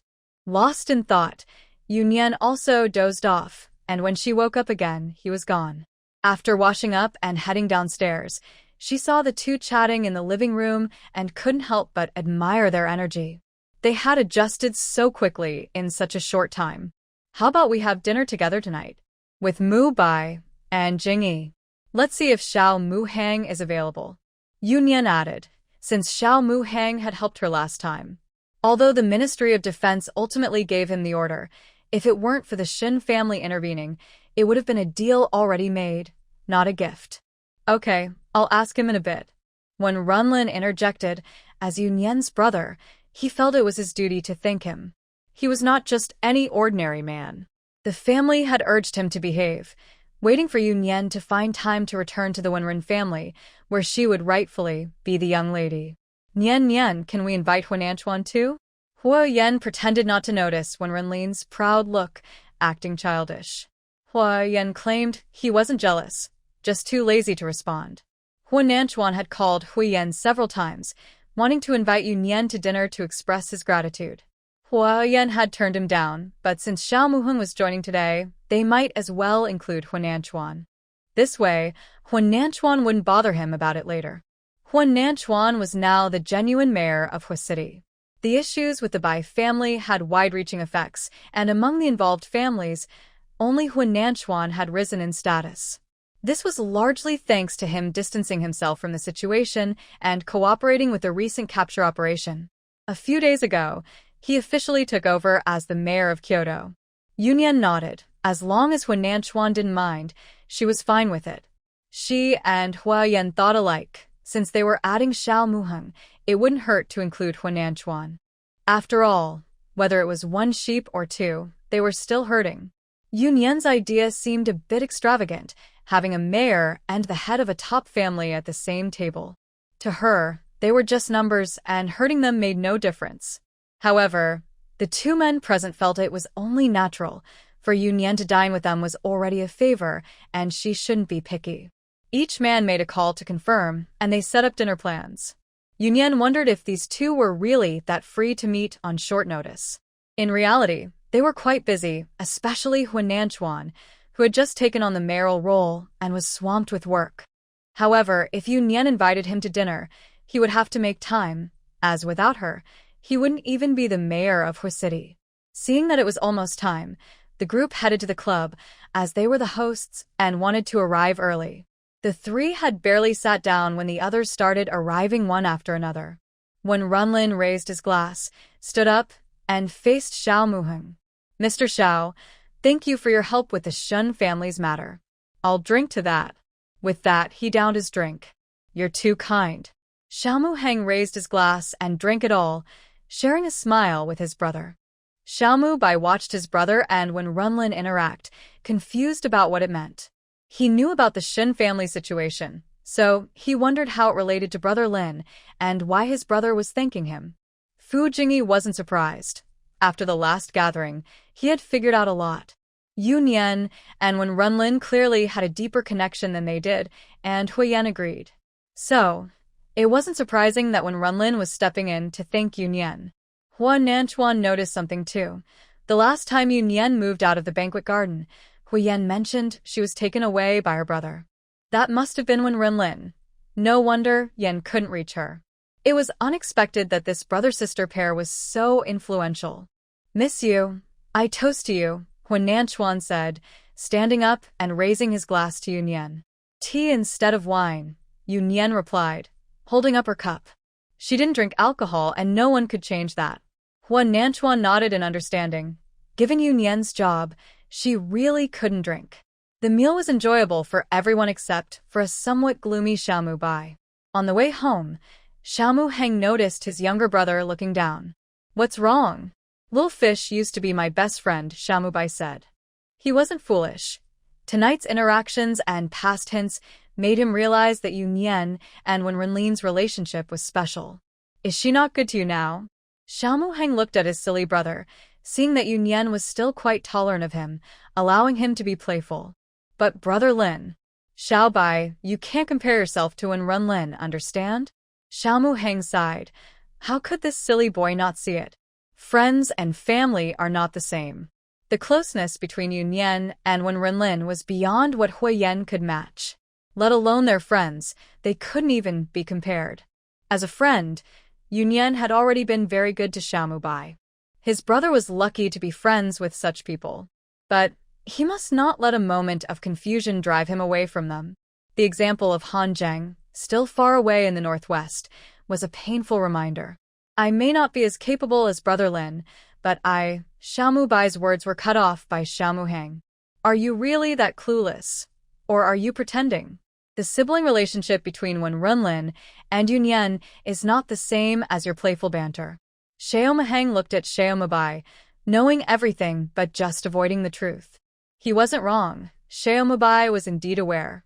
Thinking about Brother Lin's unwavering support for Yunyan, even standing up to the Huo family for her, made him wonder if he could do the same. He didn't know. Take the last incident with Yin Yuling, for example. He and old Fu had considered the Huo family's reputation and showed her some leniency. Meanwhile, Brother Lin had fully supported Yunyan without holding back. Yunyan must have felt some distance from them at that time, but he hadn't thought much about it. Now, looking back, it seemed quite unreasonable. Seeing Xiao Mubai's lost expression, Xiao Muhang felt helpless and continued to guide his foolish younger brother. They complemented each other. Yunyan's status brought many advantages to Wenren, and Wenren's influence could help Yunyan with many troubles. If it were you, could you do the same? If Yunyan still needed help with everything, what could you offer her? Since you met, have you ever truly helped Yunyan? Even this time with the Shin family, it was he who took the initiative to help, with no connection to Xiao Mubai. Xiao Muhang earnestly advised Xiao Mubai all the way, and in the end, he wasn't sure if his words had an effect or if Xiao Mubai had figured things out himself. Regardless, seeing his brother regain his energy, Xiao Muhang felt relieved.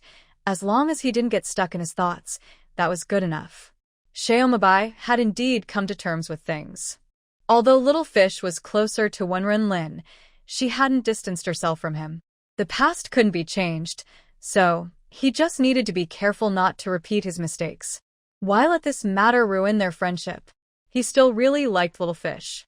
After sorting out all the messy issues, Yunyan finally had some free time. Leisurely moments always passed quickly, and before she knew it, it was time to start school. Under Principal Chi's relentless calls, she had to report to school on time. Sitting in the familiar classroom, she looked at her classmates, who felt both familiar and strange. Yunyan was a bit speechless, wondering why Principal Chi insisted she come. In truth, Principal Chi meant well. Yunyan's job was complicated, and she had almost no peers to interact with. She either faced dangerous criminals or cunning old foxes, where she couldn't afford to be careless. Principal Chi just wanted her to experience a relatively simple college life. Unfortunately, what he didn't know was that Yunyan had isolated herself from the entire class, making it impossible for his good intentions to be realized. Actually, Yunyan has improved a lot compared to when she first arrived in Kyoto. Although she still doesn't like interacting with people, she is no longer as anxious as she was at the beginning.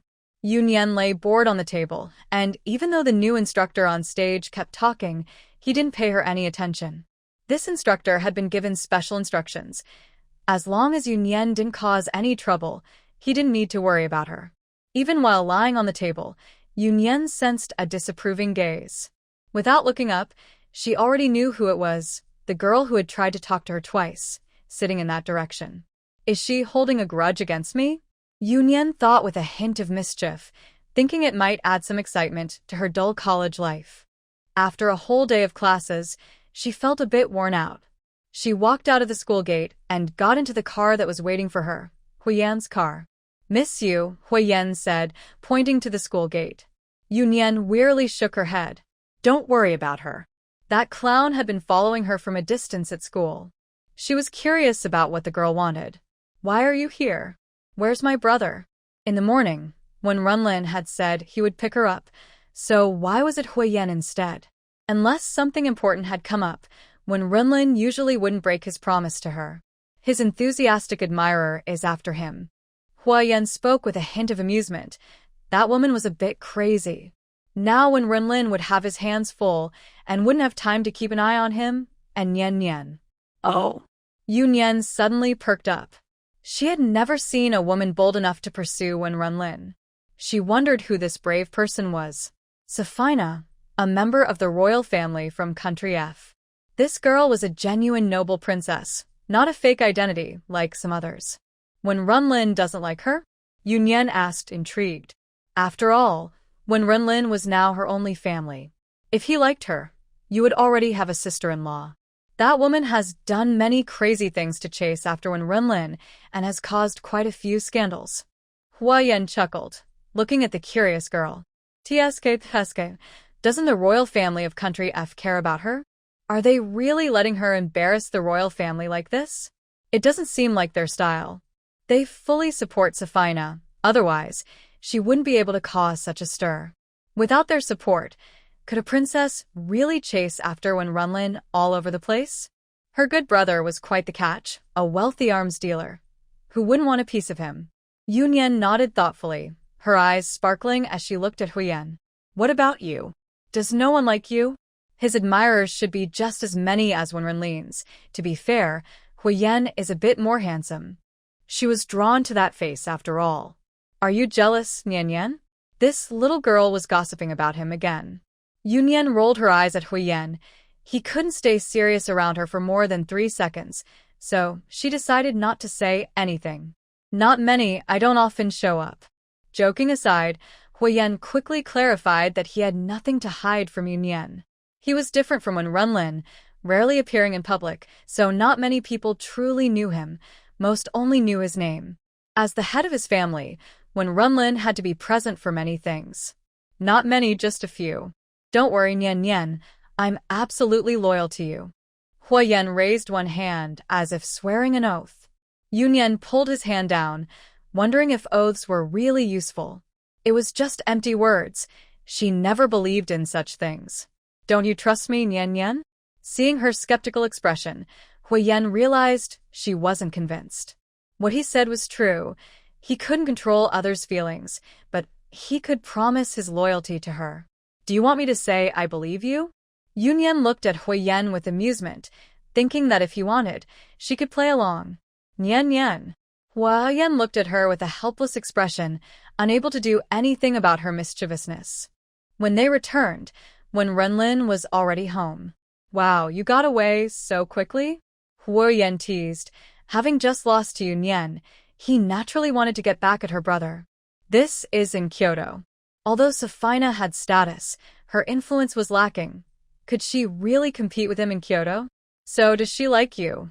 Or does she like the head of the Wenren family? Yunyan blinked innocently. You've learned some bad habits. Even watching their fun, it was all Huo Yan's fault for leading Yunyan astray. Innocently caught in the crossfire, did Wenren have any misunderstandings about Yunyan? This little girl's mischief was on par with theirs. When a Lin was in Country R, Safina never bothered him. Huo Yan was happy to satisfy Yunyan's curiosity. Country R was Wenren's stronghold. It wasn't too hard to imagine a royal princess causing some trouble. This princess could be truly wild when she wanted to be, but also quite timid at times. Princess Safina's scandals mostly stem from her chasing Wenren around the world, yet she has never set foot in Country R. As for how sincere she is, only she can answer that. Yunyan's expression became complicated. It was hard to judge. If you say she knows her place, she still chases Wenren despite being rejected countless times. If you say she doesn't know her place, she has never even gone to his main base. Does she still dare to come to Kyoto? She doesn't know I have such an impressive sister. Wenren's voice was filled with amusement. After all, even though he has great influence in Kyoto, it is still underground. Meanwhile, Safina's royal status gives her some advantages in other countries, but unfortunately, she didn't account for Yunyan. Compared to her status, Safina as a princess seems less significant. A princess from another country versus a major general from her own country, it's clear which one is more important. I'll protect you. Yunyan patted Wenren's shoulder, acting as if she were the older sibling. All right, Let's go rest for now. Wenrenlin's voice was gentle. She hadn't attended classes in a while and probably needed to adjust. Yunyan nodded. She was indeed tired, emotionally drained. A day of classes was more exhausting than working for several days straight. As Yunyan went upstairs, Huo Yan tried to follow but was predictably stopped by Wenren. Useless. Huo Yan looked at Wenren with disdain, knowing he was just causing trouble. He couldn't even handle a woman on his own. He needed Yunyan to help him with such matters and still had the nerve to interfere. Jealous. Wenren wasn't angry. Huo Yan was just jealous that Yunyan cared for him so much. Although he said that, he didn't actually plan to involve Yunyan in this matter. He wasn't that desperate. He mentioned it to Yunyan to prepare her in case that crazy woman suddenly approached her. Jealous that someone is pursuing you? Why not just give in to her? Huo Yan scoffed. Did he really need to be jealous of Wenren? Why don't you just give in? Wenren was annoyed. He didn't want to hear that. As long as Nian gives me a chance, I would definitely give in. If Yunyan was willing to accept him, he would be ready at any time. Huo Yan, it's getting late. Wenren was already speechless with Huo Yan. After knowing him for so many years, Huo Yan had repeatedly surprised him lately. I'll stay for dinner. You can go ahead and take care of your business. You don't have to keep me company. Huo Yan was completely unreserved, showing no awareness of being a guest, even taking charge like a host. Wenren. He really wanted to ask, do you have any shame left? He dared to guarantee that as soon as he left, this guy would immediately go upstairs to bother Yunyan. Huo Yan was annoying him, so how could he let him have his way? How can I leave the guest alone? I'll keep you company. He still had some sense of hospitality. Today he would definitely stay with him, not leaving his side. Huo Yan sighed softly, looking at Wenren as if he were a child who didn't understand. This made Wenren feel a bit irritated. He really wanted to hit him. How had he not noticed before how annoying he could be? In the past, he and Huo Yan had not been so lively. Although they were close, they mostly talked about serious matters. Their conversations were usually formal, and it was rare for them to sit together and joke around. Previously, when they gathered, it was Xiao Mubai who livened up the atmosphere. The two of them could sit in silence, without saying a word. Now, they often bickered whenever they met, with little quiet time. All these changes were brought about by Yunyan. Despite all three being somewhat shy, they created this wonderful chemistry. When Yunyan came downstairs, she was not surprised to see Huo Yan still here. When Wenren wasn't around, this place was practically Huo Yan's second home. While the three of them were having a meal, Qinglong approached with a strange expression. Sir, Princess Safina has arrived. Yunyan's eyes lit up instantly. She was quite curious to meet this princess. Please come in. Wenren initially wanted to say no, but seeing Yunyan's eager expression, he sighed in resignation and let her in. Yunyan set down her utensils and walked towards the living room. She was really curious about this princess. From their descriptions, she thought she seemed like an interesting person. The two left behind exchanged glances. What could they do? Just indulge her. Before long, Yunyan met Princess Safina. The butler brought her in and politely asked her to sit down. With a standard Western appearance, blonde hair and blue eyes, she looked quite beautiful. Yunyan thought to herself that Wenren was really picky. Such a stunning beauty had pursued him for so long, yet he remained unmoved. Lin, aren't you going to introduce me? As soon as she spoke, Yunyan was surprised. The princess's Chinese was unexpectedly good. It seemed she had put in a lot of effort to win Wenren over. This is my sister, Yunyan. As for Huo Yan, he was an irrelevant person and not worth introducing. Oh, nice to meet you, sister. My name is Safina. Hello. Safina warmly extended her hand to Yunyan, who also reached out to shake it.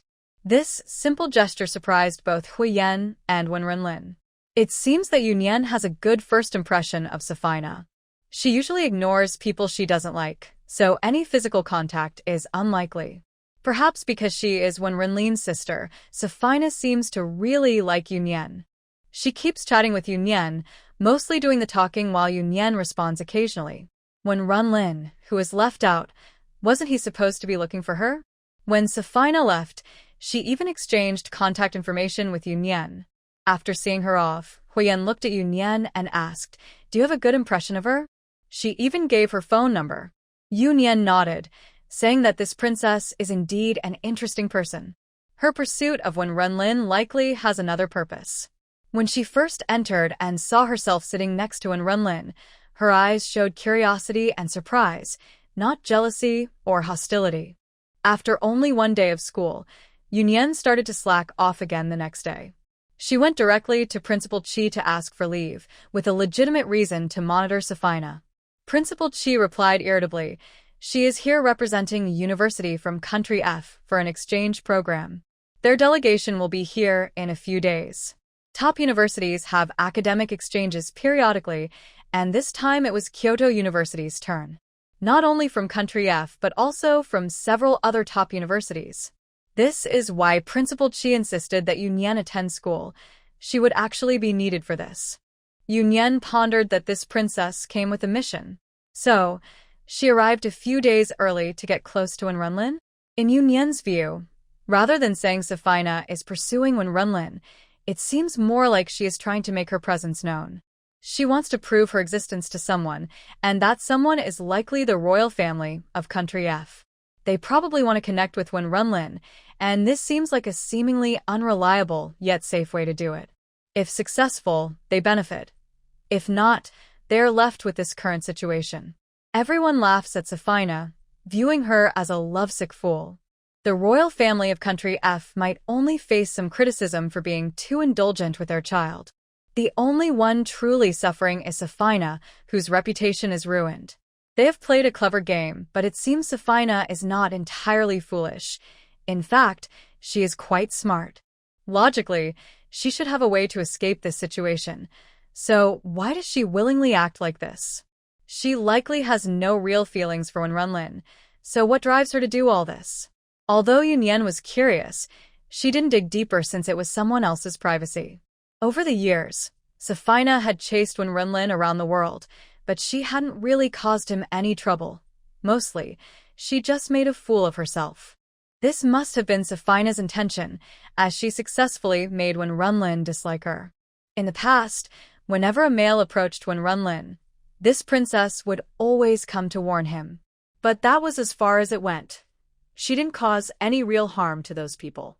"Miss, Princess Safina is here to visit." Yunyan was just thinking about this princess when she arrived. "Didn't you tell her my brother is not home?" "I did, but Princess Safina said she came to see you." The butler sighed, wondering if this princess was trying to get close to their young lady. He feared she might be making a mistake. "Let her in." Yunyan didn't mind Safina, she was just unsure why she came to see her. It couldn't be to get closer to Wenren through her. When Safina entered and saw Yunyan, she seemed very happy, clearly hoping for good luck, not knowing if the siblings were home. "Princess Safina, please have a seat." Yunyan politely invited her to sit down. "Sister, you can just call me by my name." Safina pouted, feeling that the title of princess was just a burden. "Okay, Safina." Yunyan readily agreed, knowing that Safina didn't like the formal title. "Sister, I really like you," Safina said cheerfully, expressing her feelings directly. "I like myself too," Yunyan replied, feeling a bit awkward. She couldn't help but be straightforward. "Ha, you're so interesting. How could someone as boring as Lin have such a cute sister?" It was clear that she genuinely liked Yunyan. "We're not biological siblings." However, Yunyan agreed with Safina's comment. She was indeed much cuter than Wenren. "I know. None of Lin's sisters are cute." Safina frowned unhappily, recalling a certain sister from Wenren's family who had even flown to Country F to find her, claiming their family supported her relationship with Wenren. If she hadn't sent that person away, it could have caused her big trouble. Although Yunyan was quiet, Safina was talkative, and the two got along well. Until Wenren returned from his errands, Safina was still there. "Why are you here again?" Wenren said unhappily upon seeing Safina again. "I'm here to see my sister." It's clear that Sophia feels a bit intimidated by Wenren. I really don't know how she has the courage to chase him for so long. Don't just claim her as your sister.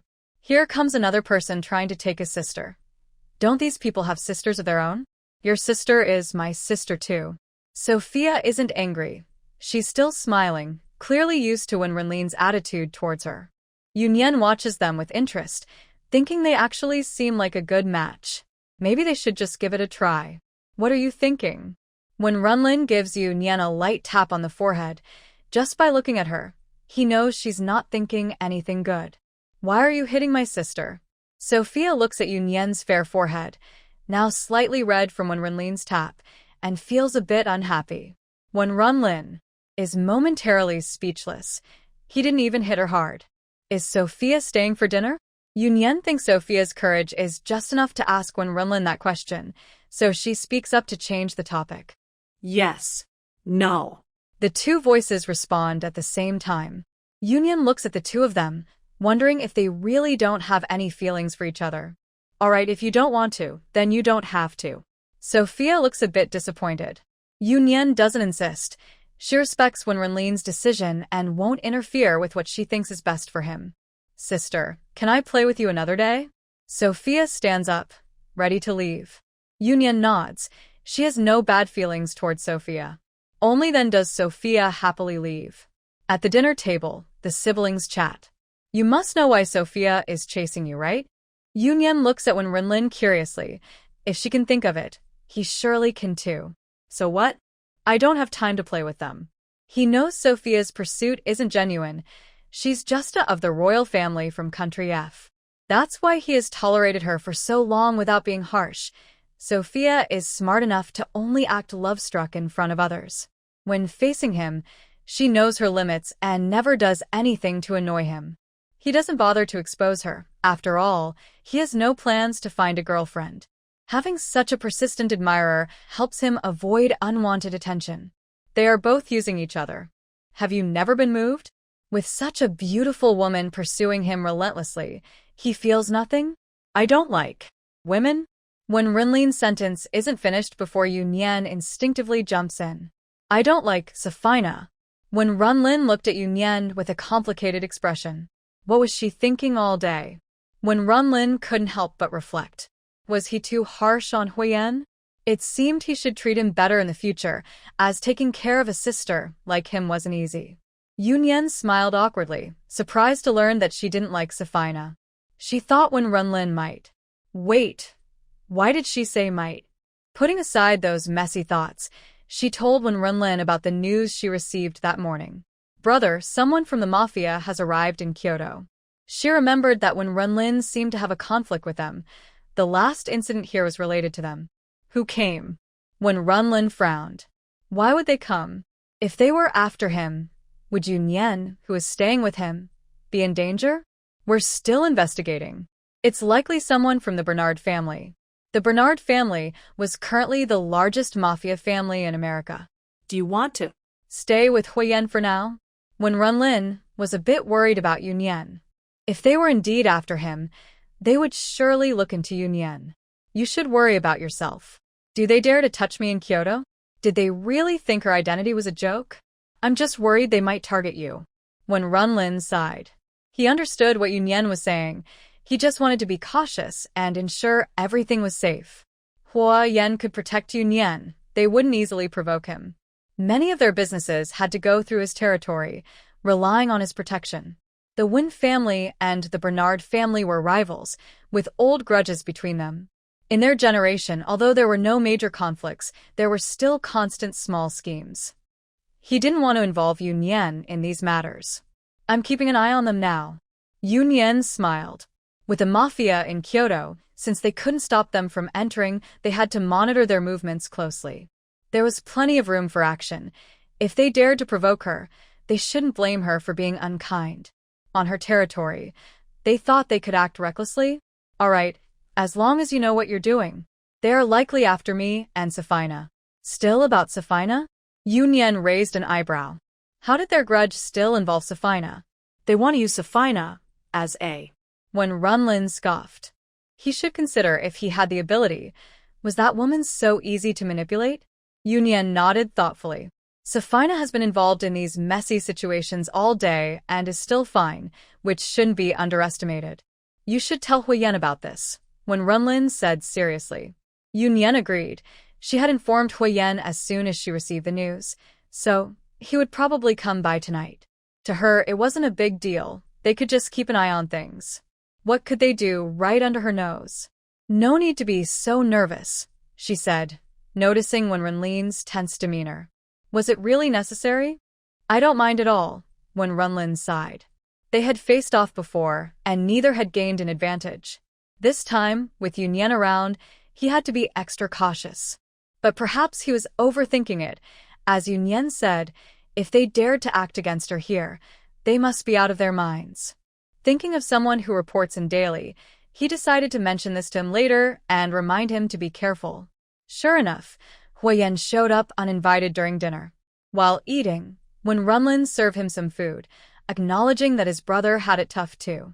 Did you poison this? Huo Yan asked cautiously, unsure of what Wenren was up to. Poison you? It turned out he couldn't be too nice. It only encouraged Huo Yan. Huo Yan looked at Yunyan, who shrugged, not understanding what Wenren was playing at. Alin, you should really consider my suggestion, Huo Yan said earnestly, noting that being single for too long could lead to odd behavior. Shut up. Wenren snapped, annoyed. If he felt any sympathy for Huo Yan, he would be foolish. What suggestion? Yunyan asked, curious about Huo Yan's idea. Let him be with Safina, Huo Yan said innocently, claiming to be well-meaning. Safina is nice, Yunyan agreed. You two seem to be having a good chat today. Wenren began to dig for information, feeling that they were both teasing him. It was quite good, Yunyan replied, not realizing the seriousness of the situation, as she had indeed enjoyed her conversation with Safina. Did she come again today? Huo Yan suddenly asked. Yes, she specifically came to find Yunyan, Wenren hinted, not wanting anyone to be too comfortable. Nyen, what did she want? What could it be? Just chatting, Yunyan replied, understanding their teasing and rolling her eyes at Wenren. Stay away from her. That woman is not normal. Huo Yan could clearly see that Safina was pursuing Wenren for a specific reason. What if she liked girls? Why would she come looking for him after all this time? They had only met once. How close could they be? You're overthinking it. We've only met twice. How close could I be to her? Yunyan said helplessly. After successfully making both of them unhappy, Wenren quietly retreated to his room.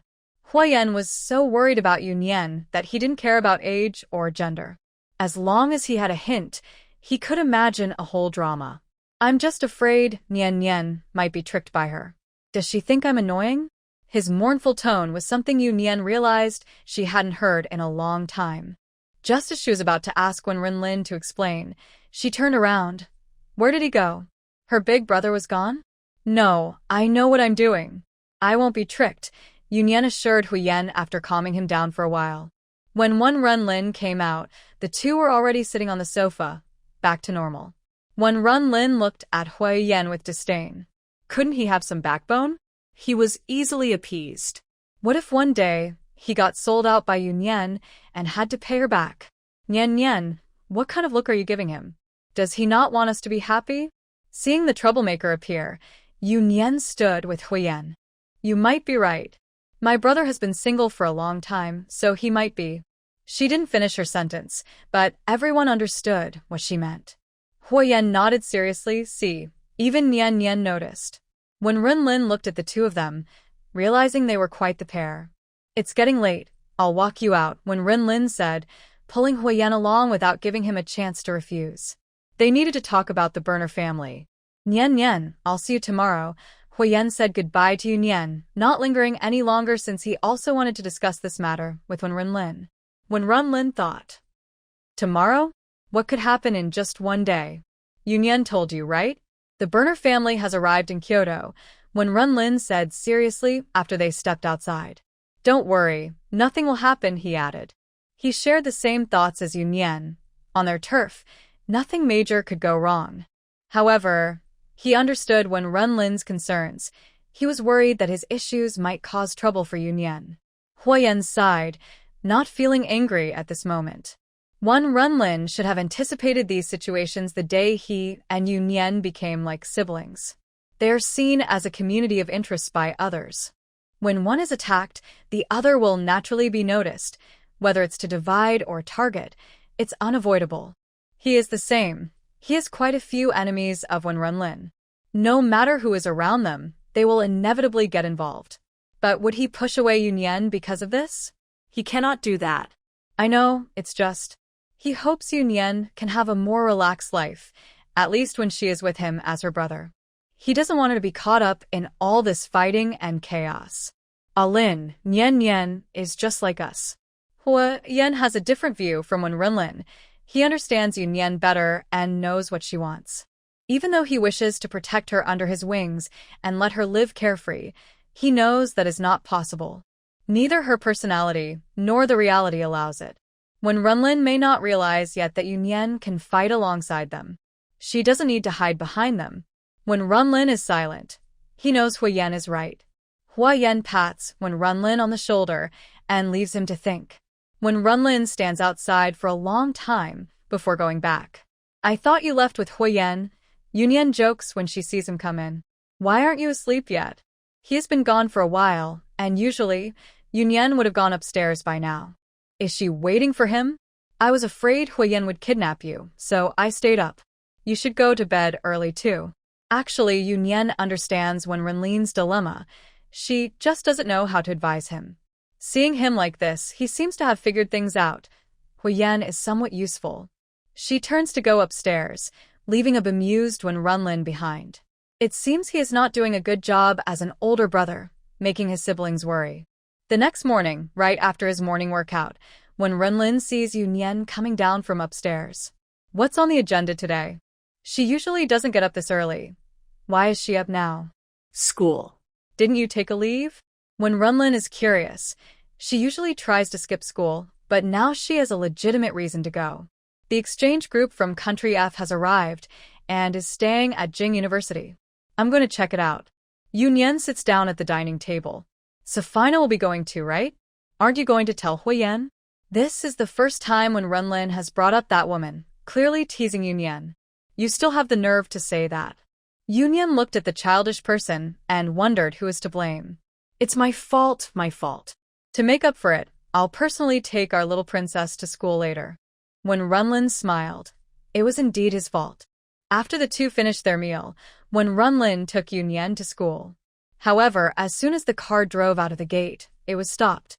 Seeing several cars blocking the way, it was clear the visitors meant trouble. When Renlin's expression turned serious, they really knew how to pick their moments. As their car approached, a young man got out from the middle vehicle. "Sir, it's Eamon." Qinglong squinted at the young man who had just stepped out, the heir of the Black Hand Gang and the next in line of the Burner family. He actually came in person? I'll go take a look. When Renlin told Yunyan to stay in the car while he went to see what they were doing blocking his entrance. I'll go. Yunyan grabbed Wen Renlin, her eyes filled with anger. They were already being provoked at their doorstep, and her identity was more suited for action. If Wen Renlin did something to him, it might cause a conflict between the two factions, but she didn't have that concern. When Renlin was about to object when he remembered something, he chuckled. Fine, today he would let his sister protect him. Be careful. After a brief warning, he let Yunyan get out of the car while he watched the situation unfold from inside. The co-pilot, Zhan, also got out, and bodyguards from the car behind stepped out to stand behind Yunyan. Eamon Burner was momentarily stunned by Yunyan's appearance, then confusion set in. The woman who got out of Wen Renlin's car wasn't Safina. Who was she? He didn't recall Wen Renlin being close to any other woman. Eamon hadn't yet learned about Yunyan. He had just arrived in Kyoto and rushed over after finding Wen Renlin's address. Good dogs don't block the way. Yunyan believed he understood Chinese. Sure enough, Eamon's expression changed slightly at her words. Miss, who are you? Eamon didn't get angry. Although she came from Wen Renlin's car, he wouldn't offend someone without knowing their identity. It seems you can't understand human language. Yunyan wasted no time and signaled Zhan to move forward. Both sides stared at each other, ready for a fight. Eamon signaled his people to stay put, not expecting the other side to be so tough, ready to act at the slightest provocation.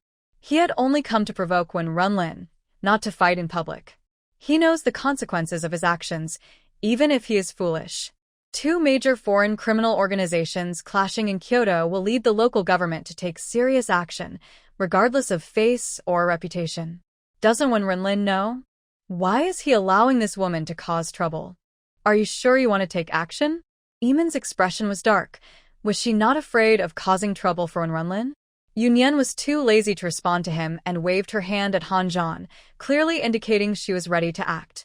Let's go. Seeing that this woman was unyielding, Eamon quickly decided to back down and immediately got into the car to leave. Once in the car, Eamon ordered his team to investigate who this woman was and her relationship with Wenren. He cursed himself for being careless. He should have done his homework before coming. Yunyan watched them leave and scoffed. Was that it? With such little courage, they dared to provoke her? After returning to the car with Zhan, Wenren smiled at her. Our Yunyan is truly impressive. Yunyan ignored Wenren's teasing. Is he really that cowardly? Not cowardly. He knows how to read the situation. Wenren replied with a smile. Eamon dared to provoke him because he knew Wenren wouldn't retaliate. Blocking his way was just a way to assert dominance. Unfortunately, he ran into Yunyan, who was not easily intimidated, and had to leave in embarrassment. He intended to make a statement, but ended up looking foolish, which would frustrate him for days. Yunyan snorted dismissively. They were nothing. After dropping Yunyan off at school, Wenren immediately turned to leave. Did they really think he was a pushover? Eamon had already provoked him. He had to do something to stand his ground. After arriving at school, Yunyan went straight to the principal's office. Due to the academic exchange conference at Kyoto University, Principal Chi had been busy there lately. I need to arrange for a few people to come in. Yunyan stated her purpose directly, mentioning that Safina was present and Eamon had also arrived. There might be individuals in this exchange group with questionable identities. Understood. Recognizing the seriousness of the situation, Principal Chi promised to fully support Yunyan's actions. Let's try to have them all stay at Kyoto University. This would make monitoring easier, and her people could blend in better. Over the next few days, various exchange groups arrived without any issues regarding accommodation, willingly staying in the dormitory provided by the university. Yunyan reported to school every day. Last night, she received news that a leading professor from the French exchange group had gone out alone in the evening. Yunyan quickly found out that he had met with Eamon, and Kyoto was now as secure as a fortress. Aside from the current advancements in internet technology, nothing can escape her tracking. Even the National Security Agency's eyes all over Kyoto wouldn't miss anything. Yunyan thought for a moment and called Safina directly. This matter was likely aimed at her, with the goal being Wenren. If Safina could resolve it, it would save Wenren from a problem in advance. When Safina received Yunyan's call, she was initially happy, but her expression changed when she heard what Yunyan had to say. That professor was her trusted teacher. She had brought this teacher along because of their trust, but she never expected him to be connected to Eamon. After thanking Yunyan, she hung up the phone. Safina still held some hope for her teacher, wishing he would come to her about this matter. Unfortunately, when the professor saw her the next day, he acted as usual and didn't mention Eamon at all. Safina's heart sank. She couldn't believe her teacher would really betray her. That evening, Safina visited Yunyan again. Thank you for your help with the professor. Otherwise, I would have.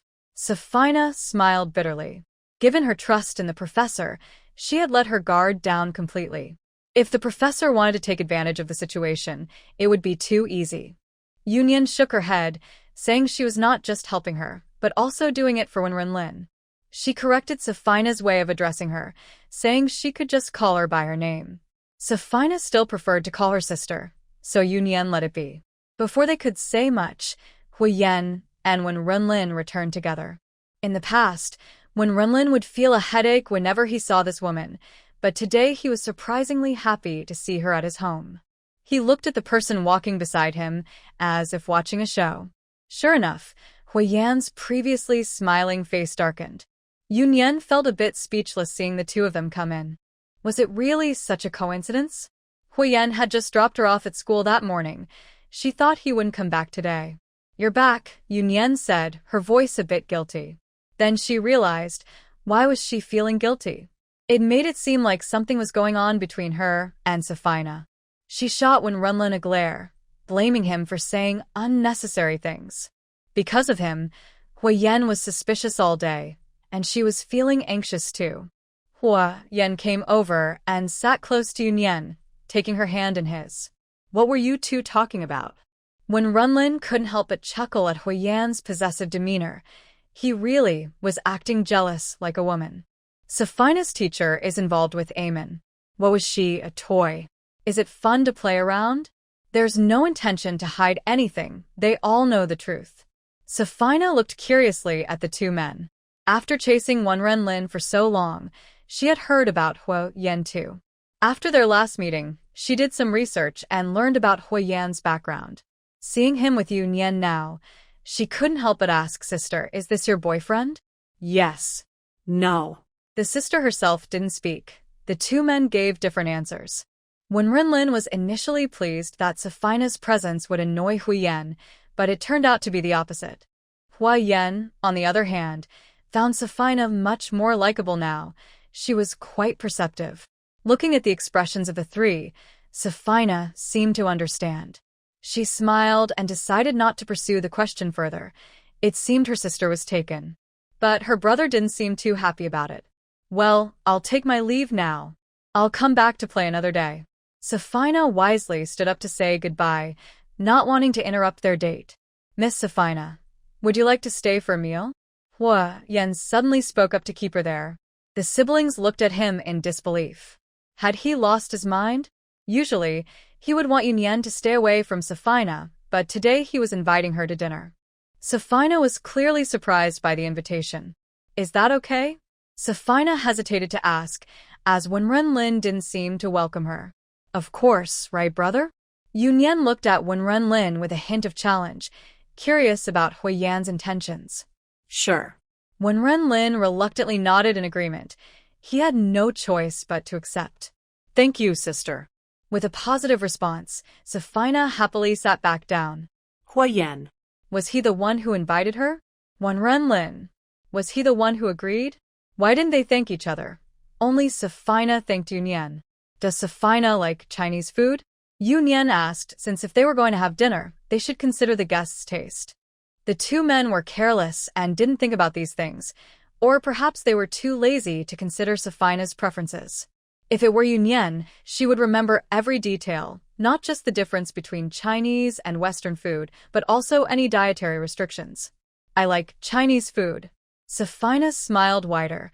Her sister was so thoughtful. Soon, dinner was ready in the kitchen, and they all headed to the dining room.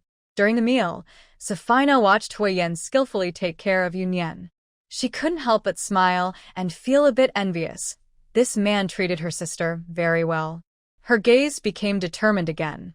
Once she dealt with these messy situations, she could be as happy as her sister. She was sure of it. Safina was daydreaming while biting her chopsticks when she was suddenly called out. "Miss Safina, what kind of man do you like?" Huo Yan asked a bold question. Wenren and Yunyan were a bit surprised. Was Huo Yan really this curious? Safina wanted to say she liked Wenren, but instinctively glanced at them and saw the expressions on their faces. She realized that her disguise seemed to be transparent to them. She hadn't fooled them at all. They all knew she had ulterior motives regarding Wenren. Safina couldn't help but feel complicated thoughts. Looking at the expressionless Wenren, had he known her intentions all along? Was he allowing her to chase after him without directly confronting her? Was he helping her? Maybe Wenren was actually a good person. If Wenren knew her thoughts, he would just scoff. He was only using her to fend off unwanted attention. Putting away her complicated thoughts, Safina thought for a moment and decided to be honest. "I like a peaceful life." She didn't specify what kind of man she liked, only mentioned her preferred way of living. This was intriguing, Perhaps she didn't have specific standards for a partner, or maybe she already had someone she liked. But just the word peaceful had nothing to do with Wenren. It was clear that Safina's honesty was like revealing her cards. The three of them were not gossipers, so since Safina said this, they didn't ask further. Huo Yan shot a disdainful glance at Wenren, realizing he was useless.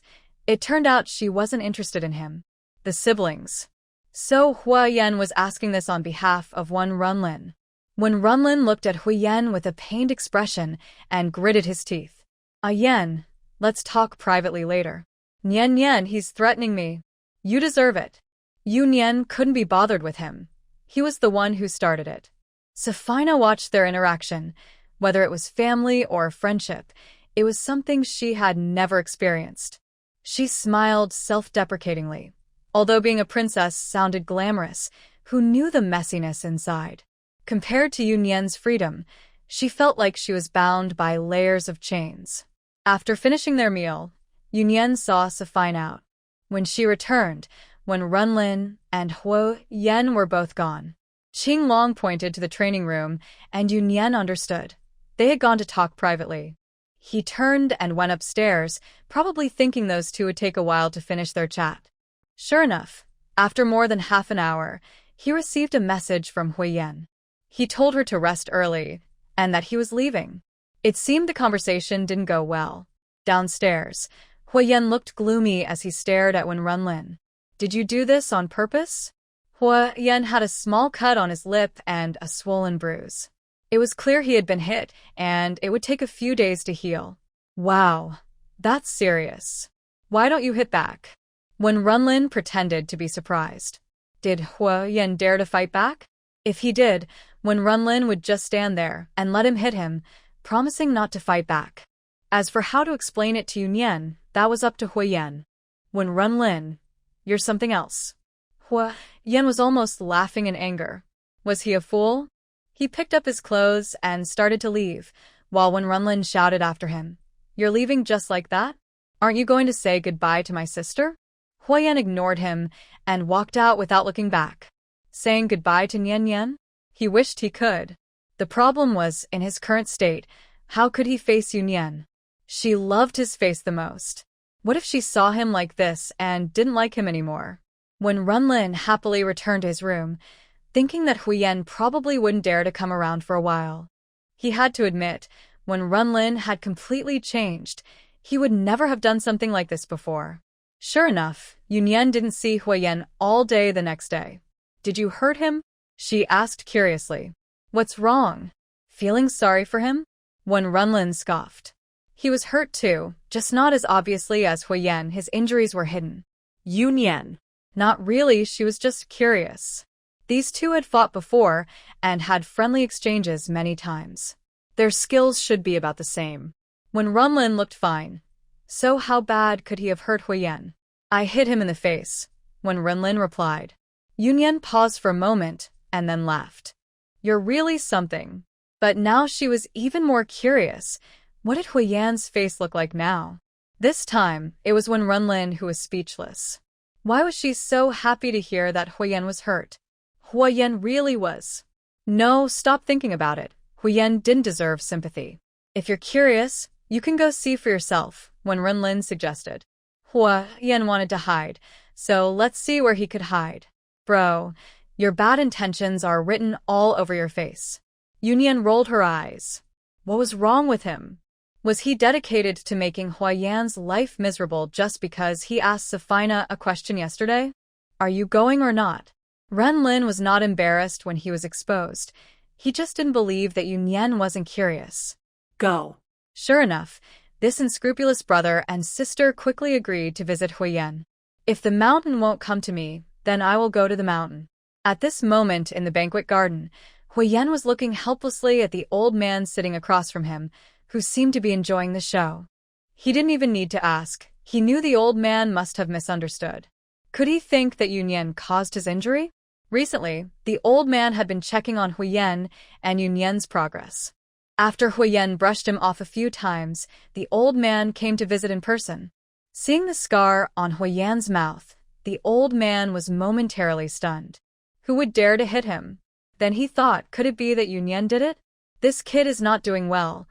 Not only has there been no progress for so long, but he also gets hit every now and then.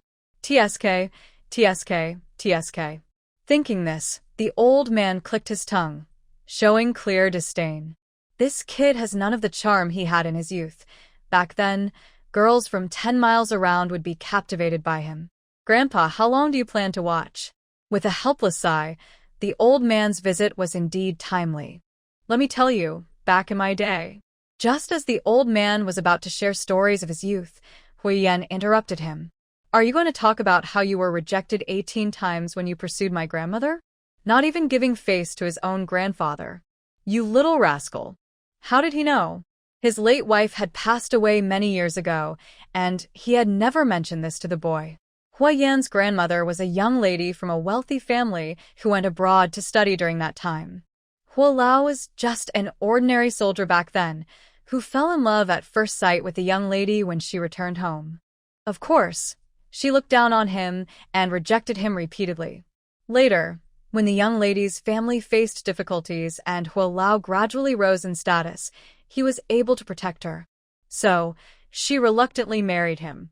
After marriage, she was gradually moved by Huo Lao, and they lived happily together for decades. It is said that Huo Yan's personality resembles his grandmother's the most. Cold-hearted and cold-blooded. He also knows how to enjoy life, wanting only the best and never willing to compromise. Thinking of his late wife, Huo Lao felt a bit melancholic. He had pampered her all his life, yet in the end, she left him. Third Master, Miss Yu and Master Lin have arrived. The butler hurried over. Knowing exactly why Huo Yan hadn't gone to find Yunyan, it was simply because he wanted to look good. Well, Miss Yu has come in person. Huo Lao was startled by this and forgot his sadness. He gave Huo Yan an approving look, indicating that he had made progress. Huo Yan smiled helplessly. The old man didn't realize that he was aware of the situation. This brother and sister must have come to see him make a fool of himself. He had no way to deal with them now that they were here. He couldn't just send them away. Miss you. As they were greeted, Yunyan and Wenren entered the living room. Huo Lao. Wenren politely greeted Huo Lao, showing him respect. Ah, Xiao has arrived. Huo Lao smiled and chatted with Wenren. Oh, you're here too? What a coincidence. Yunyan teased, noting that every time she left a meeting early, she would coincidentally run into Huo Lao. They seemed to meet quite often. In fact, she had seen Huo Lao more times recently than Huo Yan had. You Xiaonian. Wenren pretended to scold her, but his tone was not really reproachful. It even carried a hint of affection. My sister is a bit mischievous. Please don't mind her. It didn't matter if Huo Lao minded or not, but he had to show a proper attitude. Not at all, little Yu is just being herself. Huo Lao responde cheerfully. After learning that Yunyan was the girl Huo Yan had been hiding, he naturally knew who she referred to as brother. After all, the relationship between Yunyan and Wenren had been encouraged by their older friends, and it was surprising that it had backfired on him. So, he was not surprised to hear Wenren say that. In fact, he was happy for Yunyan. She was a good person who deserved someone genuinely caring for her. Huo Yan watched his grandfather's pleased expression and wondered if he had forgotten about his own grandson. Yunyan noticed Huo Yan's clearly bruised mouth. Although she hadn't felt much when joking with Wenren yesterday, seeing it today made her a bit heartbroken. Are you okay? Her brother really should know not to hit someone in the face. Seeing the concern in Yunyan's eyes lifted Huo Yan's mood. He didn't expect that getting hit would lead to this unexpected benefit, and he was about to play the victim. But before he could say anything, his grandfather spoke first. It's nothing. This kid is tough. A few hits won't hurt him. Huo Yan. His grandfather is really holding him back. Wenren looked at Huo Yan, who was failing to gain sympathy, and couldn't help but laugh. With Huo Lao here, Yunyan didn't say much more, just nodded. Huo Lao, how have you been feeling lately? Wenren seriously stepped on Huo Yan's foot and started chatting with Huo Lao. Seeing the two of them deep in conversation, Huo Yan felt helpless. What was his grandfather even doing here? Yunyan quietly moved closer to Huo Yan and gently pulled his hand. Huo Yan turned around, and Yunyan winked at him playfully. Huo Yan understood immediately, and the two of them got up to go upstairs. When Renlin noticed their movement and was about to say something. Shaolin, I heard from old Lin that you have a new collaboration with the military? Finally, Huo Lao played his role, bringing up a topic that when Renlin couldn't refuse, interrupting him before he could disturb his grandson. When Renlin thought Huo Lao didn't need to worry, he wasn't trying to stop them. He had seen everything clearly. It was his good sister who had taken the initiative. As Huo Lao and when Renlin exchanged words, Yunyan had already pulled Huo Yan upstairs. Once they sat down in the living room, they exchanged smiles. There was a thrill in sneaking around under the adults' noses. Yunyan leaned over to touch the cut on Huo Yan's mouth. Does it hurt? My brother was too rough. She quietly complained about her brother. Huo Yan held Yunyan's hand and leaned a bit closer. If Nian blows on it, it won't hurt anymore. His voice was full of laughter. For them, this little injury was nothing. Nian was just worried about him. What started as a joke took Huo Yan by surprise when Yunyan actually leaned in and gently blew on his cut. Huo Yan felt the soft breath on his mouth, making him feel lightheaded. Yunyan's rare initiative made Huo Yan feel a bit giddy, and he instinctively leaned forward, as if wanting to get closer. But before he could get too close, Yunyan pushed him back. Does it help? Yunyan sat back, teasingly looking at Huo Yan. Do it again. I didn't feel anything. Huo Yan leaned in again, but Yunyan playfully pushed him back. He was getting a bit too forward. Huo Yan obediently sat back, not making any more bold moves. When Renlin and Huo Lao were still downstairs, and the two of them didn't stay upstairs for long before coming back down. Seeing them come down so quickly, when Renlin and Huo Lao had different expressions. When Renlin gave Huo Yan a look that said he was being sensible. Huo Lao, however, looked disappointed, thinking it was useless. He had given him a chance, but he couldn't seize it. After going downstairs, a few people sat for a while, declined the invitation to stay for a meal, and then said their goodbyes. Once the siblings left, Mr. Huo looked at Huo Yan with a complicated expression. With your lukewarm approach to pursuing someone, it might take ages. Yan, you're not young anymore, and Xiao is still young, Mr. Huo hinted. Xiao is only in her early 20s. She has plenty of time. Look at your age. If this continues, you might end up heartbroken. Grandpa. Huo Yan's face darkened. How old is he? Why are you making that face? Did I say something wrong? Mr. Huo was still upset. Xiao is only 21, while Huo Yan is already 28. Don't worry about me. I know what I'm doing. Huo Yan looked at his grandfather helplessly. Does being anxious help? None of you are in a hurry, just stay single forever. Mr. Huo's beard bristled with frustration. None of these young men are easy to deal with. At his age, he still hasn't held a grandchild. Seeing the little ones of his old friends makes him want to take one home. The eldest just got divorced and is busy with work. He usually stays at the office, and unless Mr. Huo calls him back, he hardly comes home. The second son is even worse. He's just a bookworm, buried in his research. It's rare for him to come out of the lab, and when he does, he's hard to reach, let alone talk about marriage.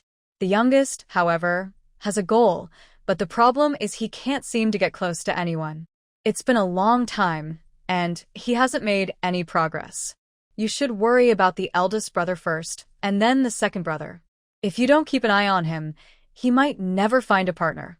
This tactic of diverting attention works well.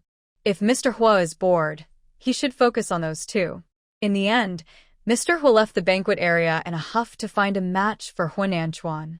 Huo Yan made a good point. He should think about Nanchuan's future. With his parents not around, this responsibility falls on his grandfather. Thinking about that girl from the neighbor's house who used to play with Huo Nanchuan when they were kids, he decided to find out if she is seeing anyone. Completely absorbed in his work, Huo Nanchuan had no idea that Huo Yan had set him up, nor did he know what was coming next. On the way back, Yunyan and Wenren received a call from Qinglong. After hanging up, his expression was a bit strange. Sir, miss, Eamon is back. Does he dare to come? Yunyan was somewhat interested. She regretted not taking the chance to confront him last time, and now he had come to her door. Miss, he says he is here to visit you. Oh. Yunyan was surprised. Why would he want to visit her? Wenren's expression was dark. It seemed that sending his people away for a few days hadn't taught him a lesson. Regardless, he had come to their door, and it looked like he wouldn't leave easily without seeing them. They decided to meet him and find out what he wanted. Sure enough, as soon as they arrived at the entrance, they saw Eamon's car. This time, he only brought 2 cars, unlike the last time when he was so flashy, which seemed to indicate he was genuinely just here for a visit. In the living room, the siblings stared in shock as Eamon and his 2 subordinates entered, carrying various items. Did he adapt to local customs so quickly? But their relationship didn't seem to be at that level yet. It was already good enough that they hadn't harmed each other. Last time he had arrogantly blocked their way and provoked them, and now he was bringing gifts. They were puzzled about his true intentions. With blank expressions, they watched him as Eamon instructed his people to put down the items and then dismissed them. Without needing an invitation, he sat down across from them. Miss you, we meet again. Eamon greeted Yunyan with a smile, unfazed by her cold demeanor. Did he dare to care? After returning last time, he had carefully investigated Yunyan, and his timing was just right after the incident with the Shin family. Yunyan's identity had been exposed to a small extent, even though they had signed confidentiality agreements. However, Eamon could still find out with some effort. Though he couldn't trace her to the cybersecurity department, her identity as a major general was enough to make him wary. He understood why Yunyan dared to confront him openly. He was relieved by his own decisiveness. If he had truly fought her, he wouldn't know where he would be now. Arriving in Kyoto and openly confronting a high-ranking military officer, what country could tolerate such humiliation? For both face and reputation, he would gain nothing from that. In his view, the sibling relationship between Yunyan and Wenren was just a cover. Their real goal was likely the collaboration between Huo and Wenren. Wenren was an arms dealer, and Yunyan was a soldier. The more Eamon thought about it, the more convinced he became. Their Bernard family also dealt in arms, but they were being suppressed by Wenren. Last time, the issue with Wenren at the station was that he bribed a small leader on Wenren's side and teamed up with a local gang. Unfortunately, Wenren discovered it later. He originally wanted to use this opportunity to create trouble for Wenren and damage his relationship with the military, hoping to take his place. Thankfully, his people withdrew in time, and when Wenren found out, he only dealt with that small gang and didn't connect it back to him. Now he sees hope in Yunyan. If Wenren can do it, why can't he? He can even offer Yunyan more guarantees than Wenren. After all, this wouldn't harm Yunyan, and he believes he can win her over. Just say what you need to say. Yunyan ignored Eamon, and Wenren spoke coldly to him. I came specifically to apologize to miss you.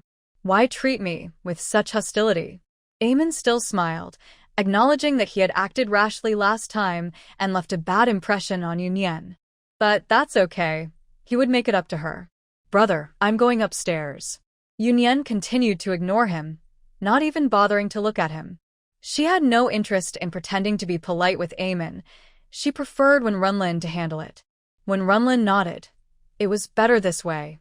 He didn't want Yunyan to get too involved with Eamon. It wasn't that he was afraid of Eamon, but dealing with someone like him could be a hassle. After all, he was the heir of the Bernard family. Could they really just eliminate him? That's why Eamon had the confidence to come over repeatedly. Once Yunyan went upstairs, the smile on Eamon's face faded. Wenren relaxed, leaning back and adopting a comfortable position while watching Eamon. Do you have any advice? Wenren's tone was casual.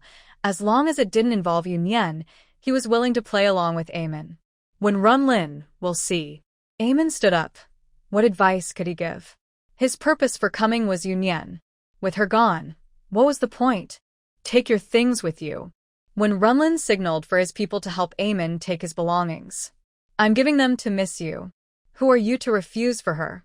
Eamon's expression didn't change much. He thought this showed that Wenren was afraid of him getting close to Yunyan, confirming his suspicions. Because I'm her brother, and my sister doesn't need your junk.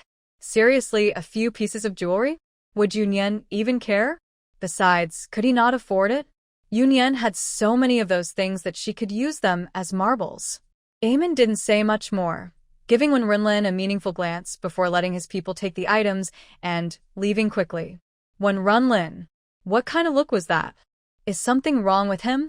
What they didn't expect was that this incident would lead Eamon to intensify his actions regarding Safina. That evening, Safina came to visit again, placing a small bottle of liquid on the table. Safina looked a bit down. This was something her teacher had given her earlier that afternoon. She was encouraged to find a chance to make Wenren drink it, ensuring he would be under her control. Once she succeeded, she could finally marry Wenren. In the past, Safina wouldn't have done this, but she also wouldn't have doubted her professor's motives. She would have thought the professor was just being overly concerned and suggesting such a bad idea. After all, her obsession with Wenren was well known. But now, there were serious questions about why the professor was doing this. The siblings exchanged glances, both recalling Eamon's visit earlier that day. Was this related to that? But why would Eamon act this way? So, they decided to let Safina stay over that night. They wanted to create the illusion that she had succeeded, to see what their true intentions were. This was mutually beneficial. Safina would help them test Eamon's motives. This situation could also help Safina eliminate a potential threat.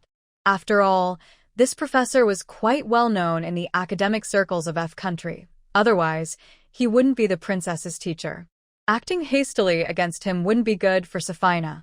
Now was the perfect opportunity. They just needed to remain calm and wait for the other side to make a move. The next morning, Yunyan set off to Kyoto University with Safina. As soon as Safina returned, her teacher immediately came over to ask how things went. Safina didn't answer. Her expression raised many questions, especially since she hadn't stayed overnight. The professor was convinced that Safina must have succeeded, thinking the girl was just too shy to say so. That day seemed particularly quiet. Not only was there no news from the exchange group, but there was also no activity from the professor or Eamon. This was somewhat unexpected. Ideally, Safina should handle this matter quickly. What if, after a long time, Wenren refused to acknowledge it as they suspected? Yunyan and Wenren couldn't help but wonder if they were overthinking things. Was Safina's professor really just trying to help her?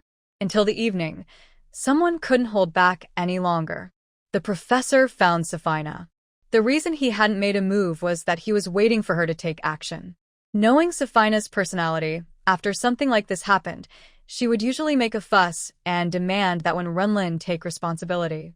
It had been a whole day, and Safina still hadn't done anything, which made him a bit anxious. Safina, are you busy? Each country's exchange group had its own floor, with all kinds of facilities available. Safina was sitting at the bar, with a cup of coffee in front of her. She was looking at something on her phone when she heard the professor's voice and smiled faintly. Just a moment ago, she had been chatting with Yunyan, wondering if they were overthinking things. She didn't expect the professor to jump in so soon. I'm not busy, please have a seat, professor. Safina smiled as she gestured for the professor to sit in the chair next to her. Take a break for your eyes. Young people need to take care of their health. The professor continued to show his usual concern for Safina, naturally encouraging her to put down her phone. Okay, did you need something, professor? Safina obediently put down her phone and chatted face-to-face with the professor. Nothing much. I just saw you sitting here when I stepped out. The professor looked kind, showing no signs of anything being wrong. I couldn't sleep, so I came out to sit for a while, Safina replied. Now that he was here, she wasn't in a hurry and slowly chatted with the professor. Safina, have you confirmed your relationship with him? After a long build-up, the professor finally got to the point. Not yet. Safina shyly looked down, hiding a smirk at the corner of her mouth. You're being foolish. As a girl, if something like this happens and you haven't confirmed the relationship, you might end up at a disadvantage. The professor looked anxious, as if he truly cared for Safina. Yet he didn't mention that the idea that might put Safina at a disadvantage was his own. But Lin said not to rush. Safina blinked at the professor, making him feel a pang in his heart. Usually, she would make a big fuss over nothing, but now that there was real progress, she was calmed down by just a few words. If she didn't take advantage of this moment to make a scene and hold Wenren accountable, would she still be able to rely on him later? Safina, you're being fooled. The professor looked at Safina with disappointment. That's not true. Lin wouldn't deceive me. Safina still spoke with innocence. Think about it. You chased him for so long. Did he ever like you? How do you know he isn't just stalling to find a way to break up with you? Don't say I didn't warn you later. The professor really wanted to open up Safina's mind to see what was inside, and how she got involved with Wenren without realizing it herself. If it weren't for his medicine, would she have had that opportunity?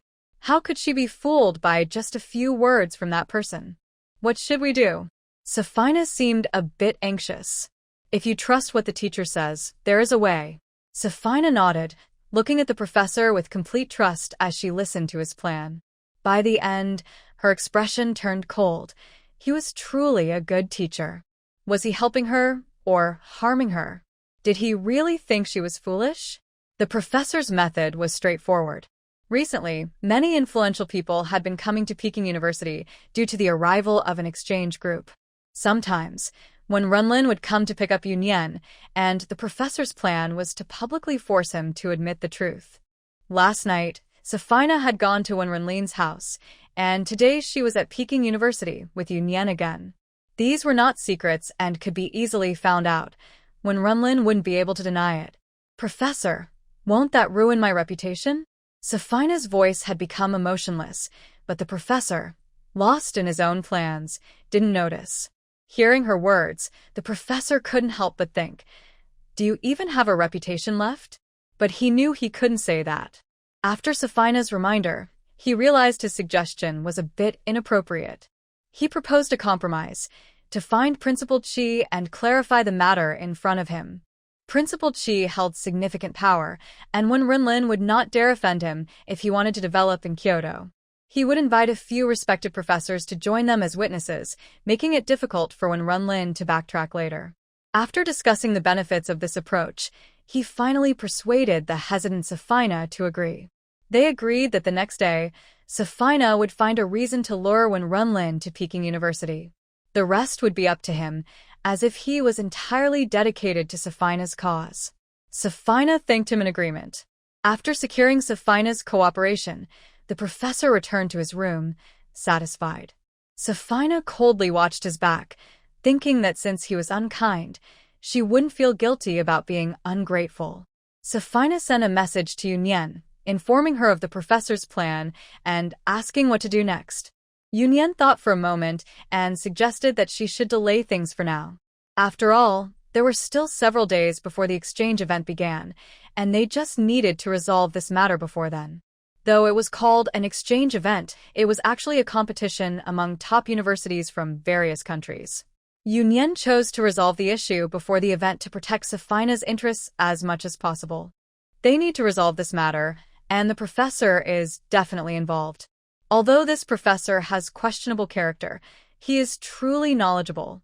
Delaying the resolution for a few days could allow him to teach the exchange group a few more lessons. To achieve good results, the professor has been quite generous with his knowledge. At this moment, the exchange group really needs this professor. Yunyan chose to deal with him right before the competition.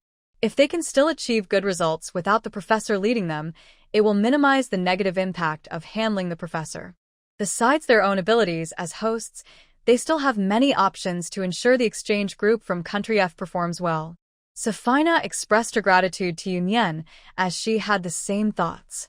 She just found it difficult to bring it up herself, so she appreciated Yunyan's thorough consideration. The past few days have been calm, with the professor occasionally asking Safina about the progress and when Wenren would arrive. He had already contacted his people and was just waiting for Wenren. Safina said that Wenren was busy lately and she couldn't reach him. The professor thought this was useless, but didn't doubt Safina's words. After all, he knew that Wenren didn't think highly of her. If she could summon him at will, it would raise suspicion. He could only urge Safina to keep trying to contact Wenren, even suggesting she could use Wenren's sister. Safina just agreed to this half-heartedly, and as time passed, she grew more impatient with the professor. Anyway, his fate was already sealed. The day before the exchange meeting, seeing that there was still no news from Eamon, this matter could not be delayed any longer. It needed to be resolved today, otherwise, Safina would have trouble explaining herself. After having breakfast, Wenren and Yunyan were about to leave for Kyoto University when they were unexpectedly confronted by Eamon. Was he finally unable to sit still? His timing was quite perfect. The two exchanged smiles and slowly sat back down. "Miss you, long time no see." Eamon ignored Wenren and greeted Yunyan politely, but she continued to ignore him. "What are you here for?" Wenren asked Eamon, looking unwelcoming. Yunyan secretly laughed. He was acting quite well, considering they had been waiting for Eamon for several days. "I heard some interesting news and came to share it with you." Eamon was not angry. In fact, he seemed a bit pleased. "I don't want to hear it. If there's nothing important, please leave," Wenren said coldly, showing him the door. Don't. "I heard that Princess Safina has been crying every day. You really have a heart of stone." Eamon clicked his tongue. "What's that to me?" Wenren remained expressionless, as if Eamon's words had no effect on him. "I learned a saying during my visit to China. Once you pull up your pants, you forget people. I didn't expect you to be this kind of person." Eamon clicked his tongue again, looking at Wenren with a judgmental gaze. "Brother?" At that moment, Yunyan chimed in with a surprised expression. "Don't listen to his nonsense." Wenren's voice was a bit stiff. He didn't realize Yunyan had a talent for acting. If he didn't know she was behind this, he might have been fooled too. To Eamon, it was clear that Wenren felt guilty. What was even more interesting was that Yunyan seemed unaware of the situation. His sources had informed him that Safina had been visiting under the pretense of looking for Yunyan. "Miss you don't know yet?" Eamon said in an exaggerated tone, as if it were shocking news. "Know what? Your dear brother has been with Princess Safina and turned his back on her. Now she's heartbroken." Yunyan immediately looked at Wenren in disbelief, as if to say, "How could you be this kind of person?" Wenren. He shouldn't have agreed to her bad idea. That's not true. He could only helplessly go along with her. What could he do with a dramatic sister? It was all Yan's fault for leading his sister astray. "You can leave." Wenren turned to Eamon, seeming a bit flustered. "I was asked to come here. Princess Safina is unwell, and her teacher wants you to check on her." Eamon spoke casually, realizing this visit might go more smoothly than he thought. So, Yunyan was unaware of the situation. "I'm not going." Wenren refused without a second thought. "Miss you, what do you think about this?" Eamon had anticipated that Wenren wouldn't be easy to persuade, so he turned to Yunyan. If she could convince Wenren to go with him, he wouldn't need to use his backup plan. "I'll just watch," Yunyan said coldly, still having a bad attitude toward him. She also shot a glare at Wenren. "In front of others, I will support you, but later I will settle accounts with you." That's probably the meaning. Eamon thought he understood. It seems that Yunyan will definitely stand by Wenren in front of him. This only strengthened his determination to drive a wedge between them. Today, not only Wenren must go with him, but Yunyan must go too. "Come with me. I have an answer to the question you asked last time." Eamon revealed his trump card. Just by visiting Safina, he could get an answer he had always wanted to know. He didn't believe Wenren could resist this temptation. Sure enough, Wenren raised his eyebrows slightly, as if considering the feasibility of this matter. Although Eamon had many schemes, he kept his word. After thinking for a moment, Wenren agreed. "Let's go." Wenren stood up and was about to head outside. "Miss you, would you like to join us?" Seeing that Yunyan was sitting on the sofa and showed no intention of moving, Eamon couldn't help but speak up. "How could you, Yan, not go?" Yunyan exchanged a brief glance with Wenren, understanding each other's intentions. "I'm not going," Yunyan replied with a somewhat defiant tone. It seems she still has a role in this? Why does Eamon want her to go along? Yunyan originally planned to go to Jingda after they left to avoid raising Eamon's suspicions, but unexpectedly, he spoke up himself. So she decided to continue playing along. Perhaps she could gain something unexpected. Miss you. Aren't you on good terms with Princess Safina? Can you give us face and join us? Why should I give you face? Her words were quite blunt, leaving Eamon momentarily speechless. He didn't expect Yunyan to be so difficult. Let's go. She's not interested in these matters. When Runlin urged from the side, appearing not to want Yunyan to go. Then what is Miss Yu interested in? Eamon, who was just eager to have when Runlin go with him, now seemed less urgent and was instead fixated on Yunyan. Greedy and lustful. Yunyan straightforwardly replied with 4 words. Ahem. When Runlin couldn't help but cough, fearing that if Huo Yan heard this, he might hit a wall. However, Eamon mistakenly thought when Runlin intentionally interrupted his conversation with Yunyan, it must be said that overthinking is a problem. Miss Yu, coincidentally, you see I'm not interested in you. Before he could finish, Yunyan interrupted him, looking at him with a critical gaze. Far worse than Huo Yan. Eamon. Is he this direct? I meant to say I have a hot spring resort in the suburbs of Beijing, Miss Yu. Are you interested? Eamon took a deep breath. This woman truly had a talent for driving him crazy. My sister said she is not interested in you. When Runlin snorted coldly, pretending not to understand his meaning. This was something he had to say himself to avoid changing his mind later. I don't want to invite Miss Yu to a hot spring. Eamon gritted his teeth. When Runlin become so sharp-tongued? If Miss Yu is interested, consider it a gift for our first meeting. Eamon took a deep breath to keep himself from getting too frustrated with the two of them. It's our 3rd meeting and this is the first gift. Is this how your mafia operates? Yunyan's calm tone made it hard to tell if she was mocking him or genuinely asking. Eamon. If he had any other thoughts about Yunyan before, now he just wanted to work with her. He couldn't handle a woman like her, sharp-tongued and in a high position, untouchable. I apologize for my rudeness. May I ask Miss Yu to kindly accept it? Eamon forced a smile, feeling angry but still trying to maintain his composure. Since you put it that way, I won't be polite. To her surprise, this unexpected gain was interesting. As far as she knew, the mafia didn't have many businesses in Huagua, especially in Kyoto. When Runlin and Yunyan left with Eamon, both smiling slightly, clearly pleased with Eamon's courtesy. Although Eamon felt a bit pained, he was also satisfied. How could he not feel the pinch? That was an important stronghold for them in Kyoto.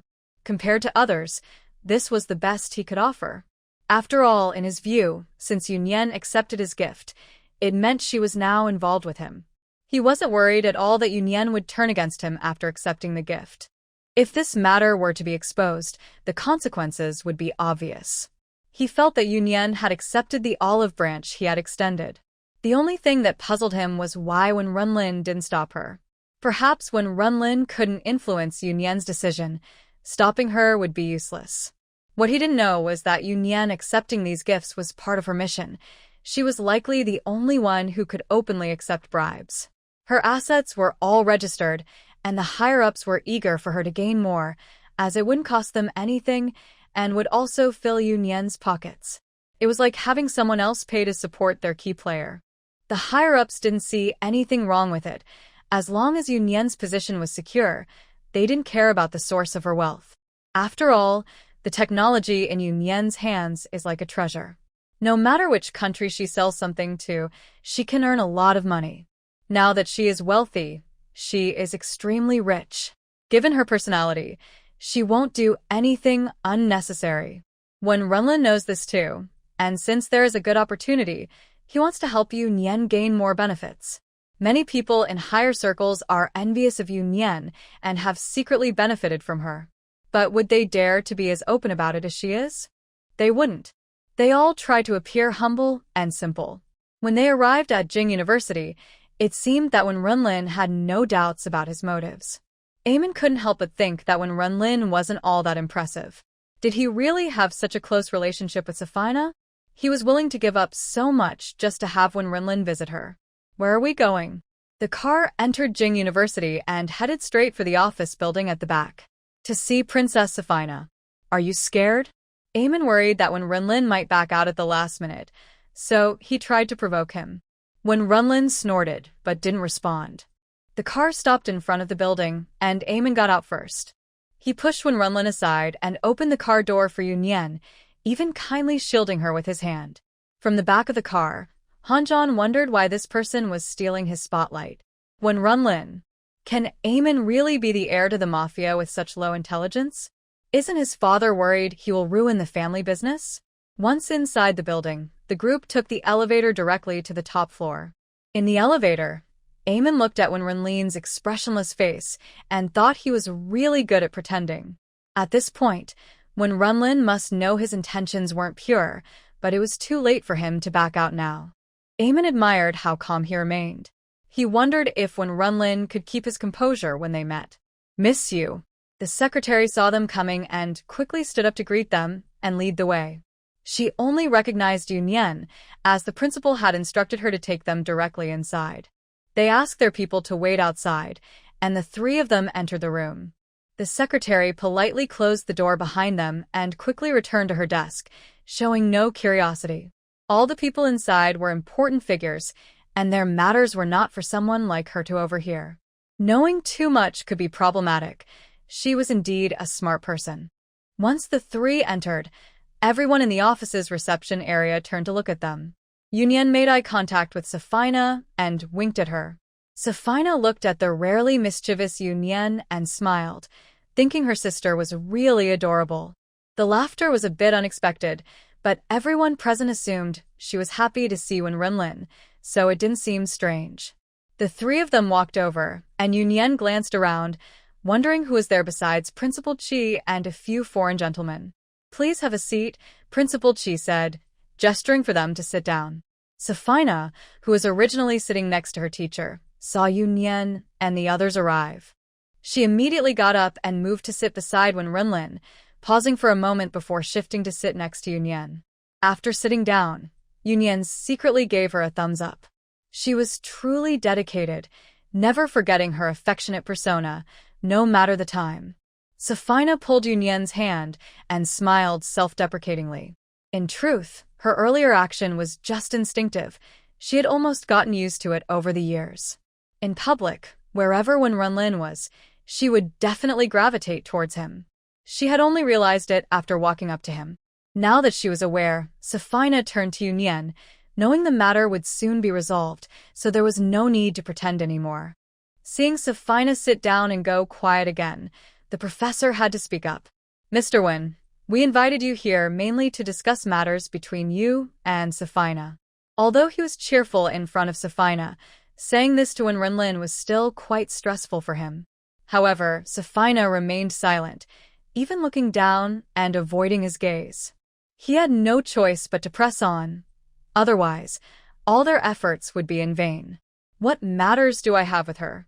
Wenren replied coldly, his gaze intensely pressuring the professor. The professor felt his eyes darting and was sweating. How could a scholar withstand such a fierce pressure? Eamon cursed under his breath, calling him useless, and had to step in to ease the tension. Avoiding the issue won't solve anything. He was supposed to just bring Wenren here and enjoy the show, not get involved himself. Unexpectedly, neither of them was helpful, and they couldn't even say a word in front of Wenren.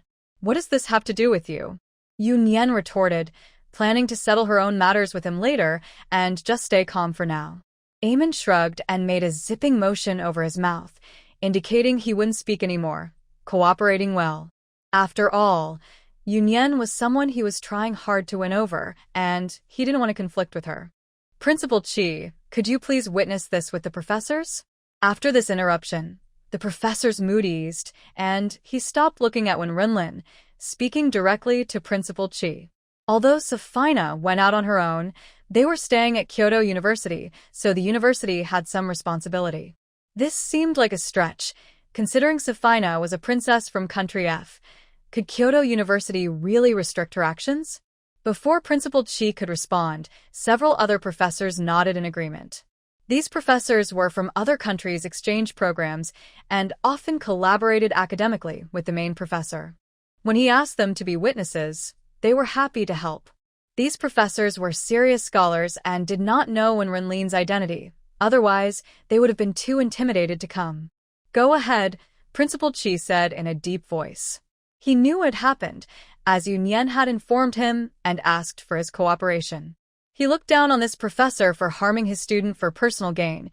He was not fit to be a teacher. Wenren had a relationship with my student Safina and now refuses to take responsibility. Shouldn't we get an explanation? The professor said confidently. Upon hearing this, the other professors were shocked and exchanged glances. The old colleague had only mentioned needing them as witnesses, not for this. Everyone's attention turned to Wenren. Yes, he had been involved with a princess and had no explanation? Wasn't this going too far? Professor, what are you talking about? Wenren, the focus of attention, remained silent. Safina's shocked voice broke the silence, her expression one of disbelief. Wenren felt uneasy, realizing she was putting on a show. Safina, this has already happened. Are you going to keep it a secret for him? The professor said, looking at Safina with disappointment, thinking she was just infatuated with Wenren. You have video evidence of your interactions. Don't worry, with so many people here, no one can deny it, the professor hinted, suggesting that if they wanted to confirm the relationship, they should be smart about it. Professor, you're going too far. How can you joke about something like this? Don't you know how important this is for a girl? Safina's eyes were red, her tone filled with anger and hurt. The professor looked confused at Safina. What was she talking about? Eamon's expression changed. They had been set up. Safina, are you being threatened? Don't be afraid. Just tell the truth. Professor, are you still not convinced?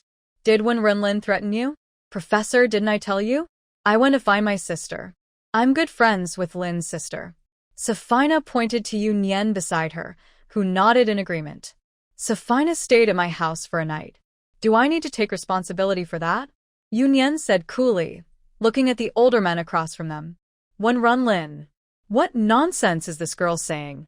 Princess Safina, please keep your distance from my sister in the future. We can't afford to associate with you. Wenren spoke coldly, as if they had suffered a great injustice. Professor, can I have friends? Is this your goal, to publicly slander me? Tears fell from Safina's eyes. She truly felt wronged. She could tell that Wenren meant it when she said she wanted her to stay away from them. After all, she only brought trouble to their siblings. Safina's expression became somewhat gloomy. Yunyan gently squeezed Safina's hand, giving her a bit of encouragement. This made Safina's eyes brighten. Her sister didn't dislike her, right? Safina, what are you saying? The professor panicked, finally realizing something was wrong. He looked up to meet Safina's gaze and saw the coldness in her eyes. He suddenly realized he had exposed himself. Safina knew. Cold sweat began to flow down his back. He had slandered a royal princess's reputation in front of scholars from various countries. What would be his fate now? Safina. The professor looked at Safina with pleading eyes. Only if she took responsibility for this could he escape. Safina ignored him, wiping away her tears. She stood up gracefully and performed a royal gesture to the older men. I apologize for disturbing you all today. Principal Qi, may I make a request? Principal Qi nodded, signaling her to continue. Please keep this matter confidential for now. I don't want it to affect our exchange group's performance. Can we handle it after the exchange meeting? Her request was reasonable and showed her sense of responsibility as a princess, able to take on this burden at a critical moment. I agree. What do the others think? Principal Qi nodded. Given the situation, the professor would not be able to participate in the exchange meeting, but the exchange group from country F still needed to attend. He didn't mind giving Safina this convenience. The concern was whether the scholars present would leak the information. The professors all nodded in agreement. They were genuinely pure-hearted scholars. After what happened, they expressed their regret and naturally would not take advantage of the situation. The matter was decided. Safina called her guards in and secretly took the professor away. She also said goodbye to Yunyan, as she needed to handle the professor's situation. After everyone left, Eamon, who had been silent, finally spoke up with a serious expression. You really have a good plan. He didn't expect Safina to be swayed by them. Everyone knew how unpredictable she could be. What benefits did Wenren offer her to gain her cooperation? It's time for you to fulfill your promise, Wenren said calmly. Your second uncle, Eamon replied straightforwardly, showing he still had some credibility. Wenren nodded, not at all surprised. You know it's him? Now it was Eamon's turn to be curious. Their dealings had been so secretive. How did Wenren find out? Not hard to guess. When Wenren returned during the new year, he took a long time because he came back with Huo Yan. He was dealing with this matter. A military factory in Africa was seized by the local government. Only a few core members of their family knew the location. Although it was resolved without major issues, they lost a significant order from an armed group in Africa. That order was intercepted by the mafia, and Eamon admitted it openly. Wenren could afford this loss. It wasn't much to him. In the end, the victor and the vanquished are determined by skill. Being outsmarted was something he accepted. But it was clear there was a traitor in their family, and Eamon wouldn't kindly reveal who had provided them with the information. Wenren had been investigating for a while. After all, only a few people knew the exact address, and he had some leads. Eamon's answer confirmed his suspicions. It was indeed his second uncle. It seemed he hadn't scared him off after all. As Eamon tried to leave, Yunyan called him back. Are you young and forgetful? She had only received an answer for Wenren. What about her belongings? Eamon was genuinely surprised. What did Yunyan mean? Even he could see this was a trap set by the siblings. He thought she mentioned the hot spring resort to lower his guard and draw him in.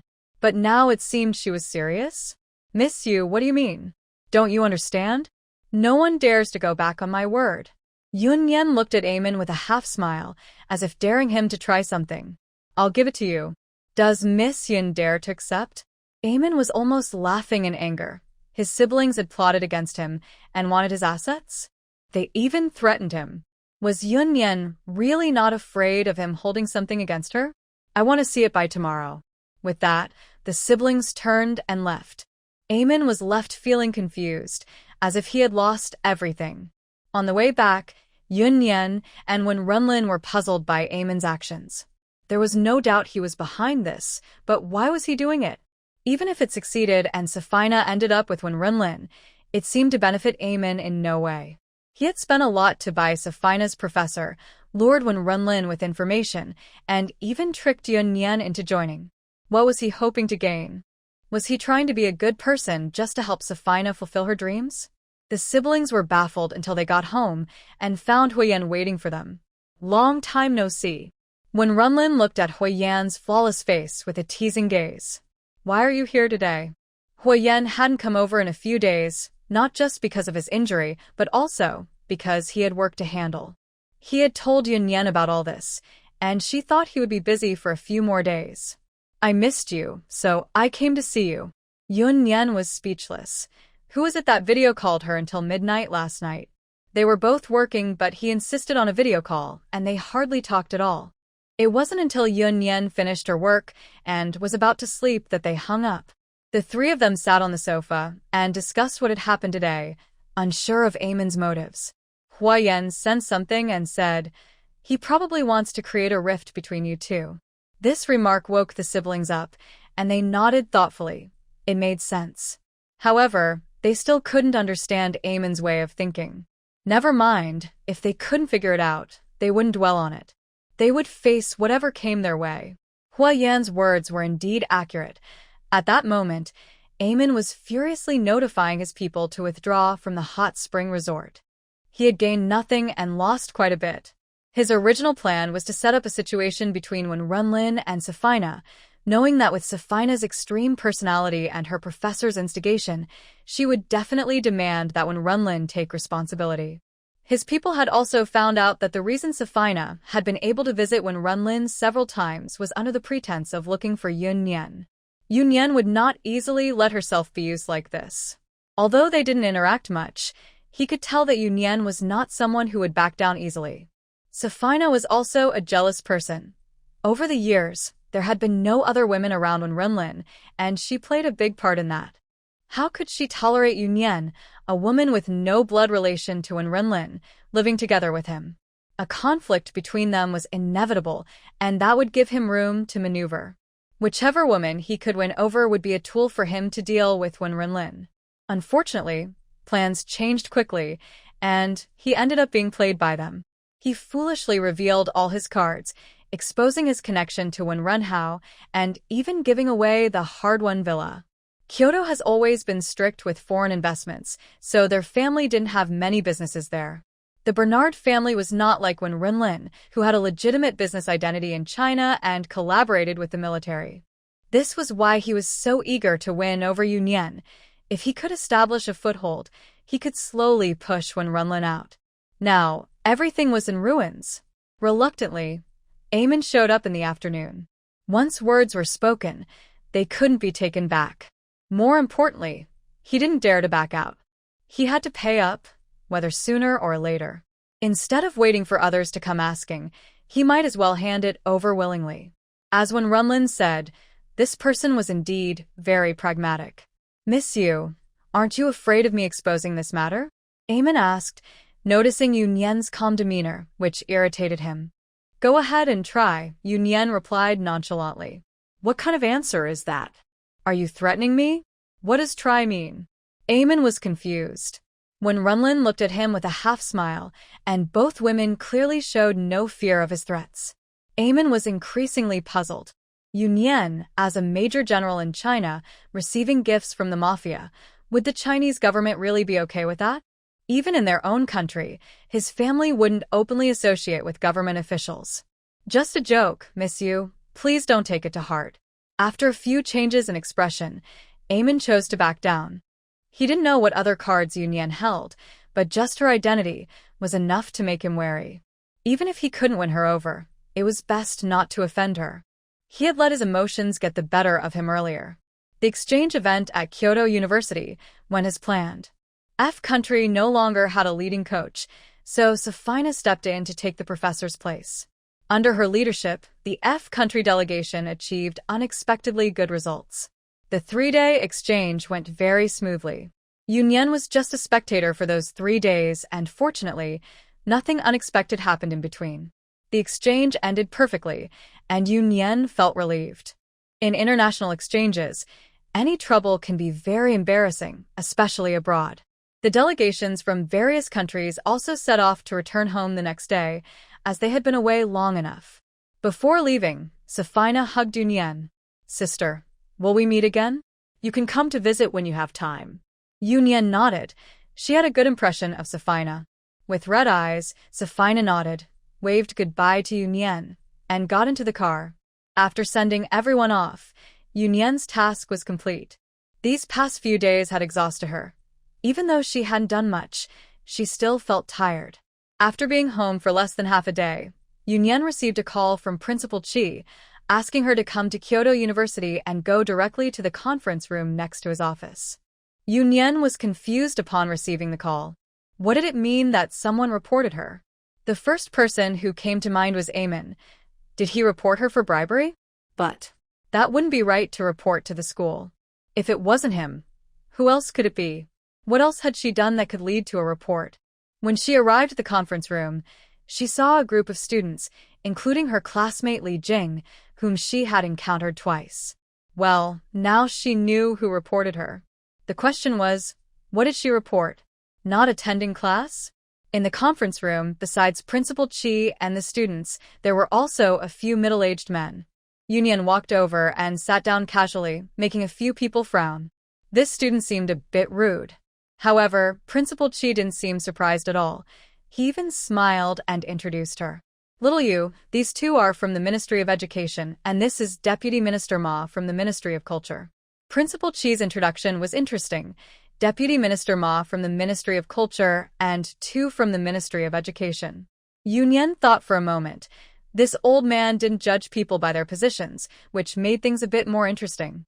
Yunyan glanced at the others and nodded as a greeting. "Why did you call me here?" Yunyan got straight to the point, not wanting to waste time.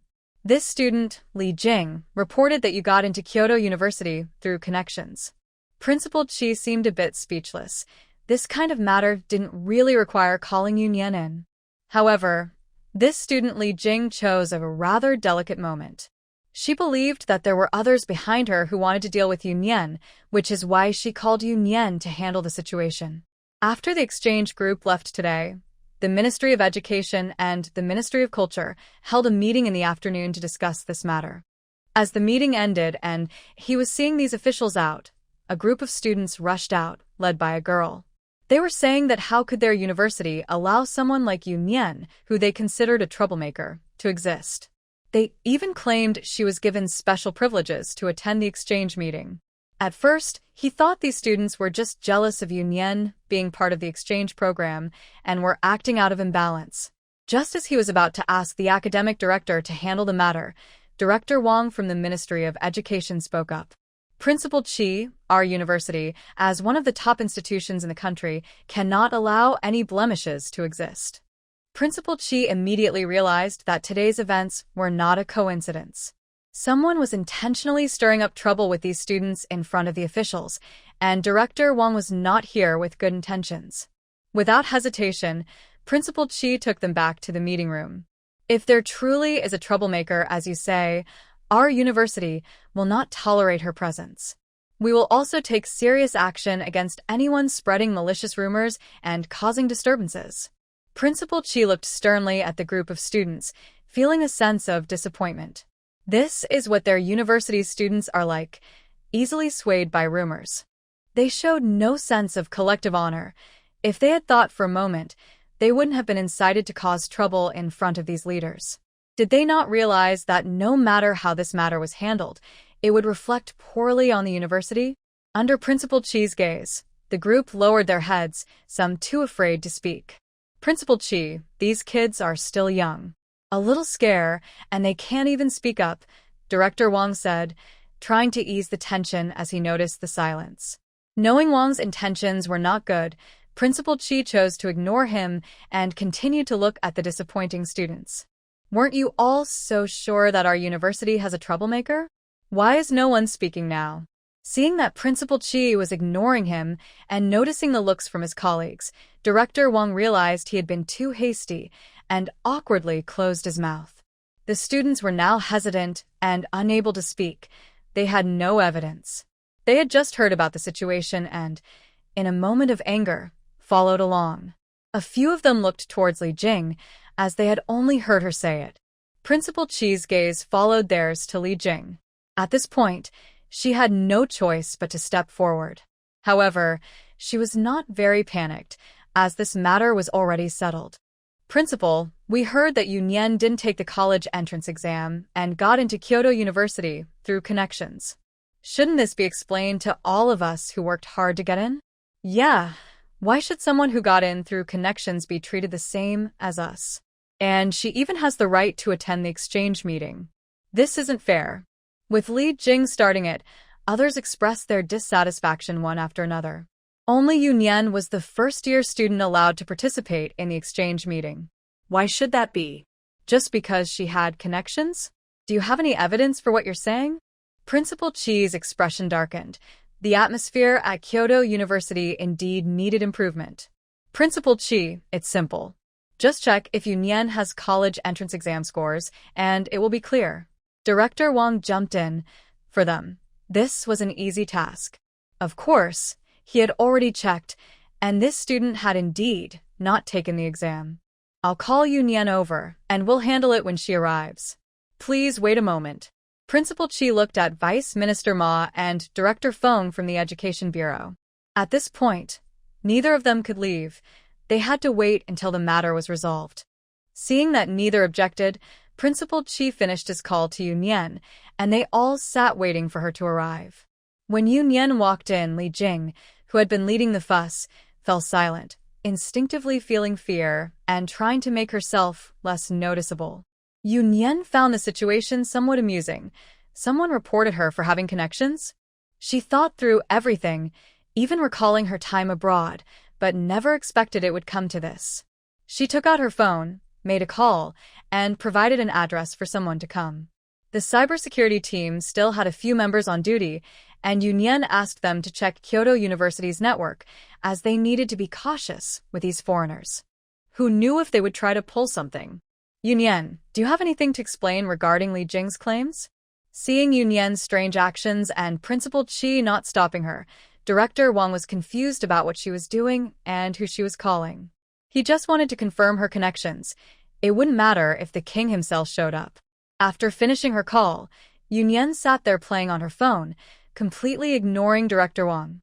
Director Wang, please be patient. Deputy Minister Ma sensed something was off. Principal Qi's attitude towards Yunyan was not like that of an ordinary student. At first, he thought Principal Qi was just trying to protect the reputation of Peking University by supporting Yunyan. But now it seemed that wasn't the case. Director Wang felt a bit displeased upon hearing this, but didn't dare to openly disagree, as the other party was a rank above him. He appeared somewhat anxious, wondering if Yunyan could really bring in some kind of help. He had gone too far today and had already offended Principal Qi. If the matter didn't get resolved, it would truly be a case of losing more than he gained. Are you trying to cover for Yunyan? Li Jing saw that the room had fallen silent and could only muster the courage to speak up. She also realized that if Yunyan managed to escape today, she would face serious consequences. However, as a student, her voice held little weight. With Director Wang speaking, others would support him, but her words went ignored. Li Jing could only grit her teeth in frustration at these dismissive people. After a few minutes, there was a knock on the meeting room door and 2 people entered. It was still the red-haired Duke accompanied by one of his team members. Boss. The 2 walked over and stood beside Yunyan, each holding their own laptops. Director Wang looked at these 2 unusual individuals and heard their rather casual greeting. Did Yunyan really intend to bring in someone to confront him? Yunyan gestured for them to sit down and pointed to Director Wang. The Duke understood and immediately sat down to start working on his computer.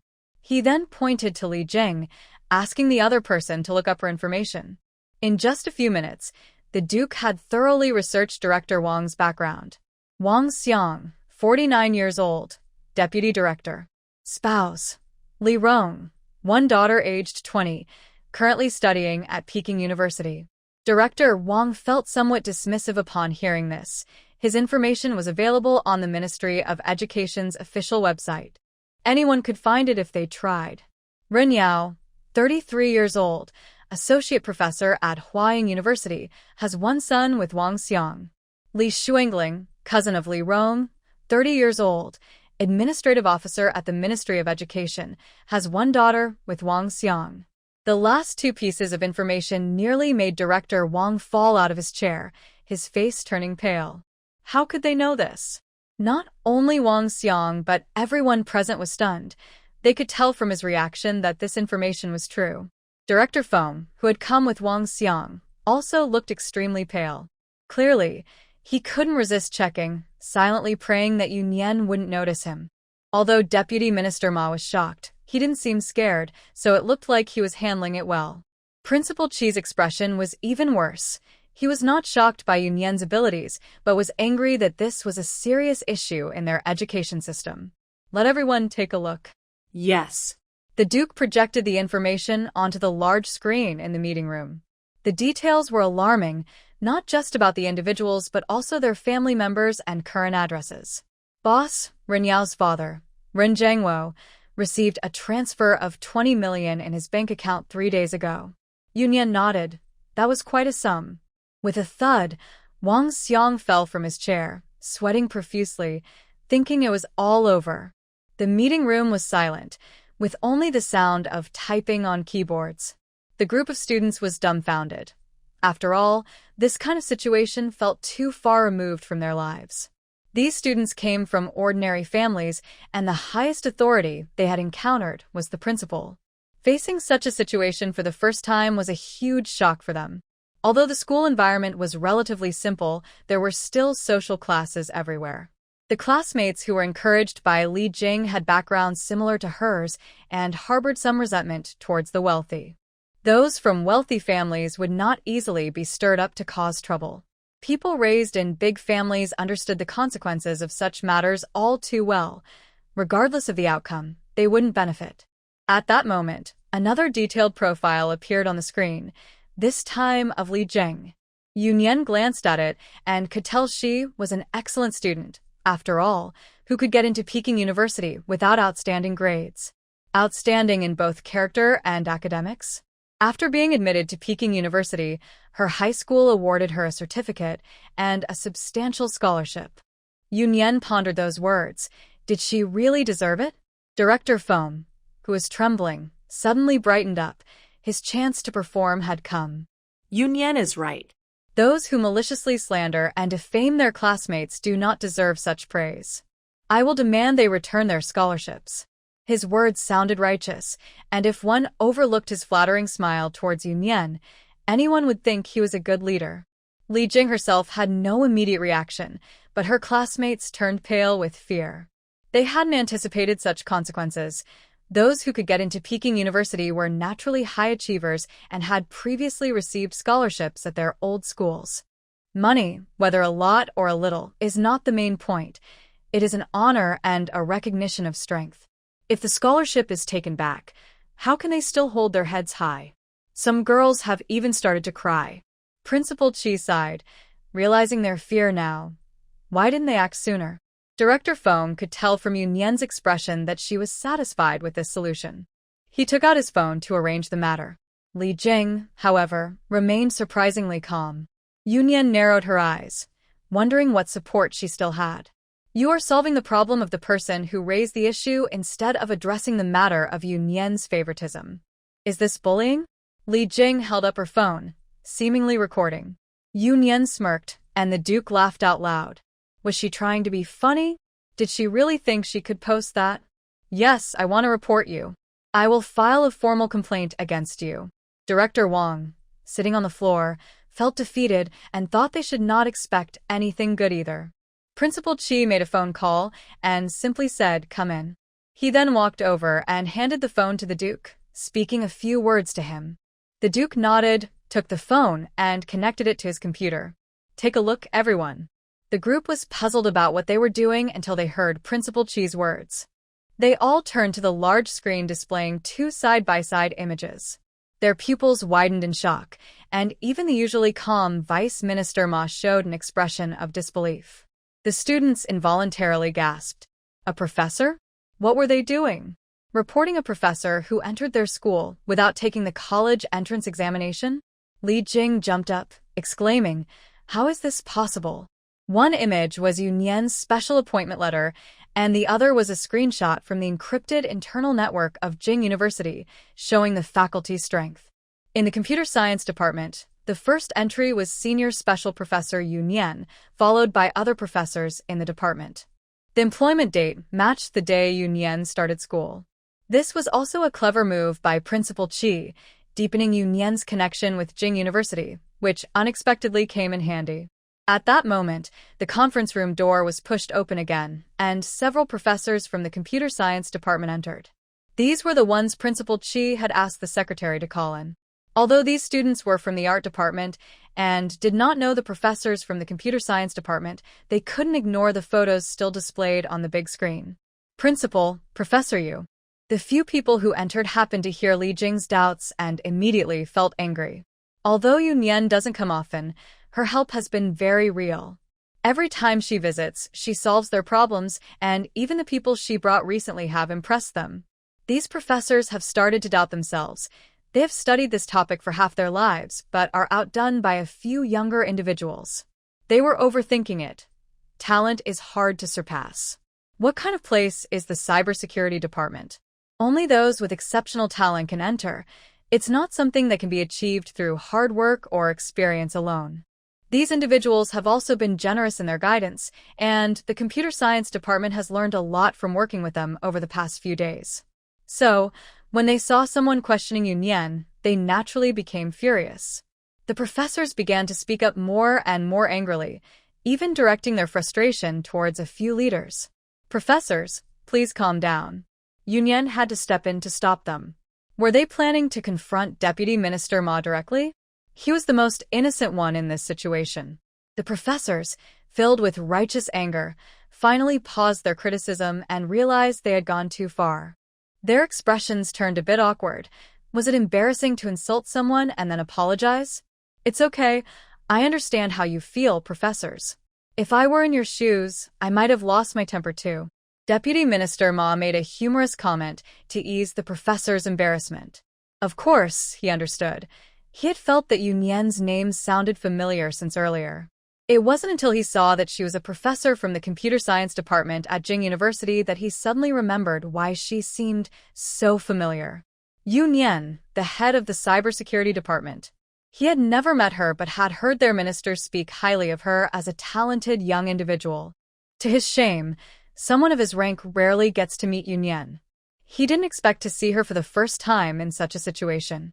A straightforward professor scratched his head and managed to say, "Deputy Minister Ma is quite nice." Well, there goes the dialect. Principal Qi. This person probably knows Yunyan's identity. Let's see if he would be so easy to talk to with someone else. Boss, look at this. Duke noticed that his team members had only found regular information and no large transfer records among the relevant personnel. So, he took matters into his own hands, carefully checking her recent activities, and indeed found a clue. The computer was pushed in front of Yunyan, showing several frames of surveillance footage. The selected images were clear, featuring a man and a woman who appeared to be on a date. One was Li Jing, and the other was Shin Xiao. Those who had followed Yunyan from the beginning were familiar with her family matters, making it easy to identify the suspects. Yunyan smiled, realizing that someone was really asking for trouble. She decided to call her brother to handle this personal issue without involving the authorities. "Brother, Shin Xiao is still in Kyoto. Leave it to me." On the other end of the line, when Wenren understood Yunyan's intention as soon as he heard Shin Xiao's name, he let out a cold laugh, thinking that the Shin family was truly bold. Even in this situation, they dared to trouble Yunyan, which showed they were living too comfortably.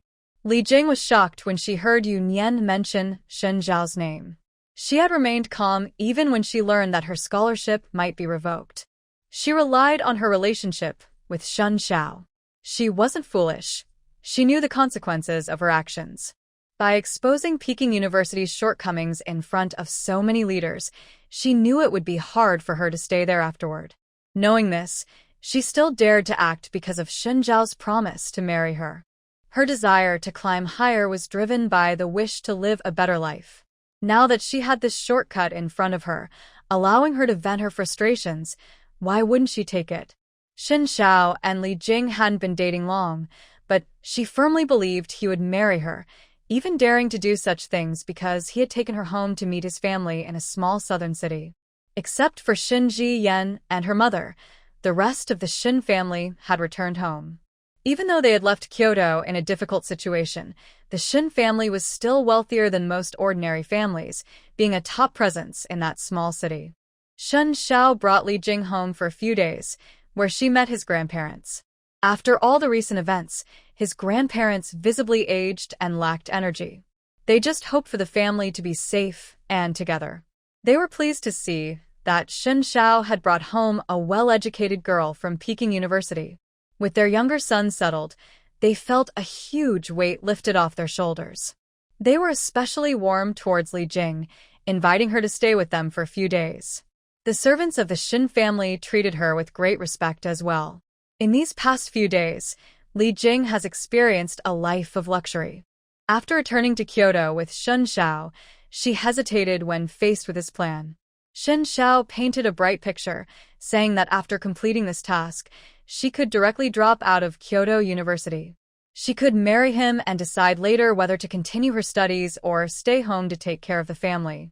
Li Jing was deeply moved. All her hard work was to find a wealthy partner, right? During her stay with the Shin family, she felt the affection from the elders. They did not look down on her for coming from a regular family, which made her dream of a glamorous life. So, she quickly agreed to Shin Xiao's proposal. Originally, Shin Xiao wanted her to act during the exchange event to make a bigger scene, which would make it harder for Kyoto University to protect Yunyan. But Li Jing's remaining sense told her that if she did that, she might lose her chance to marry Shin Xiao. Her desire for a wealthy life made her overlook Shin Xiao's intentions. Surely, he would think of the same things she did. If there was a scene in front of the foreign exchange group, it would be a completely different matter. A scandal involving a student could embarrass Kyoto University internationally, and even if they dealt with Yunyan, they might not spare her. If she caused trouble at Kyoto University, she could be seen as someone who stood against bad behavior, disapproving of someone like Yunyan. Plus, by voluntarily dropping out, she could maintain a good reputation. She didn't believe Kyoto University would dare to make things difficult for her amid public scrutiny.